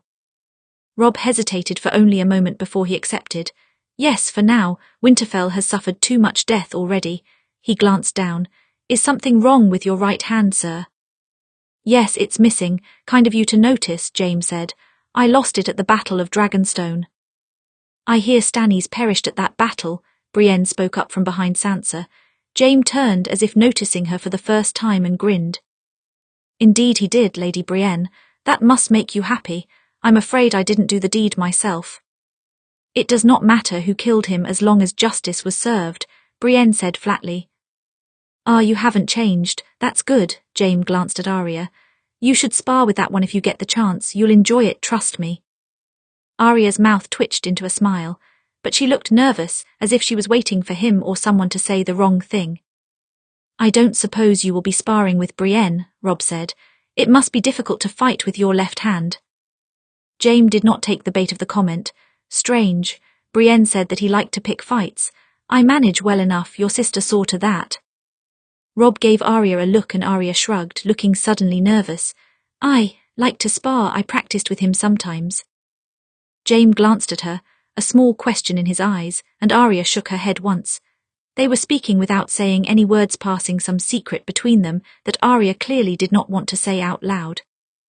We should get out of this cold, Sansa broke in, feeling the sudden instinct to rescue her sister. I'm sure Arya is weary from the journey. Yes, Arya said, looking grateful for a reason to step away, and I'd like to see Bran. I'll take you to him, Sansa said, looping her arm through hers. Excuse us, everyone. Sansa wasn't sure why Arya had seemed to freeze when Robb and Jaime spoke, but she knew that Arya rarely froze, not unless she was hiding something. What she was hiding, Sansa could not begin to know, but she guessed that in her 4 years away from home, Arya had acquired more than a few secrets. It was only after greeting her family that Arya truly realized how many things she did not know how to tell them. How did she explain her second sword, for one thing? How did she explain Tywin Lannister giving her a sword without explaining all of the events that led up to that gift? How did she explain that her new sword was one half of ice, her father's sword which by all rights should have been Robb's? How did she explain Joffrey's death without revealing the role she played in it? And how in the world could she tell them about her engagement to Jaime without starting a fight? Arya knew Tywin had not informed her family of the match, and though there were rumours in the capital, she doubted many of them had come all the way to the north. Her family did not deal in spies after all. Maybe Lord Tywin expected her to break the news on this visit, which she did not want to do. If Robb found out, he might try to murder Jaime, which was a sure course back to war. If she could help it, Arya wanted to avoid causing yet another major conflict between the Lannisters and the Starks. It would be best perhaps to keep quiet about everything, but they would ask questions. She knew that. She had become a much better liar, but she did not want to deceive her family. Bran was sitting in the great hall, his chair in front of a window so that he could look out at the snow. There was a large book in his lap and a stack of others beside him. Summer curled up beside his chair, keeping a watchful eye at the door. His great head rose when he saw Arya enter, and he let out a little whine. Bran turned and smiled. "I heard the commotion and figured you were here." Arya smiled and rushed to Bran's side, hugging him tightly. "It's good to see you awake. Before we left." "I was still unconscious, that's right," Bran sighed. "We never got to say a proper goodbye." "At least we got to see each other again." Arya pulled back from him. Summer nudged her hand with his nose and she laughed, stroking the fur of his neck. "And of course I'm glad to see Summer too. He seems to remember me." "The wolves always remember their pack," Bran said, "even when they've been gone for a long time." Arya smiled softly. "Did you ever remember what happened that day, why you fell?" Bran shook his head, looking out the window again. "Sometimes I start to remember in my dreams, but then I forget by the time I wake up. I have so many dreams lately, it's hard to keep them all straight." "One day you'll remember," Arya promised him. She glanced down at the book in his lap. "What are you reading?" "An old book," Bran said, "about the long night." "He's been reading a lot of books from those times," Sansa said. "Fortunately, all of the Meisters say that this winter will not be as long as originally thought. The worst of the winter is over. Spring will be here again within the year." "There have been false springs before," Bran said. "There's no guarantee of a new summer." Arya studied him. Her little brother seemed much grimmer than when she last seen him, and far older. His eyes had seen so much, and she imagined Rickon's death weighed heaviest on him. They were always so close. Summer whined and nudged Bran's hand with his nose. Bran shook his head once. "Sorry, sometimes my mind gets lost in dark places, but you're home, there's no reason to be sad." "There's plenty of reason," Arya murmured. Her returning home came at a great cost. Their brother had died. Her presence here could not replace him. The door to the hall opened again, and Arya turned to see Talisa entering. She had 3 little ones with her, a boy trotting at her right, a little girl being guided along at her left, and a baby cradled in one arm. "Lady Arya, I thought you might want to meet your nephews and your niece." Arya's eyes widened. "My, what?" Sansa smiled. "These are Robb's children, Arya. The oldest boy is named Eddard for father, and the girl is named Lyanna for our aunt. The youngest is little Ben." "For Uncle Benjen," Arya murmured. She was bewildered. Arya had not even known Robb had children. He had never sent word of them. She knew, of course, that he was married. Tywin had mentioned that more than once when she was his cupbearer, citing it as a grave mistake because he broke his vow to Walder Frey. But 3 children, an unexpected wave of joy washed over Arya. "This is your Aunt Arya," Talisa told them. "She's been away for a long while, but she's come back to visit." Arya knelt down to the children's eye level. The boy hid behind his mother's skirts while the girl was entirely unfazed. She reached out a tiny hand, and Arya held out her own, allowing her to grasp 2 of her fingers. "Arya," Lyanna said, not quite old enough to manage the R sound. Something inside Arya melted. "Yes, that's right, it's nice to meet you, Lyanna." She glanced at Ned, the boy with her father's name. He was peeking suspiciously out from behind his mother. "Hello there, Ned." The boy ducked behind Talisa again. "Come now, Ned, don't be shy. Say hello," Talisa urged. Once again he poked half of his face into view. One grey eye peeked out from beneath dark curls. "It's all right," Arya said gently. "There's no need to be afraid of me. I know I can be scary sometimes, but I would never be scary to you." Ned cautiously stepped out from behind Talisa. Then he gave Arya a little bow. "Lady Arya." Arya laughed, so formal and serious already. "He makes an effort to imitate his father," Talisa said. "He's always following Robb about whenever he gets a chance." He looks like him, Arya said. Stark grey eyes. The boys both have those eyes. I'm afraid only Lyanna took more after me, Talisa said. Lyanna grasped at Arya's hair, running her little fingers through it. Arya. Arya winced when the girl caught a tangle and carefully detached herself so she could stand. She found the baby watching her curiously when she did. Sure enough, he had the same grey eyes, though his skin was darker like his mother's. What beautiful children they were. Arya hoped they would grow up happy and free of any awful wars. None of them fell ill, she asked, with long summer's bane. No, thank the gods, Talisa said. They've all been very healthy. They were born in winter, Bran said, looking up from his book. They say winter children are always the strongest. If that's true, little Ben will be the strongest of them all, Sansa said. He was born in the midst of the worst blizzard I've ever seen. He'll grow up a Might Northman indeed. They all will, I'm sure, Arya murmured. You've all done well here, I'm glad. There was a time when none of us were home. There have been a great many blessings, Talisa said, though also reasons to grieve. Arya's heart clenched as she remembered the reason she had returned, not just for reunions but for a goodbye. Yes, there are always reasons to grieve in this family. She looked at Sansa. I should visit the crypt. I can come with you if you'd like, Sansa said. No, Arya smiled sadly. I remember the way. The crypts used to scare most of the Stark children, but not Arya. The moment her older brother suggested she might be scared, she banished all fear from her heart and marched defiantly down into the depths to prove him wrong. There was no reason to fear the dead after all, and back then, all of the statues had belonged to people who had died before she was born. Now there were 2 new tombs, one for her father and one for Rickon. When she stepped into the crypt, something stirred in the shadows. A faint growl made Arya rest a hand on her sword, but then she recognized the eyes staring out at her. Shaggy dog, she slowly crouched down. It's good to see you again, boy. The great black direwolf watched her almost suspiciously. He had always been the wildest of the pack, never lacking for energy, just like Rickon. Thank you for watching over him for us, Arya said. I hope you still go out to hunt.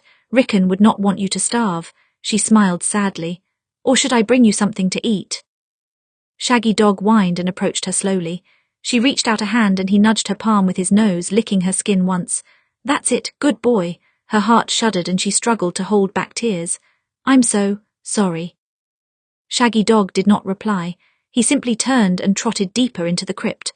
Arya followed after him until she found herself in front of Rickon's resting place.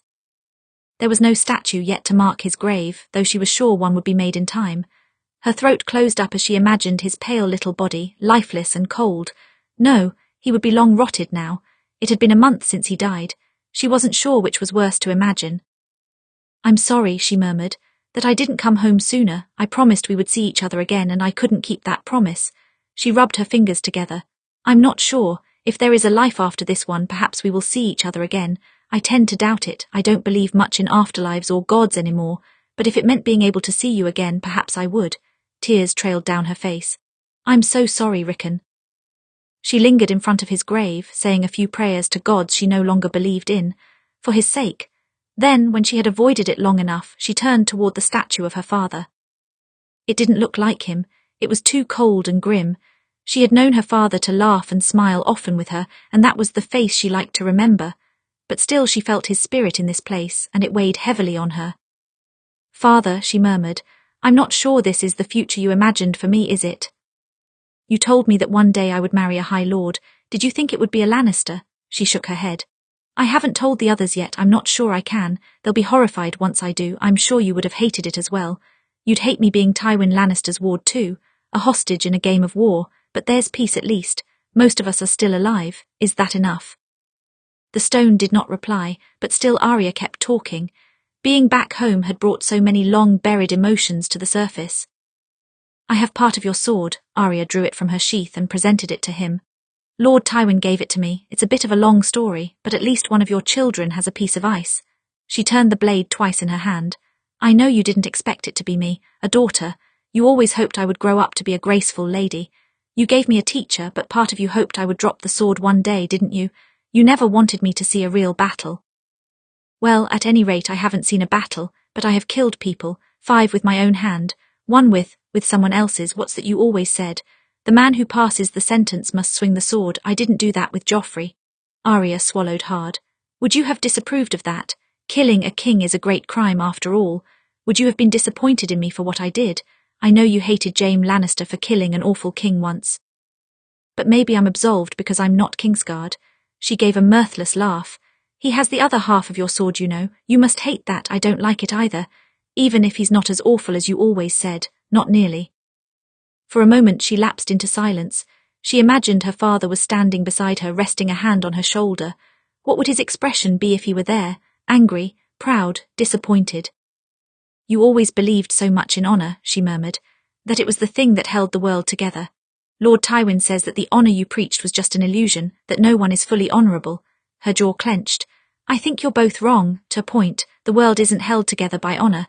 There's not enough of it to go around. It's held together by family, by people who would kill for each other.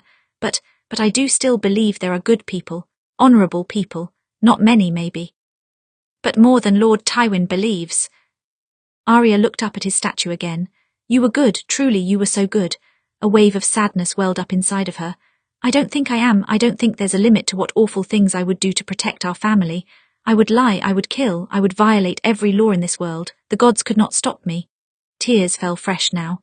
Bitter, awful tears, and I'm sorry you have to see it. Her father did not reply. Of course he didn't. He was dead and gone and he could not see. But if by chance he could, if by chance his spirit lingered in this place, or looked down on her from above, she was sorry for all that he would witness. Chapter 32, Different. Arya's arrival had brought mixed feelings to Winterfell. Of course, Robb was happy to see her, and less than happy to play host to the Lannisters, but more troubling than the Lannisters was the letter Arya carried. Robb was worried to begin with when Arya gave him the letter one Tywin Lannister had charged her to deliver to him directly. It meant he did not trust a raven to carry the words. Reading the letter, Robb saw why. Broken vows often have a way of collecting their debts. Some families may be plotting to collect theirs. Beware the Freys, and more than that, beware the Boltons and all those aligned with them. They are not your allies, Lord Stark. Robb had known to be wary of the Freys ever since he took Talisa to wife, but beware the Boltons, that was a new warning to Robb. More importantly, how did Tywin know that he should beware the Boltons? Had they tried to make some deal in the past when Robb was still in rebellion? There were no specifics in the letter, perhaps because specifics would reveal Tywin's past plans, which Robb suspected were less than honourable. Now that the Lion was determined to keep peace with their family, could his warnings be trusted? His mother seemed equally worried by the note. If Roose Bolton and Walder Frey are our enemies, we do have reason to fear, she said. I've learned to fear words not delivered by raven. And what can I do? Robb asked. If I accuse Roose Bolton of treachery without proof or cause, then that could throw the North into a civil war. We don't need to accuse him. We only need to watch him, Catelyn said. All of the Northern Lords will be coming to court in a few days' time. This is an opportunity to observe Bolton and to see who is aligned with him. She paused for a moment, thinking, I suggest you ask your sister what she thinks of all this. Arya, Robb asked, what would she know about it? She has been in King's Landing for the past few years, near to Tywin, she reminded him. He may have said something more to her. Tywin would not share this kind of information with a ward, Robb said. Perhaps not, but you know Arya. She absorbs everything like a sponge, Catelyn said. That was true enough, and it struck Robb as odd that Tywin would trust Arya to carry the letter instead of one of his guards, not to mention the sword at her hip. That was a very fine blade that he allowed her to carry. He could not help but wonder if Arya had found favour with her captor. Robb could not fathom how anyone could find favour with that man. He was inscrutable and unmovable. Even so, it did not hurt to ask. Since returning home, Arya spent a fair amount of time wandering the grounds, especially on days with a clear sky. So Robb also had to wander in order to find her. Eventually he tracked her to the courtyard where she was standing opposite Brienne, turning a sparring sword in her hand. Jaime Lannister was sitting off to the side watching them, wrapping the stump of his wrist with another layer of fabric to protect from the cold. I'm not quite sure of this, Lady Arya, Brienne said. I can't cut you with a sparring sword, Arya pointed out. That's not what I mean, Brienne said. Don't underestimate her, my lady, Jaime called out. That's her greatest advantage in the field. Then perhaps you shouldn't have given it away, Arya cast him a glare. James smirked and shrugged. Robb looked on, fascinated. There was a strange familiarity between them. At the very least, Arya did not speak to him as if he was her captor. She did not seem wary of him at all. "Ignore him," Arya told Brienne. "Just come at me with your best. I did not get near as much practice as I wanted while on the road." Brienne sighed at last and nodded. Very well. She adjusted her grip on her sparring sword, then swung at Arya. Arya took a step back, just far enough to avoid the tip of the blade. Brienne struck again, and she dodged again, sidestepping and nudging the blade with her sparring sword to redirect it. Brienne seemed to be testing her to make sure that she could, indeed, carry herself in a fight.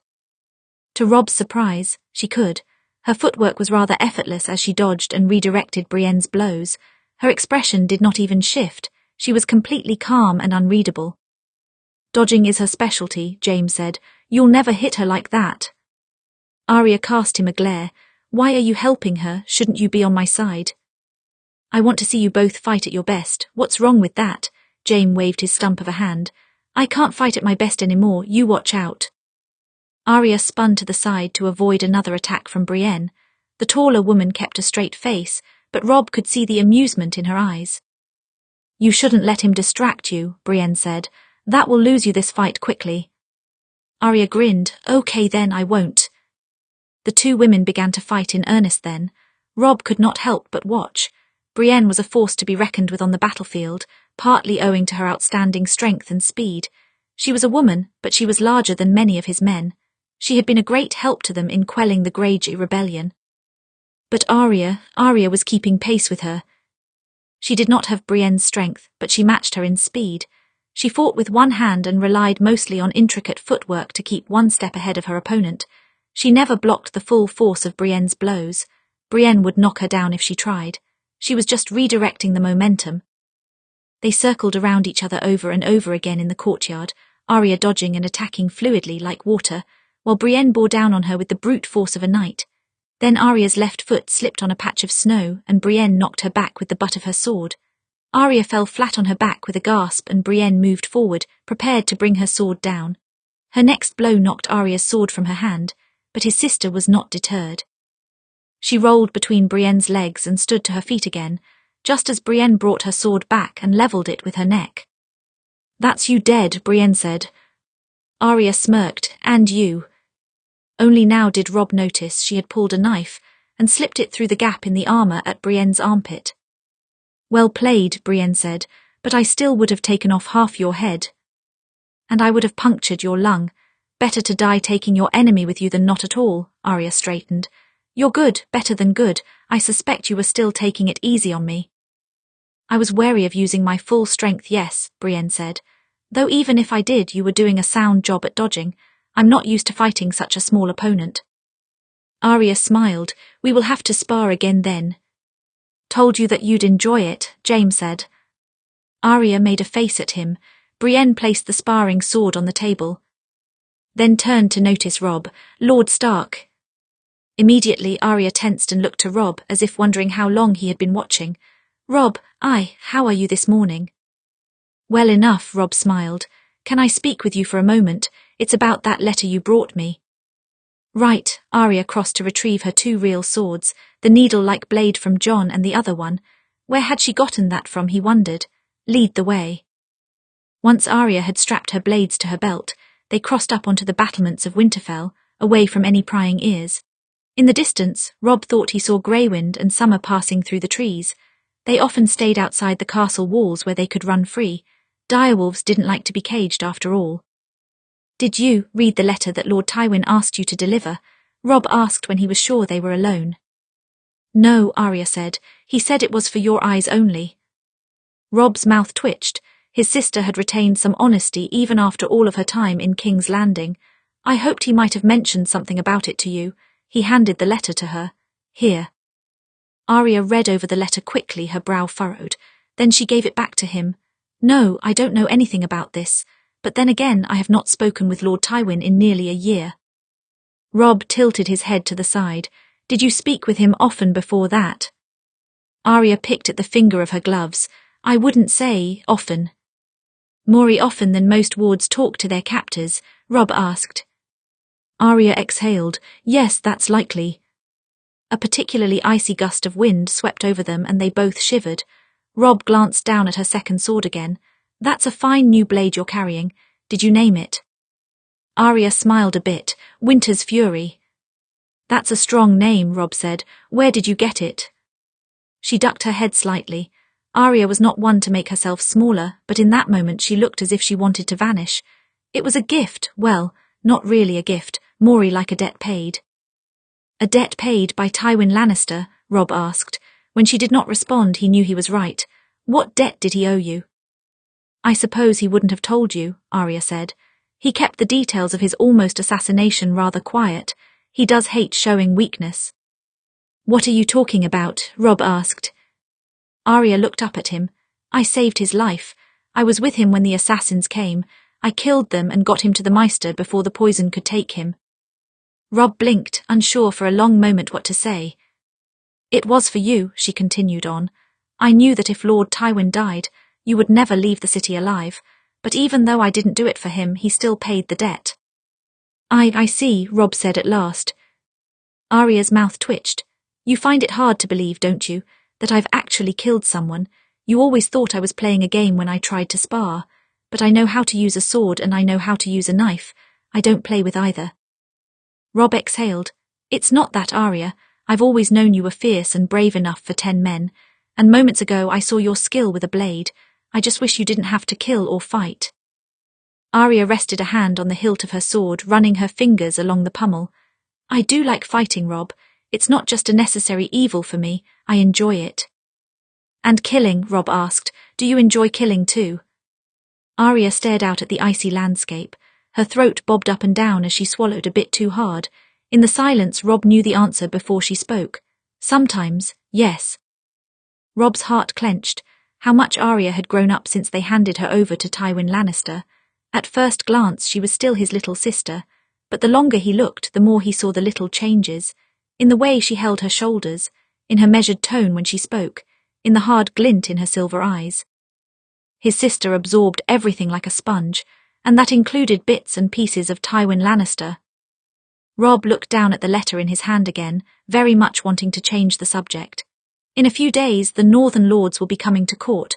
If Roose Bolton is a traitor like Lord Tywin suggests, we might find proof of it there. Would you like me to watch him? Arya asked. Carefully, Robb said. If you notice him talking to particular lords, let me know. Sitting up at the table, listening to everyone, I don't have an opportunity to watch. You can leave it to me, Arya murmured. I'll let you know if I see anything suspicious. I'm rather good at watching people. Good, Robb said. Also, tell Jaime Lannister to make himself very scarce. I'd prefer it if he locked himself in his room. The Karstarks will be coming. He killed some of their own in the war. I don't want to deal with the fallout of that. You could tell him that, couldn't you? Arya asked.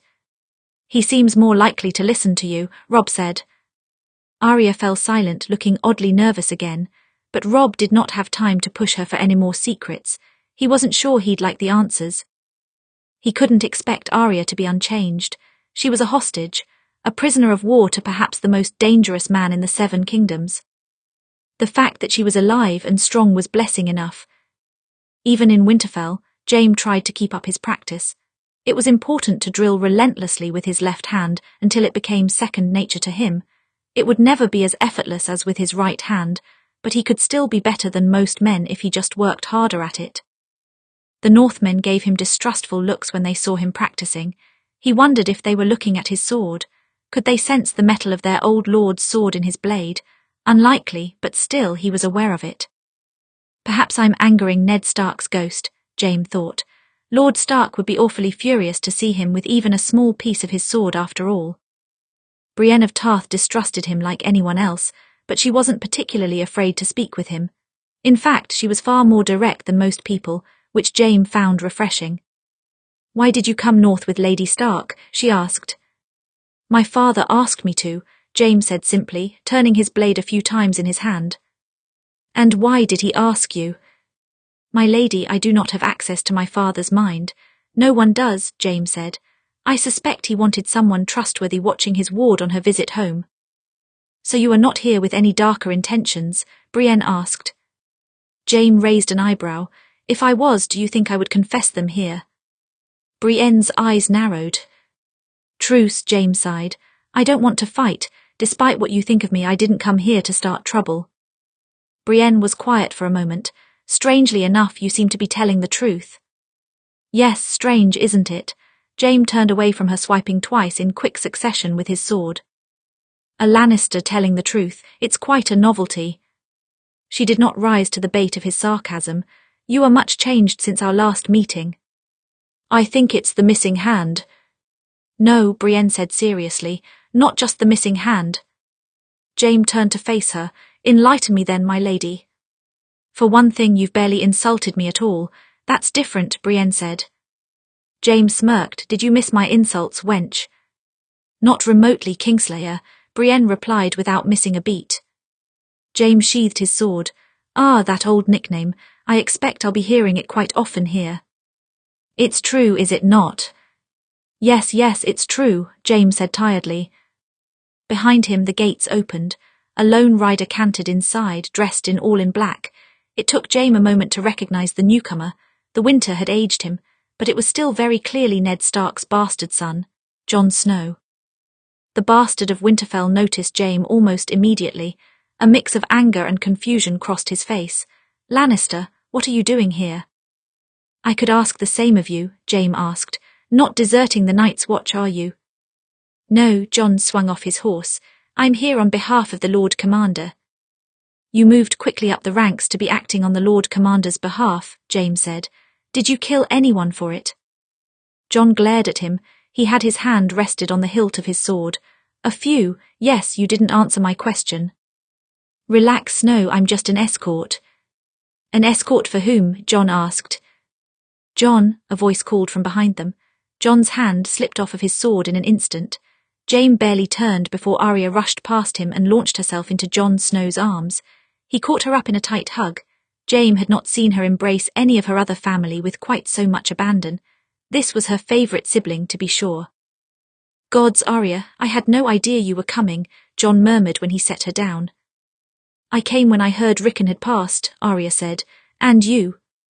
Yes, the same reason, Jon said. And to find recruits for the watch. He mussed her hair a bit.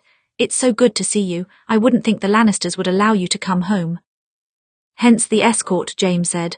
Not that she needs protecting. Jon looked his sister up and down, as if checking her for any injuries the Lannister might have wrought. He noticed the smaller of her swords and smiled. You kept it close. Always, Arya said. It's the only thing I had of home. You found a proper sword as well, I see, Jon said, nodding to the second blade on her hip. Needle is a proper sword as well, Arya protested, just smaller. I'm not jealous, Arya, I'm glad you're allowed to carry it. He glanced at Jaime. Why is she allowed to carry it? Jaime shrugged. Good behaviour. Yes, we'll leave it at that. Arya smiled up at Jon. Jaime had never seen her so unapologetically happy.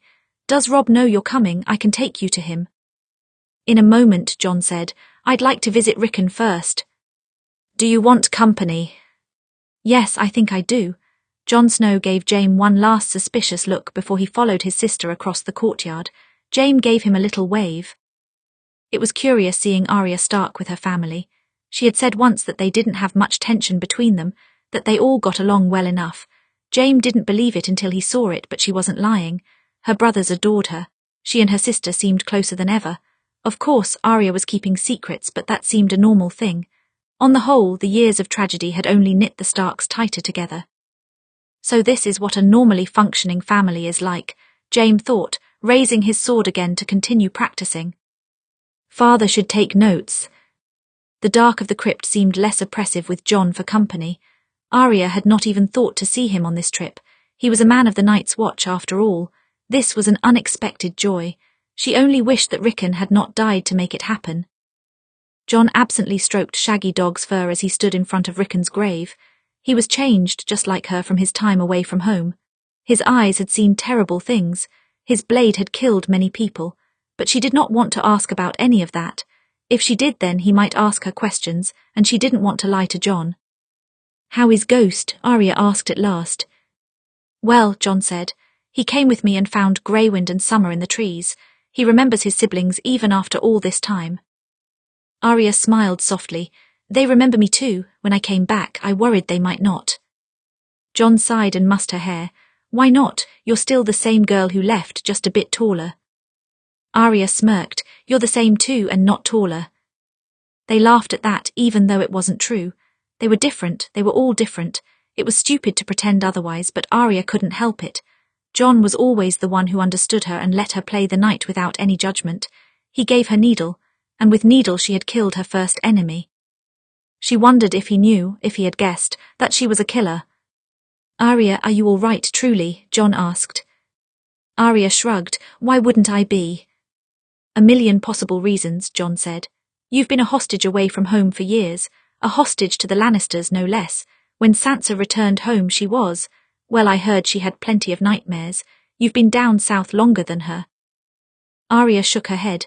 I imagine Sansa had worse experiences in the south than me. She was betrothed to that monster after all. Joffrey came after me a few times, but, well, he's dead now. I heard, Jon said, and you don't have any other tormentors. If I did, would you fight them? Arya raised an eyebrow. I can fight for myself, I promise. I know, but can you blame me for wondering? Jon asked. Whether you can fight doesn't matter. Sometimes people back you into a corner where you can't fight. It's not a problem if I avoid corners, Arya said. Jon gave her a look and she smiled softly. It's all right, I do understand what you mean, and I won't pretend that there haven't been hard moments. I just don't mind them. If our family and the Lannisters stay at peace, I can handle it. That's not your job, you know, Jon murmured, to keep the peace. Arya looked away. Out of the corner of her eye she was aware of her father's statue flickering in the lantern light. Someone has to. Jon settled a hand on her shoulder, squeezing lightly. We don't have to speak of the past if you don't want. If you say you're all right, then I trust you. I'll leave it at that. Arya nodded once. For a moment so many stories came to her mind. Her fight with the assassins, the pain of being beaten at Joffrey's orders, killing Joffrey, but she couldn't tell him any of it, of all of her family. She wished that Jon would see her as the same, as his little sister. It was stupid, but sometimes she liked to pretend nothing had changed. It was an unexpected joy for Jon to see his little sister again. When he went to the Wall, he knew he wouldn't see her often. When he heard she was taken captive by Tywin Lannister, he thought he might never see her again. To see her after all of these years, still smiling with Needle at her hip, well, it was a rare bright spot. Most of Jon's life was not particularly bright.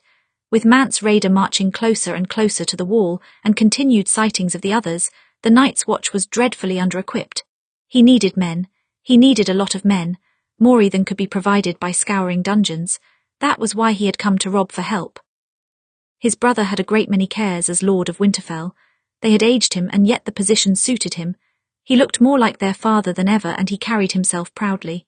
Jon had always envied Robb for how much better he was than him at everything, people, politics, fighting, girls, but he had never hated him for any of it. Robb was very hard to hate. The cold seems to have made you grimmer than ever, Robb said when Jon entered the great hall. Aye, it's much colder at the Wall than here. This feels almost like spring, Jon said with a smile. Robb smiled in return, embracing him warmly. I'm glad you could come. I'm sorry I did not come sooner. I wish I could have seen Rickon before. Robb squeezed his shoulder. You're a man of the Night's Watch. Your life isn't your own. Rickon would understand. Jon nodded once.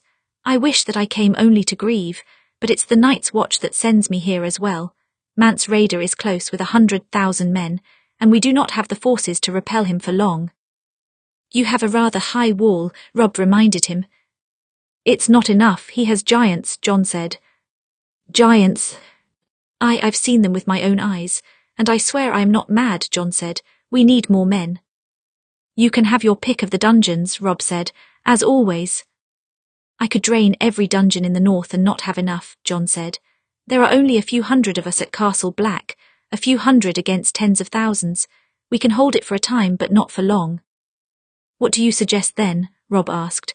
I cannot ask decent, law-abiding men to take the Black against their will. I don't need them to take the Black, Jon said. Men can ride north to fight of their own free will without saying any vows. In times like these, the Lord Commander would not deny them. Robb ran a hand over his face. That may entice more men. They are tired from war, but no one wants wildlings running across our lands unchecked. He looked up at Jon. You came at a good time. A few days from now, the Northern Lords arrive for court. I will let you speak to them then. Jon let out a breath. Thank you, truly. Think nothing of it. Starks have guarded the wall for thousands of years, Robb said. It is our duty. Jon raised an eyebrow. I'm not a Stark. You are, Robb said. If you weren't part of the Night's Watch, well, I would have given you the name Stark by now, legitimized you, you've more than earned it, but the Stark name will do you little good at the wall. Jon felt a well of emotion rising up inside of him. How long he had wanted the name Stark. He hated the name Snow for the longest time, but Robb was right. The name didn't matter now. Jon's life was not his own. Snow was as good a name as any. Have you seen Arya yet? Robb continued. I know she would be happy to see you. She found me as soon as I arrived, Jon said. Strange that Jaime Lannister is here with her. Keeping an eye on us, I expect, Robb said. His father will want a full report on the loyalty of the North. I suppose, Jon said. Does Arya seem well to you? Robb hesitated. Well, yes, but different. We can't blame her for that. She's had to survive down south. He paced to the window. I wish I could have saved her, Jon. When Tywin Lannister forced us to make peace, when he dangled her in front of me, I wished I could have killed him then and taken her back home with us. It would have meant more war, Jon said, and more Stark deaths. Father would have hated it, me sacrificing her for peace. He always loved Arya so much. Robb shook his head. Anything that happens to her now, however she has changed, that is on my shoulders. Arya would be angry at you for saying it, Jon said. You have the North on your shoulders already, and what's done is done. You can't change the past. If Arya has changed, well, she was never going to stay our little sister forever. No, Robb murmured. I wish she could have. I wish we all could have stayed as we were 4 years ago. It was so much better then. It was better, even though Jon had been a bastard and Catelyn Stark had hated him. It was all so much better when their father was alive, when Rickon was alive, when Sansa and Arya were home and safe, when Bran still had his legs. But the past was gone, and none of them had gone unchanged by the war, and Jon had a feeling there was still much more to come. Chapter 33, Something Vulnerable. The night before the Northern Lords were set to arrive, Arya sat with Sansa in her room. Sansa was busy with the needle work on a dress, and Arya was reading. Occasionally she glanced up to watch her sister's fingers work. They were always so agile with the needle. The smallest thing Arya could handle was the knife up her sleeve. Sansa noticed her watching and smiled. Would you like to try? Please, you know I'd only ruin it, Arya said. You're not that bad. Don't lie, I'm awful.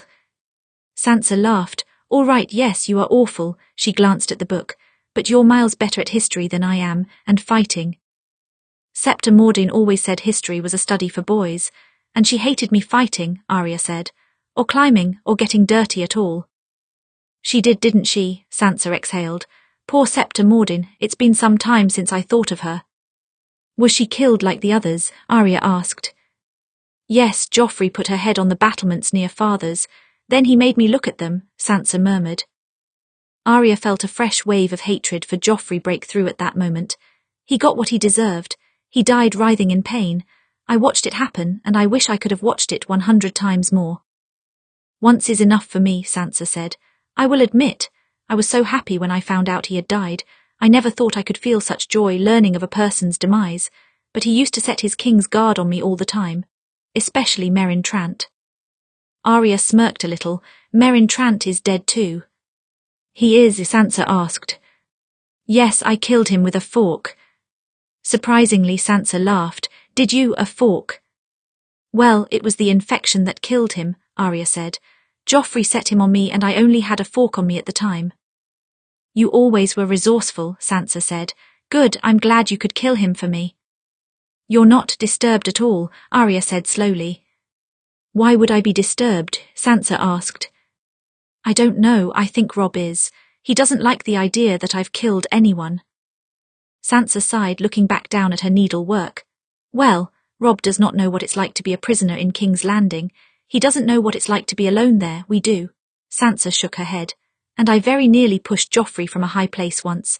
I wanted to watch him break his head on the stone below. I know what it's like to want to kill, I've just never managed it. I did, Arya thought. I'm the one who killed him. But she couldn't say it out loud, not even to Sansa. Many people were happy for his death, Arya said at last. You weren't alone. No, the whole North must have celebrated that night behind closed doors, Sansa said. Especially when Robb returned home safely. I think it helped to calm things a bit. Calm things, Arya asked. Well, not everyone accepted Robb's surrender easily, Sansa said. They still wanted to fight. Northerners are stubborn folk. And just as many of his banner men thought he was mad for riding south, I think some were already preparing for what would happen if he fell. He very nearly did, Arya thought, but she wondered if some of his banner men hadn't wanted that. Had the Boltons plotted in his absence? Had other lords joined them? Do you think anyone will make trouble at court tomorrow? Arya asked. It's always possible, but I doubt it. Most of the lords have accepted the peace, Sansa said. As long as Jaime Lannister stays out of sight, everything should go smoothly. I hope he does, Arya said. It's hard enough to keep Jon and Robb from starting a fight with him. Robb isn't foolish enough to do that. He knows better than to anger Lord Tywin for no good reason. Sansa glanced up at Arya. Unless you think he has a reason. Arya pointedly went back to reading her book. No reason. Arya, what? Are you sure? Because you've been acting very strangely whenever Jaime is in the same room with us. You keep watching him like you're afraid he'll say something wrong. Arya looked up at her sister, annoyed. When did you get so observant? I learned to watch people in King's Landing, same as you, Sansa reminded her. Arya sighed. That's right, she had. Sansa had learned to survive as well, and she didn't have the benefit of a knife or a sword, nor did she have Tywin Lannister's favour. You can't tell anyone. I don't want to cause trouble while I'm home. I won't, Sansa promised. Lord Tywin, he's been looking to marry me off to someone for some time. It's not surprising, I am a Stark. For a time he considered engaging me to Tommen, but after Tommen became king it was more important for him to marry Margaery. Arya shrugged. He betrothed me to Jaime instead. Sansa barely looked surprised. She wondered how long her sister had suspected. A Lannister and Stark union, it is a smart political move, but although Sir Jaime could not marry, he's a member of the King's Guard.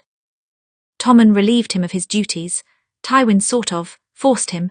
Jaime doesn't want this match any more than I do, Arya shrugged. Which is why I don't want to bring it up. It's not really Jaime's fault we're engaged. He doesn't need a broken nose for it. You're right, Robb and Jon will see it as an older man preying on their younger sister, Sansa said. I'm not anyone's prey, Arya muttered. I'm Tywin Lannister's pawn, yes, but I'm not prey. No, you've always been more a wolf than most of us, Sansa said. And what do you think of Sir Jaime? What do I think? Arya's brow furrowed. Yes, is he ever cruel to you? She asked. Oh no, not at all actually. I expected him to be much more awful when we met. You know how father always talked about him. Arya shrugged. He's surprisingly kind though. He saved me once. That time Joffrey set Meryn Trant and another guard on me. Well, the Fork didn't finish Trant off immediately and they beat me half to death. But Jaime intervened. I don't suppose he would have if there wasn't some good in him. Some good is just enough in this world, Sansa said. Most men don't have much good in them. She added another stitch to her needlework. You two do seem to get on well enough. Yes, but even if we were the best of friends, I would not want to be married. Sansa smiled sadly. I know, Arya, you always loathed the idea, but this is an outstandingly ideal match. Arya gave her a look. She expected Sansa to be more horrified by the whole thing, but she wasn't. She almost seemed glad. What do you mean? Think about it, Sansa said. Tywin Lannister is old, past his 60th year. He has some time left, but he will be dead long before you are. Once he dies, you would inherit Casterly Rock. You would control the Lannister family. Jaime inherits, Arya said. I'm just the wife. Only if you let yourself be, Sansa said. If you play the game right, you can have as much control over the Rock as Jaime. You will control the heirs. You will control the family name. She reached out, resting a hand over Arya's. That means a lasting peace between the Starks and Lannisters long after Tywin is gone. Arya hadn't quite considered any of that. She was so anxious about the future that she preferred not to think of it. But Sansa was right. The power she would wield as a Lannister was extraordinary and very advantageous for her family. She could make sure that peace stayed for the next century. Jaime was not a political person and had no interest in being heir. He would not fight her if she took on some of those political duties. The future of her longtime enemies would truly be in her hands. It doesn't make sense, Arya murmured. Why would Lord Tywin give me such power? Apparently he trusts you with it, Sansa said.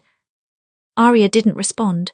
Yes, she had Tywin's favour, but his legacy was more important to him than anything else, even his own children. To put that legacy in her hands was quite an outstanding amount of trust, especially after their disagreement. It's a different sort of power than you've ever wanted, Sansa said. You wanted people to fear you in battle. You didn't want to be a wife or a mother. The world has a way of forcing us into that box, but we can learn how to use it. Will you use it too? Arya asked. Sansa nodded once.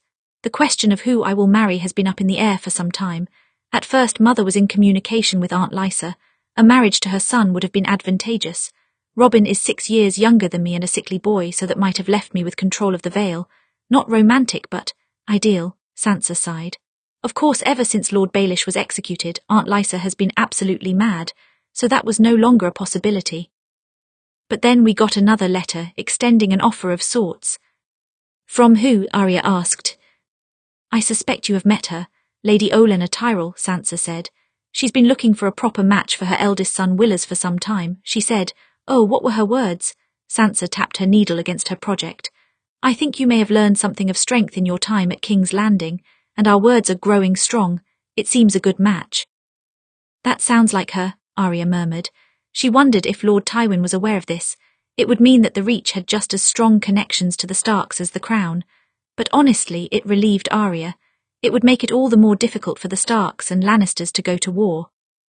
I think she was plotting to marry me to one of her sons before I even left King's Landing, Sansa said. But in our correspondence over the last several months she has been testing me. I think to make sure I'm not the foolish little girl I used to be. Apparently you passed her tests then, Arya said. And, Willers, what is he supposed to be like? Willers was crippled many years ago, and he's some 15 years older than me, Sansa said. He's not what I used to dream about, but I do hear he's kind. These days I would take a kind husband before a gallant or handsome one, and of course he is heir to Highgarden. Meaning that some day you will be partially in control of the Reach, Arya said. Yes, Sansa said. That will give me a great deal of power, and it will give the North another strong ally with abundant resources, enough to carry the Starks through any harsher winters. It's funny hearing you talk like this, Arya said. You used to talk only of marrying for love. Almost no one marries for love, Sansa said. Robb is a rare exception, and that match was a strategic mistake. Most of us marry to help our families. There's nothing really wrong with that. No, Arya said. I just wish the world didn't force us to do it. So do I, Sansa murmured. Maybe with powerful names we can begin to shape the world so that our daughters don't feel so trapped. Arya's mouth twitched. Reshaping the world, I think I would enjoy that. Arya could not sleep that night.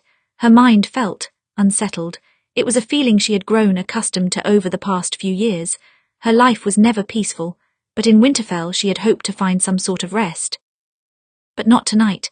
She was not sure if it was the impending arrival of the Northern Lords or the foreboding words of Tywin's letter to Robb, but she could not settle her spirit enough to sleep, so instead she abandoned her bed and went outside into the cold.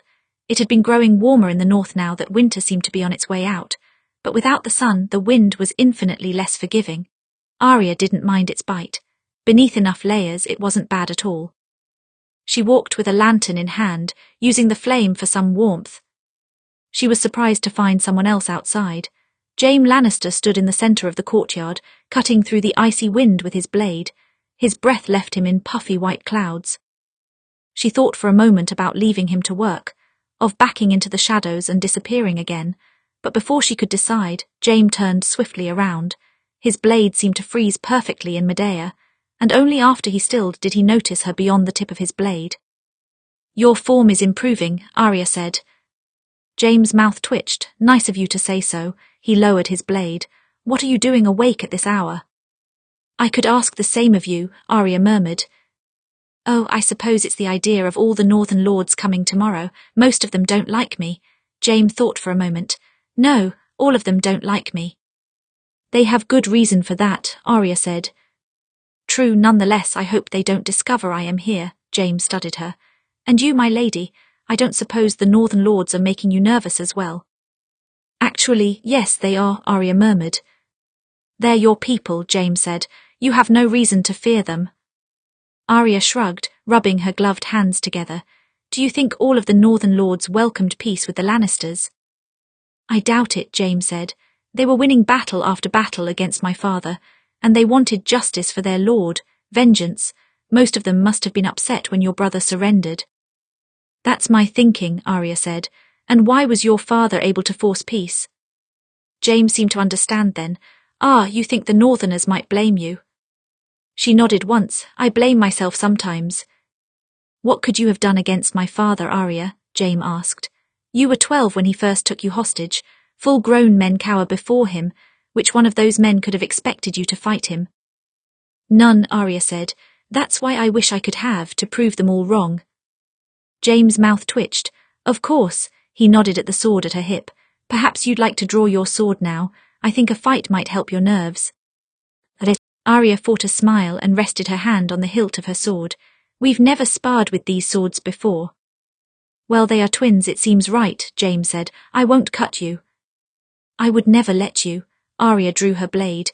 The metal reflected the light of the full moon. I'm far better with my left hand. Getting overconfident, are we? Jaime asked.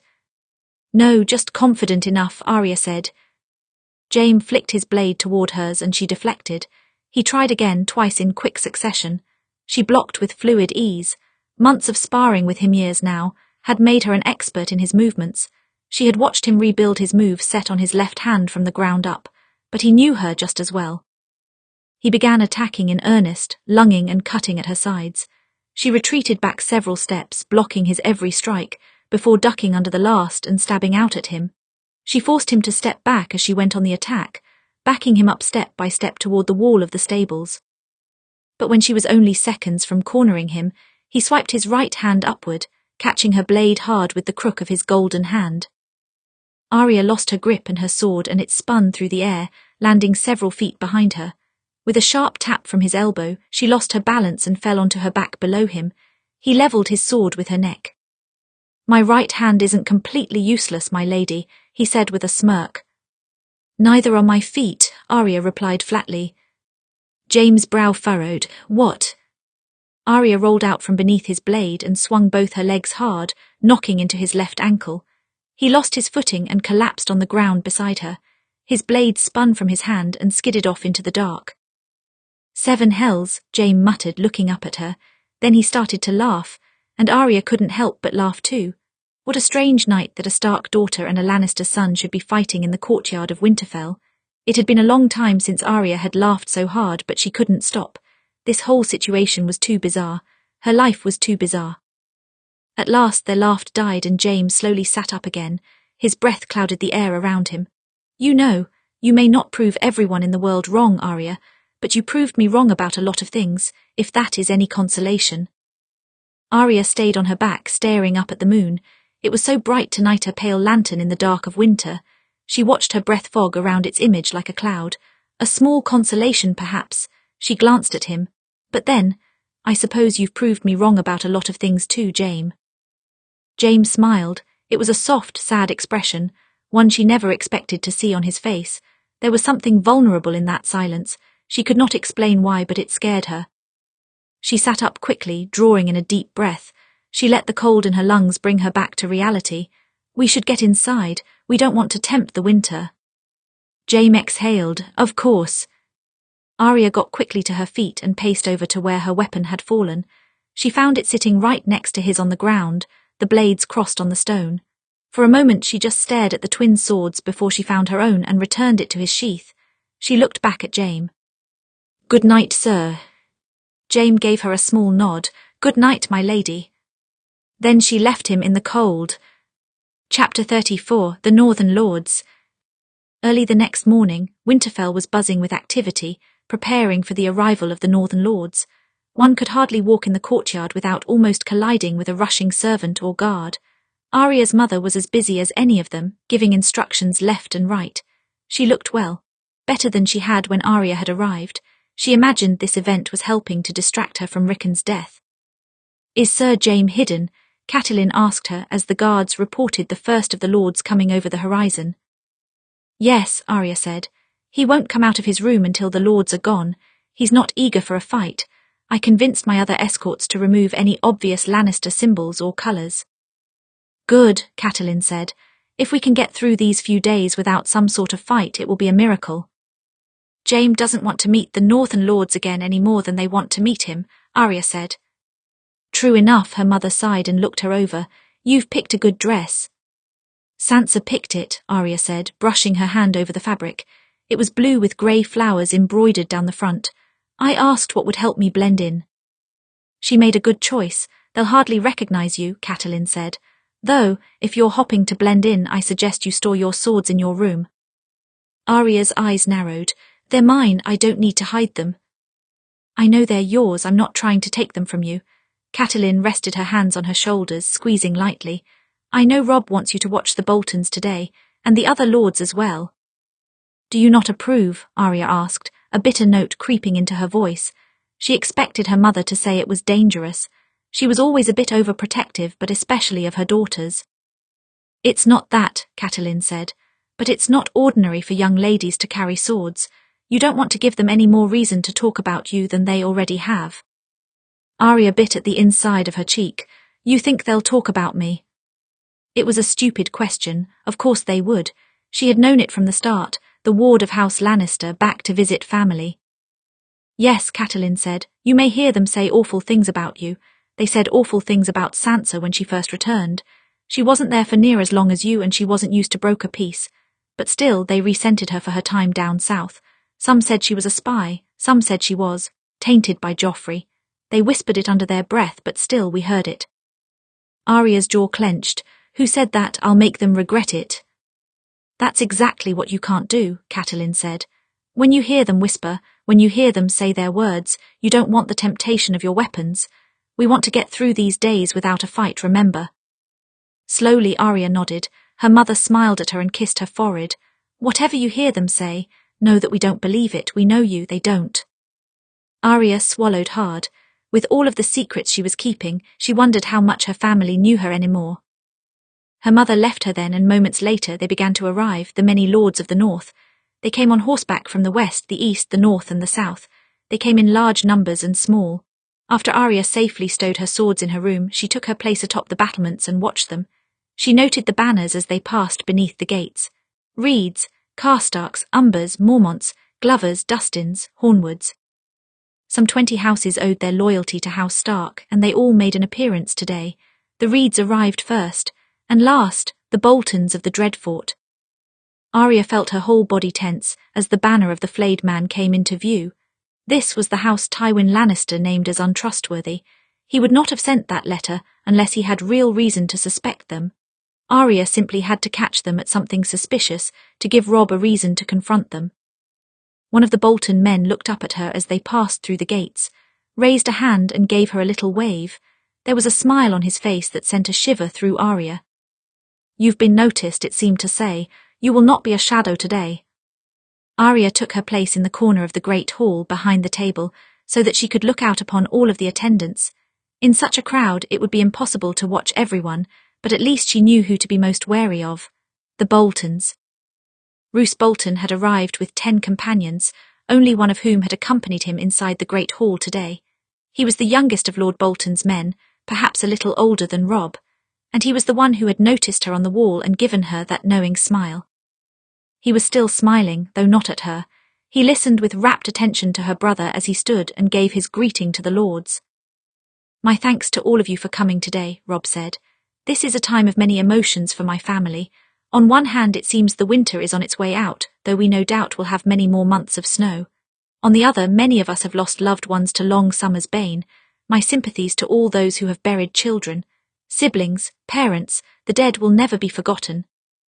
Hear, hear, someone called from amongst the crowd, and the Northmen called out in agreement. Robb then opened the floor to allow the lords to bring forth concerns. Most of the concerns were quite routine. Struggles in the winter, reports of wildling raids, proposals for the coming spring. Robb listened to them all and gave wise counsel. He sat at the table like he was born to it, and if he was concerned about the state of the North, he did not show that worry on his face. Their father would have been so proud of him. But Robb was not the concern. It was the other Northmen Arya had to worry about it. From a distance, most of the attendants appeared in favour of Robb, but if one looked close enough they could see the cracks. A son of Umber looking on coldly, a Karstark whispering something under his breath to his neighbour, but the two Boltons in the hall gave no sign of discontent at all. It piqued Arya's suspicions. Tyrion used to tell her that there were 3 types of Saivas players: those who went on the attack, those who kept a strong defence, and the best players, who could play both at once. The most dangerous players could keep you guessing at their strategy. The Boltons were leaving Arya guessing, and she did not like it. 2 hours later, Robb motioned for Jon to step forward. Their brother came to the centre of the floor and turned to face the lords. "My lords, this is a trying time for us all. Winters always are. And I know many of you have lost a great deal in the summer's wars. I do not wish to ask more fighting of you, but I have no choice. Mance Rayder marches on the wall. An army of wildlings in tow. I have seen the armies. It is a greater army than has marched on our lands in 1,000 years. If I recall, even the armies of 1,000 years ago were repelled by the Night's Watch," one of the Umbers called out. "Why should this be any different?" "Because 1,000 years ago, over 1,000 men held Castle Black alone," Jon said, "and all of the castles along the wall were manned. Now there are barely 100 of us." Murmurs rose up among the hall. 100 was not many at all, even at a castle as well defended as Castle Black. "I do not ask any of you to take the Black," Jon said, "because these are desperate times, but I do ask for you all to defend your homeland. I have heard concerns about wildlings several times today. Some of you have reported raids on local villages, resources stolen, people under your charge murdered. But that is only a small taste of what is to come. The North would be in chaos if an army of that size was allowed to cross the wall. So please, the Night's Watch needs you. And the North needs you." Silence rang throughout the hall, filled only by the shifting of the lords. Many of them were upset with the end to the war with the South, but a war with the far North seemed to set them on edge. Arya's jaw clenched as she waited for someone to speak. "I say Jon Snow is right," a voice said at last. Arya turned in surprise to see the younger Bolton man stepping forward. "Look at all of you, shuffling around nervously. Northmen are known for killing wildlings, aren't we? Or have you all forgotten?" "Mind your tongue, Snow," Lord Glover said. "You have no authority over us." Arya's eyes widened. So this man was a bastard like Jon. Was he Roose Bolton's bastard? It was curious that the Lord of the Dreadfort would bring his bastard to court. "It's Bolton now, actually," the man said, his smile sharpening ever so slightly. "I've been graciously legitimized by the king with my father's blessing, and perhaps I do not have any authority here, but I know a threat when I see one." He stepped up beside Jon, clapping him on the shoulder. "And as our friend here said, the Night's Watch will not force anyone to take the Black, so if it's going celibate you're worried about, you can put those fears to rest." "We heard what he said and we can make our own decision," Lord Glover said. "Lord Bolton, you ought to control your bastard." "I'm afraid Ramsay is right," Roose said. "The wall has stood for thousands of years. If it is breached it will never be properly feared again. And then the North will be vulnerable from both sides, North and South." He looked around. All of the northern houses should contribute men. Something is wrong about this, Arya thought. They're too much in support of Jon, of our family. If they are traitors, then there must be another motive here, or could they truly be concerned about the wall? It was possible. Maybe they were willing to set aside any treachery until after the major threat was dealt with. A common enemy often helped warring houses to put their concerns to rest, and a wildling army was no small thing. But still. "I agree with Lord Bolton," Robb said. "This is a matter of the safety of the North. I won't force anyone to contribute forces, but think of your families." There was a brief silence, then Lord Umber stepped forward. "We will give men to the cause." "So will we," Lord Dustin said, "as many as we can spare." "Aye," Lord Glover said reluctantly, "we'll give men." One after another, the houses pledged to send men within the fortnight. Bolton's bastard looked pleased by the development, patting Jon on the shoulder. "I'll join you north as well. I think I'd like to kill some wildlings." "We would welcome the help," Jon said. "I'm sorry your name is—" "Ramsay Bolton." Ramsay held out a hand. "I was a Snow as well until very recently. It's good to meet a fellow northern bastard." Arya's gaze sliced from Ramsay to Roose. There was nothing out of the ordinary about their faces. They simply seemed satisfied with the widespread support of this venture. She could not identify any ulterior motives. Not when they kept their game so close to their chest. When court had come to a close, preparations began for that night's feast. The northern lords lingered about the Winterfell courtyard, and Arya took the time to weave between them, listening into their conversations. Most of them stayed on safe topics, the events of the courts, the threat of the wildlings, but some spoke of Robb's inexperience, some spoke of the unwanted peace with the Lannisters. The Karstark seemed most dissatisfied with the situation. She did not confront them, though. It would be unwise to make herself known. Once she passed behind two of the Umber men and heard them mention her name. "Arya Stark, did you notice her standing in the corner?" one of the men said. "Was that Arya Stark?" the other replied. "I barely recognized her. What do you suppose she was doing back here?" "Who's to say? Perhaps Lord Tywin let her go." "Oh, I doubt that, but maybe he sent her to spy." "Spy on her own family?" "It wouldn't be so strange. 4 years in King's Landing. She's probably more lion than wolf now." Arya felt a wave of fury roll through her. Instinctively she started to reach for her knife, the one weapon she had kept on her, but she stopped. No fights. It didn't matter what they said about her. She had to stay in control. It was just like her time in the south. Sometimes there were important people on her list, like Joffrey and Cersei, who she could not harm. She had to wait for her moment. If any of these families proved traitor, she could fight them then. Still, it weighed on her. At the feast, she felt too watched. Everyone was beginning to take notice of Ned Stark's second daughter, back from the south, the girl that forced Robb Stark to surrender to Tywin Lannister. She felt the distrust in their glances, and as she watched them talk in low voices, she wondered if they were speaking of her. Sansa gently squeezed her arm. "It's all right," she murmured. "Just remember that whatever they're saying is wrong." "Not all of it is wrong," Arya replied. "Lord Tywin did use me to force peace." "That was his fault, not yours," Sansa said. Arya nodded once. "Mother said they talked about you as well." "Yes," Sansa said, "but it died down eventually. It will for you too."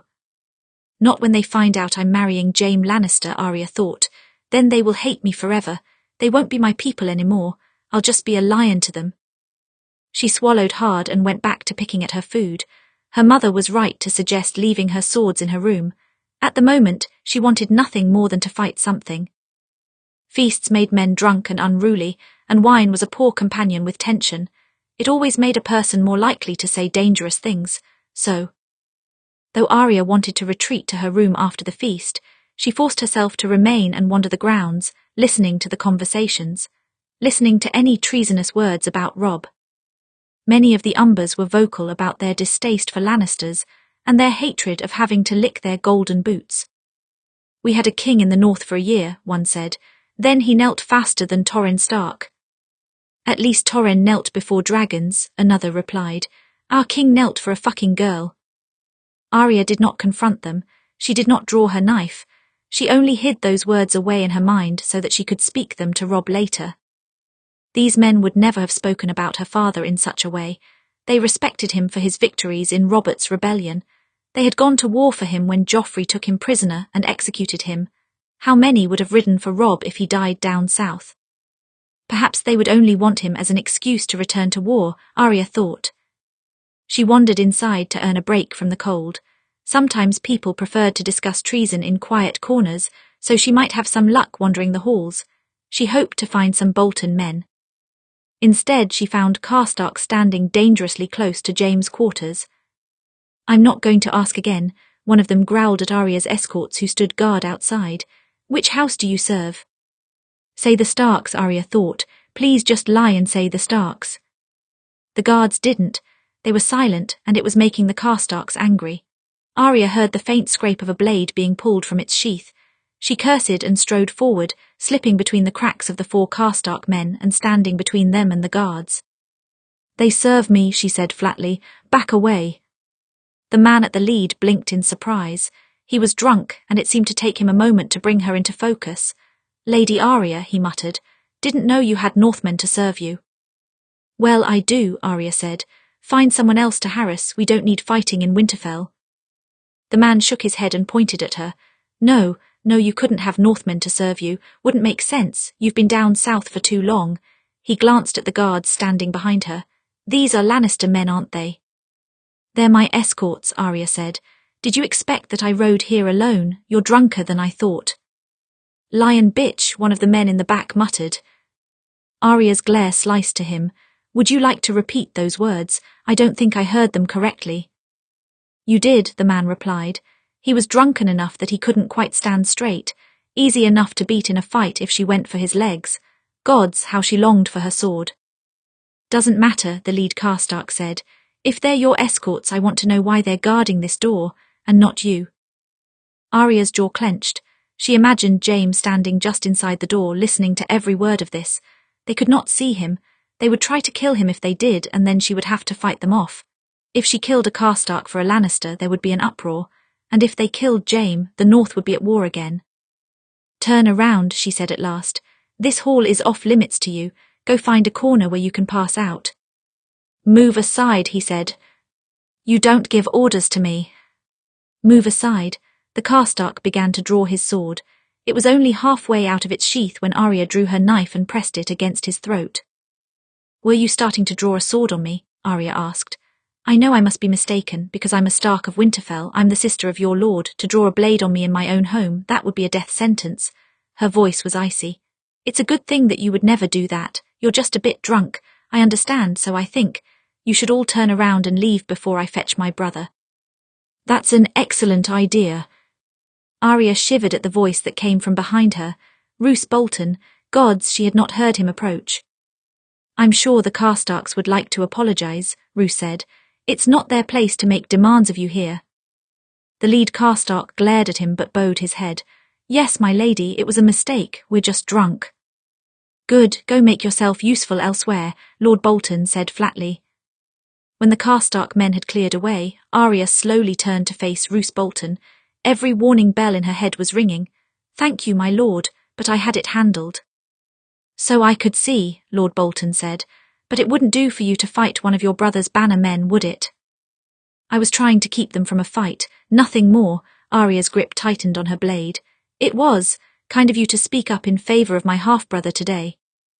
I wouldn't call it kind, simply necessary, Lord Bolton said.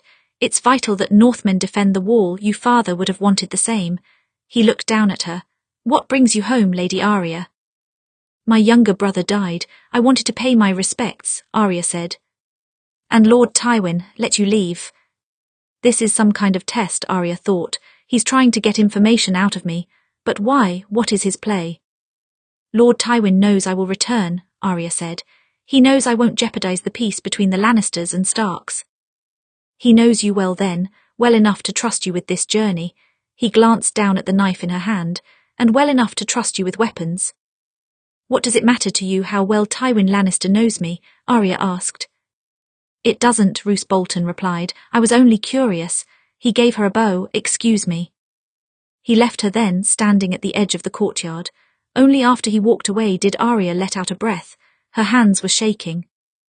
The Boltons had not done anything suspicious since coming here. Not yet. So why was it every time one of them spoke she felt as if she was in danger? Chapter 35, Doubt. For the rest of that night and all the next day, Arya waited for the Boltons to do something suspicious, but they never faltered.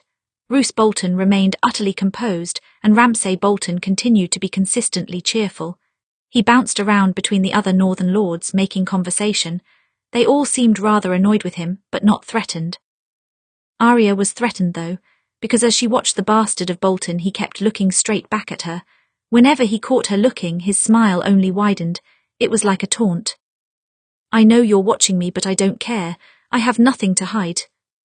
By the time the northern lords prepared to leave the next morning, Arya had found out absolutely nothing of use, and all she could really present to Robb was that they seemed too content. I can't use too content against them, Arya, Robb said. I can't use obedience and loyalty as weapons. Maybe they have plots, but for now it seems they are putting them aside for the battle with the wildlings. Do you really believe that? Arya asked. There's nothing like a common enemy to unite warring houses, Robb said. This could give us the time we need to truly investigate the Boltons, see if there is any substance to this warning.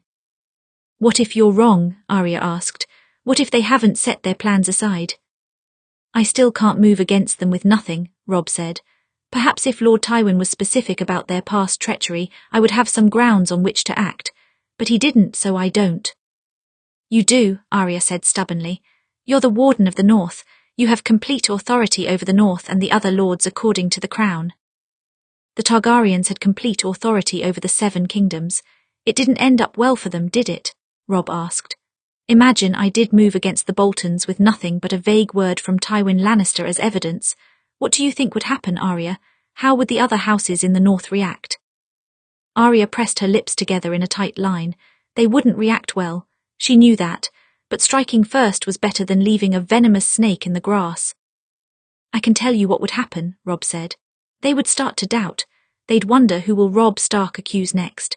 If I step out of line, will I find myself as his enemy?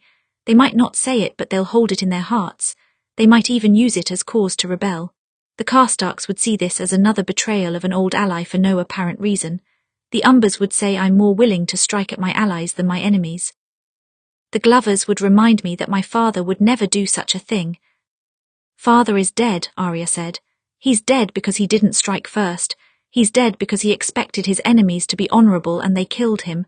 Father would never do such a thing. Of course he wouldn't. That's why you need to learn from him. It's not that simple, Robb said. The Northern Lords want a leader like father. They respected him. I can't step out of his shadow. Which leaves you vulnerable. What happens if you wait for the Boltons to strike, Robb? She took a step forward. They won't do it gently. They won't make a soft first move. They'll take hostages. Maybe they'll kill someone you care about. It could be anyone. Mother, Sansa, Bran, Talisa, one of the children. They wouldn't be beyond that. And yes, that will give you plenty of cause to act against them. But that won't raise the dead and it won't fix things. You rode south to war when they took father prisoner, but that didn't save him. It didn't keep him from losing his head. Robb's jaw clenched. We did what we could for him. Yes, you did, and none of it mattered, Arya said. It would have. If he had been smarter, if he hadn't been so caught on his own honour, it would have. Father would rather die honourable than live with lies and treachery, Robb said. I don't care, Arya snapped. I don't care what he wanted. I had to watch him die. For a moment, Robb was silent. She wondered if he had ever realised that before. The fact that she had been there on that day. An 11-year-old girl, alone in the world, watching her father forced to his knees before a mob and an evil king. I was standing in the crowd, listening to them scream names at him, Arya muttered. Watching them throw rocks at his head. I was crouched on the sept of Baelor. I had a perfect view of him. He proclaimed Joffrey the one true king because he hoped to protect Sansa.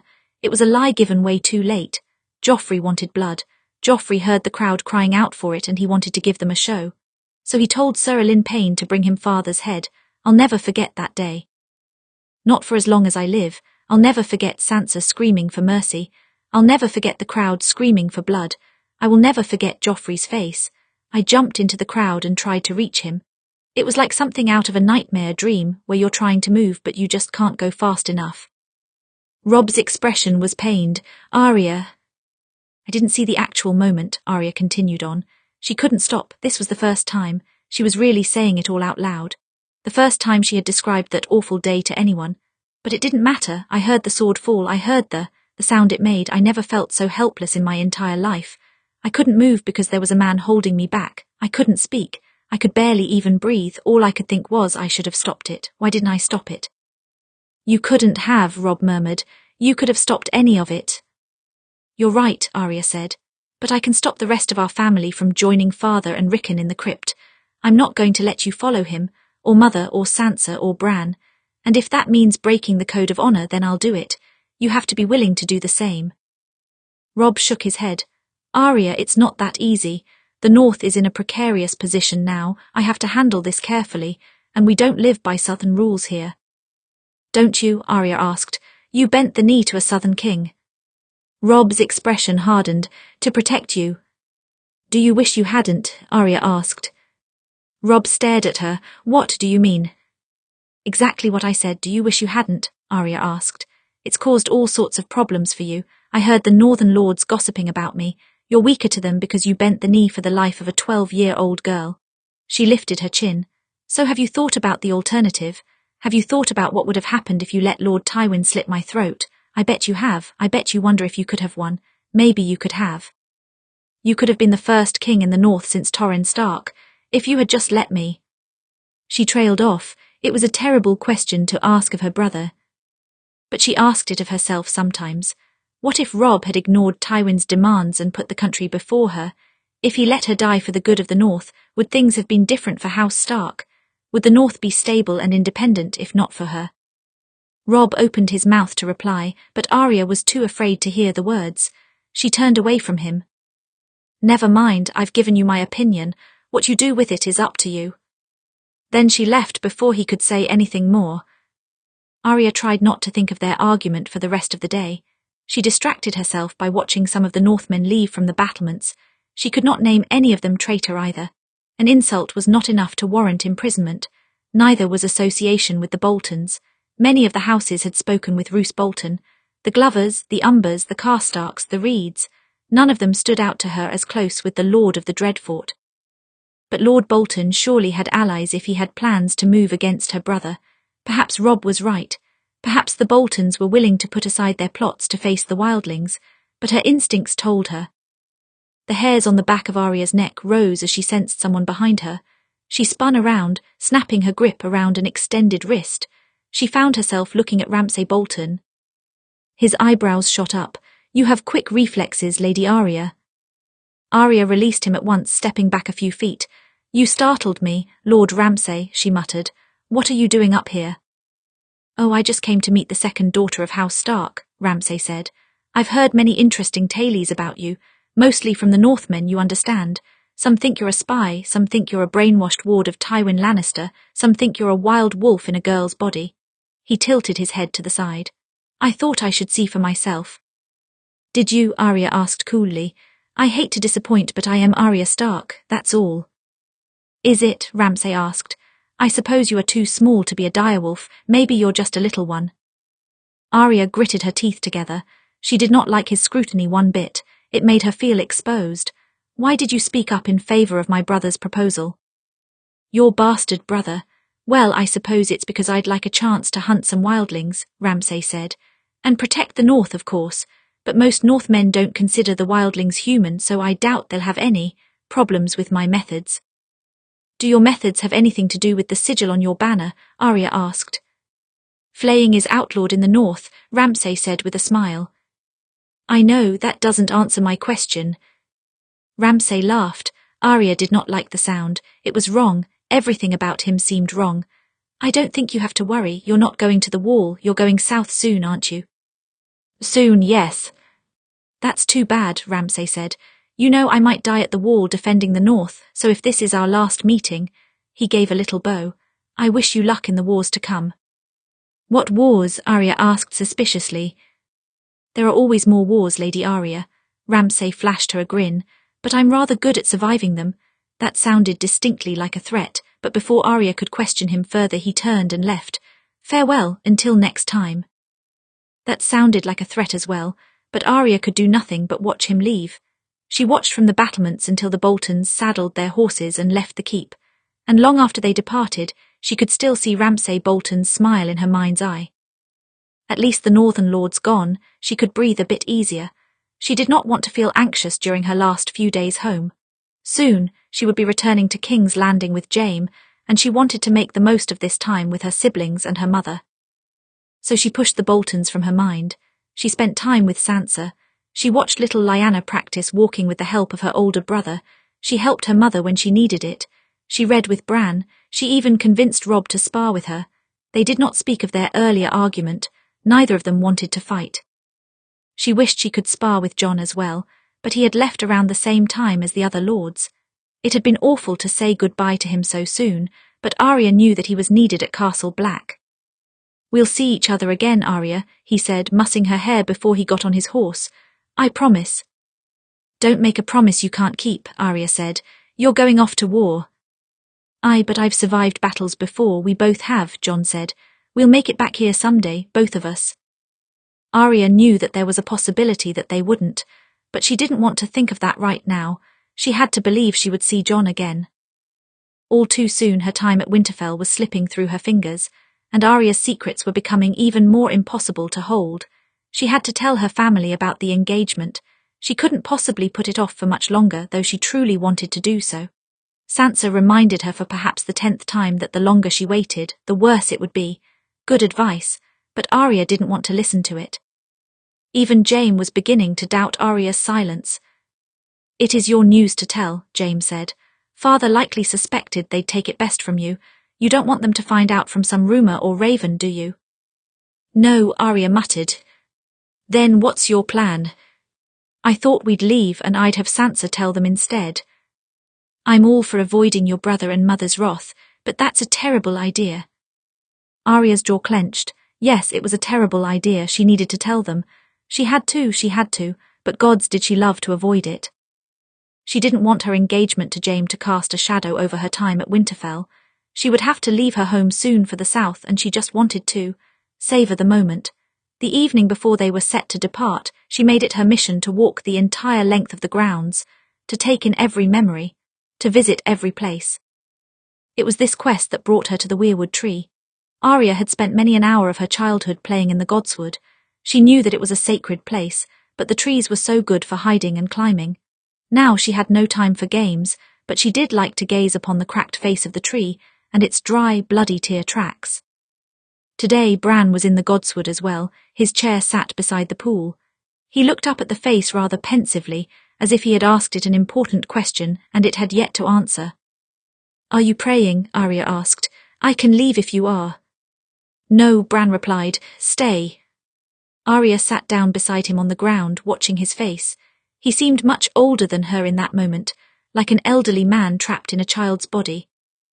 "If you came to pray, I won't bother you." Bran said. "Oh, I don't pray to the gods anymore," Arya said. "I just wanted to come here." Bran nodded once. There is power in these woods, maybe not the power of gods, but power.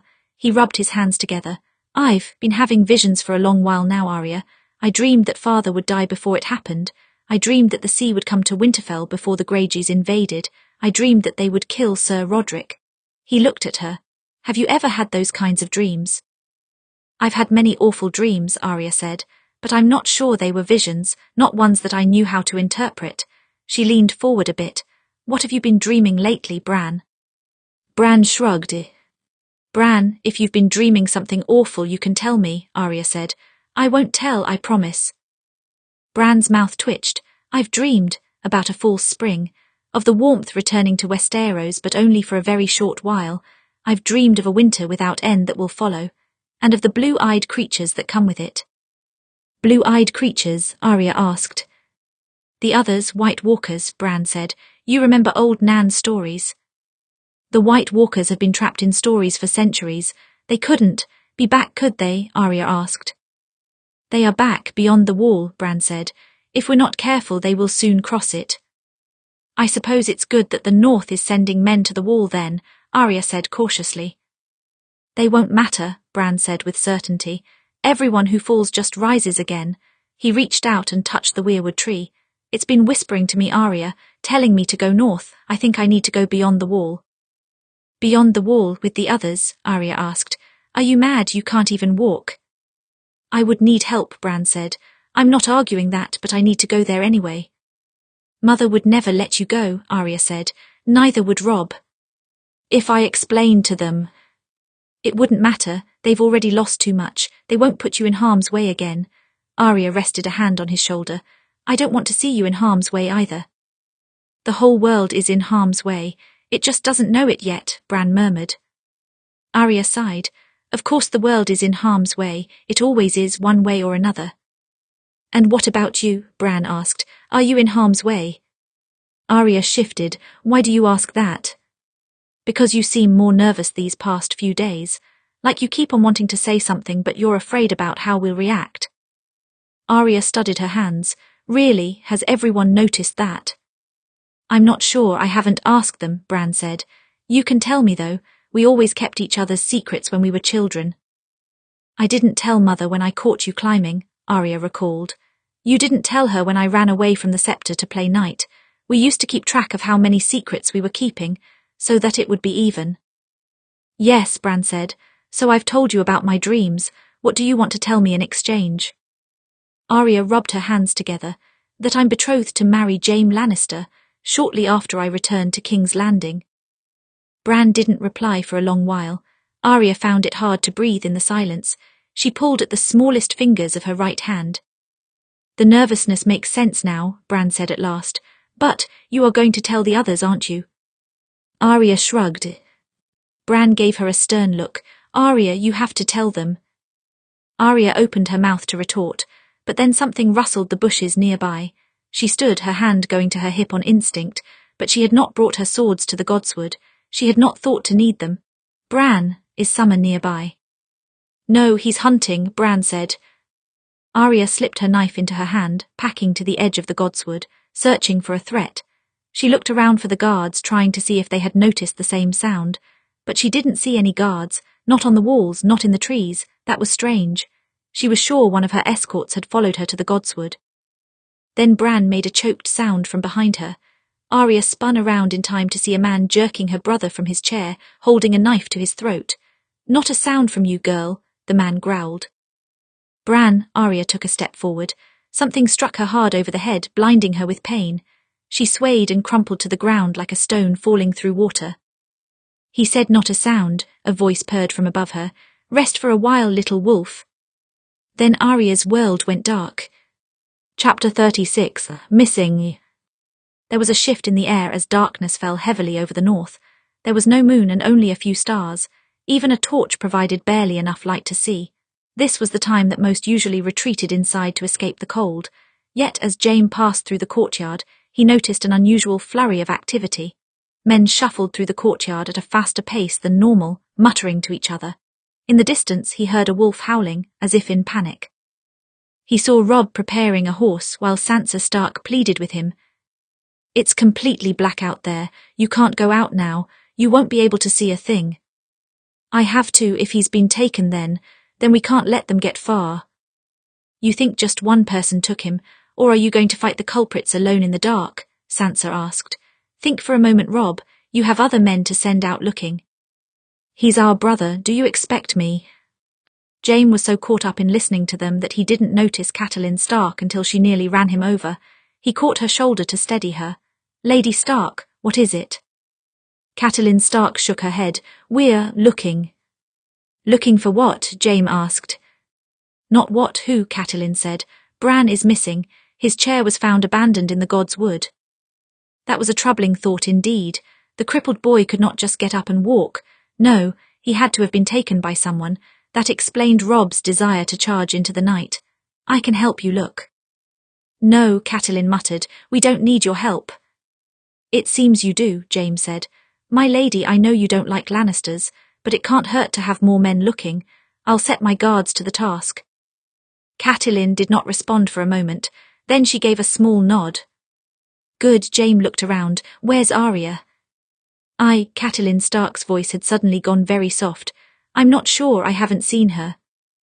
Now something inside Jaime went cold.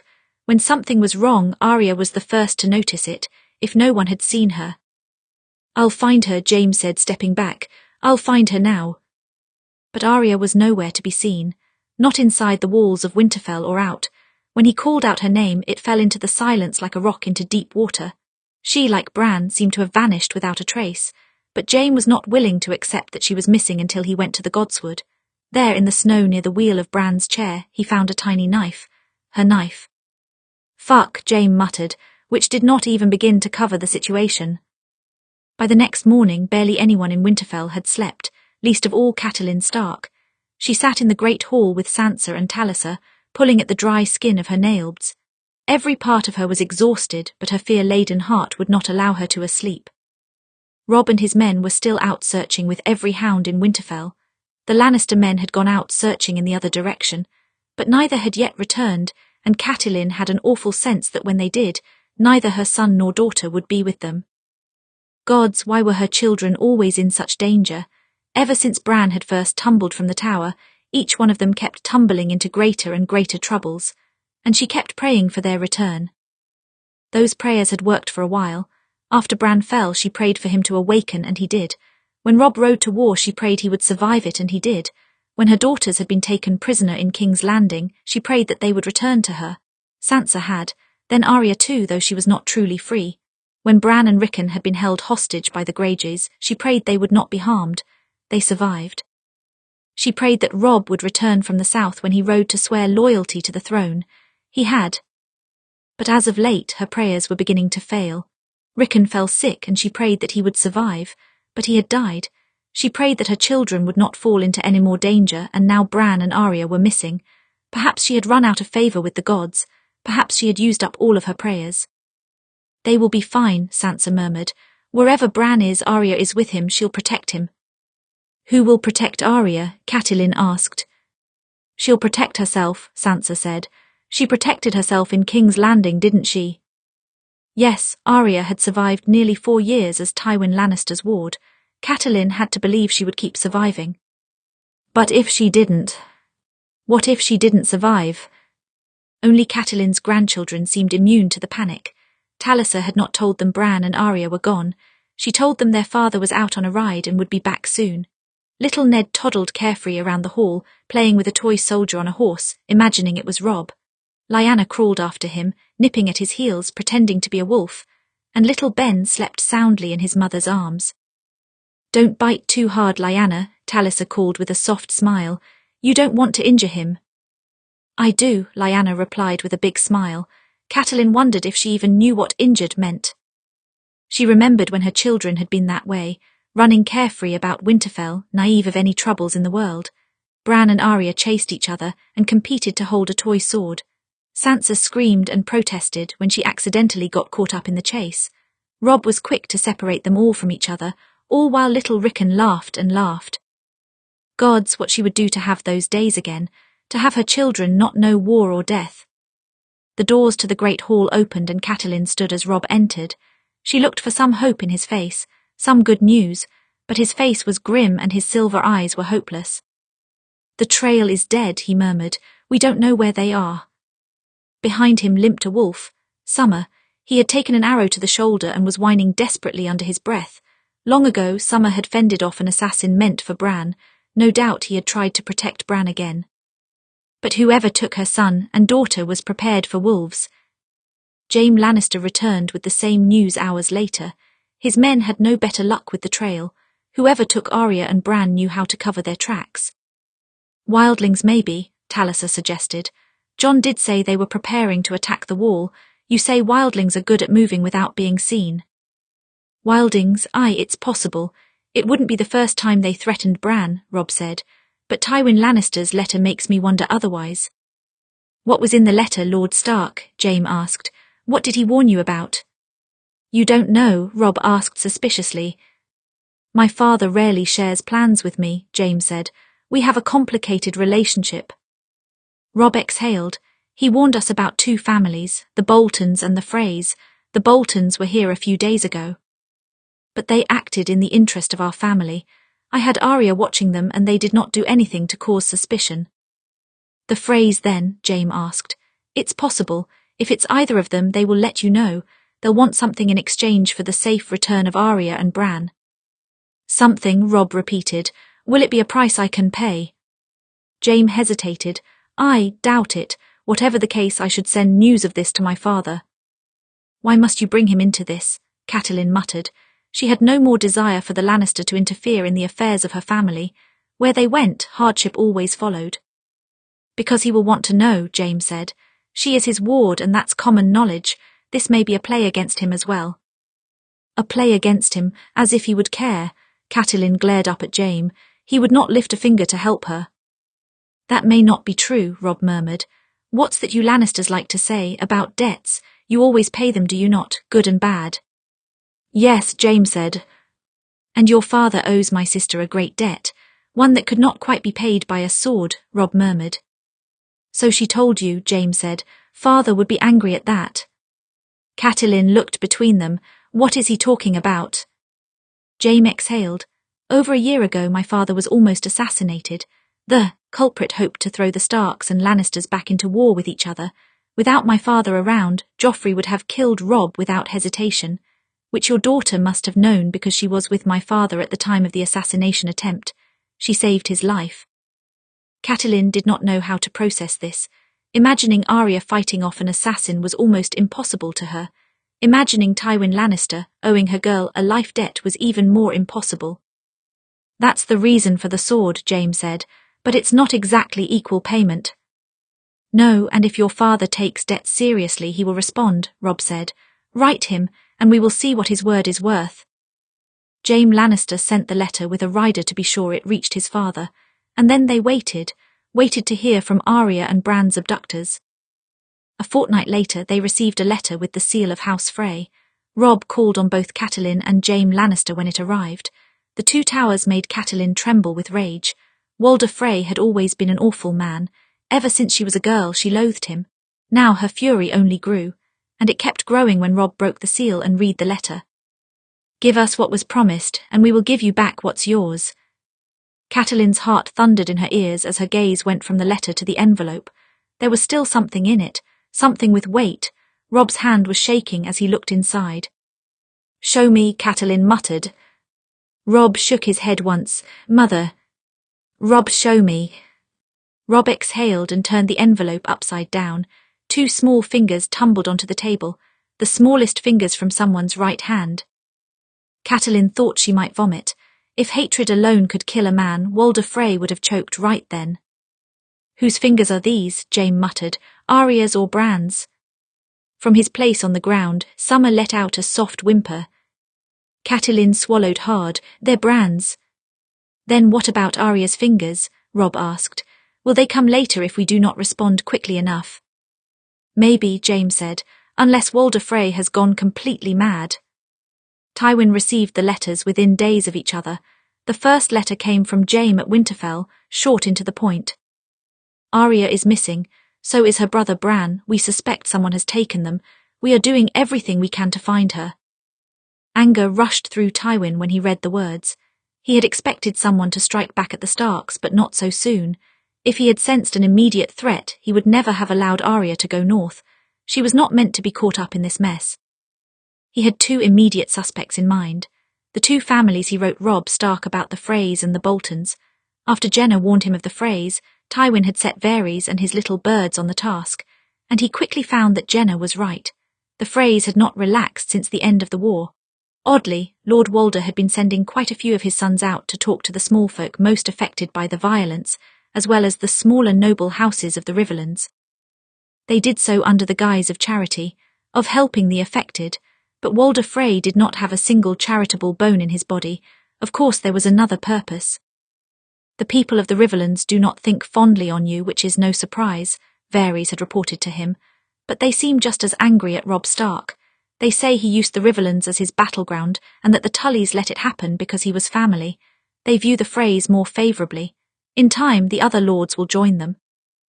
The Freys' popularity was of little consequence to Tywin. Even if the entirety of the Riverlands turned to their side, they could not march on the capital or Casterly Rock.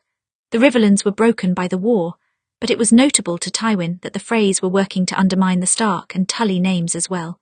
Walder Frey wanted revenge for vows broken. They thought they would have the Riverlands at the end of the War of 5 Kings. Instead they were left with the twins and a burnt-out countryside to which they had no claim. Tywin knew less about the Boltons' actions since the war, but if the Freys planned to strike at the Starks, they would look to the Boltons as their allies. Plenty of Northmen had been displeased with the peace for different reasons. The Karstarks wanted revenge for their patriarch and his sons. The Umbers preferred a foolish fight to the death than a smart retreat. That was to be expected. But the Boltons, by all outward appearances, were surprisingly content, and that piqued Tywin's suspicion more than anything. They thought they would have a chance at becoming the Wardens of the North, and Tywin took that away when he made peace. The Boltons were also more dangerous because the Starks did not know to fear them. They feared the Freys because of the broken vow to Lord Walder, but Robb Stark never knew that Roose Bolton had been in frequent contact with Tywin. That was why Tywin wrote the letter to him and charged Arya Stark with delivering it. He would not take ownership of any of the plots made during the War of 5 Kings, but he at least wanted Robb Stark to be wary. That way, if the Freys and Boltons did become a problem, he could use the Starks to solve it, just like he had with the Greyjoys. Now Arya was missing. Who was behind it? The Freys, the Boltons, or were they working together? Had they been plotting all along in the shadows while Tywin was distracted by more pressing threats? A few days later, Tywin received the second letter, sealed with the twin towers of House Frey. Inside was a short note accompanied by 2 fingers. "Give us what was promised, and we will give you back what's yours." Tywin's fury froze him. For a long moment he did not even draw a breath. When was the last time he had felt such intense rage? It had been quite a while now. It was as if there was a storm inside of him, the kind of storm that could flood the world. These were Arya Stark's fingers, the 2 smallest ones from her right hand, and if he found out who had severed them, he would make them beg for death. Did the Freys truly think they could play this game with him? He would raze their house to the ground, from Walder Frey to the youngest of his many sons, and if the Boltons were involved, he would add them to the pyre. Something in his mind snapped into place like the loaded spring on a trap, ready to crush any unfortunate creature that wandered into its path. He had felt the same way when the Reynes and Tarbecks dared to challenge the Lannister name, when Aerys paid him the insult of making Jaime a king's guard, when Robert neared his victory, when Catelyn Stark took Tyrion prisoner, when Robb Stark captured Jaime, when Petyr Baelish admitted to having conspired to assassinate him. There was only one path forward. Only one, and he would see it to the end. He wrote several letters that day. The first he wrote to his brother at Casterly Rock, bidding him come and watch over Tommen. The second he wrote to Jaime and gave to a rider to make sure it was delivered. The third letter was Jenna warning her to excuse herself from the conflict of her husband's family. The fourth, fifth, and several letters after that, he wrote to his bannermen, calling them to action. The Freys and all those loyal to them had declared war on House Lannister, and they would answer for it. The Tyrell forces would stay and guard the king, while they dealt with the traitors in the Riverlands. The last letter he wrote to Walder Frey, short, unsigned but with the seal of House Lannister. And soon the Reynes weep o'er their halls, with not a soul to hear. Chapter 37, Return to the Riverlands.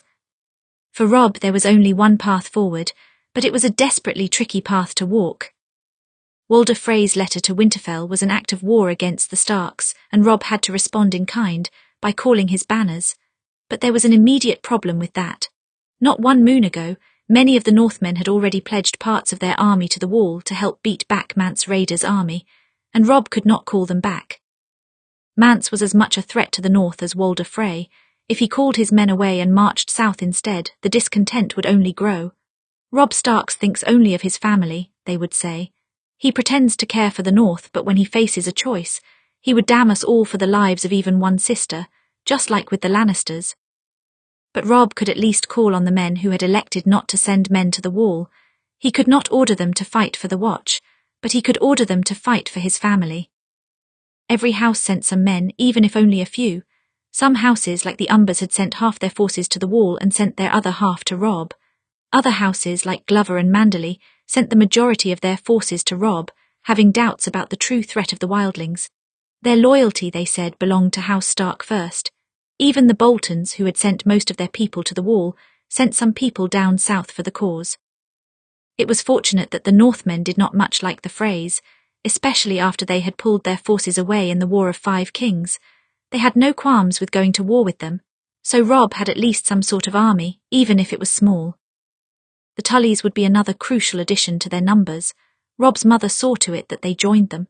Her brother Edmure, who was Lord of Riverrun now, could not afford to let Frey treachery stand in the Riverlands, but their too numbers were scant. More than one house had declared for House Frey. The Freys had been busy since the war ended, gathering sympathy, and Edmure Tully had largely ignored the rising discontent. The Riverlands was divided against the Starks and the Tullys alike. If they think that they can betray the Tullys and the Starks, they are sorely mistaken, Robb muttered. I'll kill every last man involved in this plot.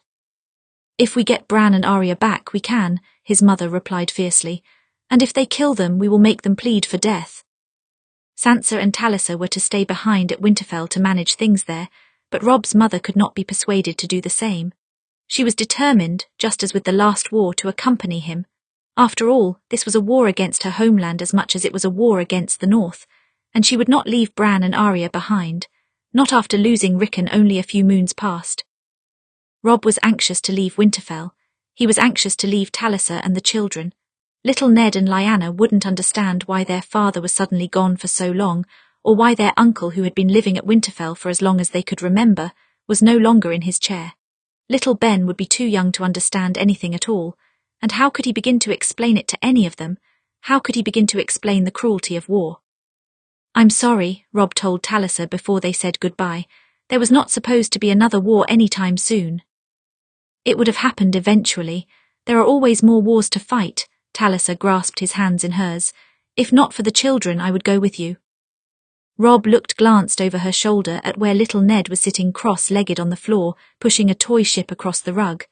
"I wish I didn't have to go. I keep thinking that if I don't come back."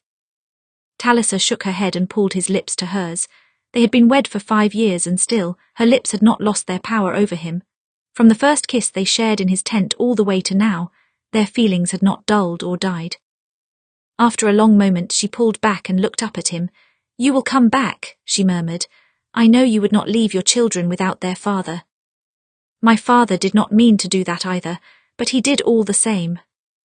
"Papa," Robb felt a tug at his cloak, and he glanced down to see Lyanna staring up at him with big brown eyes. "Where go?" Robb swallowed hard. One day he would have to explain war to his children. He would explain the cruelty of some men and his duty to fight for his family and his people, just as his father once did. He remembered well when he first truly heard about the War of 5 Kings and the destruction Aerys had reaped upon the world, as well as the crimes of Rhaegar Targaryen. When 2 of your family is killed and another taken captive, a man has no choice but to respond in kind. This world speaks a language of violence, so even if you fear war, you must be willing to master it. You must always master your fear in order to do what is right. Robb had followed his advice, though he had not expected to do so at 17. Back then, he had imagined going to war past his 30th year when he was wiser and understood the world like his father. He was not supposed to become lord so early. If Robb died, that would leave little Ned as his heir. A 4-year-old boy should never have to bear such a burden so early, so he had to come back. There was no choice. Robb reached down and gently removed Lyanna's hand.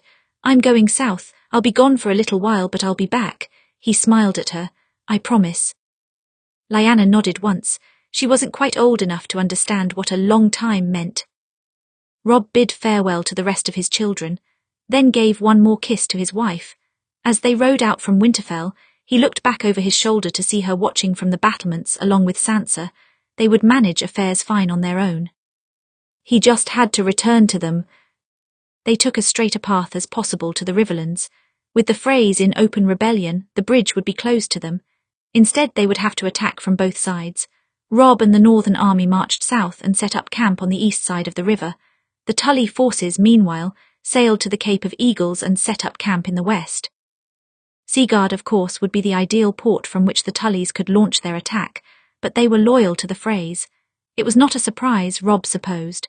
Seaguard was close to the twins, and the Mallisters and Freys had historically amiable relations. An attack on Seaguard would perhaps be a good first course of action. Otherwise, the Tullys could face an attack from 2 sides and on land and sea, but Walder Frey was not one to meet them in open battle. He would try to outlast them in a siege first and rely on others to fight for him. Then again, Walder Frey had struck first blood. If he had taken hostages, he would want to bargain. If he bargained, how could Robb be sure that Arya and Bran were unharmed beside their fingers? Walder was unlikely to play fair. The debates with his bannermen were long and tedious. Umber, as always, favoured direct action, an immediate attack on the Frey walls. The Glovers favoured an attack on the Frey's allies in order to cut off their possible supports. Edmure Tully favoured patience and a long siege, which would be equally difficult considering the wet winter the Riverlands was currently experiencing.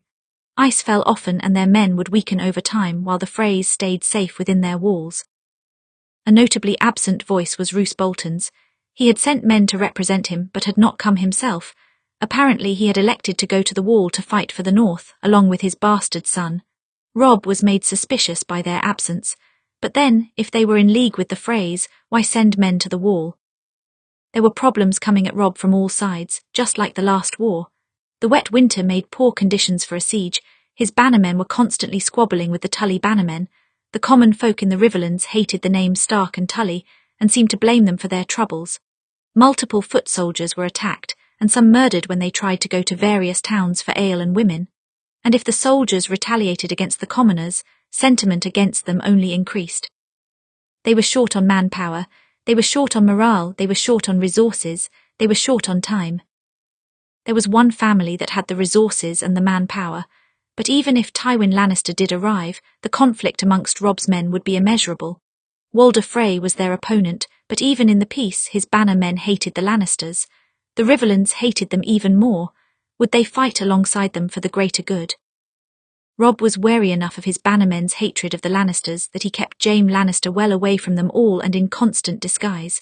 He wore the colours of the North, and a helmet that obscured much of his face and his golden hair when he went around camp.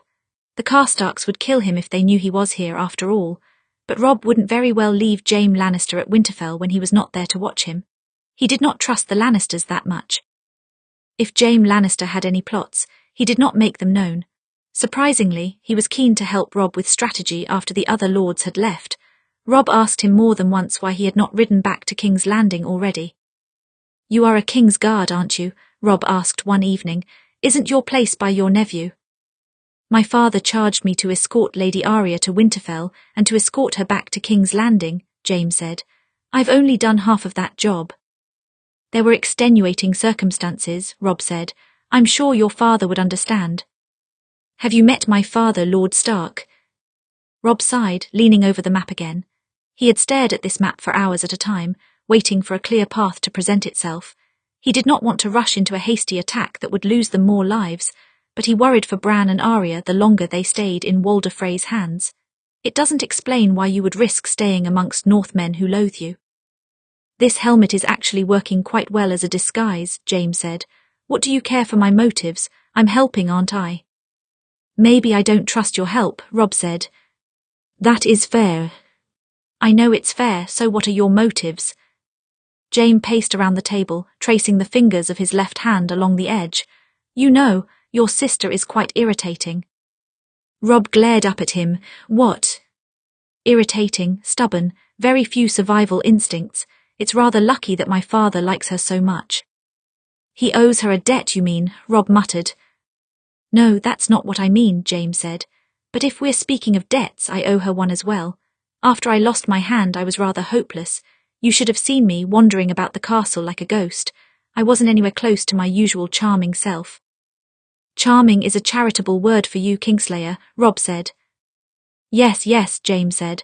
"The point is, I thought there was no point in picking up a sword with my useless left hand. Your sister, well, she forced me to start practicing." "Forced you?" Robb asked. "Yes, she kept hitting me with a stick. Like I said, irritating," Jaime shrugged. "It would be poor repayment if I left her to the frays." Robb regarded him suspiciously. "Since when do you care so much about honour, Lannister?" "Why is everything always about honour with you Starks?" Jaime asked. "This has nothing to do with honour." Robb exhaled long and slow, looking down at the map again. "Everything in the North has to deal with honour, and everyone has a different definition of it. It's exhausting." "Especially in war," Jaime said. "In war it's dishonour and tricks that win, but you should know that stunt you pulled when you captured me. You sent 2,000 men to their deaths." "Shut your mouth," Robb said. "That wasn't an insult, a compliment really. It was a brilliant move," Jaime said. "You did what you had to do to catch us off guard. The element of surprise gave you an edge in the war even when you didn't have the numbers or the experience. My father didn't know what to do with you because he knew nothing about you, and he expected you to fight like your father in the War of 5 Kings. Your father wasn't much older than you then after all. It was an understandable assumption." "But you didn't fight like him." "Well, that doesn't help me here," Robb said. "I don't have the element of surprise anymore. I'm a known entity. My strategies are known, my weaknesses are known." Robb looked up at the Kingslayer. "Walder Frey took my brother and sister because he knows I surrendered to Tywin Lannister for the sake of my family.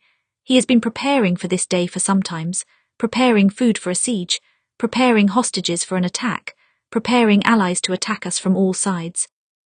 Preparing for every move I made in the War of 5 Kings." "I suppose you'll have to make new moves then," Jaime said.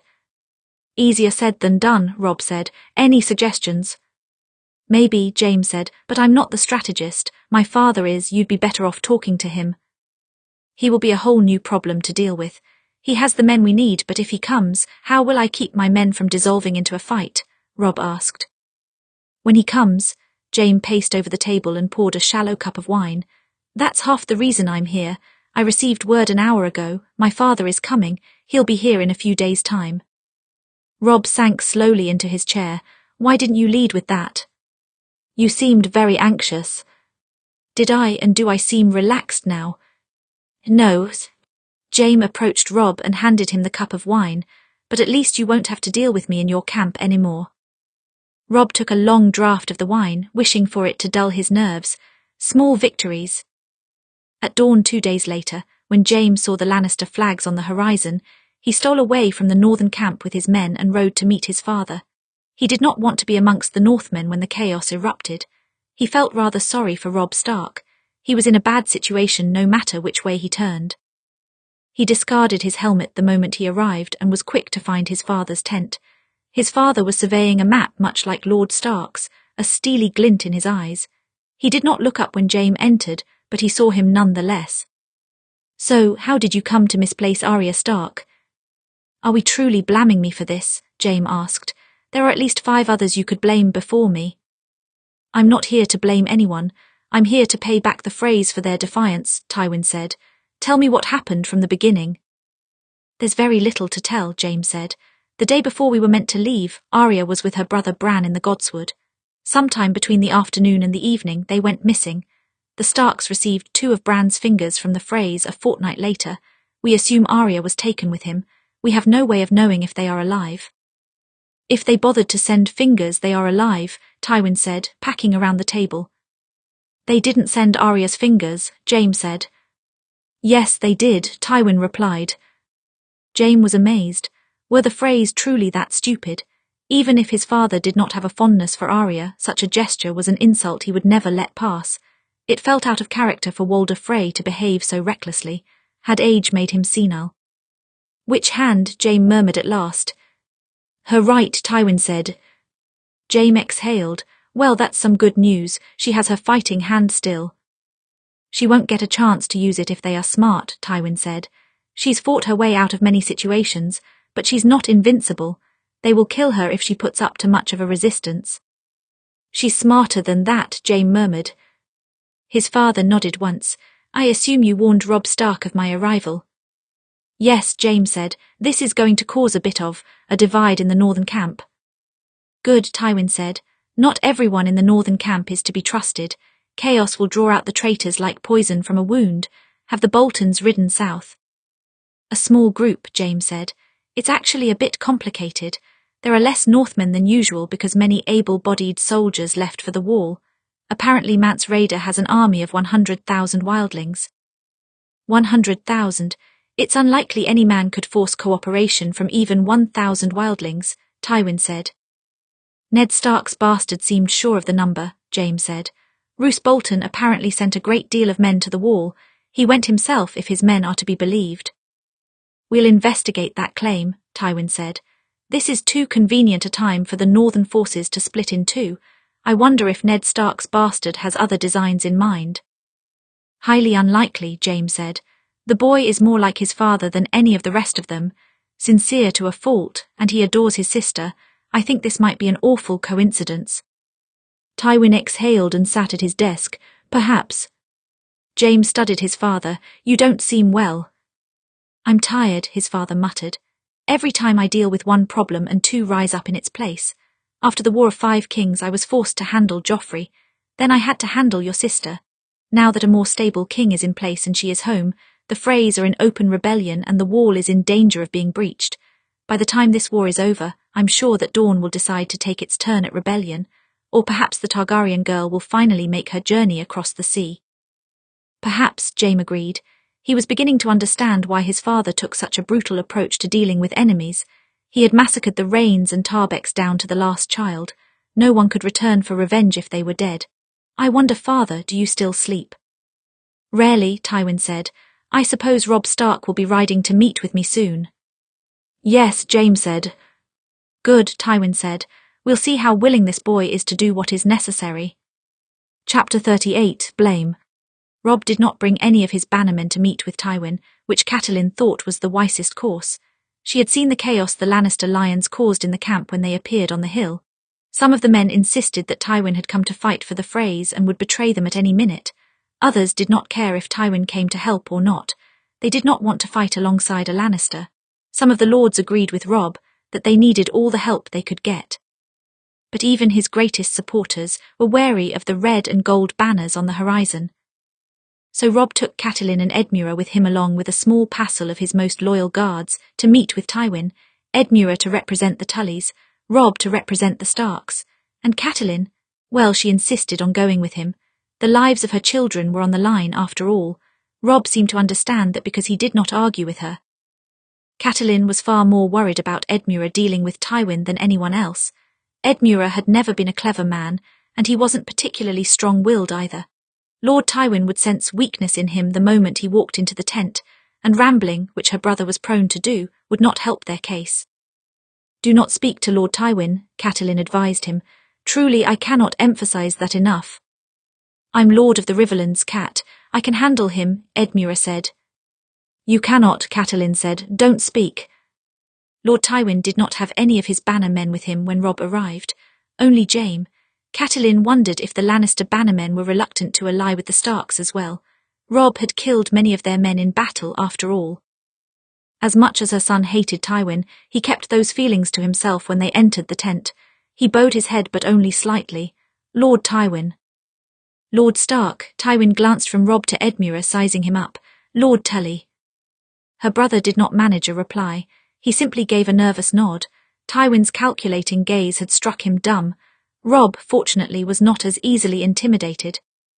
"I was glad to see your banners on the horizon this morning," Robb said. "Were you?" Tywin asked. "You have the men we need. I'm not sure if Sir Jaime explained our situation," Robb said. "He did," Tywin said. "I am curious about that situation. Jaime was not present when you held court for obvious reasons. When your bastard brother made his plea for the Night's Watch, did any of your bannermen seem eager to contribute troops?" Catelyn studied him carefully, wondering what he was getting at. "No one is ever eager for war," Robb replied, "especially a war with 100,000 wildlings." "Then was anyone in strong support of sending men to the wall?" "Why do you ask?" "Because this attack on the wall divided your forces just before Walder Frey declared war. You must have suspected by now that he could have spies or allies in the north," Tywin said. "My question stands." "Lord Bolton," Catelyn murmured, "particularly his bastard son. He made a particularly grand speech in favour of defending the wall. They sent a good portion of their forces north." "Who told you this? Bolton's men?" Tywin asked. "I suggest you check the validity of that claim. The Boltons are not your allies." "I sent a raven to the wall," Robb said. "My bastard brother Jon Snow confirmed that the Boltons are there." "And you believe Jon Snow is to be trusted?" "I would trust him with my life," Robb said without hesitating. "Nevertheless, I will keep an eye on the Boltons, but regarding them, I have a few questions for you," Robb said. "You sent Arya home with a letter warning me of the Freys and the Boltons. The Freys I understand. I broke a vow to Lord Walder and he is not the type of man to forgive. But why the Boltons? Why did you suspect them of treachery? You did not give specific reasons." Tywin regarded Robb in silence for a moment, as if debating an honest answer. At last he exhaled. "I told you 4 years ago that if you rejected my offer of peace 4 years ago I would destroy your house and name. It wasn't an idle threat. I was in contact with those who had lost faith in you. Walder Frey was one. He wanted to take the Riverlands from the Tullys. Roose Bolton was another. He hoped to become Warden of the North in your absence. I did not promise them anything, but when you accepted peace they lost their chance." A wave of fury rolled through Catelyn. Roose Bolton had fought alongside Ned more than once. He was not a kind man, but she at least thought he would be honourable. "How long was Lord Bolton against us?" "Since Ned Stark's death," Tywin said. "He did not think the Starks would survive a war with the Lannisters, and he doubted Robb would try to make peace after his father fell. He hoped to outlast you." Robb's jaw clenched. "What plans did you conspire with these traitors then, Lord Tywin? Did you bid Roose Bolton stab me in the back, or did you ask Walder Frey to lure me into some trap?" "I did not bid or ask anything," Tywin said, "but I did not protest their plans either. It was not a clean way to end the war, but it would have ended it." Robb did not reply, but anger was written on every line of his face. Catelyn felt the same fury in her own heart. Tywin Lannister was a man devoid of honour. "Walder Frey is not a brave man," Tywin continued. He knew I would not back him once you made peace, and I did not expect him to pursue the Riverlands any further. But he has been spending these past few years wisely, riling the small folk against you, convincing others in the Riverlands to rebel against the Tullys. Our master of whispers caught wind of several suspicious movements from the Freys. That prompted me to send the letter with your sister. And the Boltons, what are their suspicious movements? Robb asked. None, Tywin said. They seem far too content and supportive of the Starks. It contradicts what I know of them. Too content, Robb murmured. Arya said the same thing. You had her watching them? Tywin asked.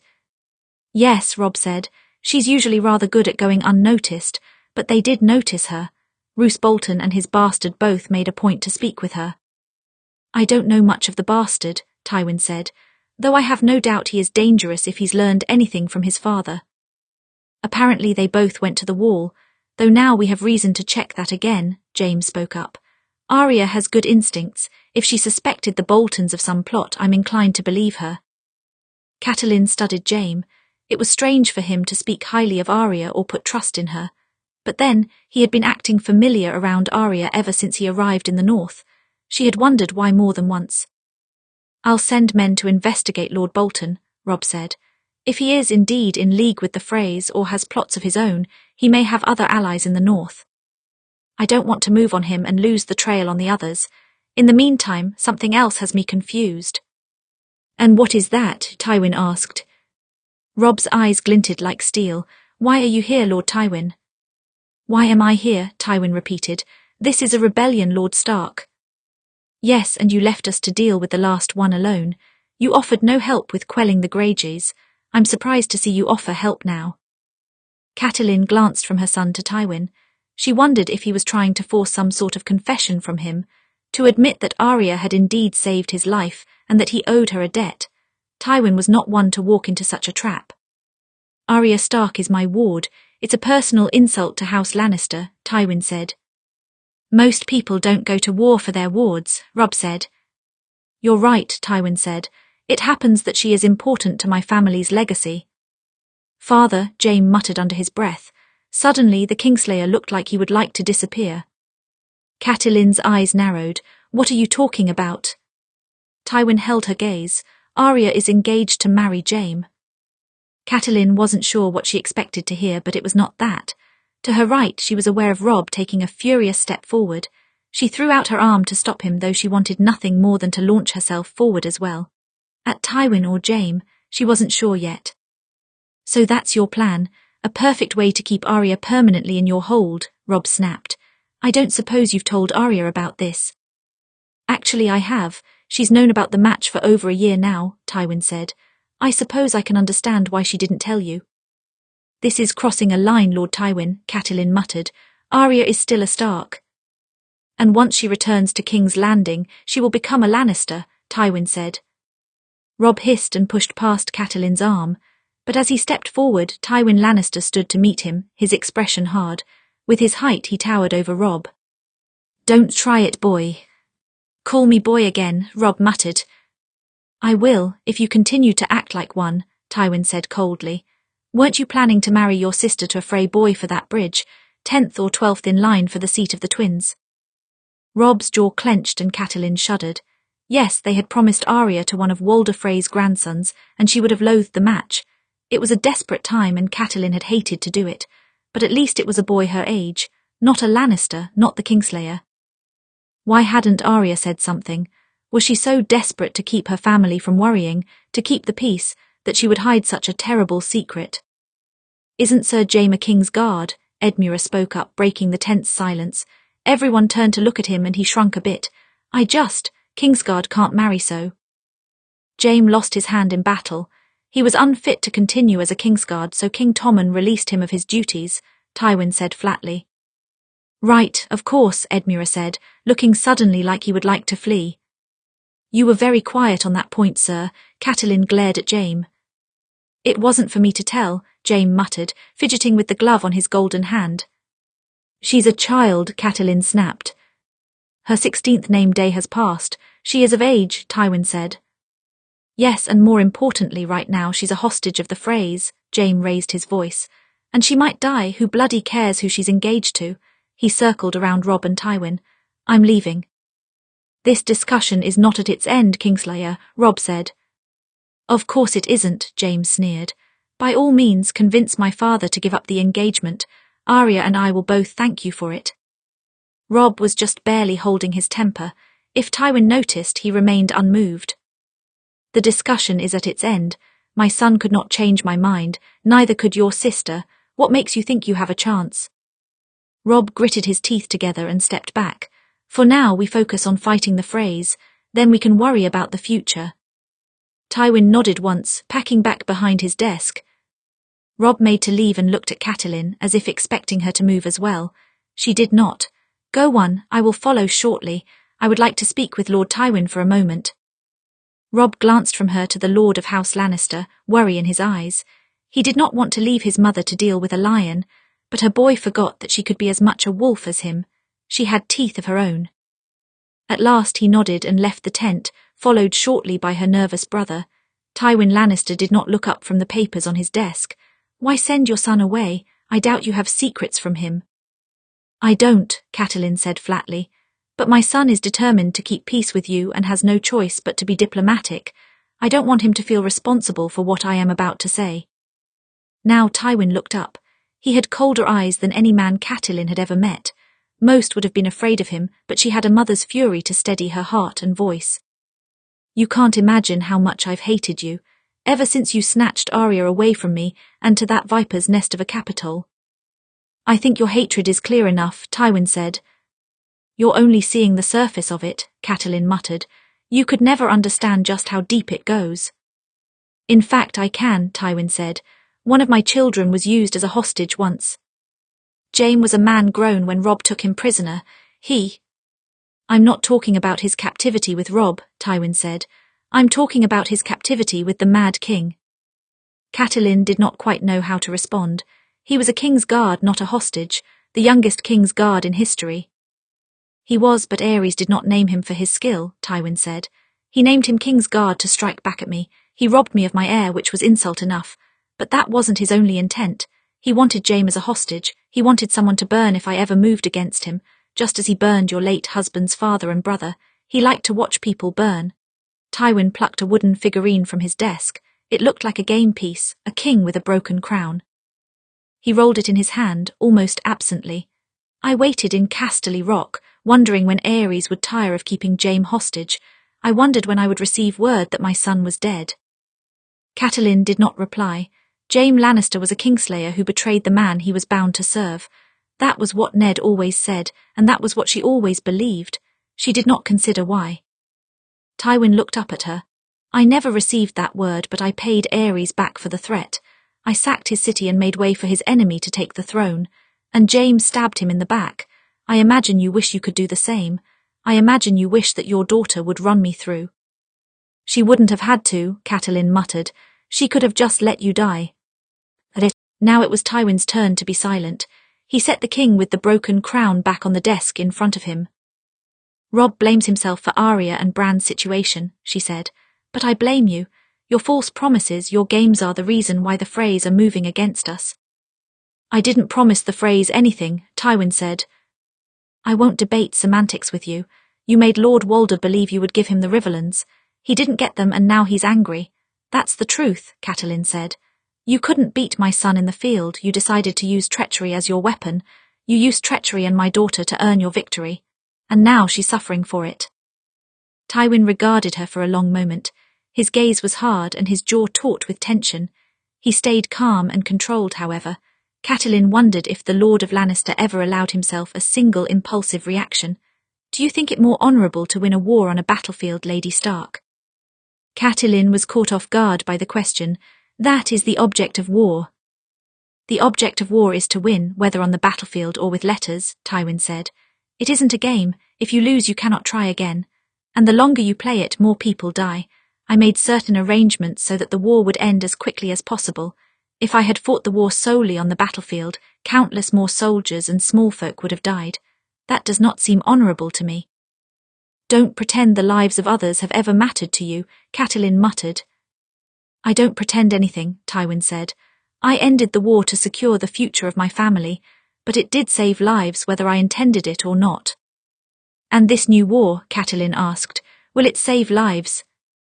Tywin exhaled and sat down at his desk. I thought your daughter inherited her tenacity from her father. I see I was mistaken. You don't get to speak of her, Catelyn muttered.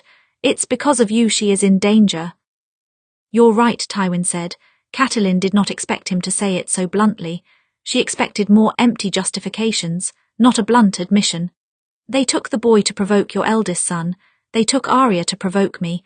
I imagine they sent you 2 of the boy's fingers. Catelyn swallowed hard. Yes, how did you? Because they sent me 2 of Arya's, Tywin said. Catelyn's shoulders shuddered. Part of her had hoped Arya might still be unscathed.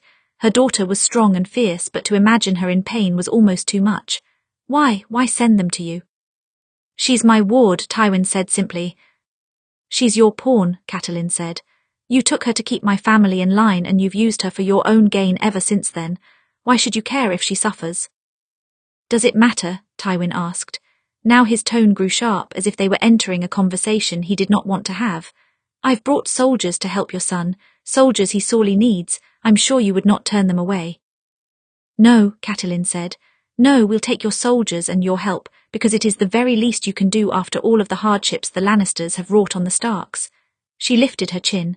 And if Arya dies, her blood is on your hands. He did not reply, but something in his expression did shift. Catelyn could not name the change exactly, but it seemed almost pained. Agreed, he murmured. Have you said your piece? For now, Catelyn said. Then she turned and swept from Tywin Lannister's tent. Chapter 39, Paranoia. It was difficult to fight a war when one did not know who to trust, and Tywin's report about the Boltons had left Robb suspicious of all his banner men. His decision to make peace had not been popular, and before he made peace, he had alienated the Karstarks after he killed their patriarch. How many of his bannermen were on the side of the Boltons, and were the Boltons in league with the Freys or a separate threat altogether? These questions poisoned his mind and left him with many sleepless nights. He wished often for Talisa. In the last war she had always been at his side. Their love was fresh and new, naive perhaps, but she was something to hope for after a hard day. Now his tent greeted him with silence and a slew of problems to keep him occupied until daybreak. Oddly, the Lannister army became something of a blessing. Tywin's first act on the battlefield was to burn the Mallister fleet at Seaguard, making a coastal assault impossible. It allowed the Tully forces to lay siege to the western castle of the twins without worrying about an attack from the rear. Tywin sent out smaller forces to attack other Frey allies. Some of them surrendered as soon as they saw the Lannister lion, not wanting to provoke Tywin's wrath. The small folk stopped fighting soldiers for the same reason. It confused Robb.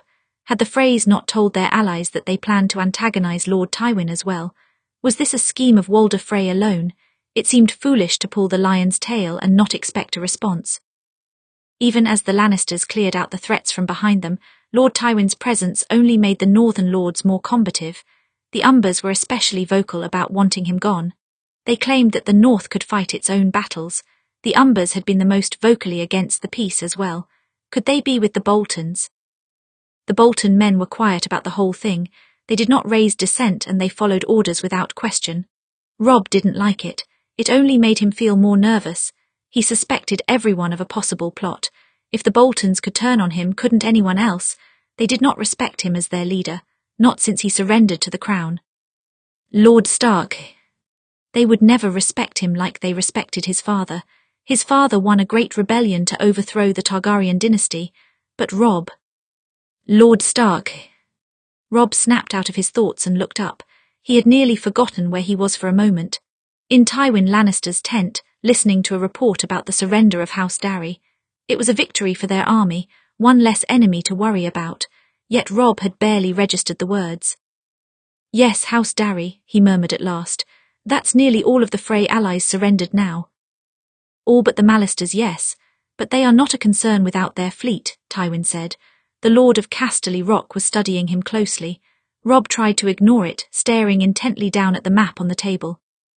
That didn't take very long, he murmured. The Riverlands is still scarred from the last war, Tywin said. I'm not sure they understood what kind of game Walder Frey was playing. I did not expect them to last long. This is only happening at all because you set the Riverlands on fire, Robb muttered. Really, and I could have sworn it had something to do with you breaking your vow to Walder Frey, Tywin said flatly. Don't presume to lay all of the blame for your troubles on me. You made missteps without my help. Robb felt rather like knocking over a chair, but that would have been an immature response. Instead, he gripped the back and imagined he could crush the wood with his anger. Lord Tywin was silent for a long moment, then he indicated the chair. Sit. I don't take orders from you, Robb said. I'm the hand of your king. Technically, you do take orders from me, Tywin said. Sit, you've been swaying ever since you stepped into my tent. Robb couldn't argue with that. He felt utterly exhausted, but part of him wanted to keep standing anyway, just to defy the Lord of Casterly Rock. Ultimately, he rejected that childish inclination and took a seat. Good, Tywin crossed over to his desk and poured 2 goblets of wine. You haven't been sleeping. It was a statement, not a question. How can I? Robb asked. I don't know which of my men to trust. The traitors will come to the surface soon enough, Tywin said. Keep your tent well guarded and you do not have to fear a knife in your back while you rest. And what if the guards cannot be trusted either? Robb muttered. There's a fine line between suspicion and paranoia, Lord Stark. Tywin moved over to him, offering him one of the goblets of wine. Robb accepted slowly. Maybe the wine would settle his nerves, and he desperately needed that. Aerys Targaryen let the latter drive him to madness by the end. That bodes well for me, Robb said. It doesn't matter. Even the men loyal to me see me as weak, because you forced my surrender. I did, Tywin agreed. You could have refused. You would have killed Arya. I didn't have a choice. You had a choice, Tywin said. Men always have choices, even when they're terrible. Those choices have consequences either way. Tywin sipped his wine. You made the better of the 2 choices. Better for you, perhaps. No, better for you as well. And your family and your bannermen, they just don't know it. They'll never truly know it. Robb's grip tightened on his cup. Most of them still see me as a boy. They respect my father's ghost more than me, not that I blame them. When my grandfather and uncle were killed and my Aunt Lyanna taken, my father went to war to seek justice. And he got it. He helped end centuries of Targaryen rule. Rhaegar died. Aerys died. He did exactly what he set out to do. Perhaps, Tywin said, but your father's killer is dead as well. Not killed by a Stark, so it doesn't matter much, does it? Tywin paused for a long moment before he spoke again. Your father did not kill Rhaegar or Aerys himself. Did it matter to your banner men then? Robb did not reply. No, his father hadn't killed any Targaryens personally. He assisted Robert Baratheon all the way to the throne, yet still he was strong. He was respected as a military commander. Robb felt as if he was only playing at being his father. Respect is not earned by your name alone. Even eldest sons are not born into respect, Tywin said as he sat down at the table across from Robb. My father was not the eldest son. He was 3rd in line for Lord of Casterly Rock. He stumbled into the title and he was not equipped to deal with it. By the time I was born, the Lannister name had lost all respect in the West. Other lords knew they could manipulate my father into giving them whatever they wanted.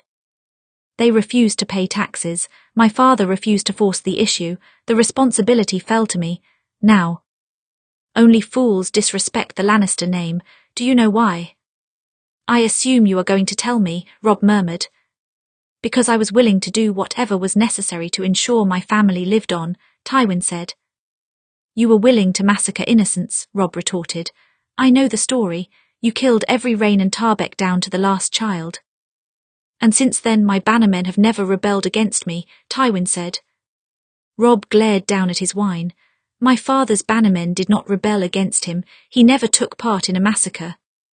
Your father had the luxury of winning a noble rebellion, Tywin said. Not every lord gets to choose to play hero for the respect of their people. I thought all men had choices, even terrible ones, Robb retorted. Tywin regarded him coldly. They do, and I made mine a long time ago. He stood again, returning to his desk. How you deal with this rebellion will determine the future of your house, Lord Stark. I will handle the Freys once they surrender because I don't trust your fool of an uncle to have a strong hand. But I leave the fate of any northern traitors to you.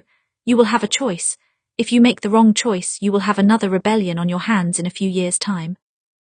Make the right choice, and the North might know stability again. Stability, that was a foreign concept to Robb, but he knew he must seek it to keep his family safe. Justice was not the problem. He was willing to put all of the traitors to the sword. But how would he decide who was a traitor and who was not? Where did he show mercy? His father always spoke against punishing the innocent for the sins of the guilty. But where did one draw that line? You are a better commander than your father. Tywin broke the silence again as he began to sort through papers on his desk. Robb's head jerked up. What? Your father was not born to rule the North, Tywin said. Your uncle Brandon was. Eddard Stark was a second son trained all his life to follow. You were raised knowing that you would lead one day, Tywin said. But beyond that your father was too honourable, too honest. On the battlefield he always made a straightforward play. It worked against the Mad King because the rebellion had great numbers and Aerys had few allies in the end. But if your father had been leading the charge in the War of 5 Kings, I would have routed him in a few months. Robb opened his mouth to defend his father, but Tywin Lannister held up a hand. Fortunately for you, you did not fight like your father. You made moves that he might have called dishonourable. That gave you a great many victories on the battlefield, because you didn't treat war like a game of honour. You treated it like a life or death conflict, which it was. If I lost, my family was doomed, Robb said, so I couldn't lose. Family outweighs everything else, including honour. Tywin sat back in his seat. Your sister understands that. I hope you do as well. I do, but I do not discard honour, Lord Tywin. Robb stood slowly. My father may have been too honest for King's Landing at any rate, but in the North honour is important. My men will not respect me if I follow in your footsteps. I don't suggest you follow in my footsteps. Different situations require different responses, Tywin said. I did not deal with each of the 5 kings in the same way, did I? That was true, he hadn't. Tywin had a different way of dealing with each of the houses who rose up against the crown. The Stark family had survived, but the other Baratheons and the Greyjoys, they were gone. You said you'll leave any northern traitors to me, Robb said after a pause. Do you mean that? I do, Tywin said. Why? Robb asked. You're so fond of giving orders, controlling everything yourself, and the North is a very large stretch of land. Why leave its fate in my hands? Because, Tywin said, I want to see what kind of leader you will become. Sieges were a long and tedious business that usually involved a lot of waiting, and waiting was far more difficult when one was worried about the fate of their children. Every day that passed, Catelyn was worried that Walder Frey would send more fingers from Bran or Arya. Worse, she feared that they might already be dead. She had not seen them since she arrived. What if he disposed of them months ago? It would not be wise to kill hostages, but then neither was antagonizing 2 major houses at once. Then one day they did receive a letter from Walder Frey, carried by a single rider. I will meet with Robb Stark to discuss terms of peace within a fortnight, or I will kill Bran Stark. It was short and to the point, and absolutely out of the question. If you go to discuss peace terms with Walder Frey, you won't leave the castle alive, Tywin Lannister told Robb after he read the note. They had gathered once again in his tent, Tywin and Jaime to represent the Lannisters, Robb and Catelyn to represent the North, and Ed Muir to represent the Riverlands. But if he comes with the intention to discuss peace, Ed Muir started to say. It won't matter, Tywin said. Walder Frey is willing to break the rules of war, honour and the gods, and the moment he kills Robb, the entirety of the Northern army will destabilise, giving any possible traitors the perfect opportunity to seize power. Meeting with him would be walking into a trap. I agree, Robb said. So how do you suggest I save Bran and Arya? Tywin glanced up at him. This seems like a question for your bannermen. Why ask me? He asked the question like he already knew the answer, as if he was testing Robb. I do not know which of my bannermen can be trusted, Robb said. If I make plans with any traitors, they could warn Walder Frey and prompt him to kill Bran sooner. And if I try to make plans with only my most trustworthy men, the traitors will know I suspect them. Tywin inclined his head. If the question was a test, Robb had clearly passed. Yes, they would. Hopefully we can prevent that. Tywin rested back in his seat. Walder Frey's place in this war rests entirely on his hostages. Without them he has no leverage and we could storm his keep within the night. Easier said than done, Robb said. But not impossible, Tywin said. What do you know of the defiance of Duskendale? Robb's brow furrowed. It was a massacre, wasn't it? A massacre of House Darklyn and all of their allies, yes, Catelyn said. She had heard the horror stories of Duskendale when she was a girl. They were not the sort of stories a young lady was supposed to hear, but Peta had always enjoyed telling the awful tales. The Mad King ordered every one of them executed. Some of those executions were particularly brutal. That was the aftermath, yes, Tywin said, but the massacre came as the result of a particularly stupid rebellion. The Darkling took the king prisoner when he came to collect their taxes. Storming the keep may have killed him, so Barristan Selmy volunteered to undertake a rescue mission. It succeeded. Lord Darkling surrendered the next day. As I recall, Father, Jaime spoke up, that was a very risky gamble that you did not think would succeed. War is full of risky gambling, Tywin said. I wouldn't send just one man in this case. No, a small group would better, Jaime said. Actually, I may have something to contribute to this possible strategy. Tywin glanced up at Jaime. Really? Don't act so surprised, Jaime said. I may be terrible at politics, but I'm actually rather good at war, and the strategy I used at Dragonstone might work here. Didn't you lose your hand at Dragonstone? Robb asked. Jaime let out an irritated breath. Yes, but that had nothing to do with my strategy. The strategy worked. He stepped forward to the table. We concentrated our attacks at obvious points on the outer wall. The soldiers went to deal with those attacks and left gaps. That allowed a small group of men to sneak into the keep at one of those gaps. They disguised themselves as Baratheon men. Then they caused a distraction to draw the guards away from the main gate and opened it for my army. It was a gamble, yes, but one that won us the day. We could sneak a few men over the walls to rescue Bran Stark with the same method, and the twins aren't surrounded on all sides by ocean. That makes it easier. It does, Tywin said, though if possible we should place men inside the keep well in advance. Unlike Duskendale and Dragonstone, this can't be a last-minute gamble. This needs to be carefully planned, and we'll need eyes and ears inside to do it. The men who helped infiltrate Dragonstone are still with us. I can set them to it, Jaime said. They proved themselves more than capable a few years ago. But there are other problems, Robb said. If we antagonize Walder Frey with a direct attack, he may kill Bran or Arya sooner. When you attacked Dragonstone, Stannis did not have any hostages. So perhaps the distraction should not be an attack, Catelyn murmured. What then? Jaime asked. Walder Frey wants to meet to discuss peace terms, Catelyn said. Despite Robb's broken vow, he will expect Starks to keep to a code of honour. If we accept, he may lower his guard. But who do we send to meet with Walder Frey? Robb asked. The same person we sent the first time, Catelyn said. Me. Robb shook his head. No, absolutely not.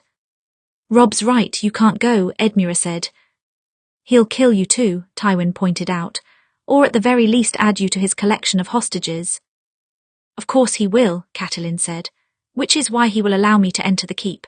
If Robb sends one of his bannermen, it will be seen as an insult and provoke him. Lord Walder will see Robb sending his mother as an insult as well, but he'll still accept it because he can use me against Robb. Then while he thinks he has earned another victory, we pull the rug out from under him. Tywin rubbed his jaw. It could work, but there is still a high likelihood you will die. Once Walder Frey understands that there is foul play, he might kill you immediately. Exactly, Robb said, so it's out of the question. It's not. Catelyn lifted her chin, looking between her son and Tywin. If it can save Arya and Bran, let Lord Walder kill me. I am more than willing to die. There was a long silence in the tent after her declaration, until Jaime hesitantly spoke again. Lord Stark, it isn't ideal, but I can't think of a better alternative. Can you? Robb stared a long time at the ground, as if searching there for another way. For any other way. Catelyn's heart clenched at the sight. Her son was everything a good lord should be, and yet sometimes she still saw the child in him. Her boy, forced to grow up too early. He did not want to sacrifice his mother, but he knew as well as anyone there wasn't another way. This was their best chance. At last Robb looked up and met her gaze. All right, but I will only send you in if there is a chance of success.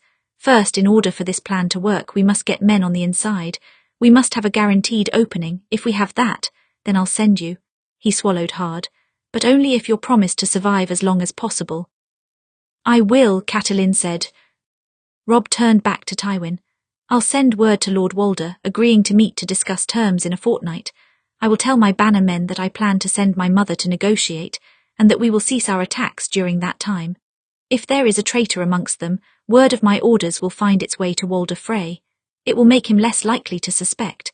Then I will choose men that I trust above all others to tell the true plan.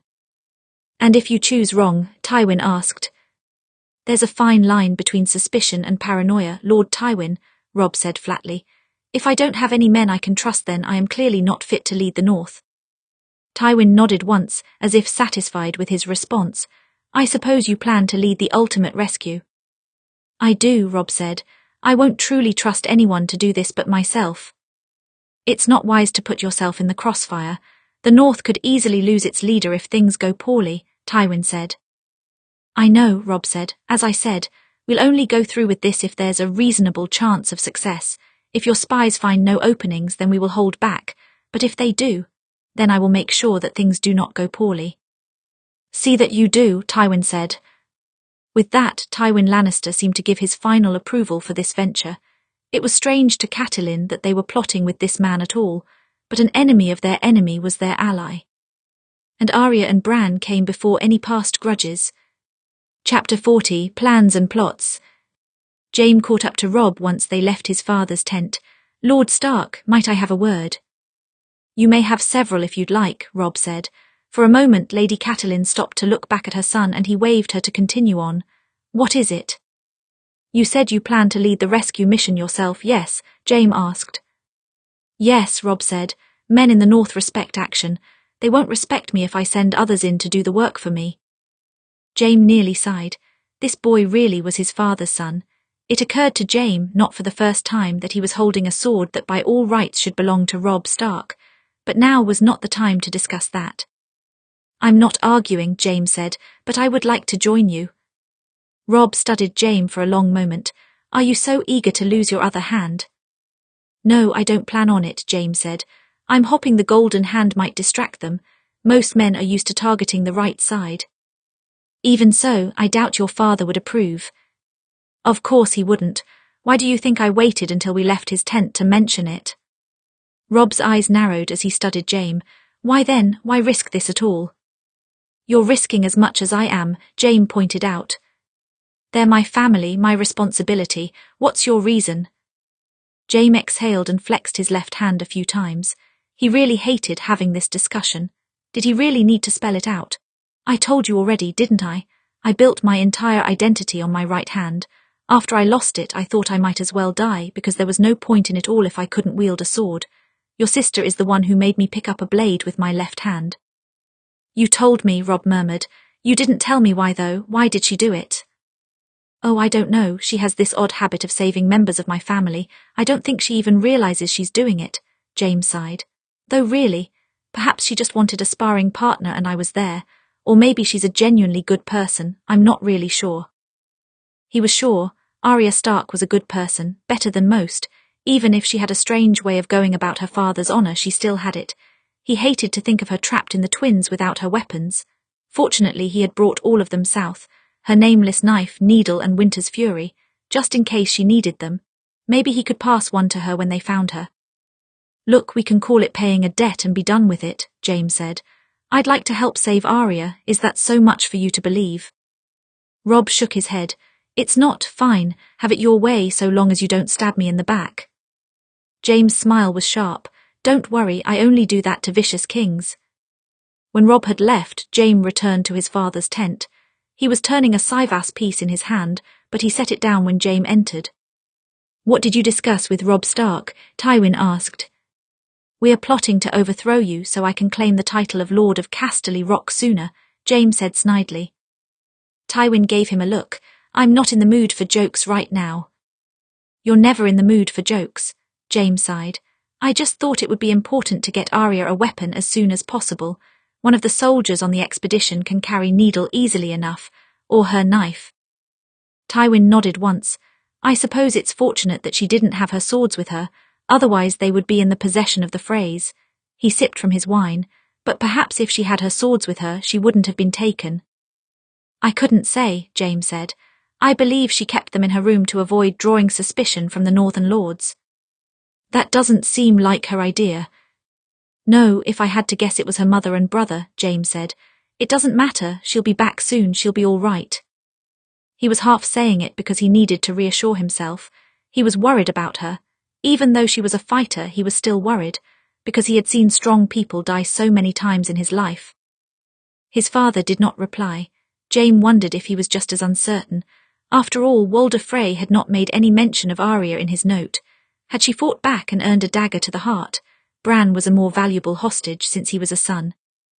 "It's late," his father said at last. "You should see to those men from the Dragonstone siege. We don't have time to delay." "Right," Jaime murmured, "of course." For a week Robb kept silent about Walder Frey's request. He did not tell any of his men, not yet. Before they could really go through with their plan, they had to be sure that it had a chance of succeeding. The first step was getting men inside the twins. They had been probing at their defences for some time, so they had an idea of small chinks in their armour. At this point in the siege, some of the Freys and the soldiers would be panicking. Their allies had largely been cut away by Lord Tywin. In a waiting game, the Freys would ultimately lose. That was, of course, the reason Walder Frey had threatened Bran.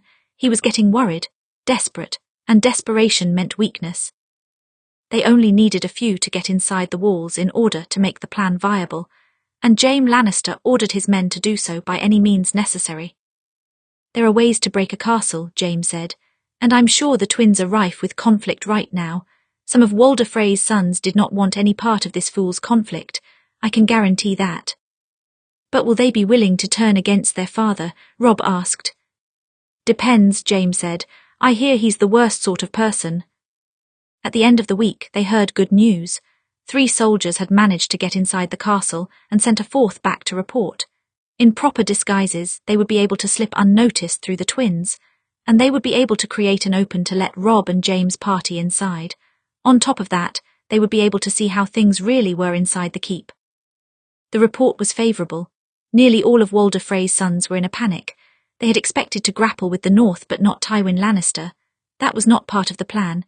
In fact, very few of them even seemed to know the plan. They were looking for a way out of this, and apparently Walder Frey's threat against Bran was some sort of latch-ditch gamble to lure Robb into the castle, in hopes of cutting the head off of the Northern army. "Everything about this seems so terribly executed," Robb said. "There's no strategy to all of this. Do you think Walder Frey's age is catching up with him?" "It's possible," Jaime said. "He has always disliked my father, but he had the good sense to fear him. Still, the man is close to 100. "He is," Robb tapped on his map, feeling a wave of irritation rise up in him. "This feels too easy, all of it." "Sometimes it is easy," Jaime said. "Sometimes people are stupid." "So you don't get a bad feeling from all of this?" Robb asked. Jaime sighed, running his fingers along his golden hand. "I do, I'm just trying to ignore it." Robb felt like he was walking into a trap, yet he knew that couldn't be true. He had not told anyone about his plan. Walder Frey would not expect him, and most of the Northern lords would not expect him to go the twins. He fed them the false information and let them protest amongst themselves. He told no one the truth. There were a few who he was sure he could trust, of course. The Reeds, the Glovers, the Mormonts. But he could not risk anyone getting suspicious of his movements. He watched the Bolton representative as he did, but they gave nothing away. Soon enough their window of opportunity was upon them. Walder Frey accepted Robb's offer of sending his mother to negotiate in exchange for a stop on all attacks until the negotiations were at their end. He did not seem to expect a trap. To him, Robb was a stupid boy sending his mother to do his work for him, just like during the war. Robb expected that Walder Frey had a rather low opinion of his intelligence, but that was all right. He could use that. A few days before the meeting, Jaime gave him a full report. The spies they had sent inside of the castle had bought them entrance. One of Walder Frey's grandsons, Robert Frey, was finished with his father's foolish battle and wanted his family out of the keep before things got bad. They helped to smuggle out his wife and 2 children. In exchange, the son would make sure the gate was unguarded at the appointed time. To ensure his loyalty, his family would be held in the Lannister camp as hostages until he delivered on the deal. Robert Frey did not know his father's full plan or motives. He could not say what Walder Frey's end goal was or where he was keeping Bran and Arya. Walder Frey had not told most of his children his whole plan and had seemed especially on edge ever since the Lannister army's arrival. Paranoid, desperate. "Most of us are in the dark," Robert Frey had told the men. "Truly, this is my grandfather's game and only a few of his sons know the whole board. Most of us want this nonsense to end." Regardless of how many Freys were guilty, Robb was ready and willing to kill any of those who stood against him. Until he had his family back, it did not matter. The plan was set. They would move in small groups dressed as Frey soldiers and gather outside the back gate while Robb's mother approached the front. Then the gate would open for them, courtesy of Robert Frey, and they would enter the keep, catching the unprepared Frey soldiers by surprise. The spies would set fire to their supplies at the same time, eliminating any chance of a successful siege. Then they would find Walder Frey and force him to surrender. It sounded straightforward on paper, but there were still many ways this could go wrong. Walder Frey could realize what was happening and kill one or both of his hostages. The Freys could see them moving and suspect treachery. Robert Frey could lose his spine and tell the plan to one of his brothers. Of course, his family was held hostage, but sometimes men said foolish things when they were nervous. The night before the meeting, Robb spoke with his mother in his tent, reminding her once again to be careful. "You can say it as many times as you want, Robb," she told him. "It won't make this any safer. You'll be in as much danger as me." She smiled softly. "Trust me and trust yourself. We'll get Bran and Arya back." She spoke with such certainty that Robb almost believed it. He had to believe it. He had to believe this would work. That next evening, as the sun was about to fall, Robb watched from a distance as his mother approached the bridge, accompanied by a small group of guards. He wanted them enter, and he watched the gates close. "It's time," Jaime murmured to his right. "Yes," Robb placed his helmet on his head. "It's time." The flooded gate was set at the base of the western keep, named because the river flooded the stairs at its base. It was meant to allow Freys easy access to their river boats in situations such as this. If one needed to make an escape from a dangerous siege, they could climb aboard a boat and sneak away under cover of darkness. It was less exposed than the bridge after all. However, this gate was less guarded than the others.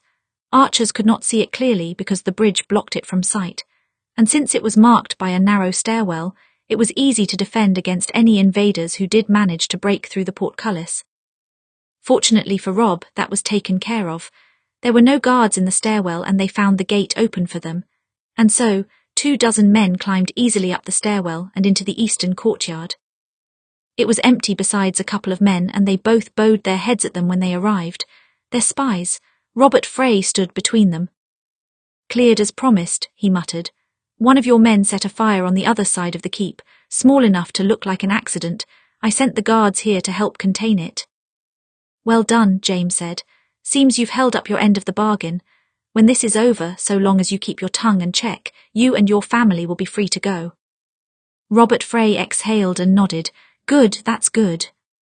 "Where's your father right now? Where is he meeting my mother?" Robb asked. "The Great Hall," Robert said. "There will certainly be soldiers there, but not many. He's not expecting resistance from your mother." "What about Bran and Arya?" Robb asked. "Have you found out where they are?" "Only the boy," Robert Frey said. "He's being kept in the West Wing under strict guard. I'm not sure about the girl." That worried Robb. Why keep them far away from each other? And wouldn't it be common knowledge in the keep where Arya was being kept? Unless she's already dead, he thought. No, he wouldn't allow himself to think of that. No time for that now. They could find out exactly where she was once they reached Walder Frey. "All right," Robb looked to Jaime. "I'll take my men to the Great Hall with Robert Frey's guidance. You will find Bran and, if possible, Arya. Then meet me in the Great Hall." "Done," Jaime nodded once. "Good luck to you, Lord Stark." "And you, Lannister," Robb said. With any luck at all, they could end this pointless conflict today. He could find out who had conspired with Lord Frey and have grounds to accuse and execute any northern traitors. Then he could go home. They were almost at the end of this madness. Earlier, Sansa was not content to sit still. When Robb and her mother left along with the armies of 4 months ago, she spent the first month playing the role she was meant to play. She and Talisa looked after Winterfell and handled the accounts, which were always complicated in winter. They checked their supplies and discussed rations for the remaining winter with Maester Luwin. And of course, Sansa helped manage the children, all the while pretending that her older brother was not at war and her younger brother and sister were not hostages. Then the letter came from Jon. It was a letter for Robb, meant to update them on the progress against Mance Rayder. The Northmen were successfully holding back many of their attacks and were able to withstand a devastating blow from the rear as well. The Lord Commander had fallen in the battle, and Jon had taken to leading much of the charge. He expected they had a long conflict still ahead of them. Mance Rayder showed no sign of surrender, not with such a massive army. He expressed concern about Robb. Apparently, some of the men abandoned the wall because they were needed in the south, including the Boltons. It was that little note about House Bolton that set Sansa's mind to work. If the war down south was going badly, Robb would have sent a note to Winterfell. It was strange for the Boltons to fight at the wall but suddenly pull back their forces, especially when they had so eagerly supported the fight against the wildlings. Unless they wanted northern soldiers going north, she thought. Yes, that made sense. They wanted to split Robb's forces and promised their own men to put Robb's suspicions at ease. Meanwhile, they could pull back their men once Robb was already south and prepare them.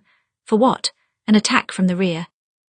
They must have allies, or they would not have tried this, Sansa thought. House Bolton was formidable, but they could not fight the north on their own. They surely had other allies who were displeased with Robb. She had to find out whom before they made their move. Sansa sent a note back to Jon asking for details. Which northern house hadn't sent men to the wall, which northern houses had only sent a small number, and which houses had pulled back with House Bolton. She wanted all of their names. Soon enough, Jon replied to her letter with a list. House Dustin and House Ryswell had sent very few men.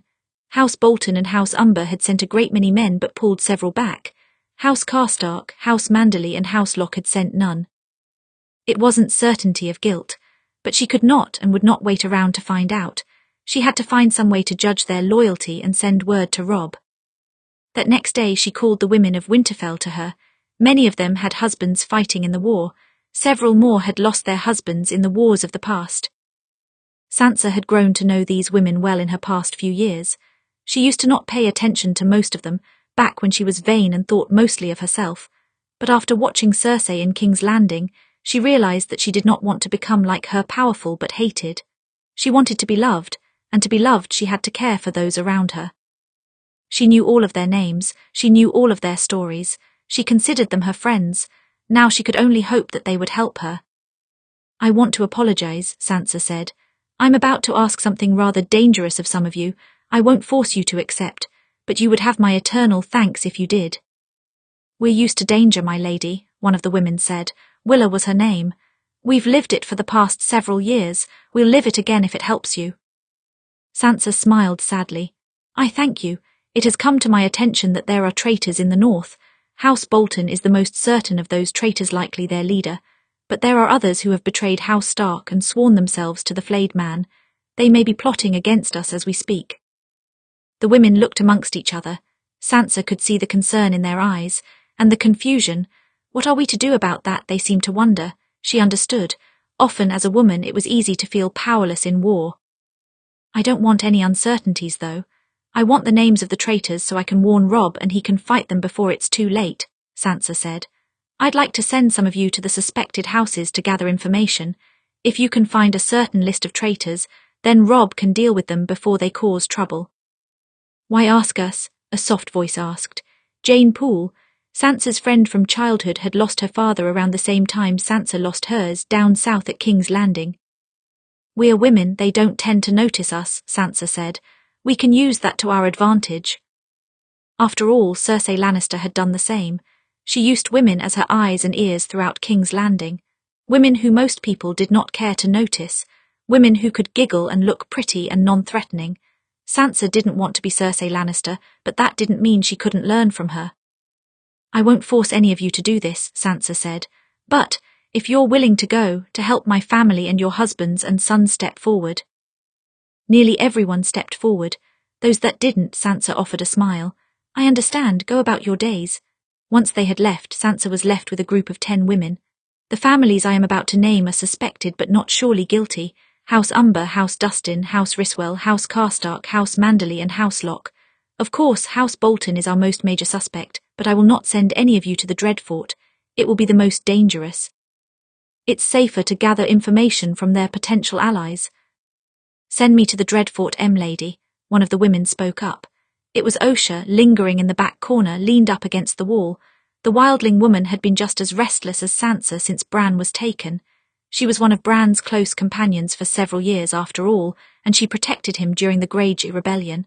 "I don't fear the Boltons. I'll find out exactly what you need." If you're caught, you'll die, Sansa said. Won't be caught then, Osha said. They don't know my face. Lord Robb had me stay hidden inside when the Northmen came. I'll be a stranger to them. Besides, I've known worse than Boltons beyond the wall. I know how to make all kinds of men talk.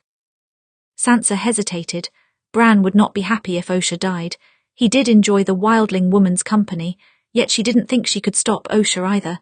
At last she nodded. Be careful, they must not know that we suspect them. Osha nodded once. They won't.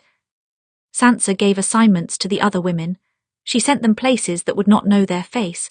She sent them in pairs in some cases to the larger houses. She bid them return to her with whatever information they could as soon as possible. Then when they had left Winterfell, Sansa was made to wait again. She waited for good news. She waited for bad news. She tried to distract herself with the children and with Tallisa's company. Tallisa was just as worried about Robb. But they tried not to dwell on the worst possible outcomes. The 2 women she sent to White Harbour returned first. They found no evidence of treachery in the Manderley house. They did not send men to the wall because they believed her brother was exaggerating the issue, and they believed the Freys were much more pressing. The woman she sent to House Dustin returned with a similar report. But soon enough, her search began to pay off. Jane Poole returned with a treacherous letter written to one of the Karstarks from Roose Bolton, claiming that Robb was unfit to rule the North. Another woman returned with evidence that House Umber, divided in their support of Robb, had sent those loyal to him to the wall to fight against Mance Rayder in order to get them out of the way. Then they left those men to fight when they pulled back their forces. And most incriminating of all, Osha returned with a list of names and an account of a dark plot. It was Osha's account, the names of the traitors and the Boltons' true plan, which sent Sansa rushing for quill and parchment, her heart beat thundering in her ears. She kept the note short and to the point, naming every one of the traitorous houses and her evidence, and she wrote of the treacherous plot. Then she handed the letter to a messenger and directed him to deliver it directly to Robb or her mother. What if they are not present? The messenger asked. Sansa thought for a long moment. She did not know who else they could trust in the North, and she did not want to risk rousing suspicion. But she knew of one person who was invested in Arya's well-being, if only because of his plans. If you cannot find Robb or my mother, then give the letter to Tywin Lannister, Sansa said. Jaime Lannister if you cannot find his father. Lady, the rider seemed confused. Trust me, Sansa said. Just make sure one of them gets it. The rider did not protest any longer. He set out at a full gallop from the keep and Sansa watched him go from the battlements. She could only pray he reached Robb in time for him to act. Chapter 41, The True Enemy. The letter arrived just before sunset, when Catelyn and Robb Stark had already put their plan into motion. Tywin waited in his tent to hear if they had succeeded or failed in their endeavour. He expected word would reach him quickly, and if Robb Stark died, the northern traitors would make themselves known at once. He tapped his fingers against the table, glancing ever so often at the broken king sitting at its edge. Walder Frey had not once mentioned Arya, and it was bothering him. If he truly took her to spite him, then he should have sent word. Unless of course she was dead, and he worried about Tywin finding out. Tywin was saved from thinking too long about that possibility when one of his guards entered his tent. Sir, a rider from Winterfell. From Winterfell, Tywin asked. Why are they at my camp? Apparently, if they could not find Lord Stark or his mother, they were told to come to you. That was strange indeed. Who had sent this word from Winterfell? Tywin did not reply for a moment before he nodded once. Send them in. The rider was stiff and nervous when he entered. As if he himself did not understand his order, he clutched a letter tight in his hand. Word from Lady Sansa. She says it's urgent, and no one could tell me where Robb Stark was so. Sansa Stark. Tywin had only seen her briefly when she was preparing to leave King's Landing. By all accounts, but mostly by Cersei's, she was a soft-hearted, timid girl with a naive mind.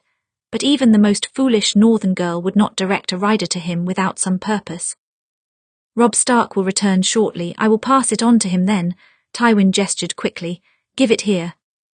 The rider obeyed, and Tywin split the seal with his thumb. If it was urgent, it would not be wise to wait until Robb or his mother returned. And Sansa Stark clearly had reason not to trust the northern lords if she sent the messenger to him. He read the letter once and was amazed by what the girl had discovered.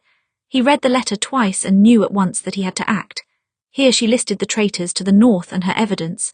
Traitors who had come south with Robb, likely waiting for their opportunity to strike.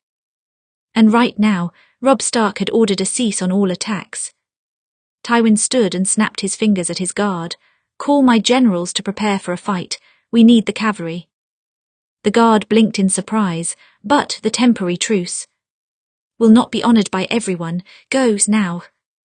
The guard did not question again. He fled the tent and immediately began raising the call to arms.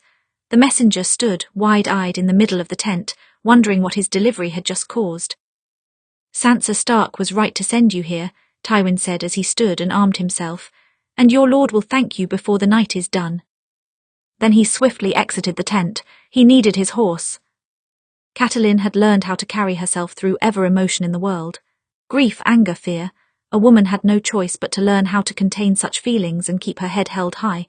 If she cried, she was hysterical. If she shouted, she was overreacting. If she trembled, she was weak. So from a young age, she learned to keep her chin lifted and her shoulders back. Even if she was afraid, she would never give her enemies the chance to see it. She had called upon her strength the last time she set foot into the great hall of the twins, to negotiate with a man who did not respect her. She buried down her disgust and bargained with him on Robb's behalf. At that time, she did not fear for her life. She only feared that their armies would be delayed and Tywin Lannister would have too much time to prepare for their approach. Now she did fear for her life. If Walder Frey was willing to go this far, he would not hesitate to kill her. But still she steeled herself and followed his men calmly through the gates, then through the narrow courtyard, then into the great hall. Walder Frey sat in his great chair. He looked especially haggard, hunched like a gnarled old tree that had survived far too many storms. He was an ill-made creature, yet somehow he had survived to be nearly 100. Many more good men had died in his lifetime, including her husband. Yet this wretched man who had conspired to murder her son, he lived on. He lived long enough to take her children hostage. A few of his sons stood in the room, all of them armed. One was holding Bran by the waist. He had a knife in his hand, and Bran could not struggle or fight back. Her son looked at her and shook his head, and Catelyn gave him a soft, encouraging smile. "It will be okay. If he chooses to kill one of us, I will make him choose me, but you will live." Bran opened his mouth as if to try to say something, but his captor pressed a blade to his throat, and he quieted. So, he looked up at her past his thin hair when she stopped in front of him. "Your son sends you to bargain for him again. This is a familiar sight." "As if my son would fool enough to come into your hall," Catelyn said. "You would have killed him." "Maybe, but maybe I'll kill you instead. Have you thought of that?" Walder Frey asked. "Yes." "And you're still here?" "Yes." Walder Frey scratched his head. "I was going to kill the young wolf. That was the plan. Now I'm not sure what the plan is. I think it ends in me losing. Whether I kill you or not, I lose." "You can surrender," Catelyn said. "Give back Bran and Arya, end this nonsense."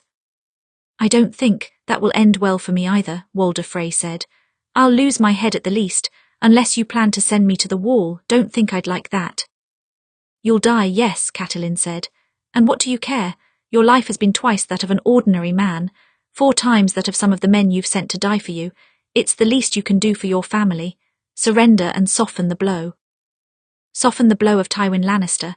That's unlikely," Walder Frey said. "He was never soft once in his life. I remember him, 10 years old, and he looked down his nose at me like I was nothing. Never saw a boy born so proud, especially from such a weak-willed father. Amazing that he deigned to look to me for help at all when your boy went to war with him because it was convenient. He'll use even his worst enemies when it's convenient." His laugh sounded more like a cough. "See. He's working with Starks now." Catelyn studied him carefully. She had never seen Walder Frey so unhinged. Perhaps he really was going senile. Perhaps he did not expect Tywin Lannister to come in such force. But then why send Arya's fingers to him? He must have known that such a challenge would be repaid. "Lord Walder," she said at last, "if you know that it is hopeless, then why delay the inevitable? The longer you wait, the more your family suffers. End this now." "I could do that," Lord Walder said, "or I could take as many of you fucking Starks with me as possible." He glanced at Bran. "What would Robb Stark do then?" Catelyn took a step forward, opening her mouth to protest. Then the east side door slammed open, and one of Walder Frey's sons scrambled inside. "Fire! There's a fire." A fire, Walder Frey blinked.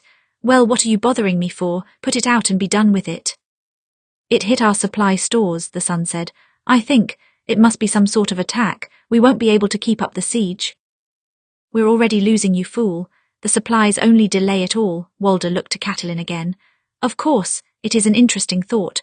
What if the Honourable Starks agreed to negotiate peace and then broke that agreement? He laughed again. Wouldn't be the first broken vow, I suppose. Still, I thought you lot were supposed to be honourable, but the North is so full of dishonour these days. Don't speak to me of honour, Catelyn said. You have forsaken your vow to my family. You have forsaken the laws of man. You would have killed my son even if he came under a banner of peace. I'm not sure there is a man in the world less honourable than you. Walder shook his head. Are you sure about that, Lady Stark? Because I think the Boltons might surprise you. Again the door slammed open, this time from behind Catelyn. She heard the sound of throats slit and men screaming in pain. She let out a breath as Robb strode through the door. 2 soldiers on either side of him had arrows drawn and aimed at Walder Frey. Lord Frey, he said flatly, I came to negotiate for peace. Be careful, Catelyn said. He has Bran. Robb glanced to the side and noticed Bran held tight in the grip of one of Walder's sons. Order your son to drop my brother. Now. What if I do? Walder Frey asked. What will it earn me, not my life? No, Robb said, but the lives of some of your family, if you care about any of them, that is. He kept his bow steady. If you don't release Bran and Arya, I'll kill every man in this bloody castle. You keep asking for 2, Walder murmured. 2 captives. Yes, Catelyn said. You took Bran and Arya from Winterfell. Did I? Walder tapped his long nails against the edge of his chair. I only see the boy here. Then order your son to drop him. Now I won't ask again. Robb, Bran choked out. His captor hissed and shook him. Shut up, don't speak. Catelyn's brow furrowed. Why were they so concerned with keeping Bran quiet? There's something funny about you being here, Lord Stark, Walder Frey continued. Do you know what it is? Enlighten me, Robb said. You're cheating your traitors out of their prize, Walder Frey. You should take a look, over the wall. Robb's eyes narrowed, but he did not waver. Lord Frey, last chance. Walder Frey smiled. You're right, it is my last chance. At least I can kill one Stark. He glanced at his son. Catelyn felt herself go cold with panic and she stepped forward. No. A sword tip broke through the Frey son's mouth and he shuddered, releasing Bran, who crumbled to the ground, gasping. Alive. He was still alive. That was lucky, Jaime Lannister said from behind the now dead man. I figured they might have brought the boy here. I see I was right. Catelyn released a breath, almost losing her feet from the relief. She hurried to Bran, who was trying to right himself on the floor. There was a shallow cut on his neck, but nothing serious. Did they cut him? Robb asked. Only a bit, Catelyn said. It's barely bleeding. Catelyn drew Bran into her arms. Oh, Bran, I'm so sorry. Robb glanced at Jaime. He could have cut Bran's throat as he fell. But he didn't, Jaime said. You have a strange way of saying thank you in the North. Thank you, sir, Catelyn said. Truly. Jaime's expression sobered and he nodded once. You're welcome. He glanced down at Bran, a rather strange look on his face. You're all right, boy. Bran pulled back from Catelyn, nodding once. I'm fine, thank you, sir. Jaime's jaw seemed to clench for a moment. Then he nodded and strode toward Walder Frey. So, Lord Frey, I am awfully interested to know what your end goal was here, because every way I put it together you seem completely mad. It wasn't really my plan. Not in the end, Walder Frey looked up at them. Really, one of your sons take over the show? Jaime nodded at the corpse of the man he had just stabbed. Was it that one? I hope so. Like I told Lord Stark, Walder Frey rasped out another one of his horrid laughs. You ought to look over the wall. The door burst open and one of Robb's men entered, looking breathless. We've secured the castle. The Freys surrendered. That's good news, Robb said. But his expression does not match it, Jaime said. What happened? The messenger shook his head. The northern camp, you should. Just come and see. Robb and Jaime glanced at each other, then hurried from the room. Catelyn wanted to go after them, but she had to see to Bran. Mother, Bran said. Arya. Yes, where is she? Catelyn asked. We'll find her and bring her home. That's what I was trying to tell you, Bran said. Arya's not here. Slowly, Catelyn let out a shaky breath and closed her eyes. No, of course it could not be over so easily. Look over the wall, Walder Frey had said. You ought to look over the wall. He had said many things that didn't quite make sense. It seemed like the ramblings of a madman. Looking over the wall, Robb felt as if he might be going mad as well. There was fire in the northern camp and soldiers clashing. Not Frey soldiers, though. Northmen fighting each other. Seven hells, Jaime muttered under his breath, which did not begin to cover the situation. It wasn't really my plan, Walder Frey had said. Not in the end. No, Robb was beginning to believe him. He had delivered the same message to almost all of his men, that they would negotiate peace with Walder Frey, and until negotiations were complete, they would cease attacks.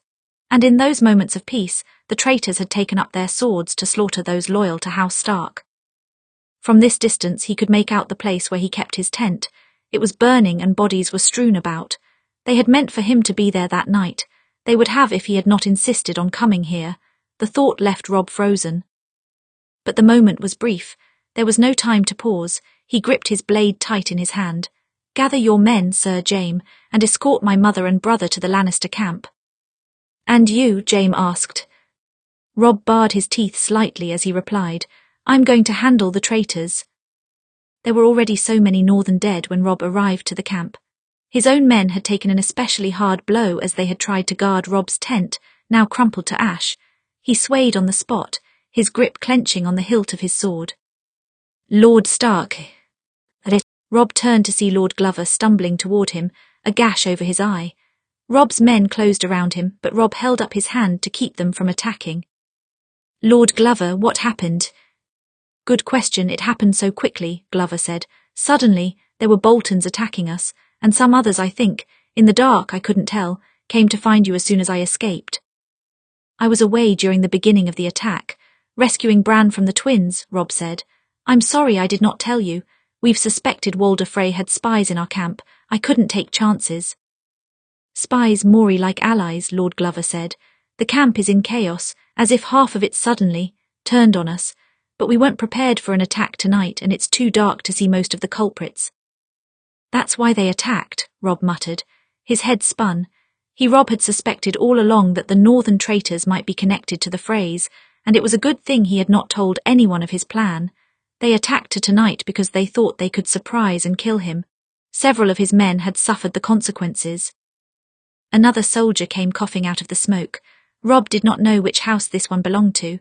His eyes widened when he saw Robb. My lord, you're all right. We saw your tent and thought. You thought wrong, Robb said. We need to gather the soldiers we can and make a perimeter, elsewise the traitors will try to escape north again.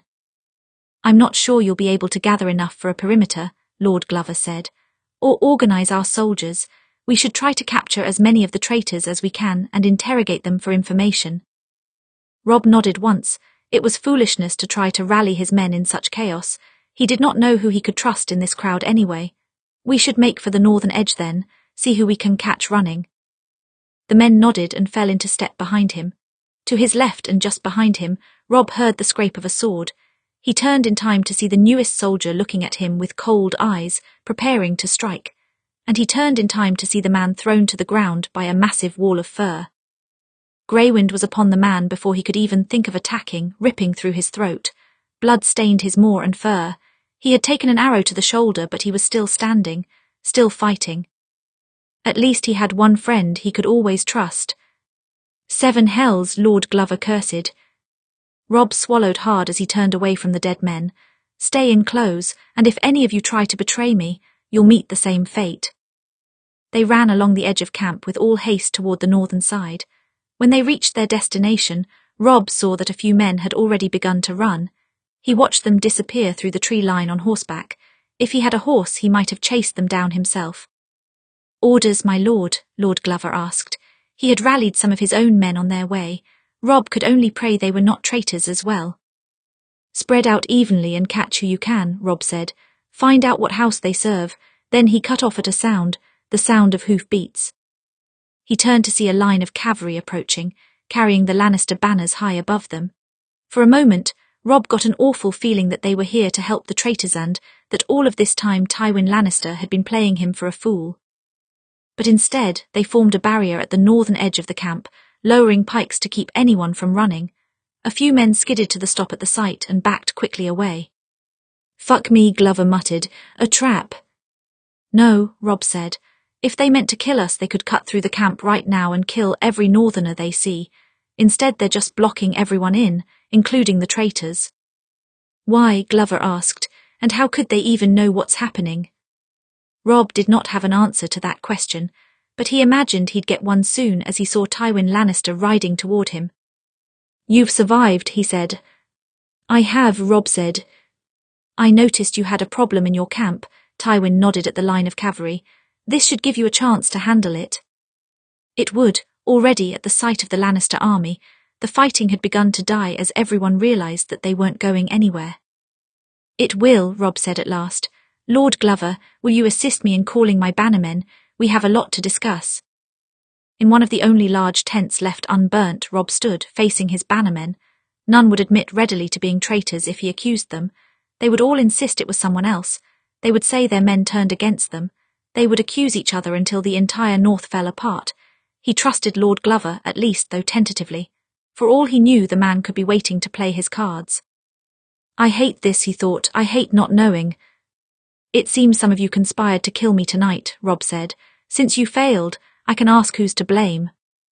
"I saw a Karstark cut through our men," Lord Reed replied. "A lie," Karstark said. "We were defending ourselves against the Reeds. They are the traitors." "The Reeds would never betray the Starks," Glover fired back. "The Karstarks have been against Robb ever since the war." "The Lannisters are to blame," spat an Umber. "They put spies in our midst while you've been playing allies with them. They can't be trusted." "I'm not the one who can't be trusted." Tywin Lannister's voice came flatly from the entrance of the tent. All of the Northern Lords were startled into silence to see him. They had been arguing openly about him for so long, but they never expected him to arrive in their camp. Robb was surprised to see him as well. He had thought Tywin intended to let him deal with the Northern Lords alone. It was a test of sorts. "You're not welcome here," the Umber muttered in reply. "I wouldn't expect to be," Tywin held up a piece of parchment. "But I have a letter that was meant for Lord Stark. I think he'll want to read it." Robb's brow furrowed as he studied Lord Tywin. Then he accepted the parchment. This was Sansa's handwriting. He recognized the pretty slope of the letters immediately, but its contents especially. Those were what interested him. For a long time he did not speak. Then he lifted his head and looked out coldly at the Northern Lords. "My sister, it seems, has discovered traitors among you. Families that did not send men to the wall but did not send their full forces to me, and families that sent men to the wall but pulled them back after I was gone." "How could the Lady Sansa discover such a thing?" a Karstark asked. "This is clearly a forgery." "I have the messenger who brought it. He would gladly tell you otherwise," Tywin said. "It's not a forgery. I know my sister's writing. Lord Tywin does not," Robb said. "But I understand why you would hope for a fake Karstark. She did name your family after all.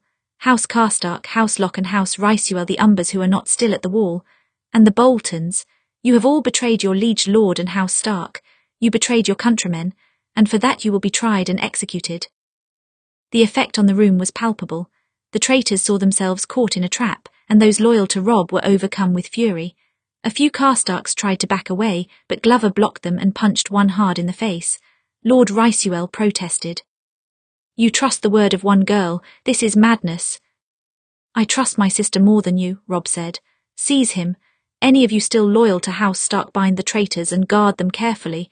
Their men who tried to kill you pay them back for that." The loyal families were quick to follow the order, and the traitors were thankfully outnumbered. Robb had begun to wonder if the whole of his camp was against him.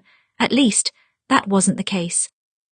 "You read the remainder of the letter, I trust," Tywin said as the traitors were dragged from the tent.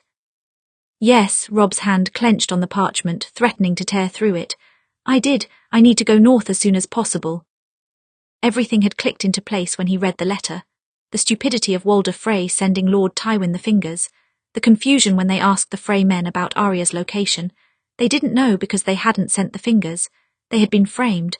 They had been thrown to the lions and wolves while the true enemy watched from a distance and gathered their forces. Even if they found the traitors here, it wasn't enough. The majority of the Bolton army, the Umber army, the Karstarks. they were north. And they were not weary from 4 months of siege. When Robb rode with his loyal followers to meet them, it might not be enough. This mess had been everything the Boltons wanted and more. The Northern army was splintered, the Riverlands once again in ruins. And the Boltons had Arya. Chapter 42, exposed. 4 months earlier. The pain was excruciating. One moment Arya could feel the rough wood of the table between the tips of 5 fingers, the next only 3. The knife severed the smallest fingers completely, leaving bloody, jagged protrusions of bone behind. If Arya had eaten in the last day, she might have vomited. Instead, she gagged up air and gritted her teeth against the pain. They had done the same to Bran only moments ago.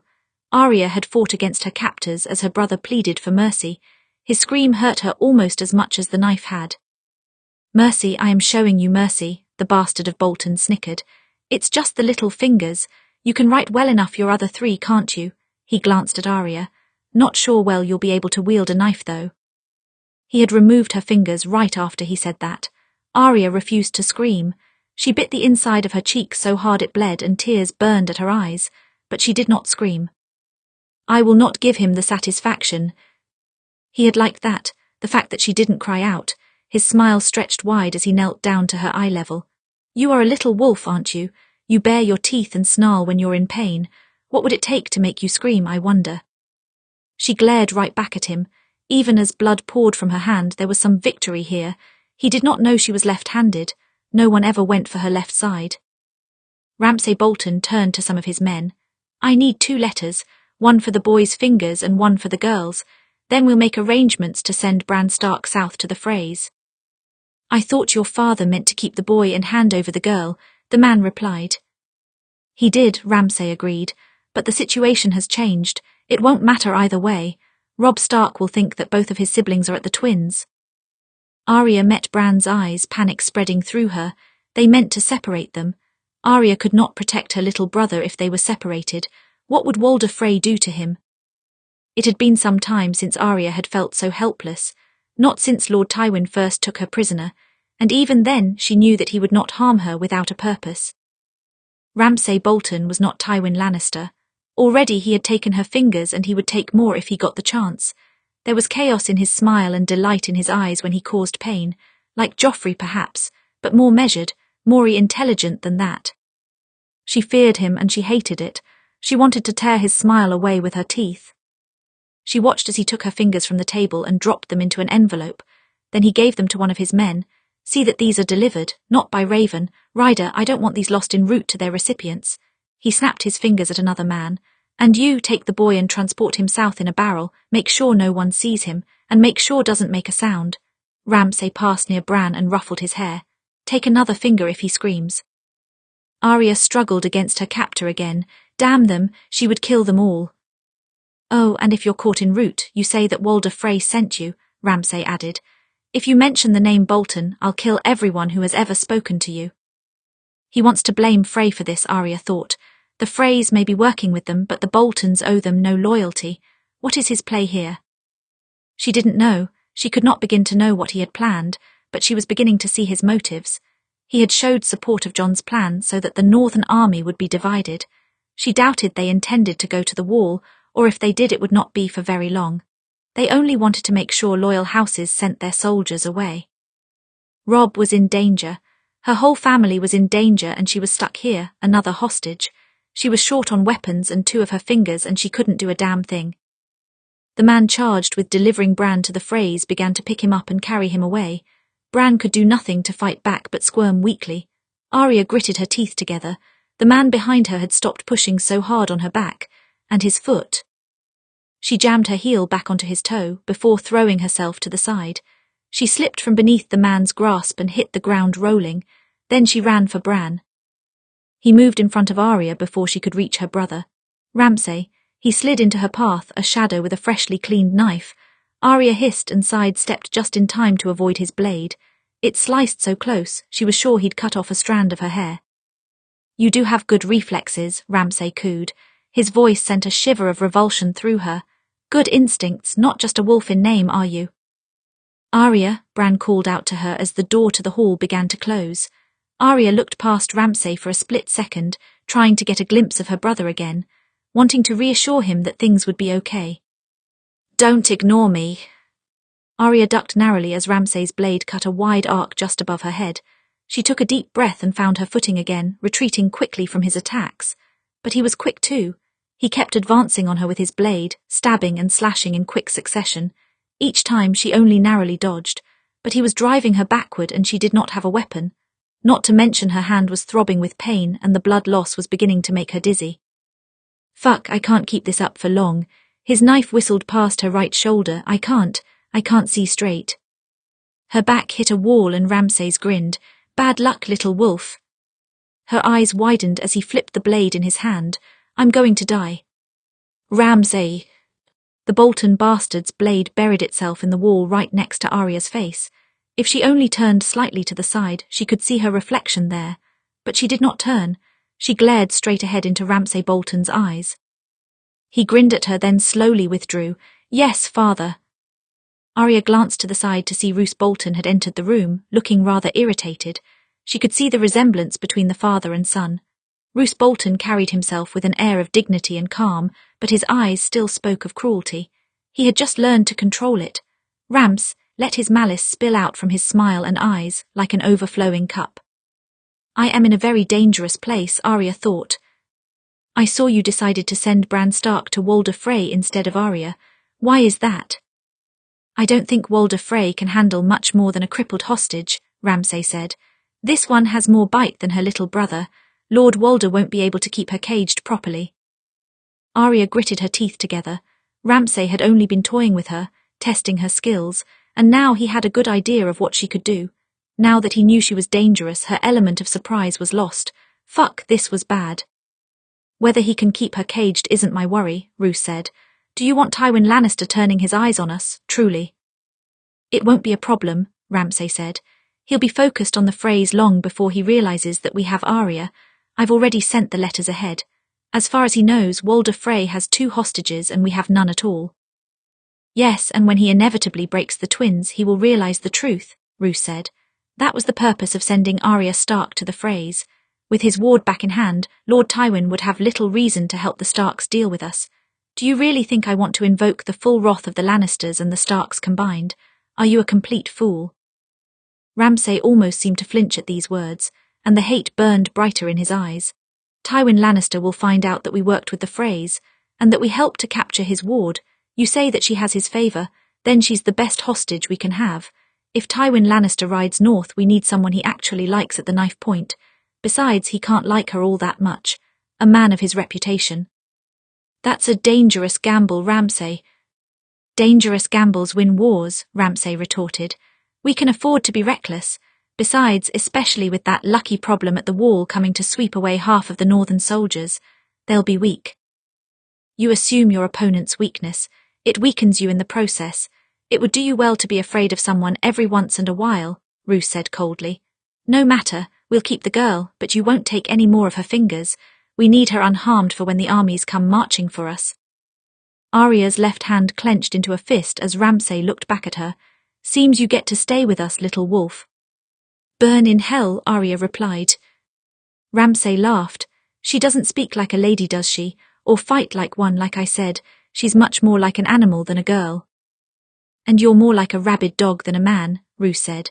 "I'm serious, Ramsay. Do not harm her until we have more clarity about the future. You ought to apply a little self-control just this once." Ramsay frowned, spinning his knife in his hand and returning it to his sheath. The idea of self-control seemed to personally offend him. "Yes, father, as you say." "Exactly what are you planning to do?" Arya asked. "The Bolton army isn't strong enough to stand against the whole North and the Lannisters and their allies. You think one hostage will really keep you safe?" "One hostage can make a great deal of a difference. You should know that," Roose Bolton said. "Didn't your brother surrender his crown for you, Lady Arya?"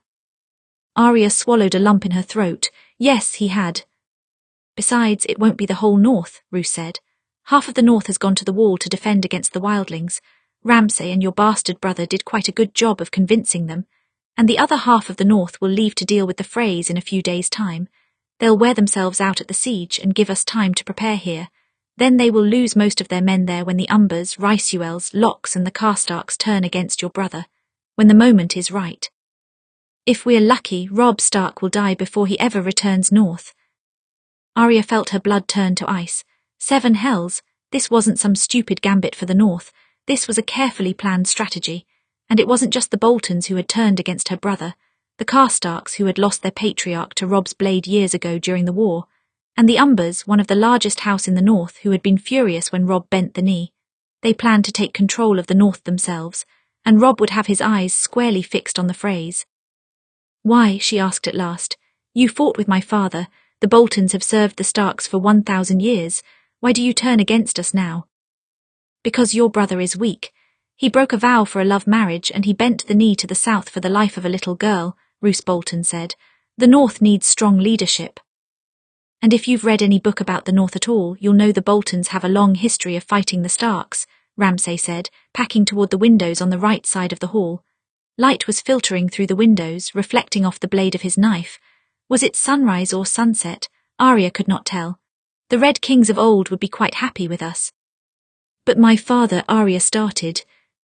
To be entirely honest, your father was not strong either, Roose said.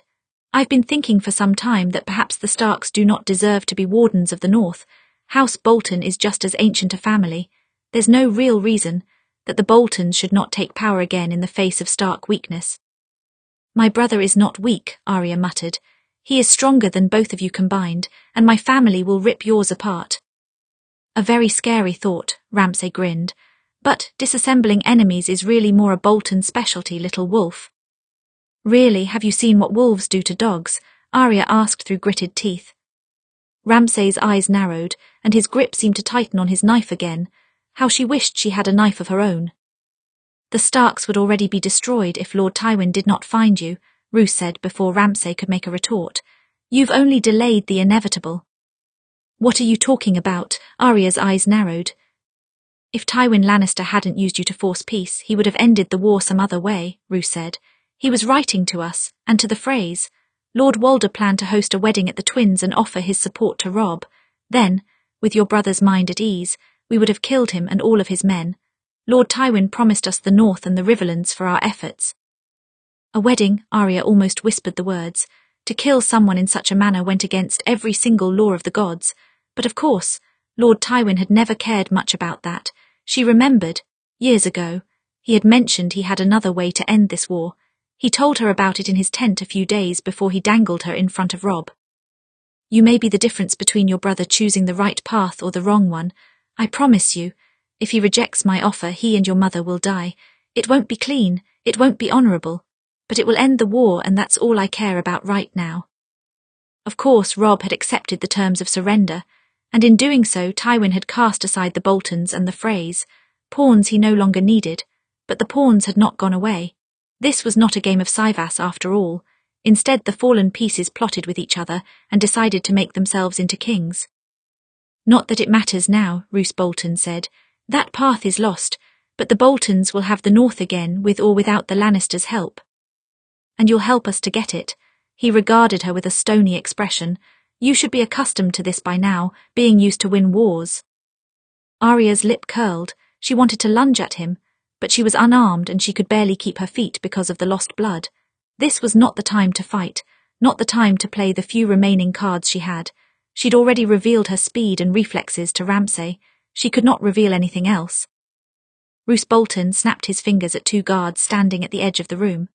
Escort Lady Arya to her chambers and see to her fingers.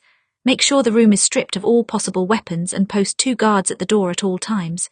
If news of her being here leaves this keep, I will have your tongues ripped out and stuffed down your throat before I flay you alive. And if we return from the wall in a month's time and find her gone, your punishment will be worse. The guards nodded once and moved toward Arya, taking her by the arms. Must we still go to the wall? She heard Ramsay ask as she was dragged away. Seems a good way to lose valuable men. Not going is a good way to rouse suspicions, Roose said. Try not to let a wildling shoot you down. I hope the wildlings shoot all of you down, Arya thought. She let out a shaky breath, trying to keep focus as the guards led her from the room and down the hall. But no matter how she concentrated, she could not see a way out of this. Once again she was being used against her family, a hostage, a pawn in someone else's game. A wolf locked in a cage,